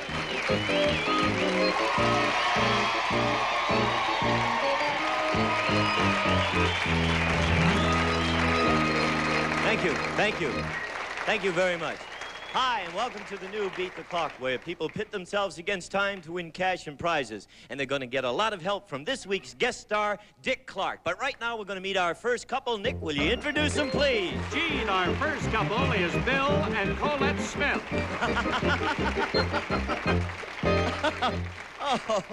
Oh, hello there. How are you? Fine. Hi there. Hi. Right. I take it you two are rooming together? Yeah? Yeah. Pardon me? Yeah. Well, of course, these are not your own jackets, as everybody obviously is aware. We had them put them on. We've got a couple of stunts lined up for you, and the first stunt is involving these jackets, okay? So let's get to that right away. Would you two folks come right up stage here with me? And I want you to stand right at the top of the circle. You'll stand here on my left, please, and you will stand here on my right. Turn around this way. That's it. Now, come over here, closer to me. Fine. Now, of course, I want to just check your coats here. You have pockets on both sides there. You have a handkerchief pocket, and do you have an inside pocket? Yes, you have one there, and you only have one. All right. Now, let's see. You've got pocket, and how many do you have inside? Pardon me? 2. Okay. Yeah, right. You've got 2. Okay. Now, here's what I want you to do. This is the age of the litter bug, and we must stamp them out. And there is a genuine litter bug right there, friends. Look at her, strewing papers all over the countryside. Oh, boo, boo on her. Don't applaud a litter bug. No, applaud a litter bug. All right, now, here's your stunt. Here's what I want you to do. All you have to do to beat the clock is pick up all of those papers and stuff them in the pockets of the jackets, okay? You got to get them up off the floor and in the pockets. Hey, clock, how much time do they have to do that? They've got 45 seconds. Now, one thing more, friends. When you do the stuffing, you can't put it in your own pockets. You got to put it in your partner's pockets, okay? You got the picture? Yeah. Okay, and go, kids. In your partner's pockets. Get them all in there. No, stuff first. You can't pick them up all at once. You got to pick them up and stuff and then move on. That's it. Get them in there. They've got to be in the pockets. Now get them in there. Come on.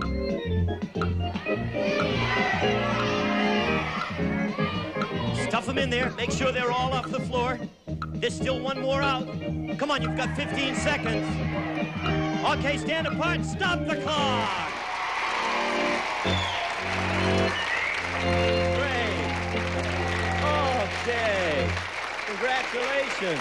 Very good. Now, why don't you just take these things off, if you will, please? And we'll just leave them right here. Thank you, B. And thank you, Gail. Okay, folks, step over this way because you have won yourself a trip to the cash board. Here we have our Beat the Clock cash board. Here's the way it's going to work.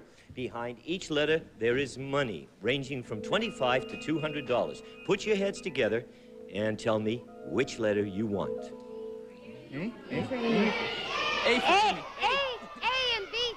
Okay, they've chosen a letter. They want the A in beat, which means they have won $50. Great. Congratulations to you.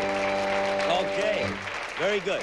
Now, as I told you, you're going to get a lot of help, okay? So I want you two to stay right here at the podium and sort of rest your bones a little teeny bit, catch your breath while I introduce that help, and then we'll do your second stunt. Okay? He is a charming guy and a talented guy. You've seen him on television many, many times. He's appeared in motion pictures. Won't you all greet Dick Clark? Here he is.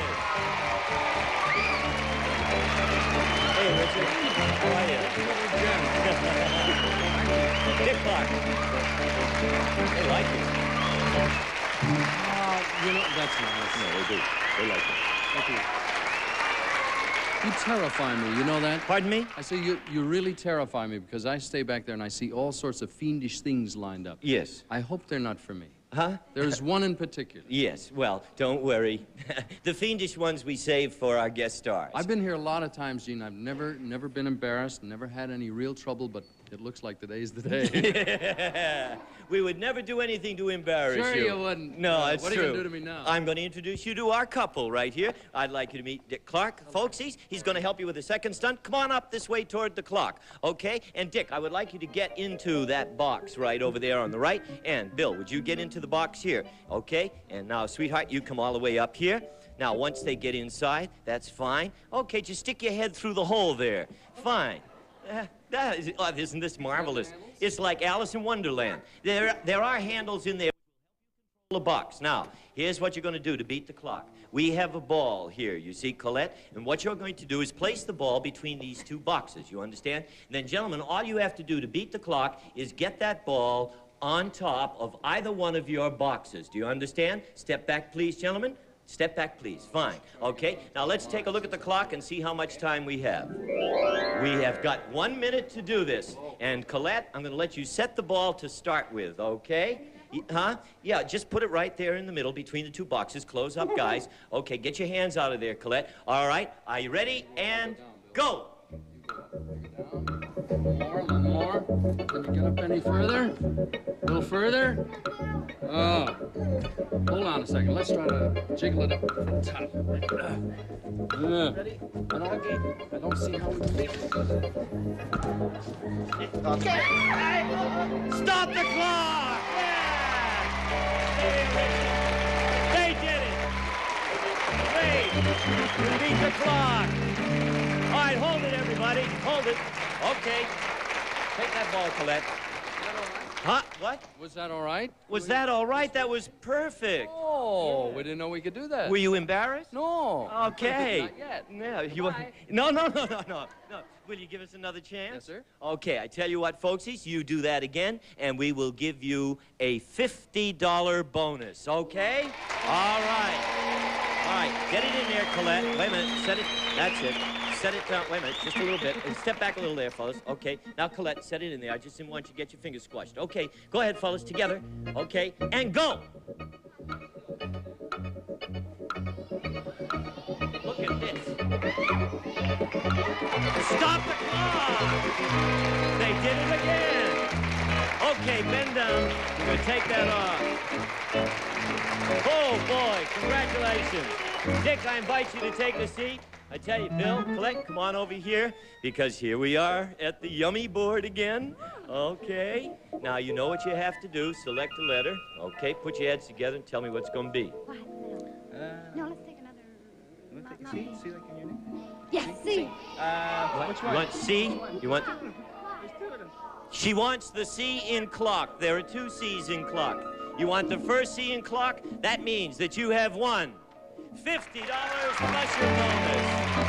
Great, wait a minute, stay right here, because there's a lot more to come. We have 2 new contestants coming up. You're going to meet them later on in a competitive stunt, head-on. And also, you're going to have a chance to win cash when Dick Clark goes up against the clock solo, okay? And we're coming along with all of that fun and Dick Clark right after these messages. Keep looking, gang.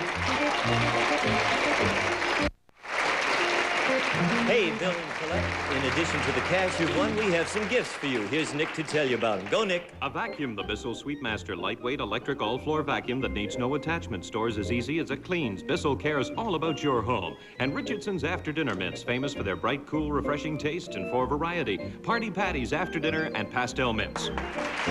Okay, and now we're going to roll on and meet two new contestants. Will you introduce them, Nick, please? Gene, our second couple is John and Suzanne Artizzoni. Hey, how are you? Gene. How are you? I'm fine. How are you? Thank you very much. Nice to see you. Hi. Hi, Suzanne. How are you? Fine, thanks. Yes, and you're married, folks. Pardon? Is this the one with the With the bagels? With the bagels? Yes. Goodbye. Yeah.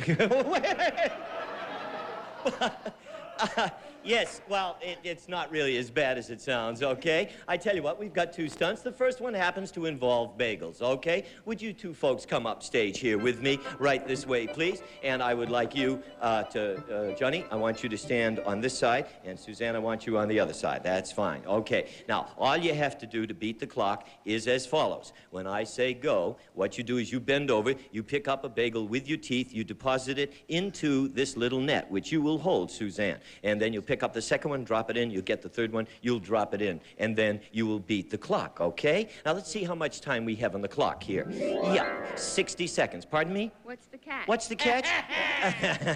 Well, I'll explain. These are not the bagels we're going to use. The bagels we're going to use is in this mound of whipped cream, right down in there somewhere.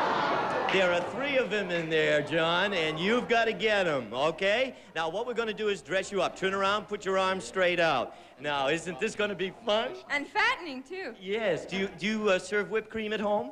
Not anymore. Not after tonight. Not after tonight? Well, you never can tell. This could be worth a small fortune to you. Oh, do you know how to swim, by the way, Johnny? Oh, yes. Oh, you do know how to swim. Okay. All right, now you've got 1 minute, John, and in that mound of whipped cream, there are 3 bagels, which you're going to have to get into that net, okay? All right. Now, she's all set, and you're ready. Let me just move my microphone. Pardon me? With your hands? No, old friend. No, it gets worse. You got to get it with your mouth. Keep your hands behind your back. Come up for air on occasion. Okay, are you ready? And go, John.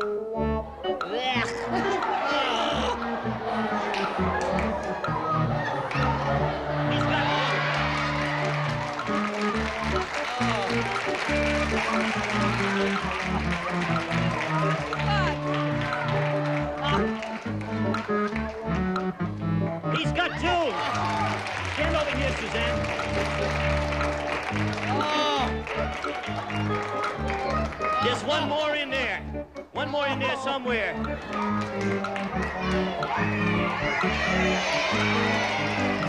You got 25 seconds. Oh, find it! Find it!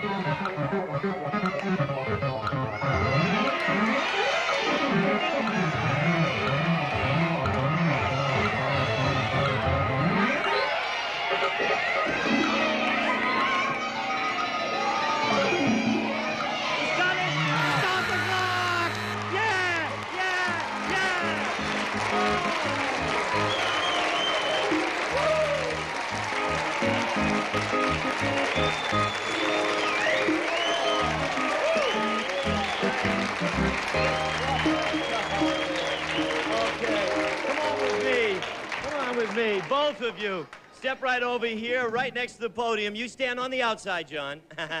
Okay? Hey, you're just great. What a great sport you are. Okay, now come close because you've won a chance to get to our cash board. Put your heads together, select a letter from our board, tell me what it's going to be. No, you deserve this one. All right, what letter is it going to be? Okay? Come on, Johnny. I got the H in there.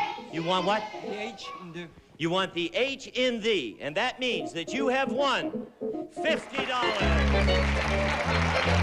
great. Now we're going to take you off, Johnny. You go get cleaned up. All right? Hey, he's a wonderful sport. Is he like that at home? Yes, most of the time. Oh, that's great. Okay, we're going to move on to your next stunt, Suzanne, and Dick is going to join us. Would you come right down this way, both of you, towards the front of our stage? Okay? And we'll come right up on the platform. Here we go. And lady, I would like you to stand over there, and Dick, I want you on this side, please. Okay. As you can plainly see, we have a ladder for you, all right? Hold on to the yellow tape, all right? Now, here's how you beat the clock. when I say go, both of you at the same time will step over each rung and into the hole. Right? Over the rung. What's the matter? How tall are you, Dick? Wait, hey, Dick, will you come back here? You are insane. Yeah, I know. That's why I got this job. Okay. Okay. I'm gonna tell you, man.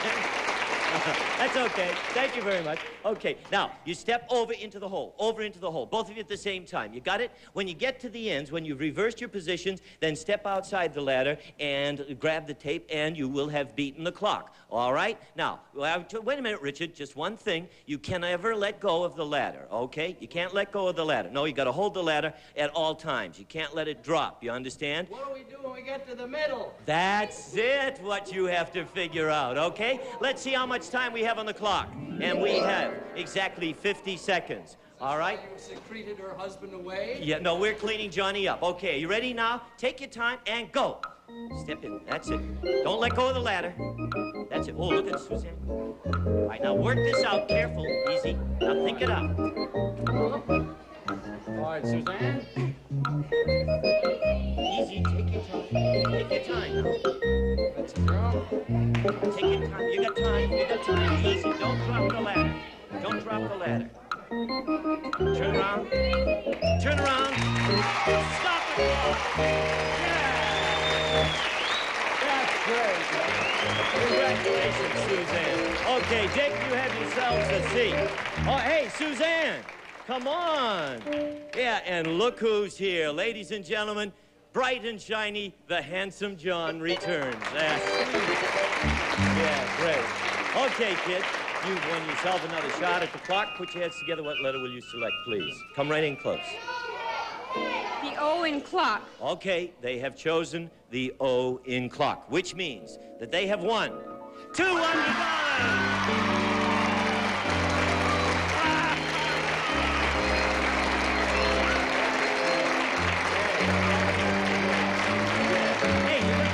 Come here. You got a chance to win more money because we got Dick Clark's Celebrity Solo coming up. We have a competitive stunt between you and the other team, okay, for a nice prize. So there's a lot more to come. And that's to remind you folks at home to keep looking because we're coming back with all of that. Okay, John and Suzanne, besides the cash you've won, we have some gifts for you. Here's Nick.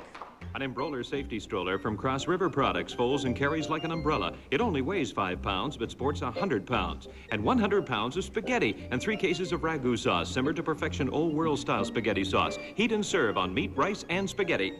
All righty. And now it's time for our Celebrity Solo stunt. Dick, would you step right there on that mat, please? Okay. Now, folks, you've had a chance to observe Dick in action. You're going to get a chance to cash in on him. If you bet the right way, either on the clock or the star, you'll win an additional $50. First, I will explain the stunt. What we have here are some rolling devices, 2 wheels. All you have to do to beat the clock, Dick, is get them to roll down there so that each wheel knocks over one cup. You understand? Both cups have to go at the same time. Now, come on, don't be shy. You can do it, I'm sure. Okay, let's take a look at the clock and see how much time we have.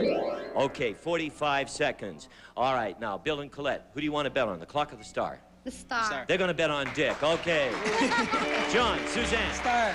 They're betting on Dick, too. Everybody's on you, Dick. Okay?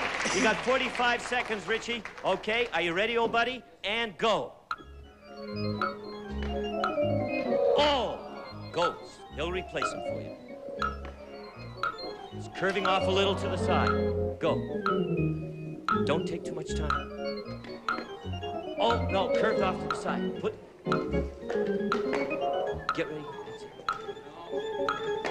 It's off to the side. Easy.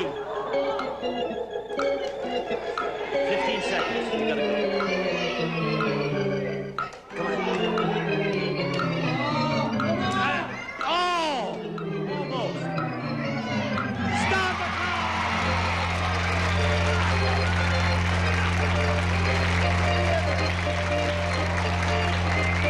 That's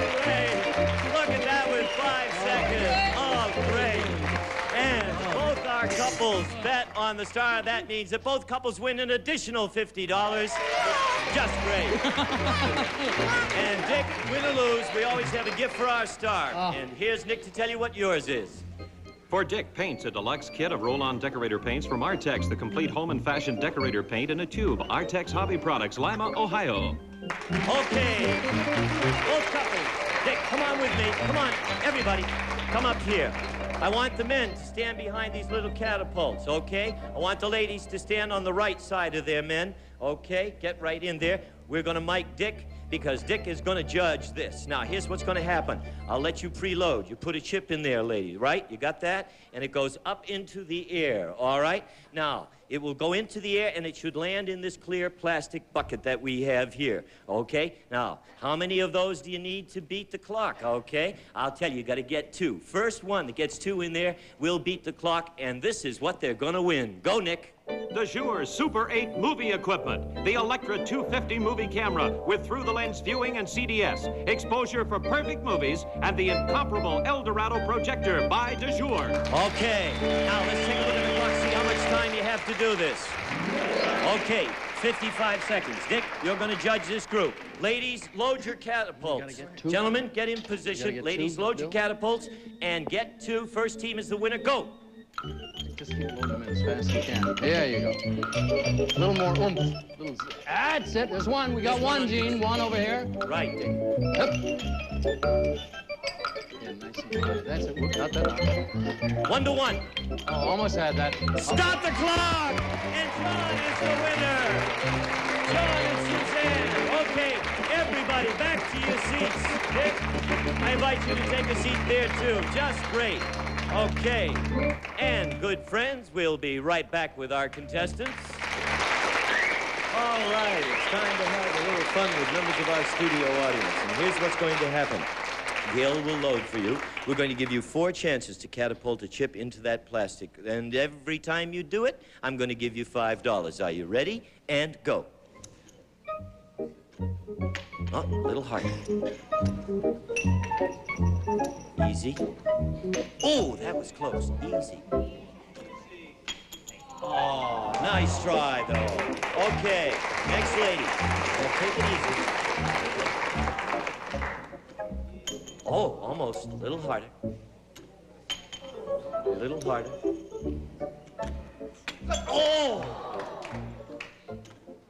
Yay! And you have won yourself $5. Congratulations.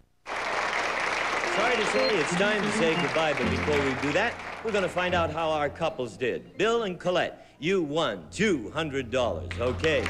John and Suzanne, you won $300 plus a camera and projector. Congratulations. Let's take a look at the board, see where the money was. Okay. Aha. And there's where the biggies were on that top row there. All right. And, of course, Dick Clark, as always, sensational. Thank you, Dick. Okay? To you at home, this is Gene Wood saying bye-bye for now from the new Beat the Clock. Take care of yourself. See you soon, gang. So long.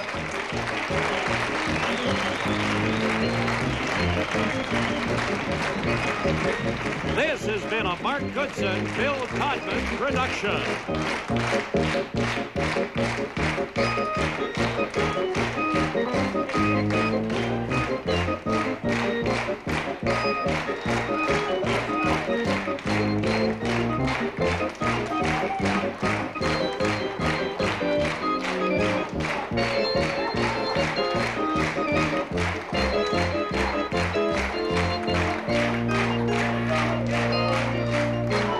Watch out, Tattletales are working their way into your living room next with Bert Convy and Game Show Network.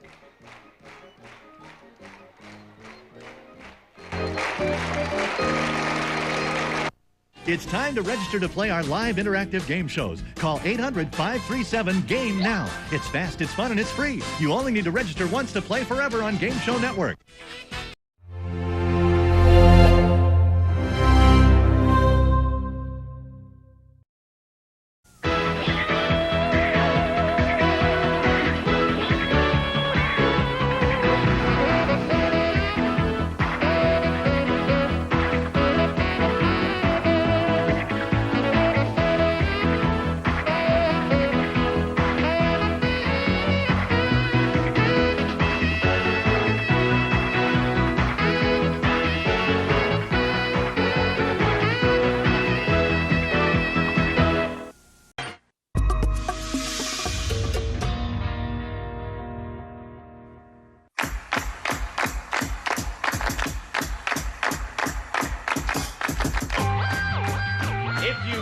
the cards right for old Jim Perry, you'll win more cash than you can carry on Cut Shark.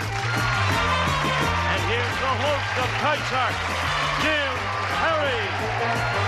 Thank you, Los. Old Jim Perry? Old Jim Perry? Welcome to Car Shark. Thank you. Thank you very much. And welcome to our turnabout with some of the fine MCs playing for their favorite charities. Hope you've been with us for the last 2.5 weeks. First, I want to thank R.G. Voorhees of Alton, Missouri for the opening poem, watching on KYTV Channel 3. And here's the way we stand right now. From the original 8 fine television MCs, 4 have been retired from the tournament. We're down to 4. And from this 4, 2 will play off for, in addition to all the money that they're winning now for their charity, an additional $25,000. So the 2 highest are going to come back. And right now, very close. Gene Rayburn with $5,675. Alex Trebek, $10,150. Bill Cullen, $6,800. And Jack Clark, $5,175. We're in the second half of this round robin. It's very close. Let's get back to business. We'll open up the board, get to the cards, and we'll welcome in their match Alex Trebek and Bill Cullen. It's very close here. Very close. Well, let's turn the air conditioner on. Good to have you both back. Alex uses a Japanese system when he plays. Oh, yes? I won't tell you what it is because it might work for me. Okay. First of all, who are you playing for, sir? I am playing for the Associates of ICANN, the Interagency Council on Child Abuse and Neglect. It's a good group. And Bill? I am playing for the Salvation Army, if they will still have me after the way I played those last money cards. Okay, both playing good. Now you're making money for them. That's nice. And somebody, a great, well-worth charity, is going to get an additional $25,000. Here we go. Let's pick up. We play the best 2 out of 3. As we left off, Bill, who is bemoaning a little bit, is still in the lead. He has game number 1. Alex needs game 2, and he's got a little bit of an edge. He's moved over now with a 7 as his base card, needing 2 cards to tie things up. Bill, with a good base card, a queen, needs 4 for the win, and another crack of the money for the Salvation Army. All right. As we left off, Bill, the question to you. Bill, we asked 100 pregnant women. Did this pregnancy come as a surprise?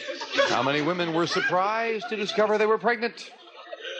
To this day, I can't get over it. The surprise, I mean. Yeah. I would say out of 100 today's women. Today's women? I would say about lower. 24 were surprised. 24 out of 100 women were surprised to discover they were pregnant. Higher or lower? Nice low number. I would say... I love Bill's line, today's women. If they were yesterday's women or a generation ago, they wouldn't be pregnant. That would be a long pregnancy. That's a long pregnancy. That's a lot of carrying. 20-year carry. Well, some banks have carried me that long. How about lower? Lower. All right. If it's lower, you'll play your cards. I'll work on my tongue to get that out. The actual number of women who were surprised to discover they were pregnant is 48. Not lower. It's higher. Bill Cullen has it. And Bill, you got a sex queen. Education in schools. Oh, I'm going to work with that queen, and I am going to say higher. Lower, I'm going to say lower. What am I doing? You could say higher if you'd like. That's what I get for working with a queen. Lower, Jim. Lower. It is a 10. Beautiful. Look where Alex is. Lower. He's going to risk it lower. It is a 2. Higher, Jim. Higher than a 2 at 8. Higher, Jim. You're going to risk it. We're going to end this right here. All the way. And He did it. That is the second time he has taken an incredible chance where he could have gone all the way back to the base card, and you were right with that middle card, the 8. Goes to show I don't want to I hear know about nothing. I don't want to hear about it. Alex, we'll see you a little later. You still have $10,150. Bill Cullen goes for a lot more for the Salvation Army right after this. Back with Bill Cullen. Now, you were lucky over there. Let's be lucky over here. I want my luck to hold. Did the cards feel good when you cut them? They felt marvelous. A little big. I tried to palm one. Almost broke my arm. No. Very large. Here's card. $200, Bill. And here come Lois and Melinda to deal out the cards. And we're going to give you $200 of new money. I almost walked over there. There was no cards there for me to play with. However, if I walked over now, there would be Lois and Melinda there. That's 3 cards on the bottom line. 200 on the second level and another 3 cards. Remember, the minimum bet's $50. Top bet, big bet, you must risk at least half the money. Good luck, Bill. Let's do it. Thank you. And remember, you can change that base card if you need to on each level. Thank you, Melinda. 200 and a 2. That is a good card. That is a good card. I might as well start, you know, I got to save some. $150 higher. Being very conservative with the 2. Stay in the 150 game. higher. And a 3. Good job. $300 higher. $300 higher than a 3. Yes, a king, another good card. The last time the king did it to me, recall that? The king, Right, you have a double king. $600 lower. Well, you've been, so far, holding back 50's been good for you, so he's going to hold back 50 again. 600 lower. And he's right again. And still a good card. When we move it up and give you the other 200, Bill, you are already up to, I believe it's $1,450, yeah? What are you going to do? 1,000 higher. Keep up the good work. $1,000 higher. And an ace! $2,450 and an ace. 2,000 lower. $2,000 lower than an ace. A yes and a king. Now, 1 king is gone, 1 ace is out. There are 3 aces and 2 more kings. 5 cards could hurt you in this deck. Could murder me. You've got $4,450. You know, if this were my own money, I'd go the bundle, but it's not my own money. I am now, forgive me, working to help someone. So instead, what I'm going to do is bet $450 lower. 450? 450. It's your... Wait a minute. Can I change? You can indeed. All right. Because I'm not going to get a better card than that no matter what happens. $4,000 higher, lower. Rightly or wrongly, and as I say, there are 5 cards that could hurt you, but rightly or wrongly, I know you're trying to be conservative for your charity, but you must also remember that if you are the highest scorer, your charity gets another $25,000. So you have to go for that too. 4,000. So he says $4,000, and he says lower, and he's right. And still a good card. With $8,450, we move up to 4. All right, Bill, you've got to bet $4,225. $8,450 is yours. Freeze. Okay, $8,450. I have to bet half. You have to bet $4,225. I'm going to bet just half. I'm going to bet half higher. Well, half I must say, it will put him, I believe, in the lead financially by betting half. He will be ahead anyway with that $4,225. But right now, most importantly, for the Salvation Army, let's add another over $4,000. Be there higher! Yes! $12,675. That's the important thing, the money for the Salvation Army. Way to go, Bill! And Bill Cullen does move into the lead right now. How much money has he got for the Salvation Army? $19,575. There you are. We'll be right back with Gene Rayburn and Jack Clark right after this.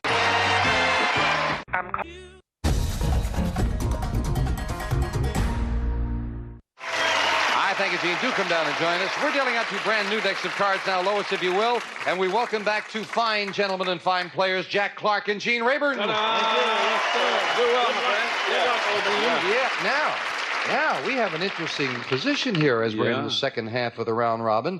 And, of course, Bill Cullen went way over the top with a lot of money right now. Did he do that right? And remember, the 2 highest are coming back to play for that additional $25,000. Here's the way we stand now. You both doing very well. Jack, you've got $5,175.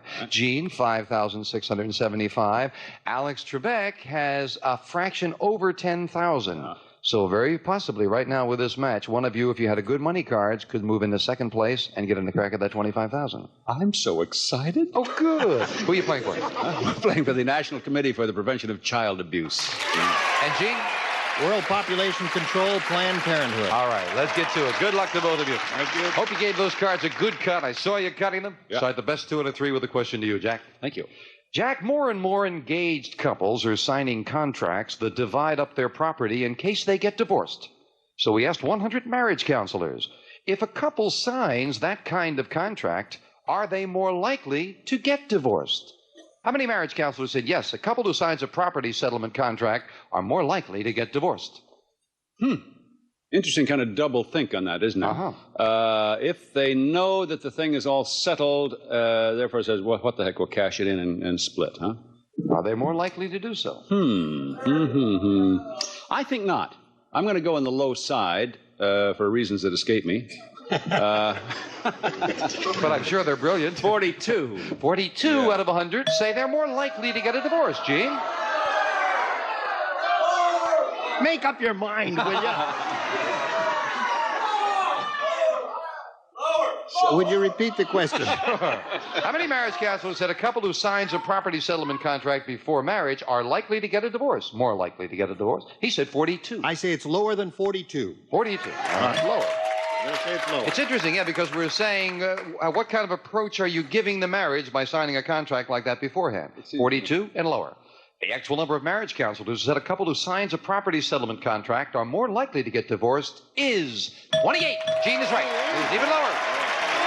It is not a mitigating circumstance in the relationship, obviously. Gene, you've got a queen. That's a beauty. Isn't that a lovely card? It is indeed. All right. I'll say it's going to go lower. Lower than a queen. Yes, a 6. 6. All right, let's go higher with the next one. He's going to risk it, and he's right with a jack.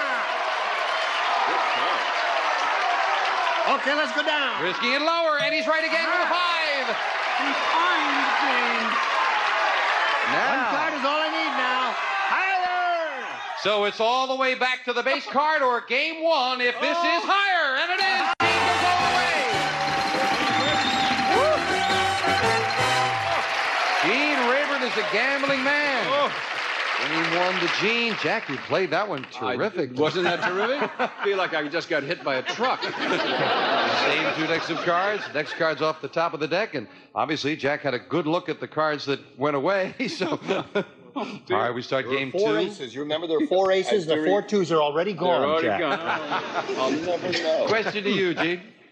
Gene, we found 100 women who are professional truck drivers, and we asked them, when you drive by a good-looking man, do you ever whistle at him?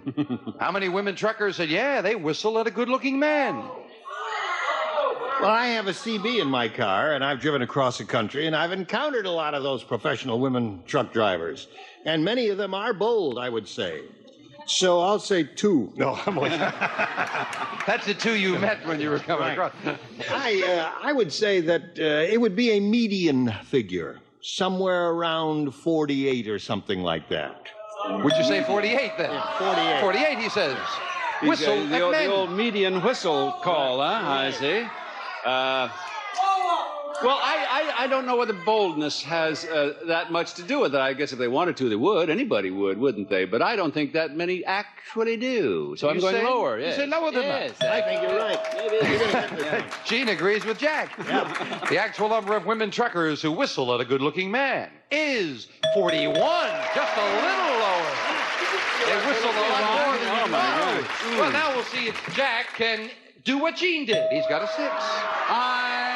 I'm going to change that card. See if he can improve it. He won the question, and a 5 is better. That's a lot better. Higher. Higher than a 5. Another 5. And right away, Gene has a free chance at a queen. All right.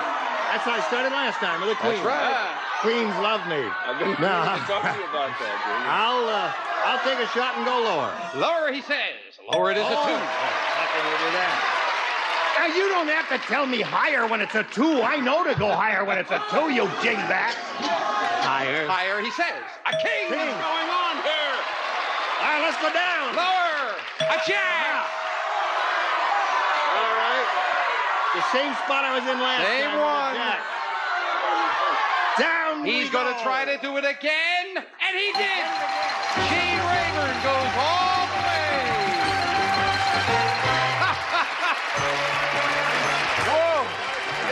Jack Clark, we'll see you in a little while. You got $5,175 so far. Thank heavens I left the motor running. Gene Rayburn. He's going to try to see if he can do what Bill Cullen did for Planned Parenthood. Right, actually, Bill didn't do it for Planned Parenthood. We'll be right back after this. All righty, hello there. Just sliding over here. Yeah, just say a word. Sir. You know, the world, many people in the world today think that things are difficult, that they couldn't get worse. But there have been other times in the history of human civilization when they were just as bad. But we're faced with something now in the population explosion around the world that by the end of this century may become insoluble. We are in a position where we can't grow enough food to feed all the people. And that's one of the reasons why I'm supporting world population control and Planned Parenthood. It's obvious you feel very strongly about that. We've got to do something about that. Well, right now, what we're going to do about it is try to make some money. Let's do that. You cut those cards? Yes, I did indeed. They have been dealt out in front of the studio audience. Right. For any new viewers, we have already explained the rules. Yes, indeed. I'd love to see you do what Bill did, do even better. Yes. Here's now. $200. Come on, All right. Gene. Let's do it. Let's see if we can start him off with a good one, Melinda. Gene has 200 and a Thank jack. you, Melinda. That's kind of you. You want the jack? I'll go down with the jack. You're going to play the jack? I'm going to bet $150 that it's going to be lower. All right. That's a gutsy move because there are a lot of queens, kings, I know and it, aces but I out. did it over there. I can do it here. Let's see if we can do it again. $150 lower. He's right. Right. And has confidence, and he was right. I have to keep that card? You must play that one. Yeah. Must play that card. So you move up to the next level. You're on your own. $350 and a 7. All right. Let's bet $50 that it's going to be higher. It's a good bet, a minimum bet on a near-middle card higher. And as a result, a good card only cost you $50. 300 and a 3. Bet $250 that it will be higher. 250. Higher than a 3. Yes, for the 10. 10. Cards were not too good on this line, No, but they you weren't. played them very well. Thank you. $550. We'll give you the other 200 when we move up to 10. Do you want it? No, I don't want the 10. All right. See if we can make a good change. Come on. Oh, 8. Up the That's middle. worse than the 10. That's about as bad as you Melinda, can I get. told you not to give me the 8. Well, this is going to be a minimum bet of $50 that it's going to be lower. All right. $50 lower. Down to 700 with a 9. The rotten card, $50 that it's going to be lower. Let's see. You've had one good card. Let's see another good one right now. Lower. Well, you saw a good card finally. With a king, you've got $650 and a good card. I am going to bet $600 that the next card will be lower. $600 lower than a king. He's right. 7. $1250, and we move up to 7. Do you want it for the big bet? I have to take that card. You can change it. Well, let's change a 7. All right, let's see if we can improve it. Come on, for the big bet. Gene has an 8. Now, just a second. Let me stop here just a second before we make this big bet. How much money does Gene have at this point? All right. Okay, you got $5,875. You've got $1,250 here. You must bet at least $625. You could as much as double it. What are you going to do? Well, $1,250 is a small amount.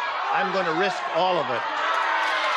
And I'm going to say the next card will be lower. It would be lovely to double it. And I don't want to see another ace. Okay, let's not see another ace. Let's see something lower. Yes! $2,500 for Gene Rayburn's favorite charity. Nice job on that, Gene. Nicely done. Come on down here. Good job. And $8,375 Gene has raised for Planned Parenthood. We'll be right back right after this. Hey. On the next Card Sharks Turnabout Tournament, 4 hosts remain with Jack and Gene in a third-place playoff. Then Bill and Alex go for the win. Tomorrow night at 8. All right. Now, we have gone round robin with our players, and we are down to this now that we know who the 2 highest are. They're going to come back and play for the additional $25,000. And the other 2 gentlemen are going to play one more match, and they'll add some more money for their favorite charity. And here's the way it finishes up at this point. Oddly enough, we're going to have a couple of people out here you just saw a little while ago, because Jack Clark with $5,175 and Gene Rayburn didn't quite make it with $8,375. They're going to play a match now once again for their favorite charity. And after that, we will then have the finals, and it'll be with $19,575 Bill Cullen and with $10,150 Alex Trebek. So right now, Gene Rayburn and Jack Clark for the consolation match, if you will. Trying to make a little more money? Yeah, darn right. Gene? If he'll let me, this guy's so mean. You had some tough cards over there. 8s and 9s and 7s. Because you came within less than $2,000 of beating Alex, and that's what I wanted to find out with that top ace, but you didn't quite have enough money for it, no. I went for it all. You did right. You did right. Didn't have enough to bet You have with. both made good money. We want to see if we can make a little more for your favorite charity tomorrow, okay? So All right. we'll play the consolation match then. And listen, I thank all of you. As a matter of fact, at this point, if I have a second, I want to thank all 8 of our great MCs who have done so well for their favorite charity. Thank you for joining us. People today from Providence, Rhode Island, and Tampa, Florida joined us. We'll see you tomorrow on Card Shark. Some members of the studio audience will receive Hoover's new Decade 80 vacuum cleaner with deep cleaning action, leaves carpets really clean. Full-time edge cleaning gets up to baseboards. The Decade 80, furnished by the Hoover Company. A tray and Lipton egg noodles and sauce. A 7-minute one-pot side dish that fits perfectly with everything and comes in 4 tempting flavors from Lipton. From Mr. Coffee, a gift pack featuring America's #1 coffee maker and genuine Mr. Coffee accessories with an extra camera and Mr. Coffee filters. Cooking and cleanup are quick and easy with Sunbeam's multi-cooker, electric fry pan, porcelain exterior, Silverstone interior. Silverstone spells durability. Electric scissors and wear Playtex living gloves every day for any household chore to protect your beautiful hands. They help make your hands look like they never do. Housework Playtex. Servette and Pledge Furniture Polish gives your furniture a clean, clear, more beautiful shine. Try Pledge. Brings out the beauty every time you dust. Serving tray and Corning plant helpers. They're designed to help your house plants grow bigger and healthier than in clay or plastic pots. Plant helpers by Corning.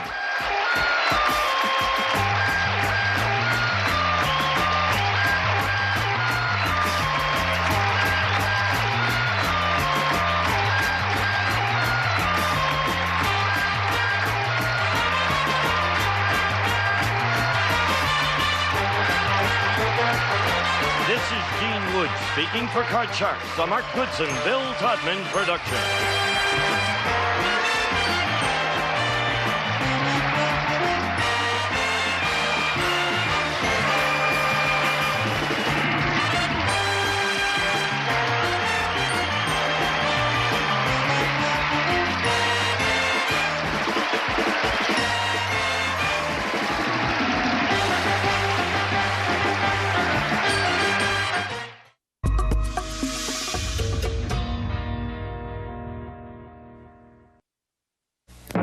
This is our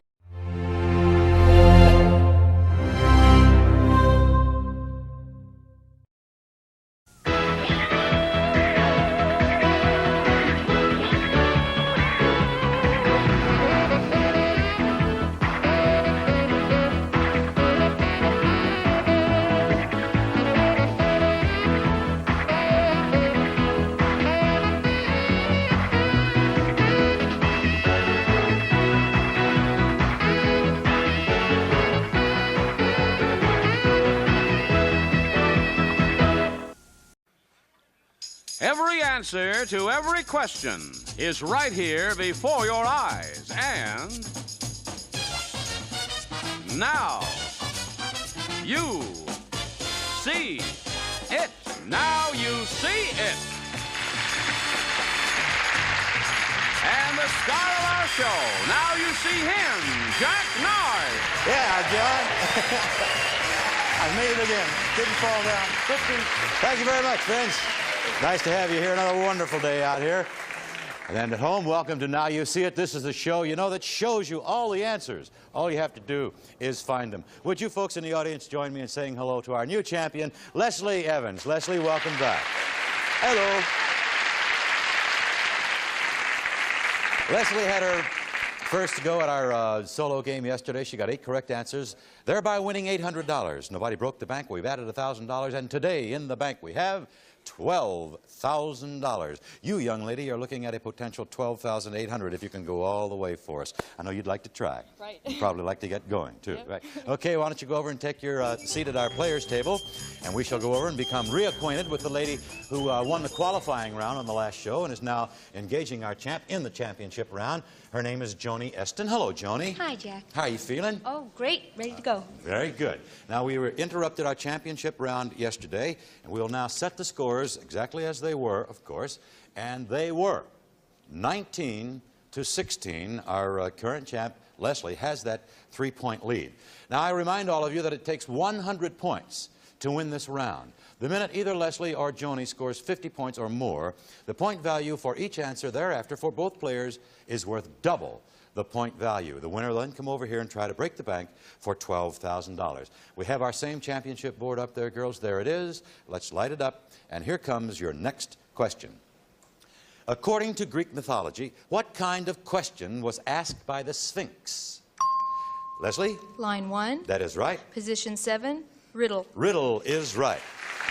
Joni knew you had it when you called the line, but she found it too late. All right, line 1, 1 point. Position 7, 7 points. Add them up, 8 points. Added to our champ score, making it 27. Joni's still at 16. Here's another question for you.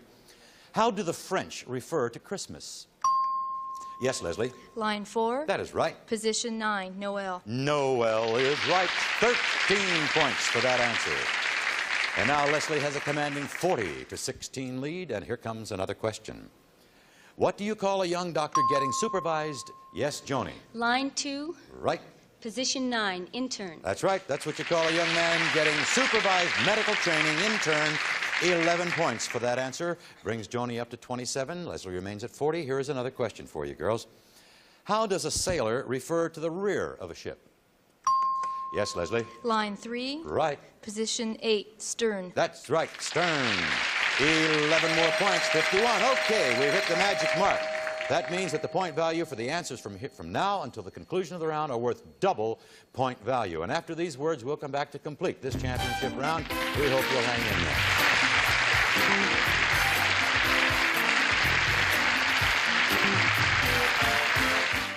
Love Family Feud?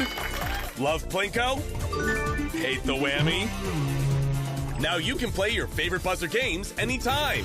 Just go to buzzertv.com and then select play. Have fun and let's play.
Back now to complete this championship round. Speaking of champs, she's leading. That's Leslie Evans on the left of your screen. She has 51 points to Joni Eston's 27.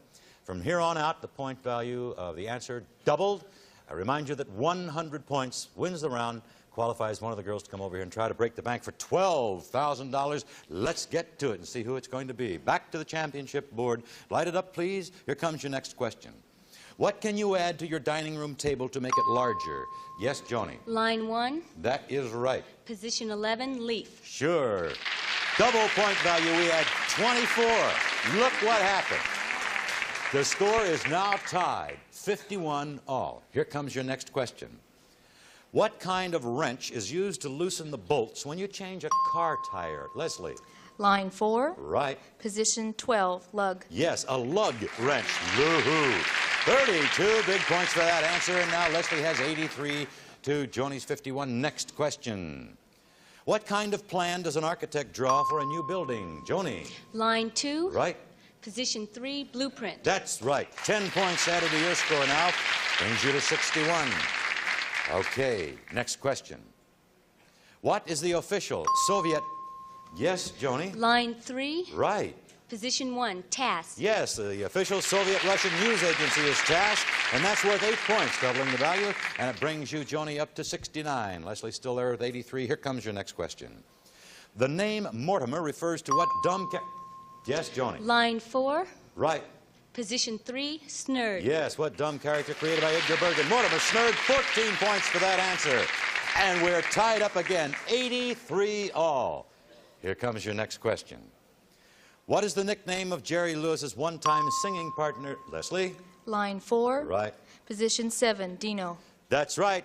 22 points, and you are still our champion, Leslie. It's all over. 105-83, final score. Okay, now I have to say goodbye to Joni Eston. However, she won our qualifying round. Therefore, she's taking home with her more than $500 in beautiful prizes. Hope you enjoy them in good health, Joni. Thank you very much. Thank you for being on the show. Bye-bye. Good luck. Bye. And now, Leslie, one more time, come over here to the podium and join me if you please. See if you can add to that $800. Not only add to it, let's see you go all the way, young lady, and you'll do just that. If you give me 10 correct answers in our 60-second time limit, you will break the bank for $12,000 and go home with $12,800. A lot of money riding on this one, friends. All right, now you know what to do. You look at the screen, watch it. All the answers appear right down there. All you have to do is find them. If at any time you want to skip a clue, say pass. I will come back to it. The answers appear right here. When you find it, call it out and circle it with this pen. Oh, you're lefty, right? I forgot. All right, I'm going to check out the left-handed pen. Fellas in the very same corner. Very good. It's working. All right, Leslie Evans, good luck to you.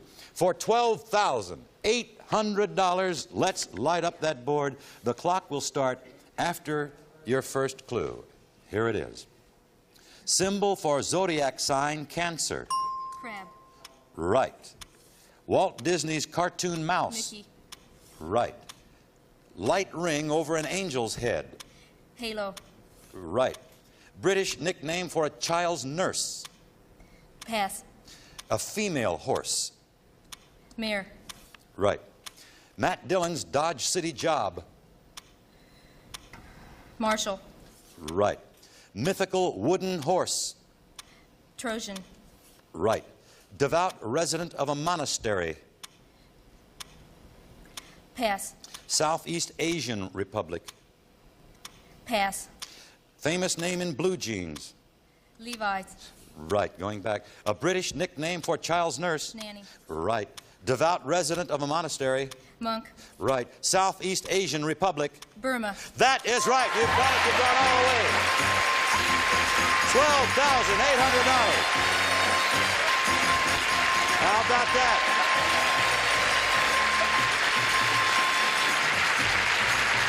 Congratulations.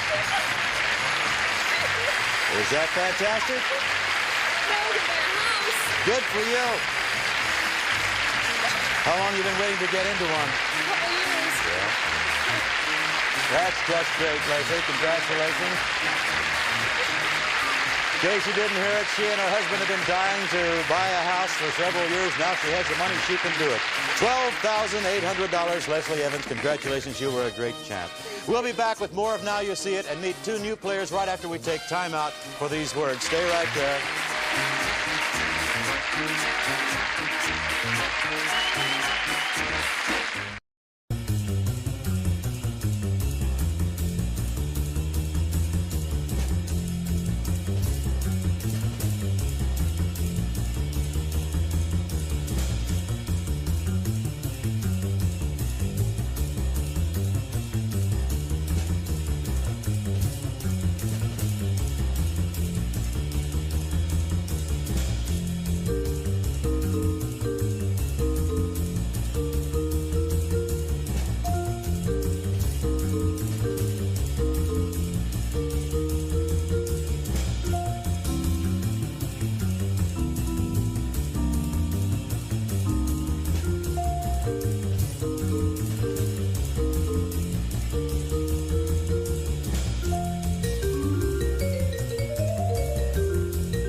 Leslie Evans has just broken our bank for $12,000. She's headed home with $12,800 in her pocket.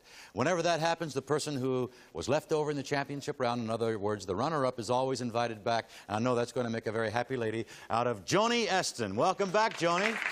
Another try for you.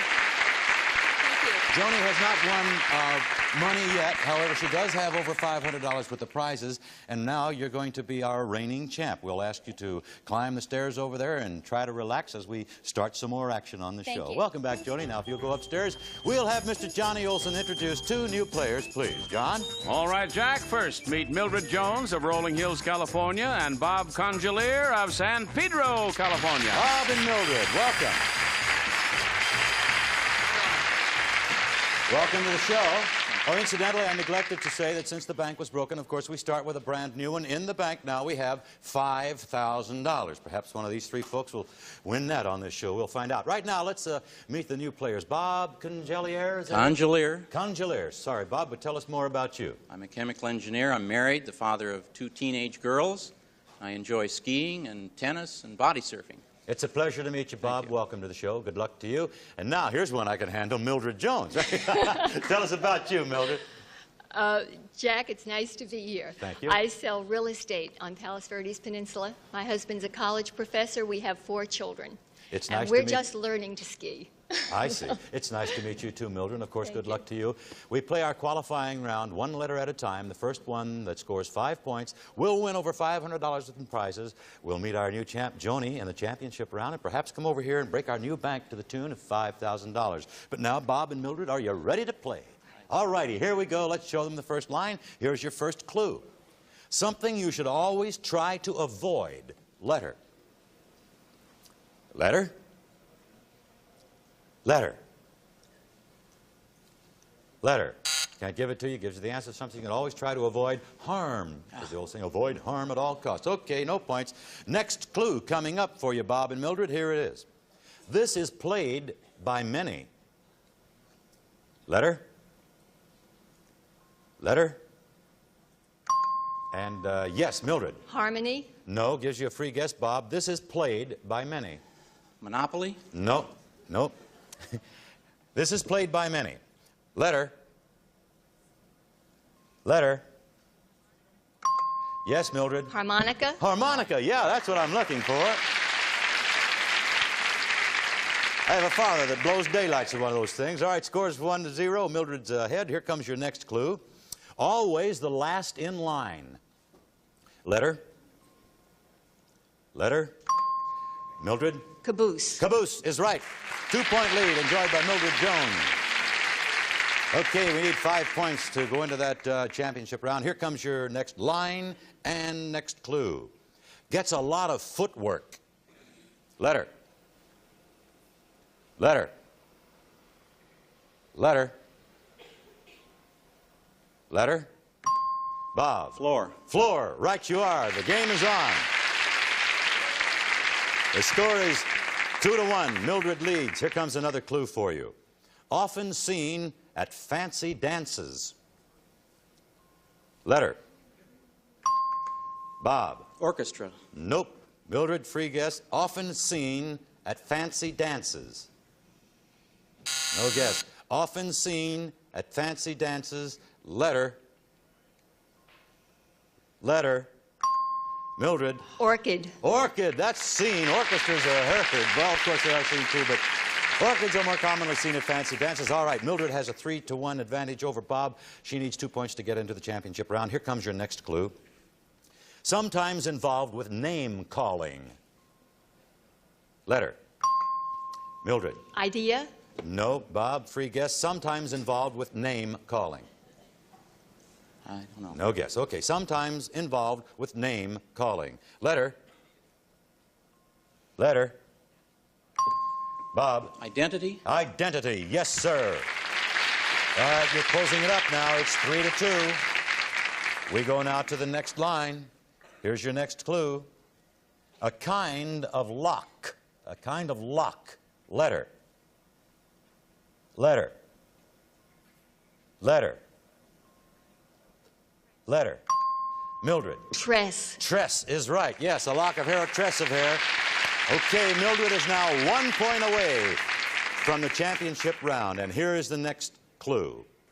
This can be smooth. Letter. Letter. Bob. Suave. Suave is right. Yes, sir. He's hanging in there. He's tenacious.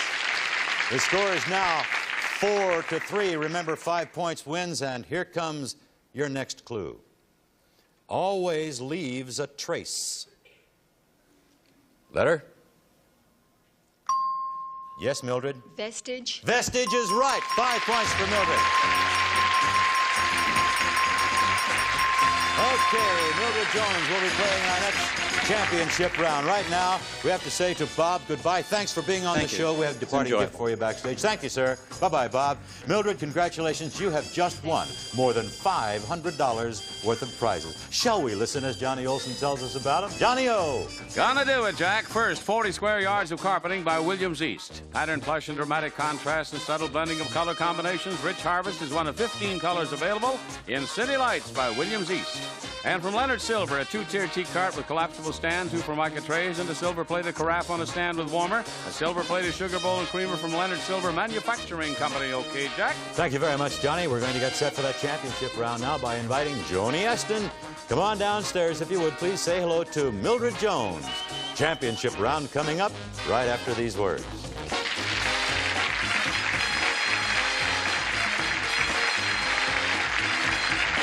Now, The Price is Right is on Buzzer. Oh, yes. The Price is Right, every day at 3. Buzzer, let's price.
Ready now with another championship round on this edition of Now You See It. And playing this round, our returnee on the left of your screen, Joni Eston. Let's see you do it this time, Joni. But over there trying to stop you is the lady who won the qualifying round, and that is Mildred Jones. Of course, we wish both of you much good luck. Ladies, in order to play that championship round, I ask for the gentlemen. Bring on the big board, please. Here it comes, and girls, now you see it. Now you don't. Every answer to every question is right there on the board. Find it for me. 100 points wins this round, the winner comes over and tries to break our new bank for $5,000. The minute either Joni or Mildred hit the 50-point plateau, the point value for the answers doubled for the remainder of the championship round. All set, girls? Here we go. Let's show them the board and light it up, please. Here's your first question. What country has Pierre Trudeau as its prime minister? Yes, Joni? Line 3. That is right. Position 7, Canada. Right. Our neighbor to the north, Canada. Line 3 scores 3 points. Position 7 scores 7. Add them up. 10 points for Joni. Here comes your next question. Which member of the Carradine family stars in TV's Kung Fu? This time, Mildred. Line 2. That is right. Position 2, David. That's right. David Carradine. 2 and 2, total 4. Mildred scores 4. Here comes another question.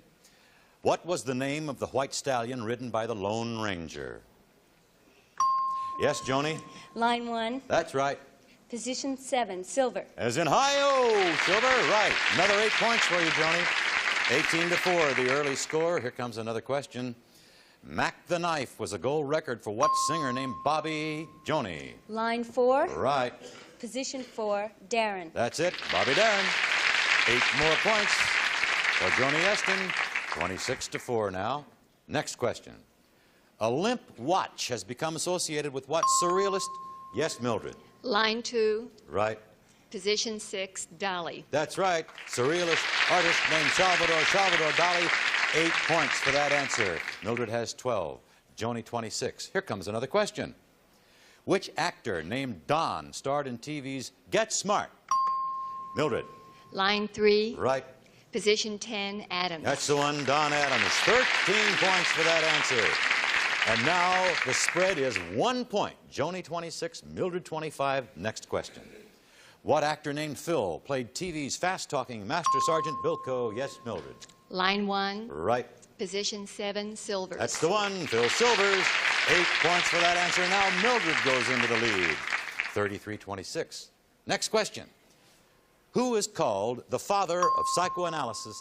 Joni. Line 3. Right. Position 1, Freud. That's it. Sigmund Freud. 4 points for that answer. There's a 3-point spread. Mildred leads 33-30. Next question. In an emergency, what reporter named Clark turns into Superman? Mildred. Line 4. Right. Position 9, Kent. Kent is right. 13 points for that answer. We're getting close to doubling the point value. Mildred has 46. Joni 30. Next question. What North African country is between Algeria and Egypt, Mildred? Line 2. Right. Position 8, Libya. Libya is right. 10 points, and that cracks the barrier. Mildred now has 56. Joni has 30 because Mildred has passed 50. Point value for all answers from here on out doubled. Back to play more of our championship round right after these words.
Back now to our championship round where the score is Joni Esther 30 points, Mildred Jones 56, double point value from now to the end, 100 wins, and here we go, girls. Back to the championship board. Here's your next question. Red China presented the United States with what black and white bear-like animal? Mildred. Line 4. Right. Position 1, panda. Panda is right. You double a point value and add 10 to your score, and it is 66 to 30. Next question. What short name was used in reference to a Union soldier in the Civil War? Mildred? Line 2. Right. Position 11, Yank. Yank is right. 26 points for that answer, and it is 92 to 30. Next question. Which member of Bonanza's Cartwright family was played by Pernell Roberts? Joni. Line 3. Right. Position 10, Adam. Adam is right. 26 points for that answer. 92 to 56. Oh, we tried to finish it, but that signal means we don't have time. We'll complete this round. First thing on the next show, the score is 92 to 56, and either Mildred or Joni will be trying to break our new bank for $5,000. Don't miss it. We'll see you then. Bye.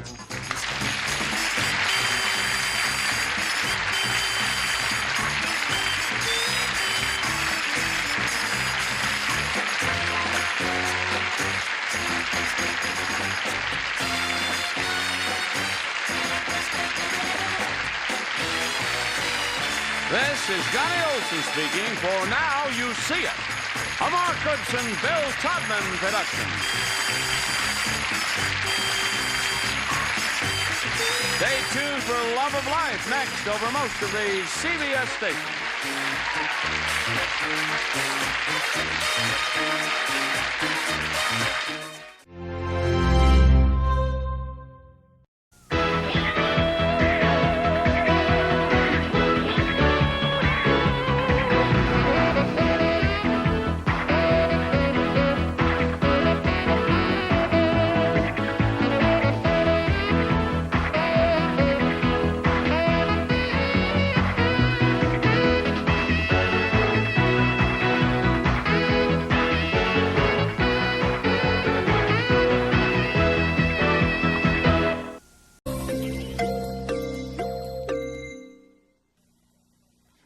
Battlefield for our game of speed and strategy. These are the letters that lead to victory on Blockbusters. And now here's the star of Blockbusters, Bill Cullen. Thank you. Hi there, Dad.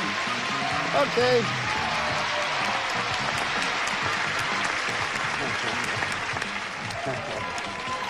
Welcome to Little Big Ben, where we're doing our show this week. Thank you. This is Blockbusters, and boy, do we have a game for you. I'll tell you, what kind of game do you have? I'll tell you what kind of game I have.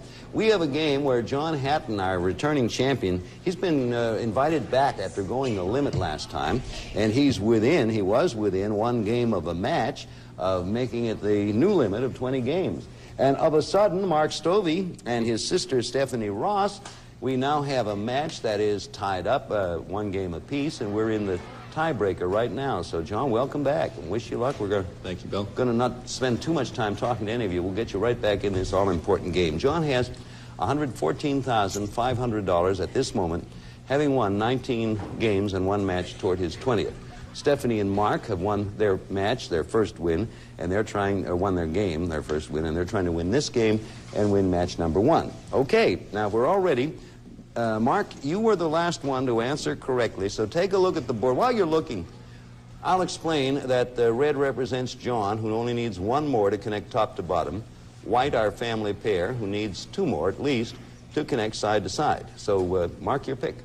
Well, I'd like to go somewhere else, but let's go to L. I know what you mean. Okay, the answer will begin with L. And Mark figures he might as well go right now. He's going to have to pick one that could win it for John eventually. So the answer begins with L. If John gets it, it's game and 20th consecutive match. Here comes the question. Everybody ready with a button.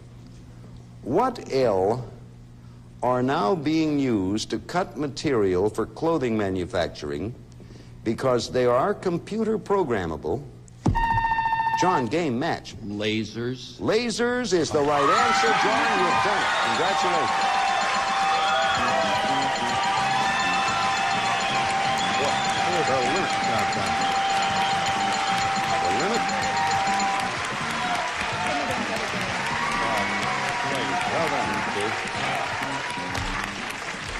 Oh, boy, what a game that one was. I've been through a lot of them in the year and a half we've been on. John's been through 20 over a year and a half period. Let me first finish the question. They're used to cut material for clothing manufacture because they're computer programmable and their heat seals the edges of the cloth. The answer was lasers. So, John, you're going to get your chance in a moment or so to go for the complete limit. And I want to say to you, Mark and Stephanie, you are a very fine team. Am I not right, John? Absolutely. I think only twice in the time you've been with it have you been so fiercely competed with for a win. And I don't remember who did it before, but I know Stephanie and Mark did it this time. So you two take with you $500. Oh, and of course, for such marvelous work, you really deserve something more, but all I have is our blockbuster game. 2 for Steph. 2, all right, 2. I think that's only fair. That's only fair. You can have my copy. And welcome to it. Thank you, Stephanie and Mark. John, congratulations to you, John. That's the milestone. Am I correct, Bob? Correct me on this. I sort of try to ad-lib things of record. Am I correct in saying that John now is our only solo player to have gone the full distance? No uploading, Blaze! Thank you.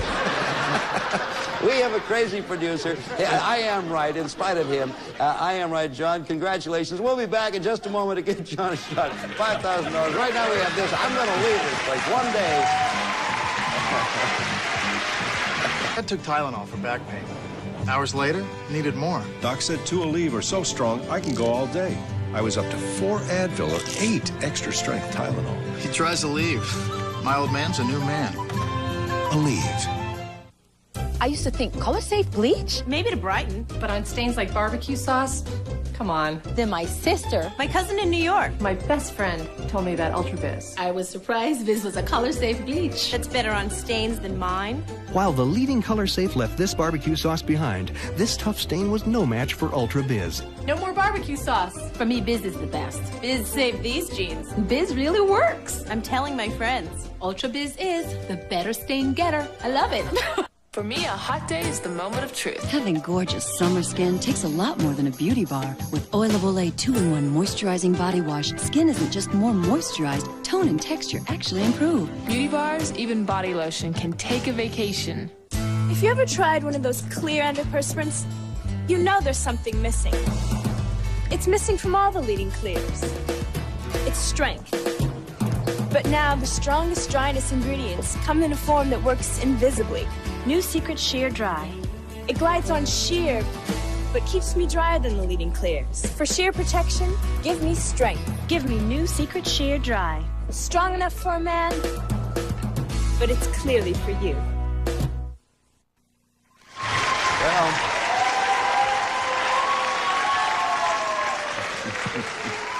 show a picture of John. He deserves it. There he is. As long as they're applauding, I know they're applauding for you and the job you've done. Congratulations. I'm not going to be anticlimax. Let's stay right with it, John, okay? I'm not going to break our string here. This is John's 20th win, and it's an all-time record for solo players. So, John, you have $115,000 now. You're going for $5,000 and a total of $120,000. Let me push the button. Come on over here. Going to set that all-time record here on Blockbuster. Good luck. Well, actually, John was our earliest, one of the very earliest of our all-time winners, and people are still talking about how very well he played the game. John's going to start at the left side and try to make the path through to the right. The moment he does, he picks up $5,000, bring him to $120,000. If he misses or passes, we put a block up. Because some of the questions are easier than others, he should be able to work his way around. He has 60 seconds in which to do it.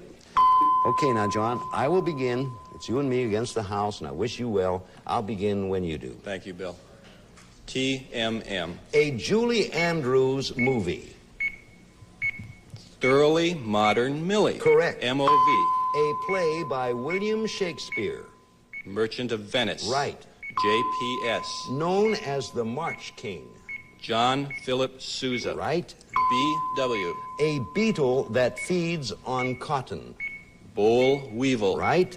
EM. Formerly teamed with Mike Nichols. Elaine May. That's it, John. Congratulations. Well done. You're a super game player, John. Now stand up here with me and look at all Congratulations, John. That's a family. Stay right here. Yeah. Here they all come. Back for another appearance. Welcome back, you guys. How you doing? Good job. Oh, how do you do, sir? Welcome. Careful here. Good to see you. Well, it wasn't a feeling. How do you do, sir? My name is Cullen, and where are you relative to John? I'm his dad. You are John. Turn around and give everyone a look at you. John's father, ladies and gentlemen. John, you want to introduce everybody? You deserve it, John. Take the mic there. This is my mother, Mabel. Hello, Mabel. And my maiden aunt and second mother, Aunt Ethel. Hello, Aunt Ethel. How are you? And thank you. And the gang I know from previous appearances. This is a fine family, John. What are you going to do? Going to take them all out and buy them a Sunday or something? Take them out and get them a... Oh, I can't say that. No. Take them out and get them a hamburger. A hamburger. Won't that be fun? And a little ginger ale on the side with mine, John. Thank you all.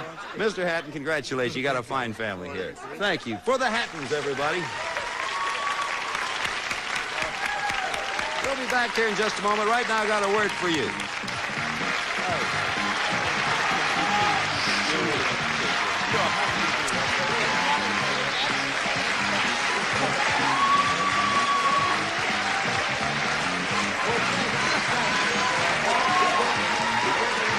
Hi, I'm Gary Collins, and this is my wife, Marianne. And we have a very important question for you. Do you often toss and turn at night? Does your back ache in the morning? Well, Marianne and I are sleeping better than ever thanks to Select Comfort, the breakthrough that lets you literally sleep on air. Unlike ordinary mattresses, with Select Comfort, you can adjust the firmness on each side of the bed, from feather soft to extra firm, all at the touch of a button. No metal coil pressure points, no waterbed sagging, simply a cushion of air to gently contour to your body and support your spine. Call now and we'll rush you this free Select Comfort video and brochure showing how you can fall asleep faster, sleep more deeply, and wake up feeling energized. We know you're going to love waking up to Select Comfort. We do. Call 1-800-416-4554 for your free video and brochure, including our in-home 90-night trial offer and money-back guarantee. Call 1-800-416-4554. 1-800-416-4554. The brand new limited edition Princess Diana postage stamps are now available. The International Collectors Society is offering the only collector set ever issued to commemorate the most elegant lady of our time. Recent Princess Diana auction results indicate that this 9-stamp set will sell out quickly and become one of the most sought-after collectibles of all time. Not available at your local post office, you can only get them through this special television offer. The complete set of 9 different stamps is only $9.95. You'll also receive a numbered certificate of authenticity and protective display holder. But that's not all. When you order, you'll get this beautiful limited edition Princess Diana airmail stamp, an $8 value absolutely free. Remember, you get the complete set of 9 museum-quality legal tender Princess Diana postage stamps, certificate of authenticity, and display holder, all for $9.95. And when you act now, you'll also receive this stunning Princess Diana airmail stamp, an $8 value absolutely free. Call toll-free now.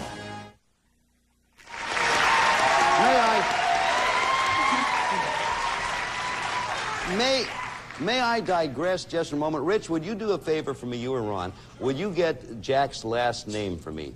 Ask the lady right now, because I want to say hello to him. There's a lady in our audience from Pittsburgh, and I don't like to bore you with personal things, but she's related to the 2 men who had the barber shop, and they used to cut my hair when I was in high school. That was really so long ago, hair hadn't been invented. I was like 12, 13, like that, and he was a marvelous man. And what's his last name? Absolutely. Absolutely. Jack Domina, who's 82 now, I understand, back there in Pittsburgh.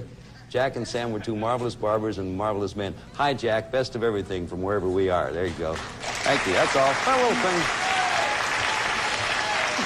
That's nice. You know how long ago that was, because my hair was only that short now. Look how much it's grown.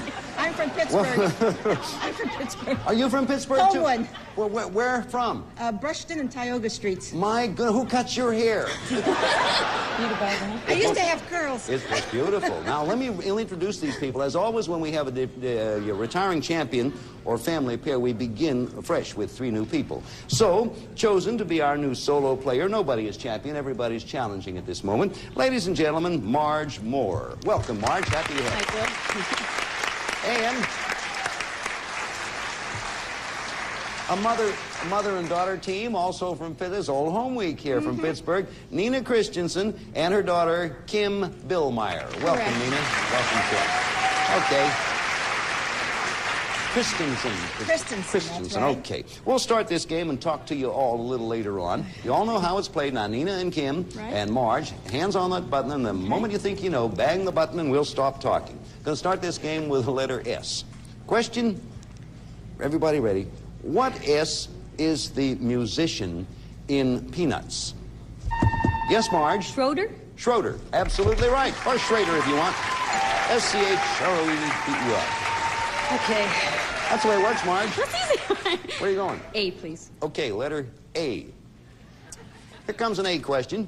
What A is sometimes called an ear shell and is the sea creature that we get mother... Yes, Marge. Abalone? Abalone's the right answer, Marge. Good.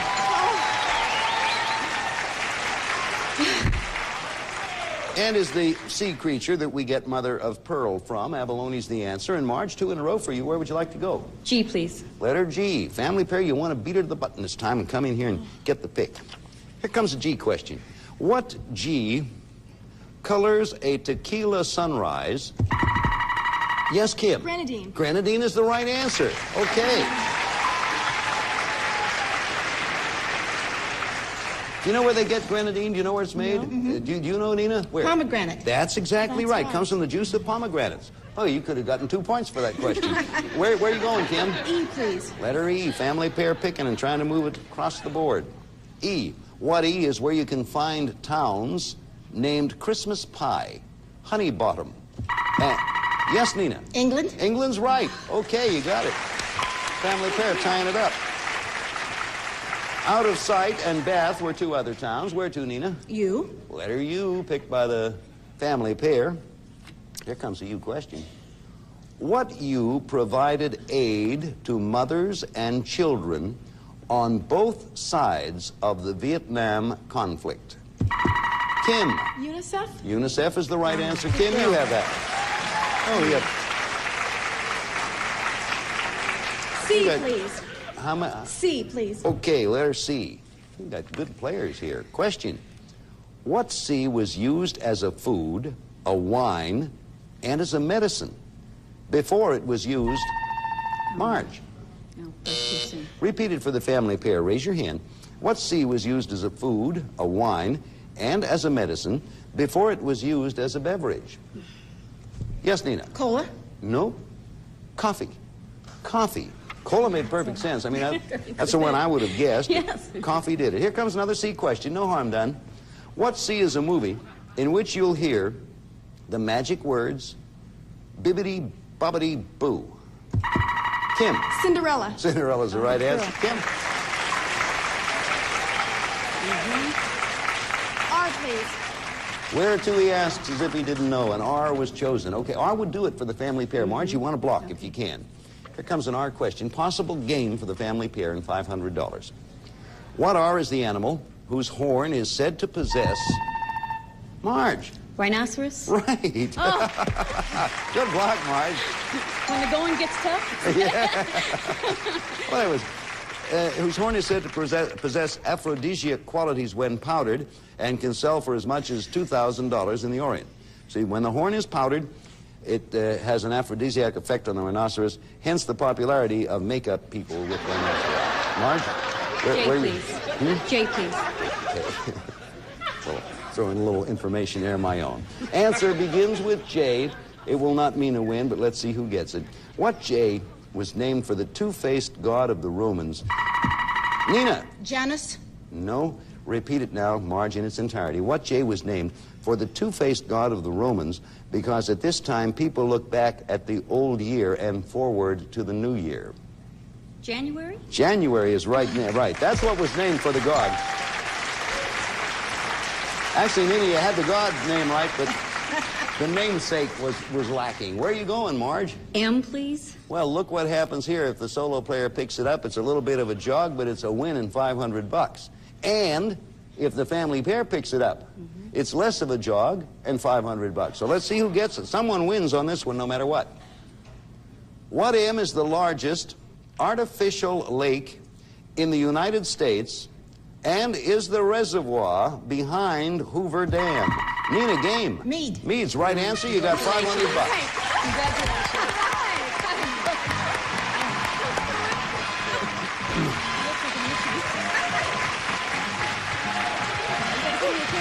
Okay. Coming on the heels of those sensational games that preceded you, that was a very, very good game. Family pairs 1 game up on this match. We'll be back in a moment, but right now we're going to pause and take a breath.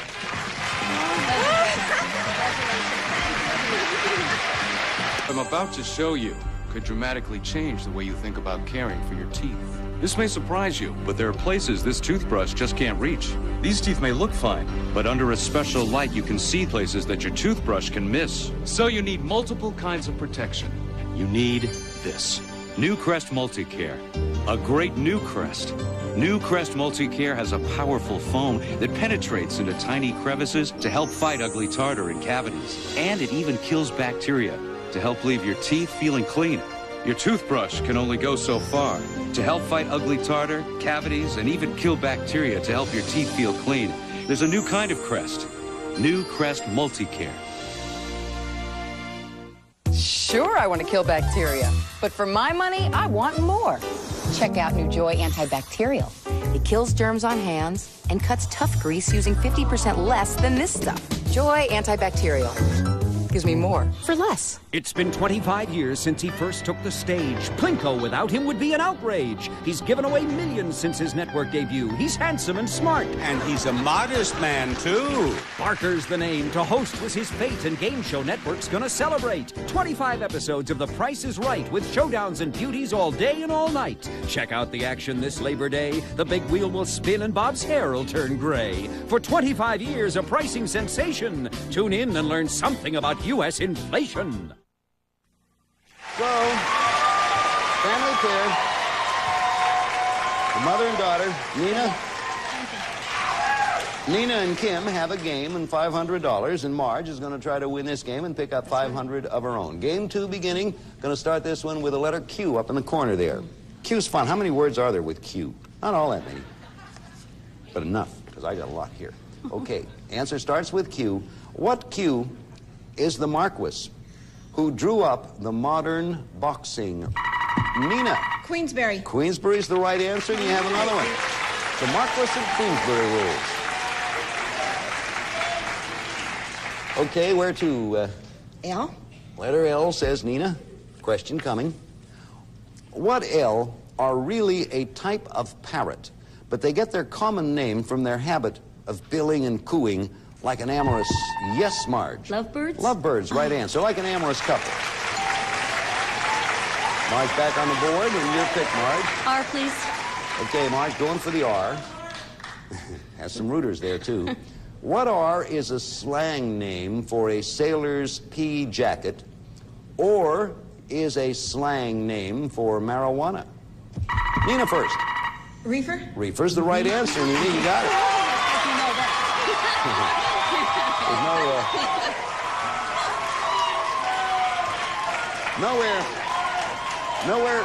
nowhere is it written, Nina, nowhere is it written that you have to say these with confidence. You just say them any way you want. Where to now? A. Letter A. Question. What A gets less than 2 inches of precipitation a year, but is where almost 2/3 of the world's fresh water is locked up in ice? Kim. Antarctica? Antarctica, right answer, Kim. You have another one there.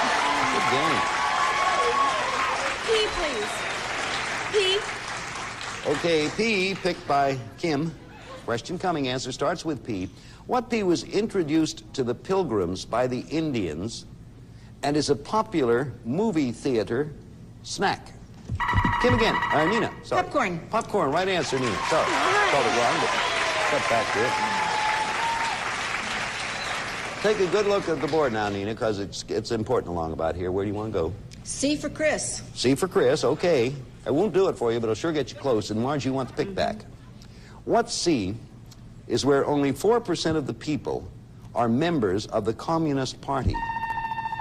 Marge. China? Right. Right. That's interesting, isn't it? Yes.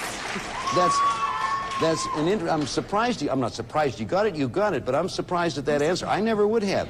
The rest of the question goes like this. What C, being China, is where only 4% of the people, 4% are members of the Communist Party, but even that small percentage means 35 million people are members. Isn't that amazing? Only 4%, and yet it dictates the political persuasion. We have almost that many people voting every 4 years. Marge, where would you like to go? T, please. Okay, letter T. T. Question coming.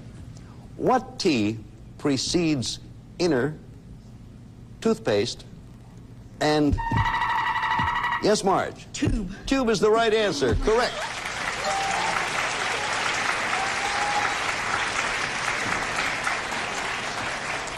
Okay, inner tube, toothpaste tube, and fallopian tube. I said precedes. Actually, it follows, does it not? What T precedes or follows inner toothpaste and fallopian. However, everyone was hearing the same information. It's the connection we were looking for. Marge, where are you going? S, please. Okay, letter S, chosen by Marge. Here it is. What S was founded in 1879 by two brothers and today produces more toilet paper and wax paper? Marge. Scott? Scott is the right answer than any other company in the U.S. Congratulations. That's a good job.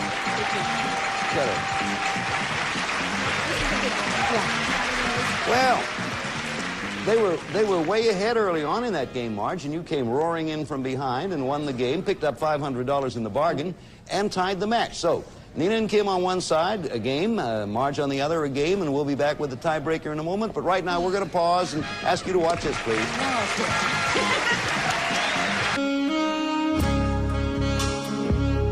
There's nothing better than falling in love.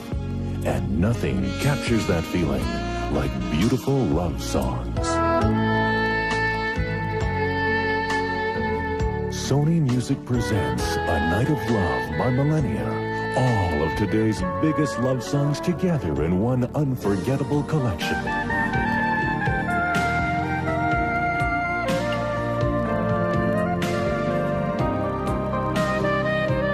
Millennia is an unprecedented group of top Grammy Award-winning musicians.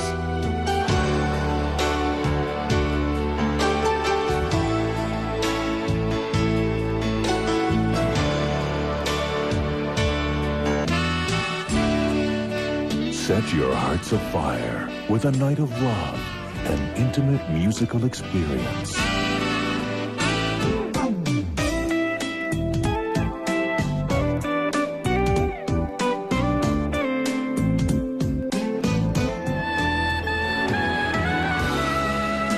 A Night of Love by Millennia is unlike any music collection you've ever heard, and now it's available for the very first time.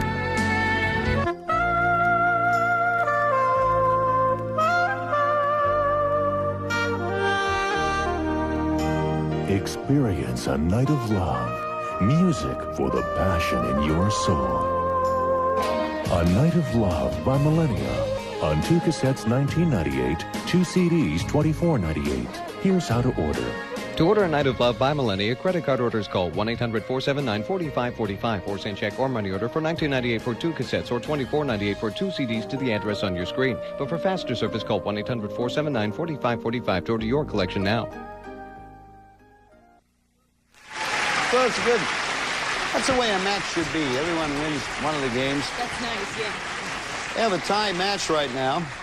mother and daughter team, Nina Christensen and Kim Billmeyer, and Marge Moore on the other side, each one with a game and $500. And when we get back here next time, we'll pick it up and someone will win the shot at $5,000. If you're just joining us, the chances are slim that you are, but if you are, John Hatton, our returning champion, defeated a heck of a brother and sister team, Mark Stovey and Stephanie Ross, and won his 20th game, went on to the gold run board and went across uninterrupted and with time to spare and picked up his last $5,000. So for those of you who have seen us before, John Hatton did it again. He went the limit, and now he's a 20-time solo winner and has $120,000 to his credit. Best of everything to the Hatton family and Nina and Kim and Marge, and thanks to all of you for watching us. And if you're not busy tomorrow along about this time, why don't you drop in? We'll have the door locked, but kick it. Bye. Some of our contestants will receive a Master Mechanic 10-gallon shop vac from True Value Hardware stores who combine value and personal service over 5,000 locations nationwide. And easy-to-use 12-inch pre-facing wall covering squares. Dip them in water, slip into place. Tough washable glass squares in 24 colorful patterns. Anti-collegizer, scientifically advanced system to remove tobacco smoke, odors, dust, pollen, even harmful gases from indoor air. Ecologizers, anything else is less. And Kraft Macaroni and Cheese Dinner. It's the only one with the exclusive cheddar cheese sauce recipe. It's made with Kraft cheddar. What could be better? And Lucky Leaf Apple Juice, the all-natural 100% pure apple juice. Regular old-fashioned and frozen Lucky Leaf Apple Juice, the name to look for. And Lipton noodles and sauce, your favorite side dish now in 2 creamy new flavors. New butter and herb and new sour cream and chives. Delicious.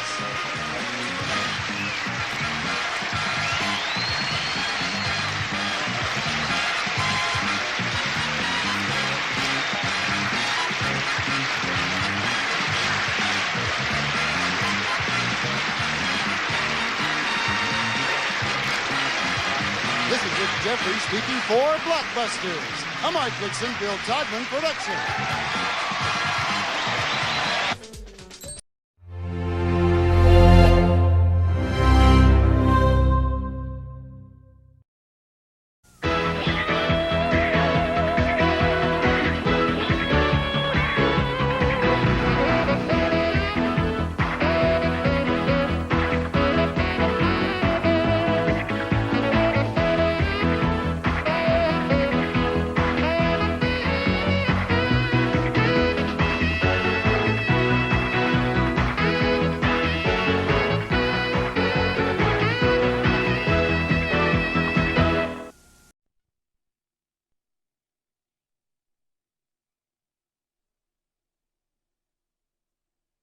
Is with the Muppets tonight.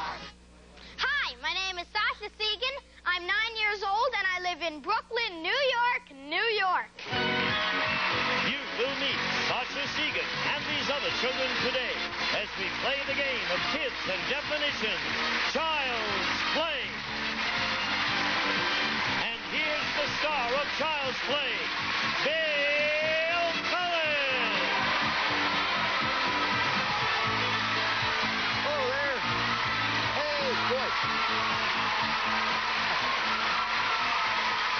Thank you all. Look at that group. Look at those people. Aren't they lovely? Take a good look. Oh, what a handsome group that is.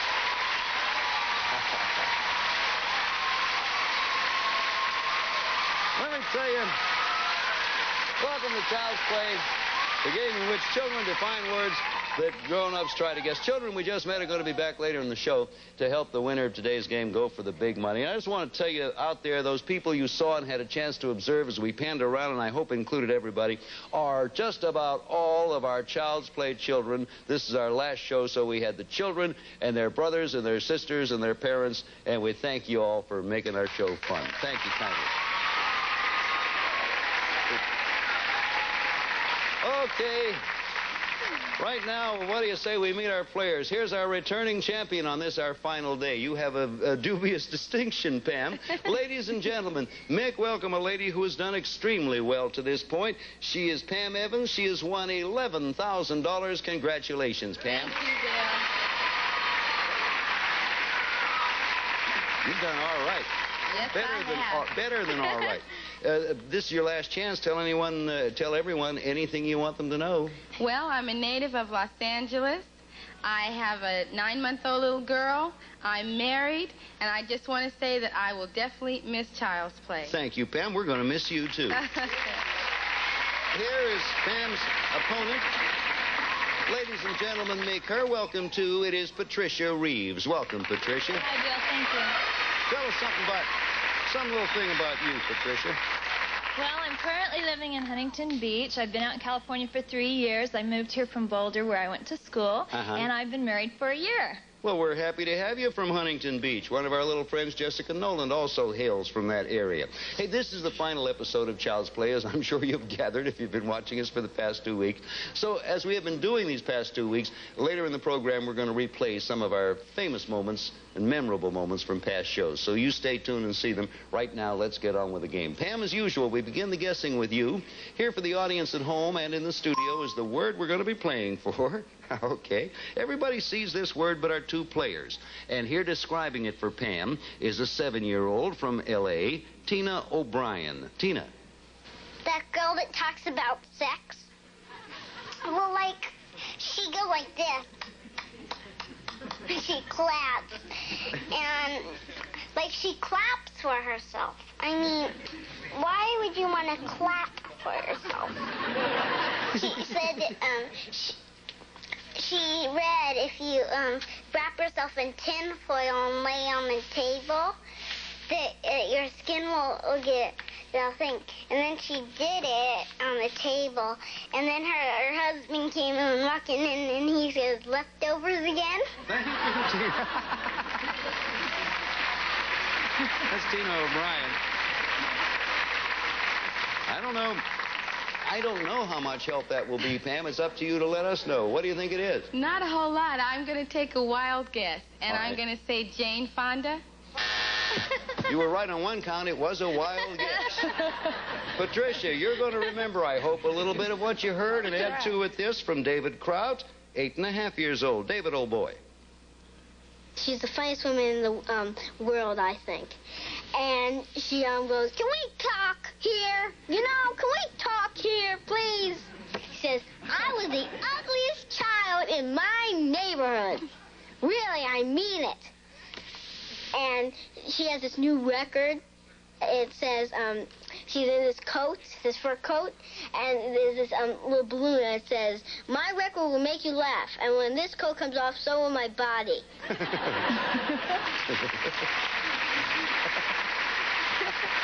David Kraut, that was.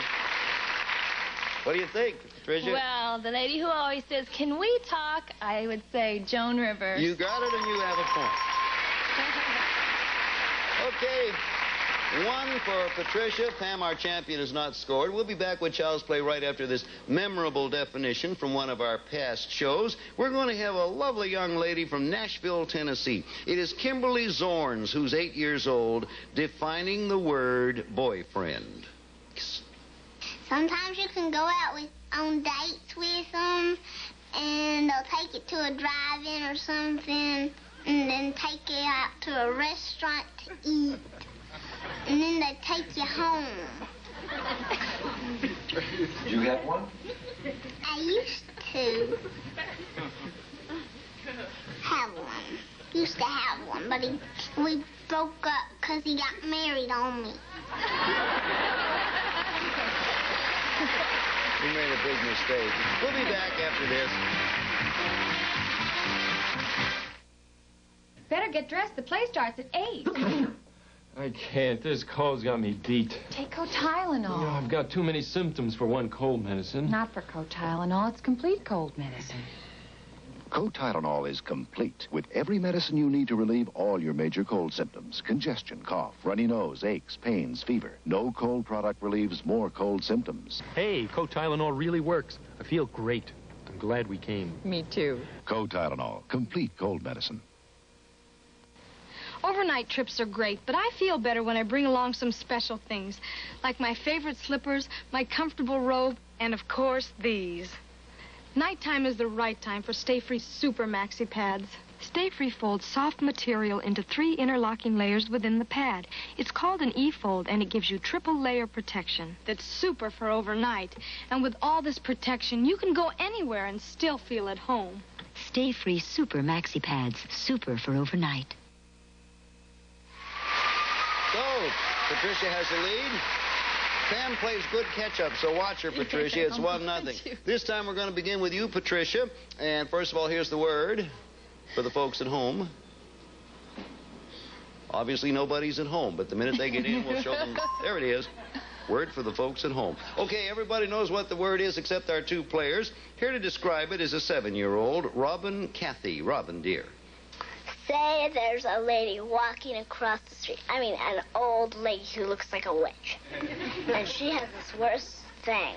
It's just straight. And then there's this pretty lady. She's young. Boy, is she pretty. And everywhere you go, and if you have one of these good things, and you're really pretty, boys will whistle at you. Do they whistle at you? No. Why? You know, we just don't whistle at each other when we're about my age. We don't do it until you're about 14. Thank you, Robin. Now, there's a bit of wisdom there. Robin is bright and perceptive. What do you think we're looking for, Patricia? Well, if an old lady has a straight one and a young pretty girl has one, I would have to say a figure. Figure is correct. You got it. So it's 2-0. Hey, you know, Katie Pulley, who has intrigued me since we began this show, because there's nothing that Katie doesn't know about show business, any form, especially movies. And we just thought we'd go on, and speaking of figure, let you watch and listen to Katie Pulley, who's 9 years old, as she describes figure. Katie, dear. Ooh, good. Hedy Lamarr had them like, oh, some women have them sometimes. And Marilyn Monroe, and Ginger Rogers, Eleanor Powell, and Debbie Reynolds.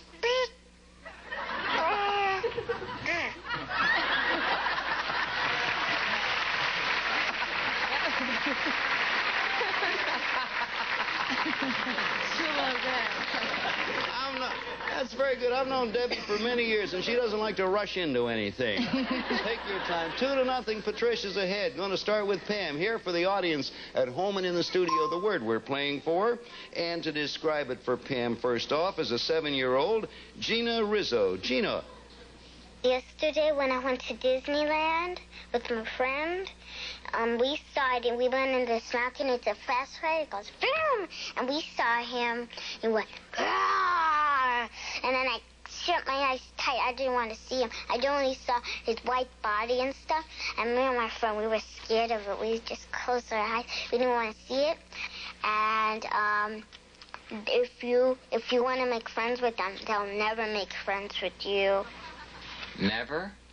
Maybe if you dress like them, you do. But I can't. I'm too small.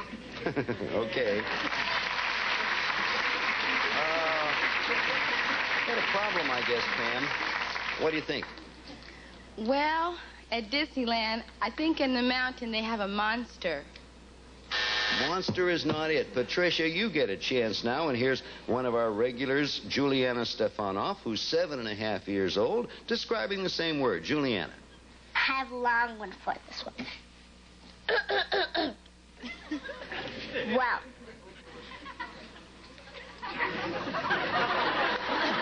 He's a person who's very hairy and lives in snow.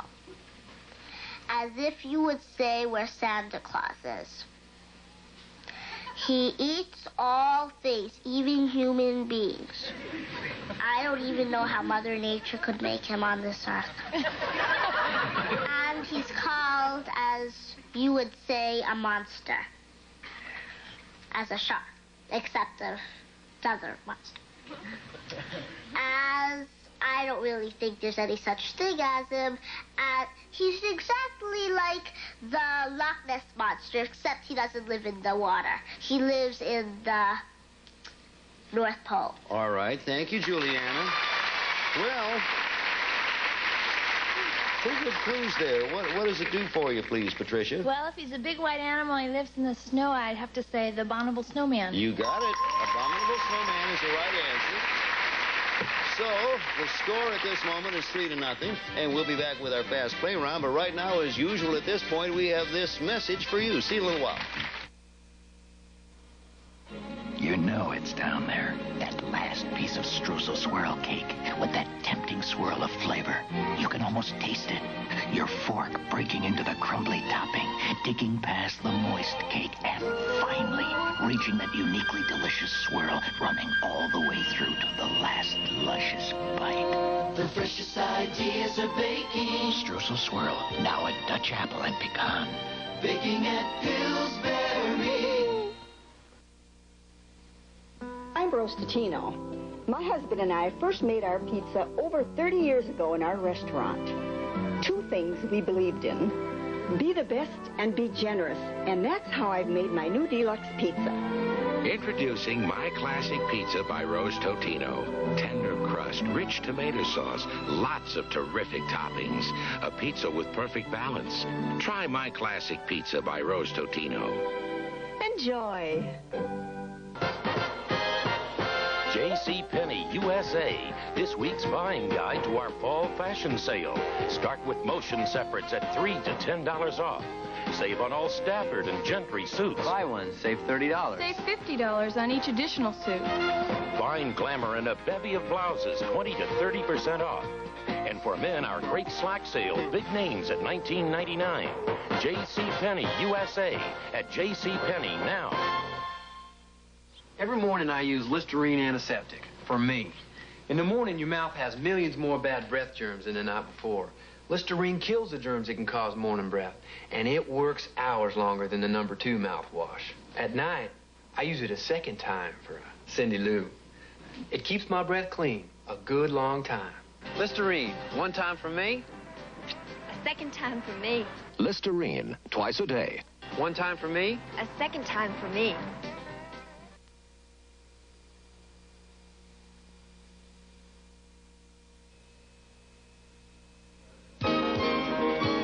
Children who appear on Child's Play receive a $100 United States savings bond for each of their winning definitions.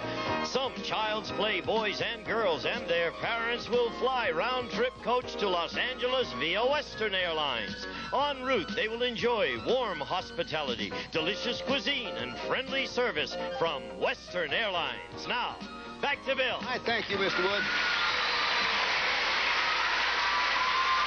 Time for fast play. From now on, each child's going to be defining a different word. As soon as you recognize the word, interrupt with your signal. Each right answer from this point on will be worth 2 points. When you hear the school bell, time is up, and whoever's ahead at that point wins the game, $500 and a chance at $5,000. Okay, both of you now ready to interrupt the moment you think you know what the word is. Here with the first word, Rosamond Musson. Rosamond. It's a little white thing, and it's smushy, and you can stick it on the end of a stick. Pam. Marshmallow. You have 2 points, 3-2. Next word, Josh Stein. Josh. It's a stick that has fire on top, and it's on the Statue of Patricia. A torch. Correct. Score 5-2. Brock Lunsford. Brock. is a singer, and he was the singer for the Beatles. Yes, Pam. John Lennon. No, there's a little bit left, Patricia. Brock, please. Roy sings for the Wings. That's all. Paul McCartney. You have it. Score 7-2. Brian Milks. Brian? You have at least one every single night, but you don't always remember. Patricia. Dream. Right. 9-2. Next word, Sasha Segan. Sasha. Another name for this is a sort of bog. B-O-G. There was a... Patricia? Swamp. Right. 11-2. Yolena Malcolm. Yolena. You do this to an orange. Pam. Squeeze it. No, a little bit left. Pick it up, Yolena. And a banana because you can't eat the skin. Patricia. Peel. Right. Score 13-2. Christian Williamson. Christian. He's the man who goes, "Thank you very much." And in the beginning of his TV show, there's a whole bunch of bubbles. Pam. Lawrence Welk. Right. 13-4. Adam Codry. Adam. This is a hyper-arid state, which means it's very dry. Its capital is Phoenix. Pam. Arizona. Right, 13-6. That's it. We have a brand new champion. Congratulations, Patricia.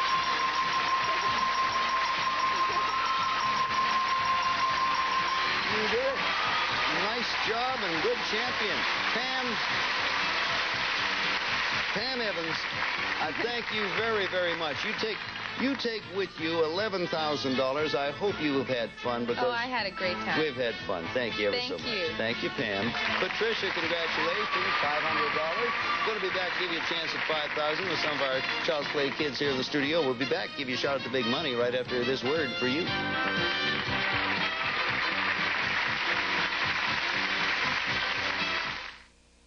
Dad's making dinner. George is cooking. Sure. And he wants to know where the Velveeta is. George isn't using natural cheese? Oh, that's what's in Velveeta. Velveeta processed cheese bread is cheddar and other natural cheeses, milk, and other wholesome ingredients carefully balanced in the Velveeta process. It melts smoother, cooks easier than any chunk cheese alone. Wish my husband could cook like this. He can. It's all in this little yellow box. If you like Silverstone on your fry pan, you'll love Silverstone on your saucepans. And for the same good reason. Most foods won't stick to Silverstone. Even sticky foods like glazed carrots, rice, or macaroni and cheese won't stick to the long-lasting Silverstone surface. And that makes cooking easier and clean up faster. Remember, what's good for the fry pan is good for the saucepan. And that's Silverstone, the durable non-stick from DuPont. The trouble with having fruit in cereal is you run out of fruit and are left with just cereal. But that won't happen with Post Raisin Bran, because Post packs 3 packs of plump, sweet raisins into every box and combines them with the crispiest bran flakes so you can get raisins in every spoonful. With Post, you won't run out of fruit. Post Raisin Bran, the fruit and cereal lovers cereal. And try deliciously crunchy Post Honey Nut Crunch Raisin Bran. There he is, the red-winged blackbird. And there he goes. You want some coffee? Oh, love some. Just half a cup. Caffeine, you know. But this is New Brim decaffeinated coffee. New Brim? Now there's a new, rich, roasted taste that really satisfies. New Brim. It tastes this rich. Fill it to the rim. Try the new, rich, roasted taste of Brim. Friday, those good old Dukes of Hazzard take to the air to save Daisy from a shotgun wedding. Then on the CBS movie, if you had to face a bully like Matt Dillon, eat this. You'd get a bodyguard, too. It's a warm and funny story of survival. My Bodyguard, right after the Dukes. CBS, we've got the touch.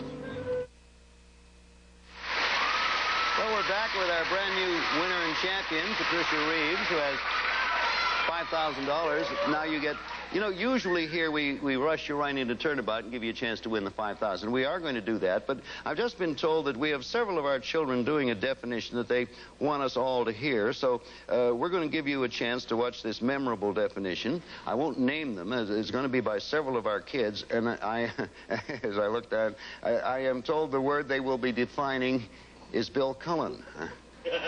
Good luck to all. Okay, kids. Ever hear of Bill Cullen? Ah. I don't know about him. He's got big eyes. And they're blue. Right? All right, who's Bill Cullen? I don't know that guy. Who's Bill Cullen? Bill who? Bill Cullen. Bill Cullen? What is Cullen? Bill Cullen. I usually don't use his last name. I usually just call him Bill. But there are many Bills, so I can't tell one from another.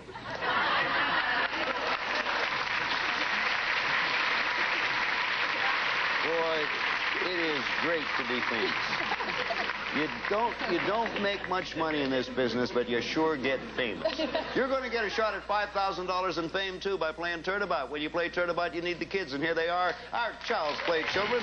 Pop right over there. There you go. Right in here. There they are.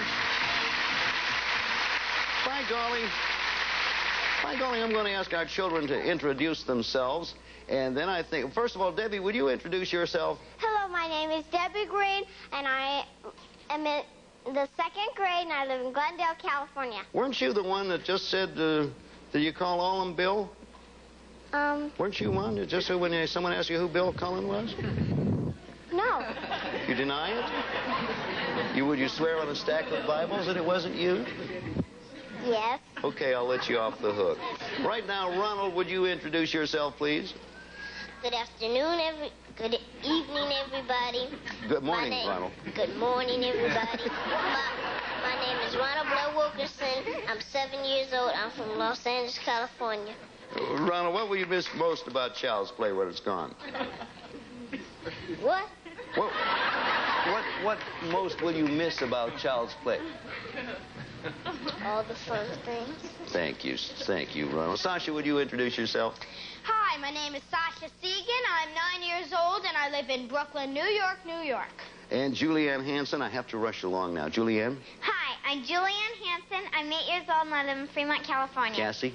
Hi, I'm Cassie Feldman. I'm 8 years old from New York City. Time is running out, so we're going to show you 7 words, one at a time. You have to define them so that the children will say the word you're defining. If you get stuck, you can pass, and we'll come back to that word if there's time. We pay you $100 a word, get all 7, and you win $5,000. Children will divide $100 a word for each one you get right, get all 7, and they split $1,000. Have a total of 45 seconds on the clock. You will begin as soon as you see the first word out there. Good luck, Pat. I hope you do it. This is not candy. It's something that you eat. It's round and chocolate chip. Cookie. Ronald. This is my part of my leg. There you go. Sasha. If I tell a fib, I'm telling a lie. Julianne. Not the sun, but the moon. Good. Cassie. Achoo. Sneeze. Good. Debbie. He's a wooden puppet. He's got a real long nose. Pinocchio. You know it, Ronald. Fast word. This is an animal. He's black with a white stripe, and he stinks. It's a black pass. No, he stinks. He's black with a white stripe. Good. That's it. You want to go over there.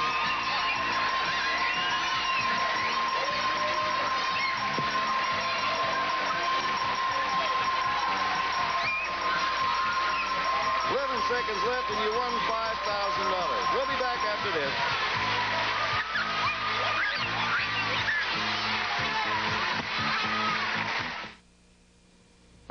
There is one potato chip that's made so thin, so light,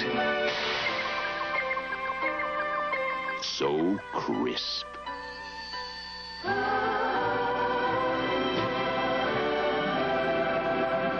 No one can eat just one.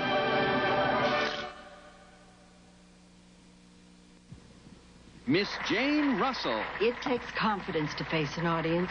Luckily, we full-figure gals know what it takes to make a great appearance anytime we want to. We wear Playtex 18-hour bras and 18-hour girdles, the support and control we need, plus the comfort we enjoy, because the unique 18-hour fabric stretches for real support, real control, real comfort. Playtex 18-hour bras and girdles, all it takes to make a great appearance. Patricia Reeves wins $5,500. Our children this week are going to share $7,600. And as you know, this is our final show. All I want to say is I've been in this business quite a few years, and I have never done a show that has truly been quite as much fun.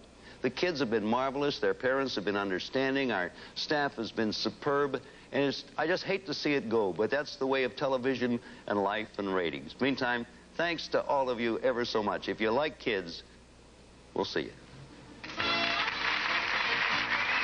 Sunday Paddington Present Receive, enjoy the air you breathe with this pure air machine, high and low speeds, citrus fragrance.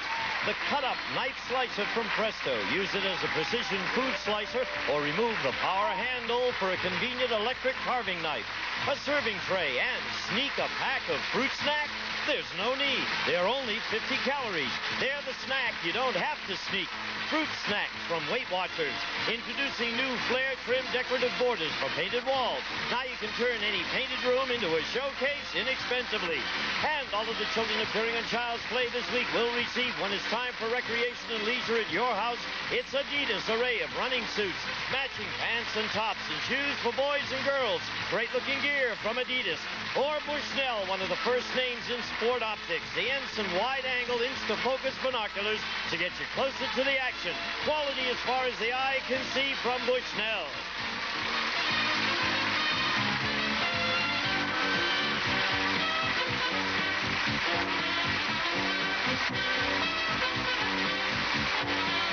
This is Gene Wood speaking for Child's Play, a Mark Goodson television production.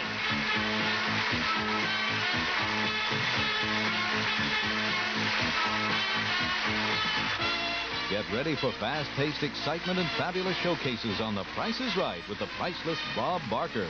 Come on down to The Price is Right, coming up next.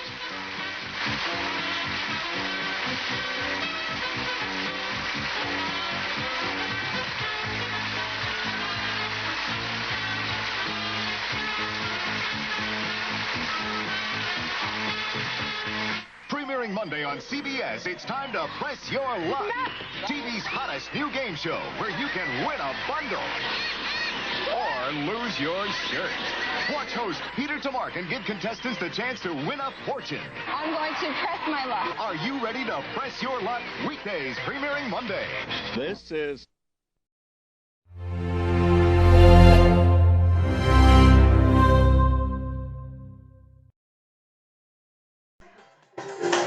Our show for you today.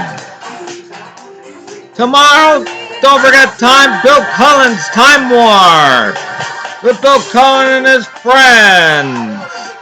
Number 2. We'll see you then next time.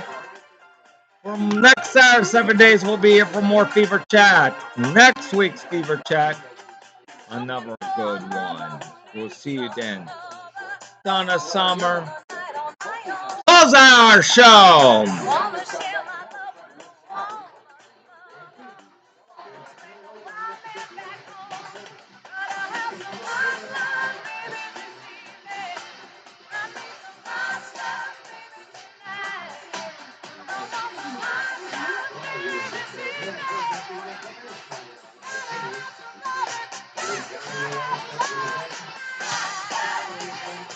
What do we got here? This has been a presentation of Adam David Keppel Curry Production. Husband Bob.